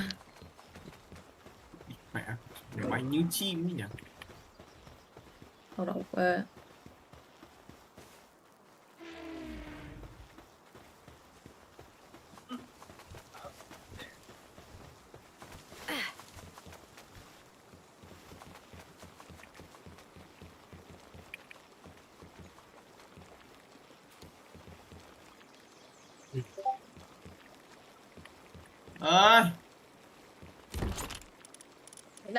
Ý là cố em có mình. slow con nào lại được hết trơn mà nó con nào nó cũng có một cái gì đấy nào nó thì vẽ Surima sắp phổ hồn.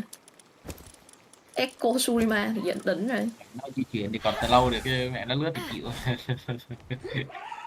Lướt thì thua. Cái thằng Alexa đó là đứa nào rồi đó? Không biết. Ban đầu tưởng bạn của anh chị á. Biết đeo đâu. Đâu trong list. Tự nhiên lại vào được.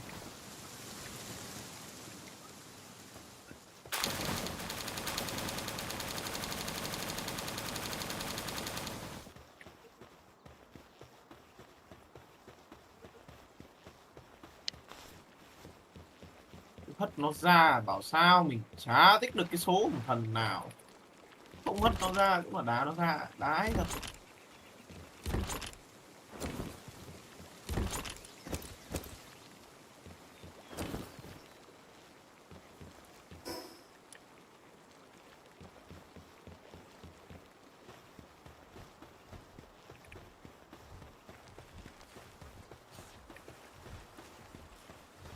Nó lướt qua khỏi ghế của mình mà.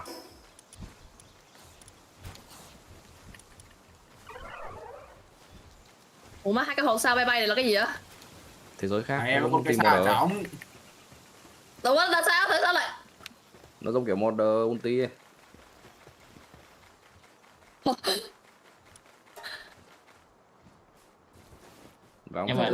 Nhưng mà nó là một bản đồ luôn. Rồi mà nó bắt con tay ngọt trống rồi đủ má.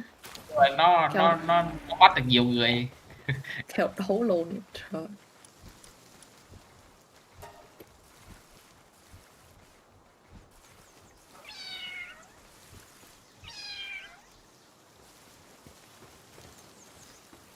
Phải xem lương của cái hôm mà không qua là nhiều thế sướng.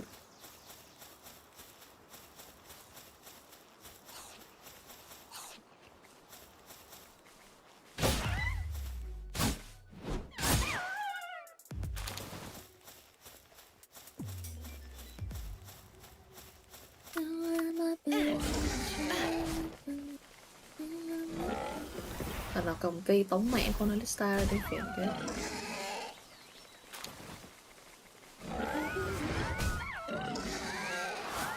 Em cầm ghi Fuck rồi. đi săn của ao lobby.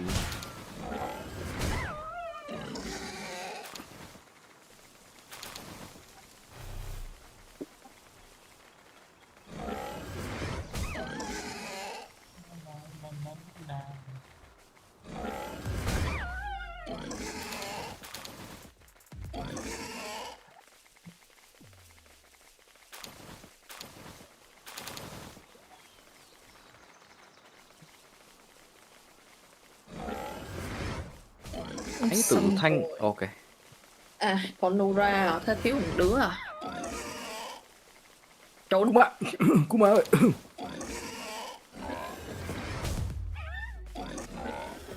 Nè. Bên trong Kuma đâu? Lờ đi bà. Dậy đây.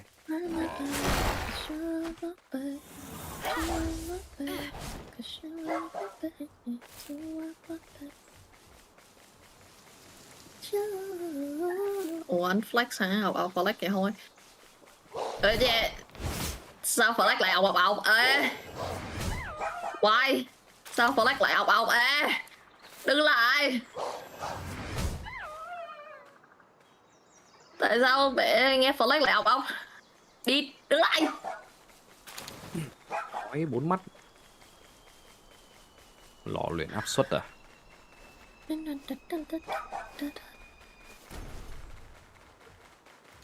Có cái lối nào mà cho cái quy của con Nasus bây giờ nó gấp đôi luôn không? Khủng long cộng dồn.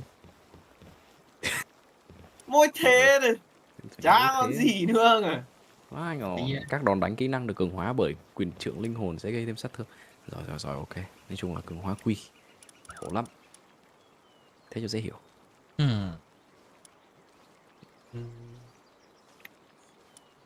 Gunpowder. Tại sao Black lại thôi, đứng lại coi con Nura này, địt mẹ Black lại còn thôi nữa là thôi gì. Thôi em đừng đi à. Đậu ma chìm lôi. Con chìm lôi. Chìm lôi, Thì đúng what the rồi. fuck. Đúng chưa? Bây giờ nghe chìm lôi nhớ mối hàm. Handgun ammo. Em đuối quá. À thế thôi. Tao với vợ tôi cả ngày đấy vậy. Con. Ê, về đây. Rồi. Forest ammo. Rồi. Ôi rồi. Ôi rồi, ơi đỡ bị đam. Địt ma. Phải để mà bố mẹ. Forest ammo ở đâu nhờ? Mẹ lắm siêu thích thật. Ở đây, ở đây.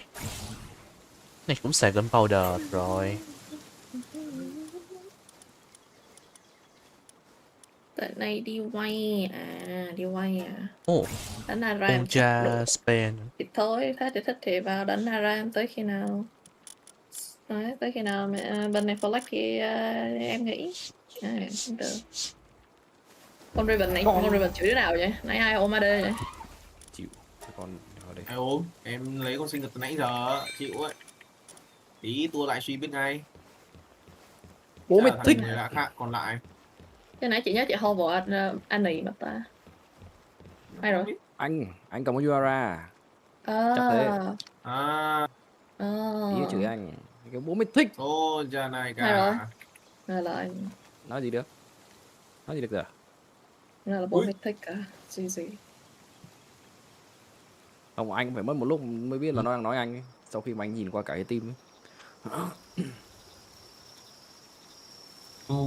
Su ơi, Su còn đang chơi không Su? Chạy qua đây cứu với Su. Sao thế? Mày chạy vòng trên núi xong mẹ nó kiểu mấy con đi gần mấy con phao kiểu ấy xong rồi mẹ nó đi vào cái khu nhà của người ta. Ông miễn đừng có đi. Ông đừng có đi qua cái vạch của nó thì được rồi. Ý là không phải, tao không đi vào cái vây của người ta, chứ mà mấy con phao kia nó đi vào, xong tao là anh Đạt Lạc mày hiểu không? Bài rồi. Tao anh Đạt Lạc mày hiểu không? Bóng đâu rồi? Ở trên à? Tao lưng nè. Ủa, Tao lưng nè, quay đây.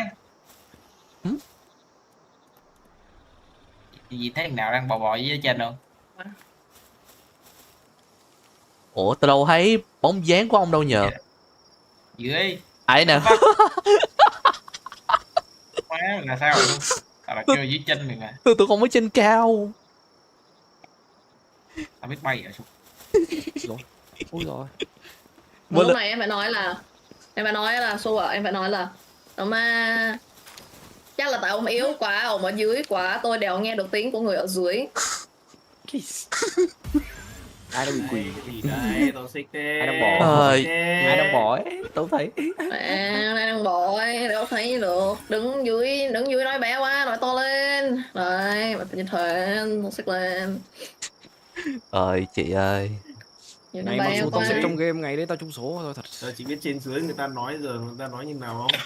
Bây giờ tôi đá một bãi bạn ở dưới, bạn ngửa cổ lên 2 tháng chưa thấy ai đấy rơi xuống đâu. Đấy thôi thế.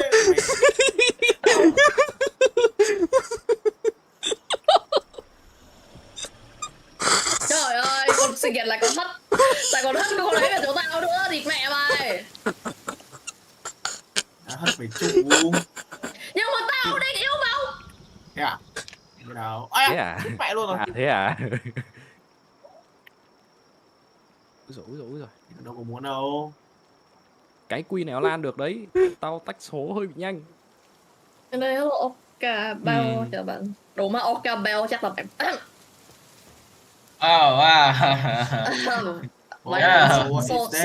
So sorry. Tôi mới lên level 36 đấy, John ơi. Cái gì? Mới lên level 36 đấy. Đủ. Một kẹt này. Là 24 rồi, sắp tuổi lên tới nơi. Ai cả liền Tôi nghĩ là ông chơi tầm một mẹ nơi một ngày 24 giờ là lên level cao hơn ấy, hơn 30 luôn.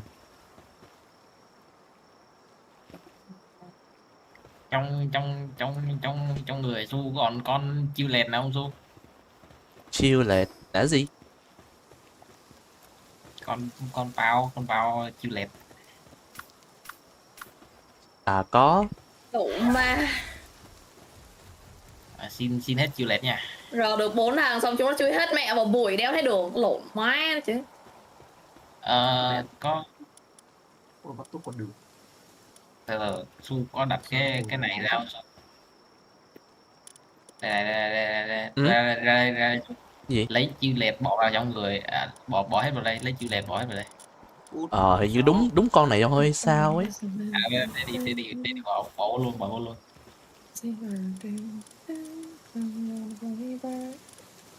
Từ từ để bỏ trong cái storage bên đây cái.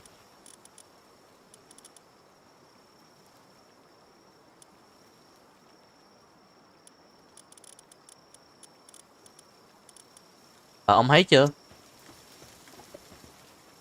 Ý là bỏ vào trong này mà. Độ ma khổ quá, nghịch mẹ. À, Lắm đứa khô rồi, một đây xịt nè. mẹ. Con đấy á. Biến đéo lên bổ được. Chơi game thuần cưỡi chiêu lẹt.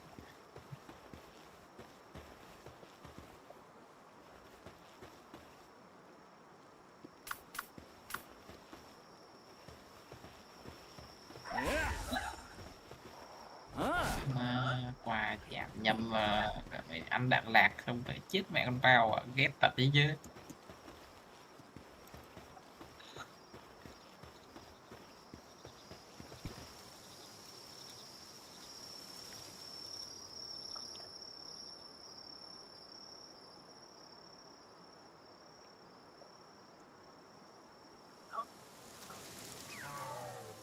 Trời ơi hết cái đầu bùi à. Ý, bà không hất nó về thì còn làm gì, còn cái gì để tiếp cận nó nữa. Ồ, sinh vật thì chỉ có một cái đấy chứ. Mà cái lỗ ma mày con đan đẻo đâu. In today's video, I'm gonna teach you. Tưởng tượng mẹ mình đang lướt lên sau đủ má lại kiểu hất nó ngược về cái cây khục. Thì phải báo trước rồi. Ê, mày hất mày cũng có báo trước đâu, em hất nha. Mà em cũng báo trước đầu đâu mà mày. What rule? Thì bên đây mới bảo lần sau phải báo trước rồi. Đây. Đúng nói gì á. Thì mày cứ nghĩ nhiều quá vậy.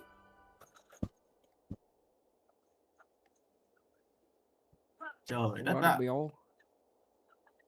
Mày phát phúc vào. Đủ má mày. Đồn thuốc vào cái.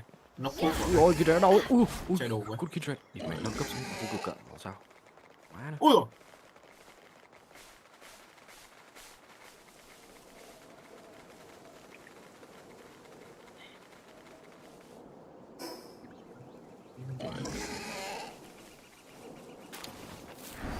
Vũ công đã hài đấy chứ.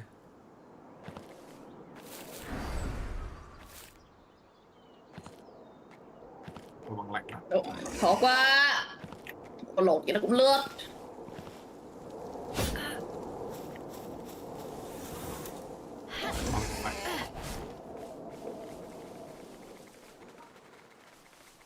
Cần không cái thế băng lạnh ở đây đấy.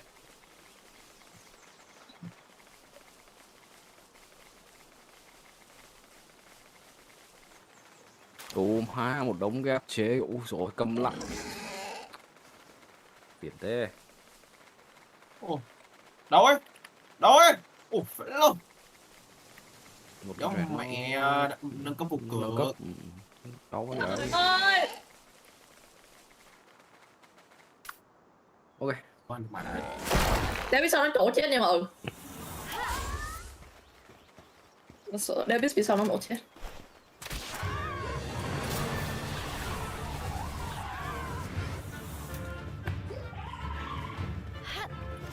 Ngon. Địt mẹ nhiều thứ. Không chế thế nhở. Một cái áo choàng cũng tối thôi. Má gì.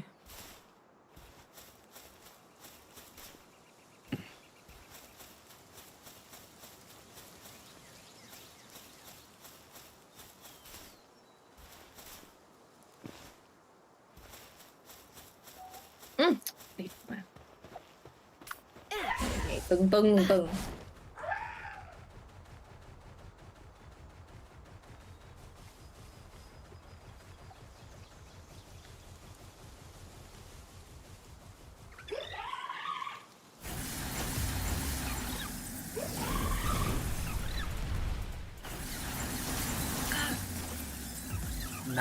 Nà.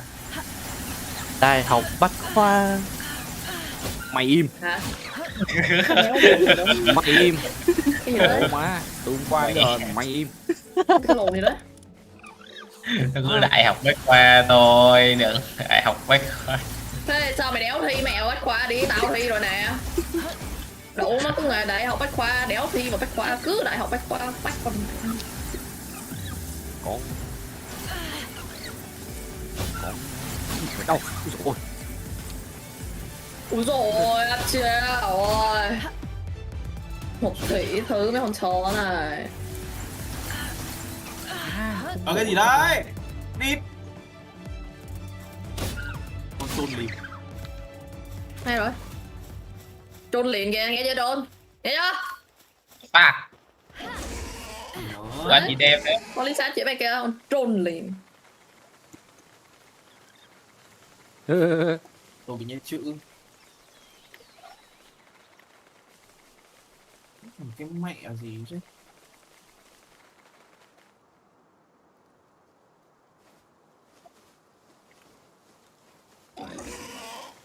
Ca đó ngon lắm.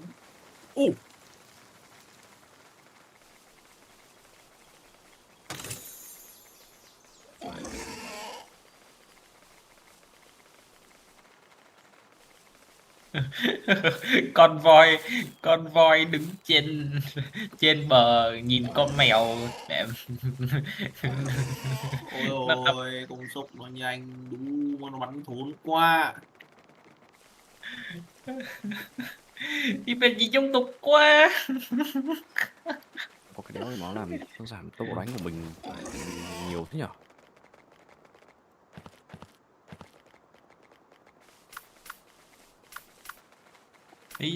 Thấy gì ông Dung, thấy gì ông Dung? Thôi mày muốn nhớ tao không thấy mấy cái comment đổ vô, không có thông báo, mới thông báo đọc rồi. Ơ kìa, chết rồi. Thế bức Cái ảnh này thì toan rồi. Chắc là chơi bánh mì bách khoa rồi mà. Dạo này thấy mình đuôi nhau. Ôi giời ơi. Con mèo thì mẹ nó dễ dụa dưới nước ấy, mà nó không lên được. Con voi đứng trên bờ nó xịt nước ở đầu con mèo.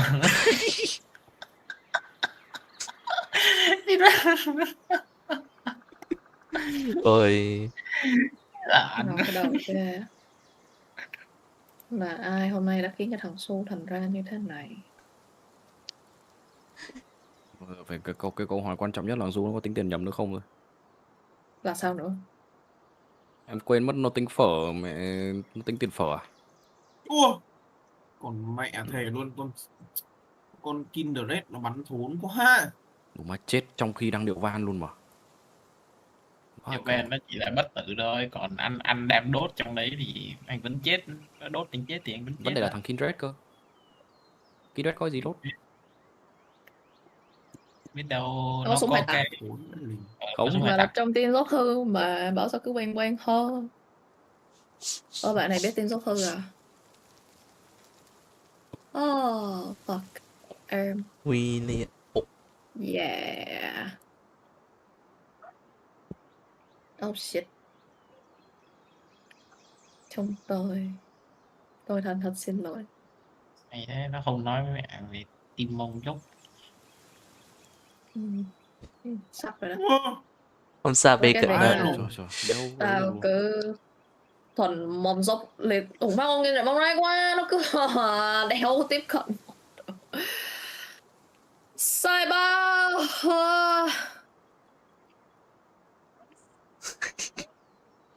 Không sao anh ơi, hay vì lần này em không tiếp tiền lỗ hay vì em làm vỡ 3 ổ bánh mì rồi. Giờ có ăn chặn của khách được không ta, kiểu thay vì thối khách em 15.000 thì mình thối có 5.000 thôi. Không, trong game đấy thì người ta chuyển khoản luôn rồi. Mẹ. Nhưng mà tôi làm vỡ 3 ổ bánh mì, một ổ bánh mì 20.000 rồi đó. Cái lồn gì nữa xuống là sao thế? Tao nghe mày nói xong tao hết muốn đánh liên minh luôn rồi. Đúng mới biết chơi điện tử không vậy. Vậy em Cái bỏ này là mẹ, cái này là nó phản ánh mẹ em hình bỏ ảnh ngoài đời luôn đi. em bỏ sai nguyên liệu luôn. Đấy, hiểu vì sao thằng Du mẹ không đi làm thêm được rồi. Đừng làm thêm. Cái gì cái gì? Lỗ. Lỗ mẹ quán. AD khốn khổ này. Cú ma béo này. Từ mẹ con Xu công nó nghiệp. như này tao nghĩ thứ nhất tao có thể nói được là biết chơi cái điện tử không vậy. Hồi trước nó còn bắt được con dùi. Giờ đang không biết bắt con dùi là gì vậy. Cần một cái thế triệu gọi. Mọi người biết chơi game. Anh biết con dùi đúng không mày gần? Đéo nhớ tên, tao đéo nhớ tên, mày gửi ảnh thì mày tao nhớ. Cái con mà cưỡi con màu vàng sấy Gatlin đấy. Biết. Đấy. Em đủ ra membership 7 tháng nè. Nghe vậy sao? Bữa em thấy có clip nó làm nguyên đội quân dùi về nhà đó. Nếu mà Aram thì mới có con Nura, còn không thì không có nữa. Vì nó về ấy thì nó sẽ kiểu đánh nhau, nó sẽ rút súng của nó ra, nó sấy. Hay rồi. Chúng sinh đừng đặng. Thử một nhà mà chục con dâu gì xong nó rút súng nó sấy thì bao nó cũng đéo đỡ được. Holy nigga. Xem lướt review Insta. Xem những cái race. Cậu có mời ông Kuma vào trận nó đéo chịu vào. AFK đâu rồi, nhắn cũng không ấy, nhắn cũng không trả lời.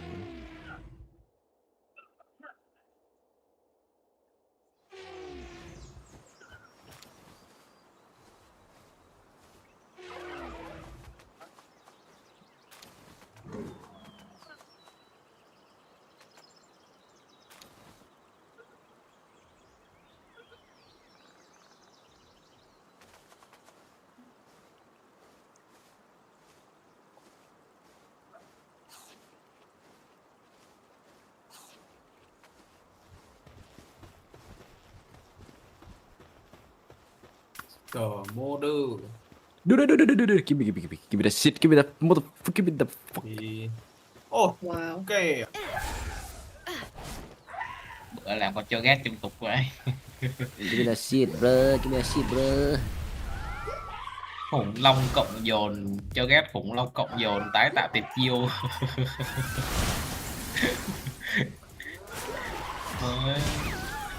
Cắn một lần được 4 stack à, vẻ bị dâm.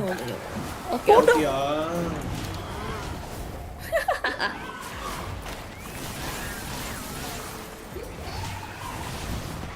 Cô lại nó keo này. Ê, mà lại không có ấy nhỉ. Vô nè. Đang tính chơi Ari mà thấy team mình nhiều phép quá. Tao bỏ 500 đồng vàng. Tao bỏ 500 đồng vàng ra để mày cứu con bao của mày á, mày cho tao cái gì? Cho mày cục cứt. 5 quả cầu mega, mày phải vô dụng thật. À không, nó cho thêm quả cứt.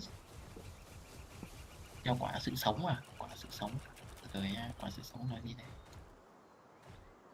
Oh. Gia tăng chỉ số máu của bao, ok, ngon, hợp lý, rồi, xứng đáng là làm này. Bố của bạn 4062 là cái gì? Cái bọn gì? Sao bố của bạn ở đây nữa?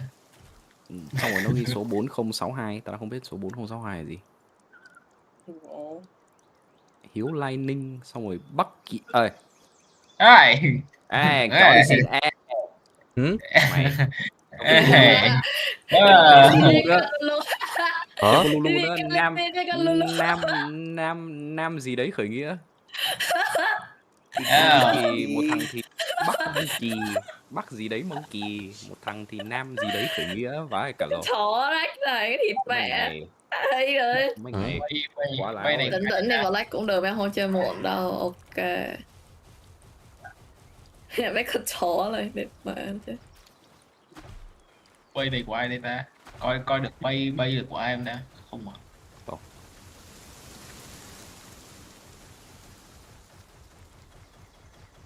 Ôi vãi nồi trôn. Mẹ đi xa thế mà nó vẫn bắn chính ta. Mày cứ ham hối vào nhà người ta. Ok, hai ông gần đấy rồi. Bỏ mặt nó chết luôn cũng được em ơi. Mẹ đây là vội vạch phở, không biết nên bắt miếng chanh vào hay là không. Tốt nhất là bắt đi em. Đừng ngại. Ông ở ngoài biển hả? Đúng rồi, đang rìa biển này. Cái nó xung cưới chiêu lẹt này. À con. Bên tay trái, À đây rồi. Con này tôi mới bắt được. Mẹ thần cưỡi chiêu lẹt. Nếu biết cái mẹ bao lâu nữa cái tài khoản của mình chuẩn bị hết tiền. Cho thấy mày trong một ngày nó sẽ mất hết. Trung nặng ấy. Sao? Kiếm đéo trung nặng ấy. Thì nó kiếm bình thường thôi hả? CHE Nura.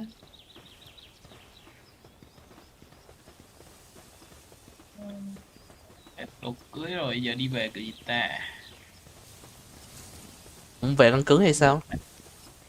Về nhà đổi con chiêu lẹt khác. Tới chỗ điểm Tây Le thì nó mới về nhà được. Biết mà, nên mà đang ở hơi xa. Không, này gần mà. Ai lì này mà cũng đi về như máy được nữa. Không, cái điểm. Thấy rồi. Thấy rồi, tại vì chưa mở nên là. Hóa ra là lại em đi xa nè.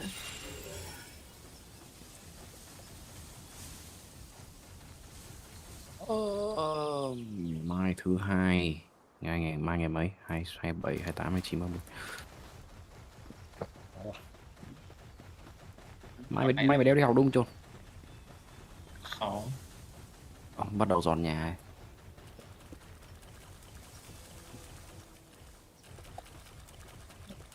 Lên ké ngồi được không? Rồi không lên được. Không được. Ủa? Cái chiều lẹt nó dài thế mà nó chở được một người. Ủa cái chia lẹt của ông lên bảng rồi à? Đúng rồi, nói rồi anh mới leo vào 26 còn bên kia 30 mấy cái thứ thì nó chả thế. Nhưng mà một con bắn thì không sao ấy, nhưng mà cả bầy bắn chết đấy. Mẹ nhà mày đi cỏ lắc ghê, nó càng ăn nhiều CPU hơn. Đều hiểu rồi, mẹ bật Discord lên xong rồi còn không tác qua được nữa. Vậy đó. Tắt hẳn đi mới dùng được. Ok, để đổi nè. Hello rùa, chờ em, để tôi vẽ hello.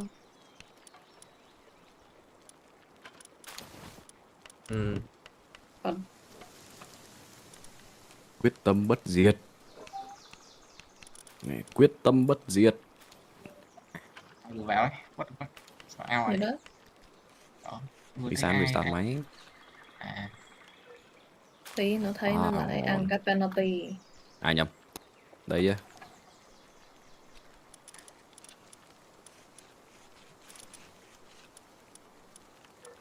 Hút vào. Bad fuck.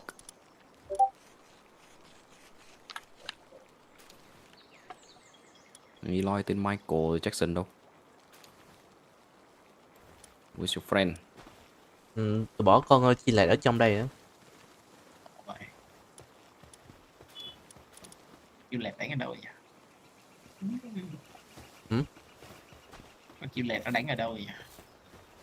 Đánh đâu hả? Ở cái chỗ điểm gì đó. Đây trên núi này đúng không? Cái chỗ Freeport Island Tower Enchant ấy. Thằng lồn kia nó địa hình phiền quá.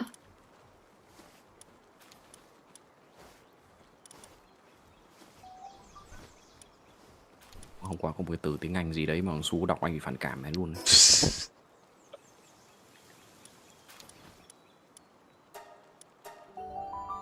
Nó phải đọc lại 3 lần ấy mới hiểu nó đang nói nó đọc cái từ tiếng Anh gì.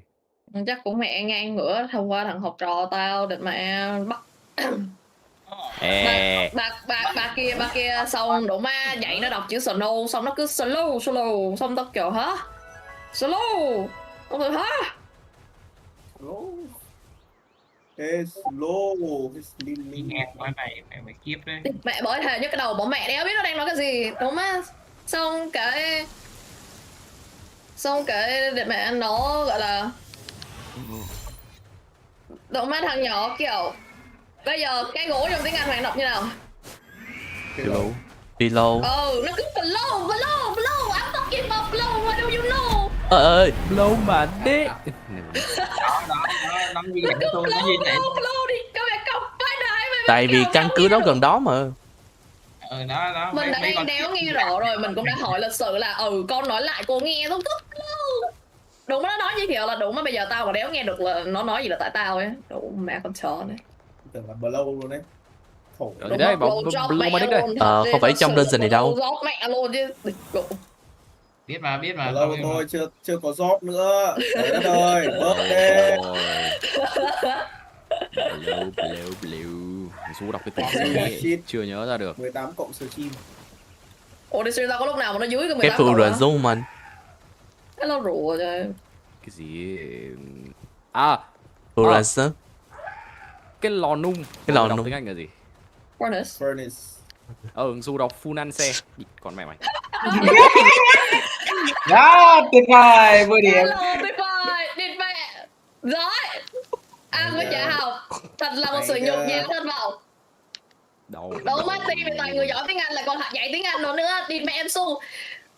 Funance. Trường trôn nha, đủ má. Không, có anh với em hả? Có anh với em là biết tiếng Anh à? Biết phát âm chuẩn. Tăng trôn thì nó còn biết sơ sơ.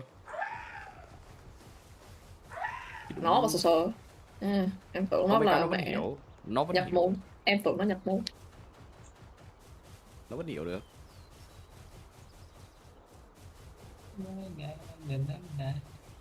Trong này là gì đây?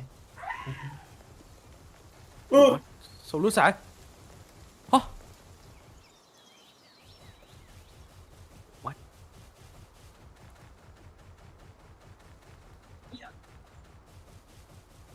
Ôi giời ơi. Đúng mà. Cái này con tanh không lo lắm cho nên tay luôn được.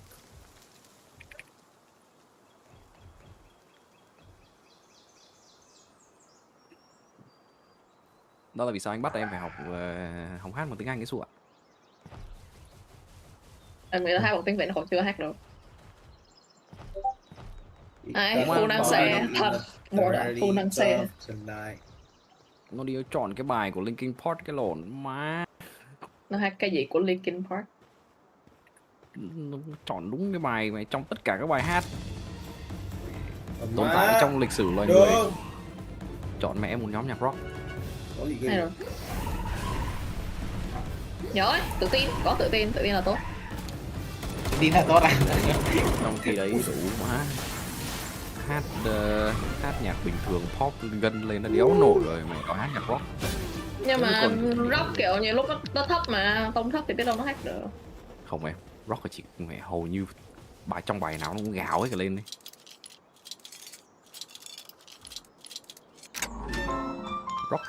Rock ballad thì không tính. Còn hầu như thời gian là 80% nhạc rock là thế thì nếu mà muốn nghe của nhạc tiếng Anh, học tiếng Anh thì phải nghe nhạc của ông BB No Money. Thôi.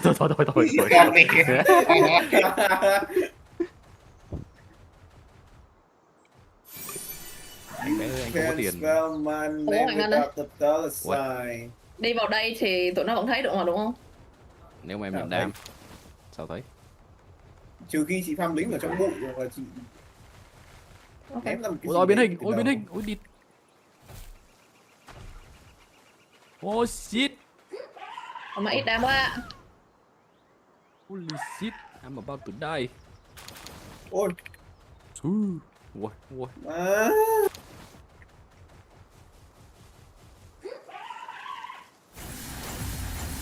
Trâu quá.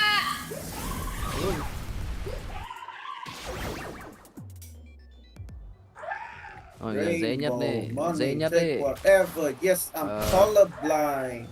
Dễ nhất cho thằng Du học bảng chữ cái.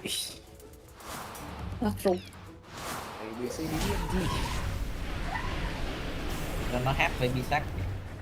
Baby Shark. Học đi. Còn đủ mà. Thằng Trôn thì khỏi học mẹ bằng chữ cái đủ mà. Sau G là quy. Mẹ mày. Đủ mà. Sau G là quy cho bảng chữ cái. Đồ. Chắc chắn là mẹ bảng chữ cái của mấy con nghiện Xong rồi sau quy là K. Cái lòn. Gì với K mẹ cứ thật. Cứ chịu. Cứ cãi rồi. Mày. Hỏi sau chữ là gì? Quy. Ai luôn. Không hề content. Thằng mà chả học.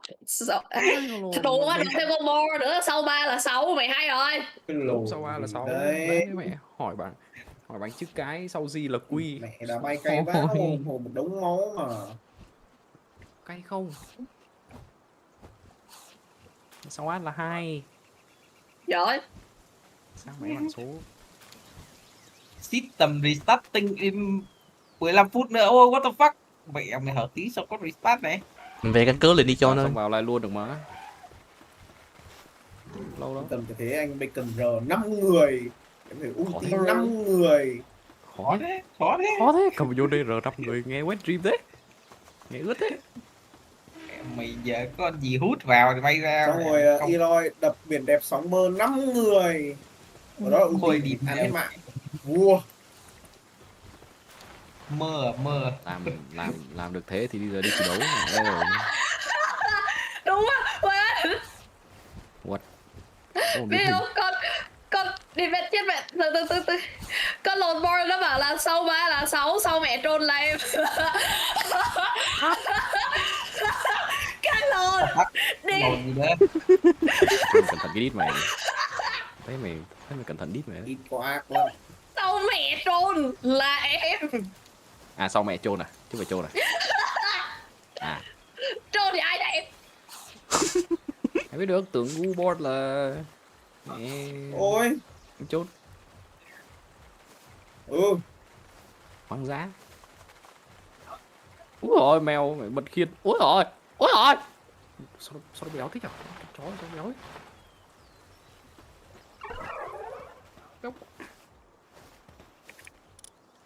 Cái lồn con số mẹ trôn này cái gì các mẹ thật sự là vô sốc. Được. Được hay vậy. Được. Mâm dốc này hay. Mâm dốc này đã là của tôi. Đến giờ đồ sát. Ăn cướp trắng trợn. Cái thằng thương nhân bao rồi. Mẹ mày tục tính bắt mày về mà. Mày chạy mẹ đâu rồi? Phải thì đến giờ đồ sát ở đây. Mấy thằng thương nhân em bắt về hết bây giờ đấy. Đỡ bị không ổn chịu. rồi, học cái này không ổn thì mẹ thật sự là không ổn. Đội ba nhập giam thì tụt ra đây đi chết. Giáp này hỏng hết người. Tụi này chết. Sau này mình chơi cho nên mẹ dở thế nhỉ? Trong trường hợp cười thật sự là ba luôn. Hòa tan nhanh bỏ mẹ luôn, hòa tan hóa lỏng luôn. Tụi ba nhập viện, tụi bay còn hơn cả mẹ hóa lỏng nữa. Thật sự là thấm nhuần tư tưởng.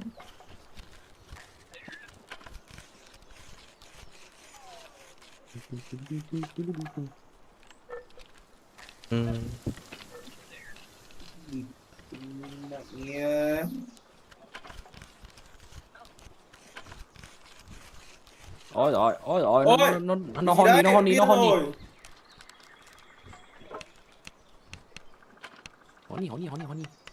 Con lóc ke này mẹ bạn sau lại tiếp tục ăn nerf vừa đái. Đấy, mẹ phải chỉ cứ lon nó con lọc ke đi, đéo thì sau lốc là nấp Seraphim. con nớp con lọc ke mẹ mình nhìn đam nó vẫn rạc mà. Thì cứ nấp con lọc ke đi, đừng đụng con Seraphim của tao nữa. Xong đi con mẹ mày anh mua đàm đi mọi người được cái R boost ở bản này lên 10% lên 13%, xong Riot lại thành nó 3 quá lại nép mẹ xuống 10%. Ôi, Tích ơi, bên đây con chó.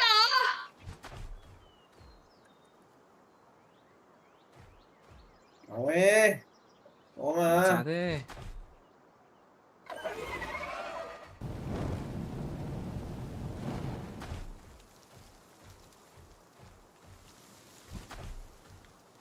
Ơ cái gì đấy? Ơ vai cái lột cái đéo gì? Ý không di chuyển được luôn mà. Pin thạch rơi xuống.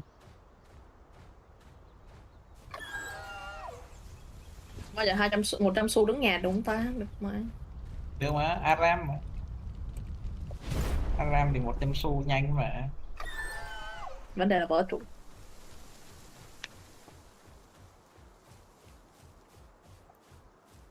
Ôi.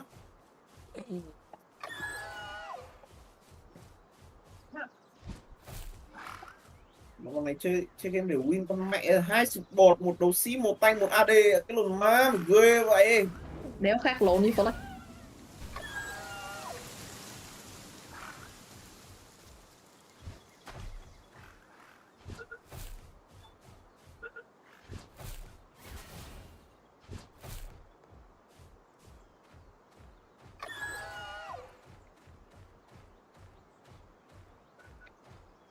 Ôi, Thuần bốc. Con này thế, khác con mẹ đâu. Còn 167 rồi, thế đi xấu. ôi bắt được con AD nó luôn.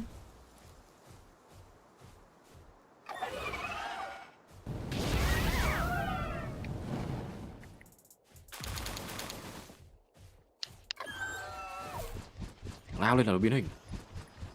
Ủa má lại con mẹ. Đứa nào ấy, điện mẹ dây chuyền chuộc tội con chó này.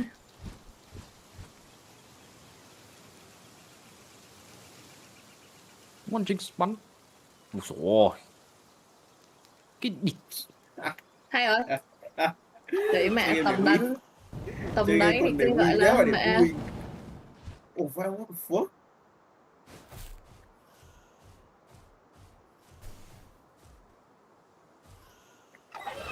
Ai cả đà. Đụng ma, nhiều máu, nhiều hồi máu, nhiều bút đục quá.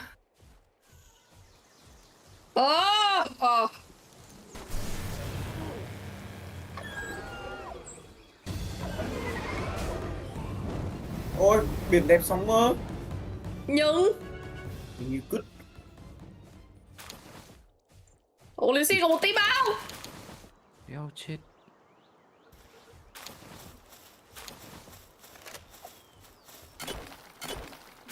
Này, mẹ mày mấy thằng nô lệ này nhẹ đặc biệt cái tao. Mày khởi nghĩa nữa đi. Mày khởi nghĩa nữa. Ok khởi nghĩa. Cái thế nhỉ? Vai. Nó đã bay khổ. Nó đã bay từ đầu luôn con. Nó đã bay từ đầu. Đấy cái họ bay từ đầu thì bình thường mà, còn kiểu nó thiếu cái động cơ đứa đòn thôi chứ. À mình có chỉ huyết mà nhặt tinh thần mẹ nha. Đồng đốc coi.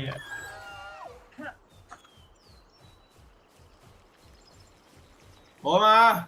Đéo vậy.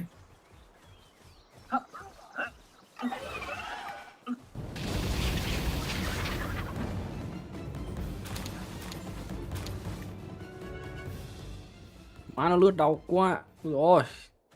Rồi. Mày thằng Ly nó lướt xong có tạo mày thêm cái đường nữa. Ôi. Cái lồn. Chịu. Được con thật sự là chơi game để thắng. Thật sự là chơi game để thắng mà. GG. Thật sự là chơi game để thắng mấy con chó này địt mẹ. Vãi lồn, thật sự là chơi Aram để thắng. Wow. Chó này, mấy con chó này địt mẹ. Ngày hôm nay của chúng nó chắc tệ lắm.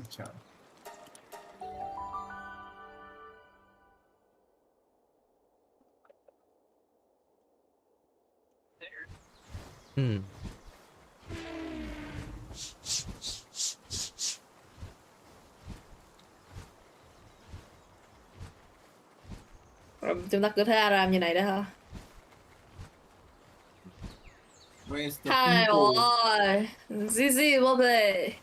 Where's the people? Sao mày hỏi tao?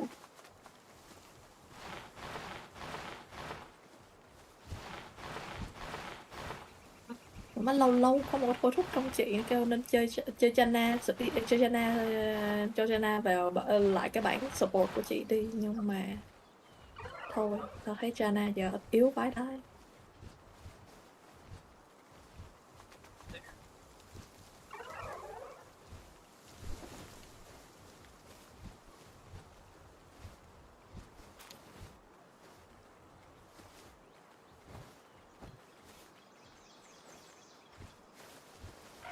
Khu này sắp mở Catinat ạ. Tưởng có rồi mà. Tưởng có Catinat sẵn rồi mà, search thử đi, có mà. What? Nó vốn có rồi mà. Đợt ma đéo hiểu sao mẹ mở skin đỏ ra toàn gì Yasuo, Yone, Lee Sin lồn vậy á. Đợt ma quá, đợt bao Ari. What about tất cả mọi thứ con có thể mở ra ngoại trừ đủ má.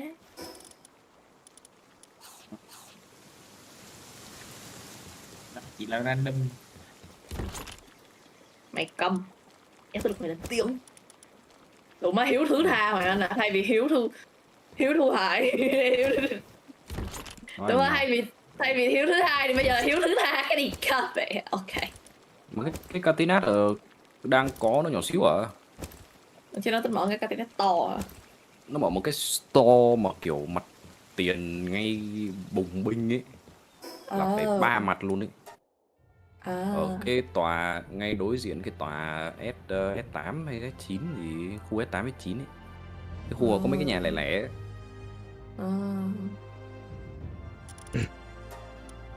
Ok chat ơi, giờ show off nha mọi người. Cảm ơn mọi người ghé xem nha. Thank you. Chúc chắc cũng ngon nha. Good night. Oyasumi. Chúc chắc cũng ngon nha.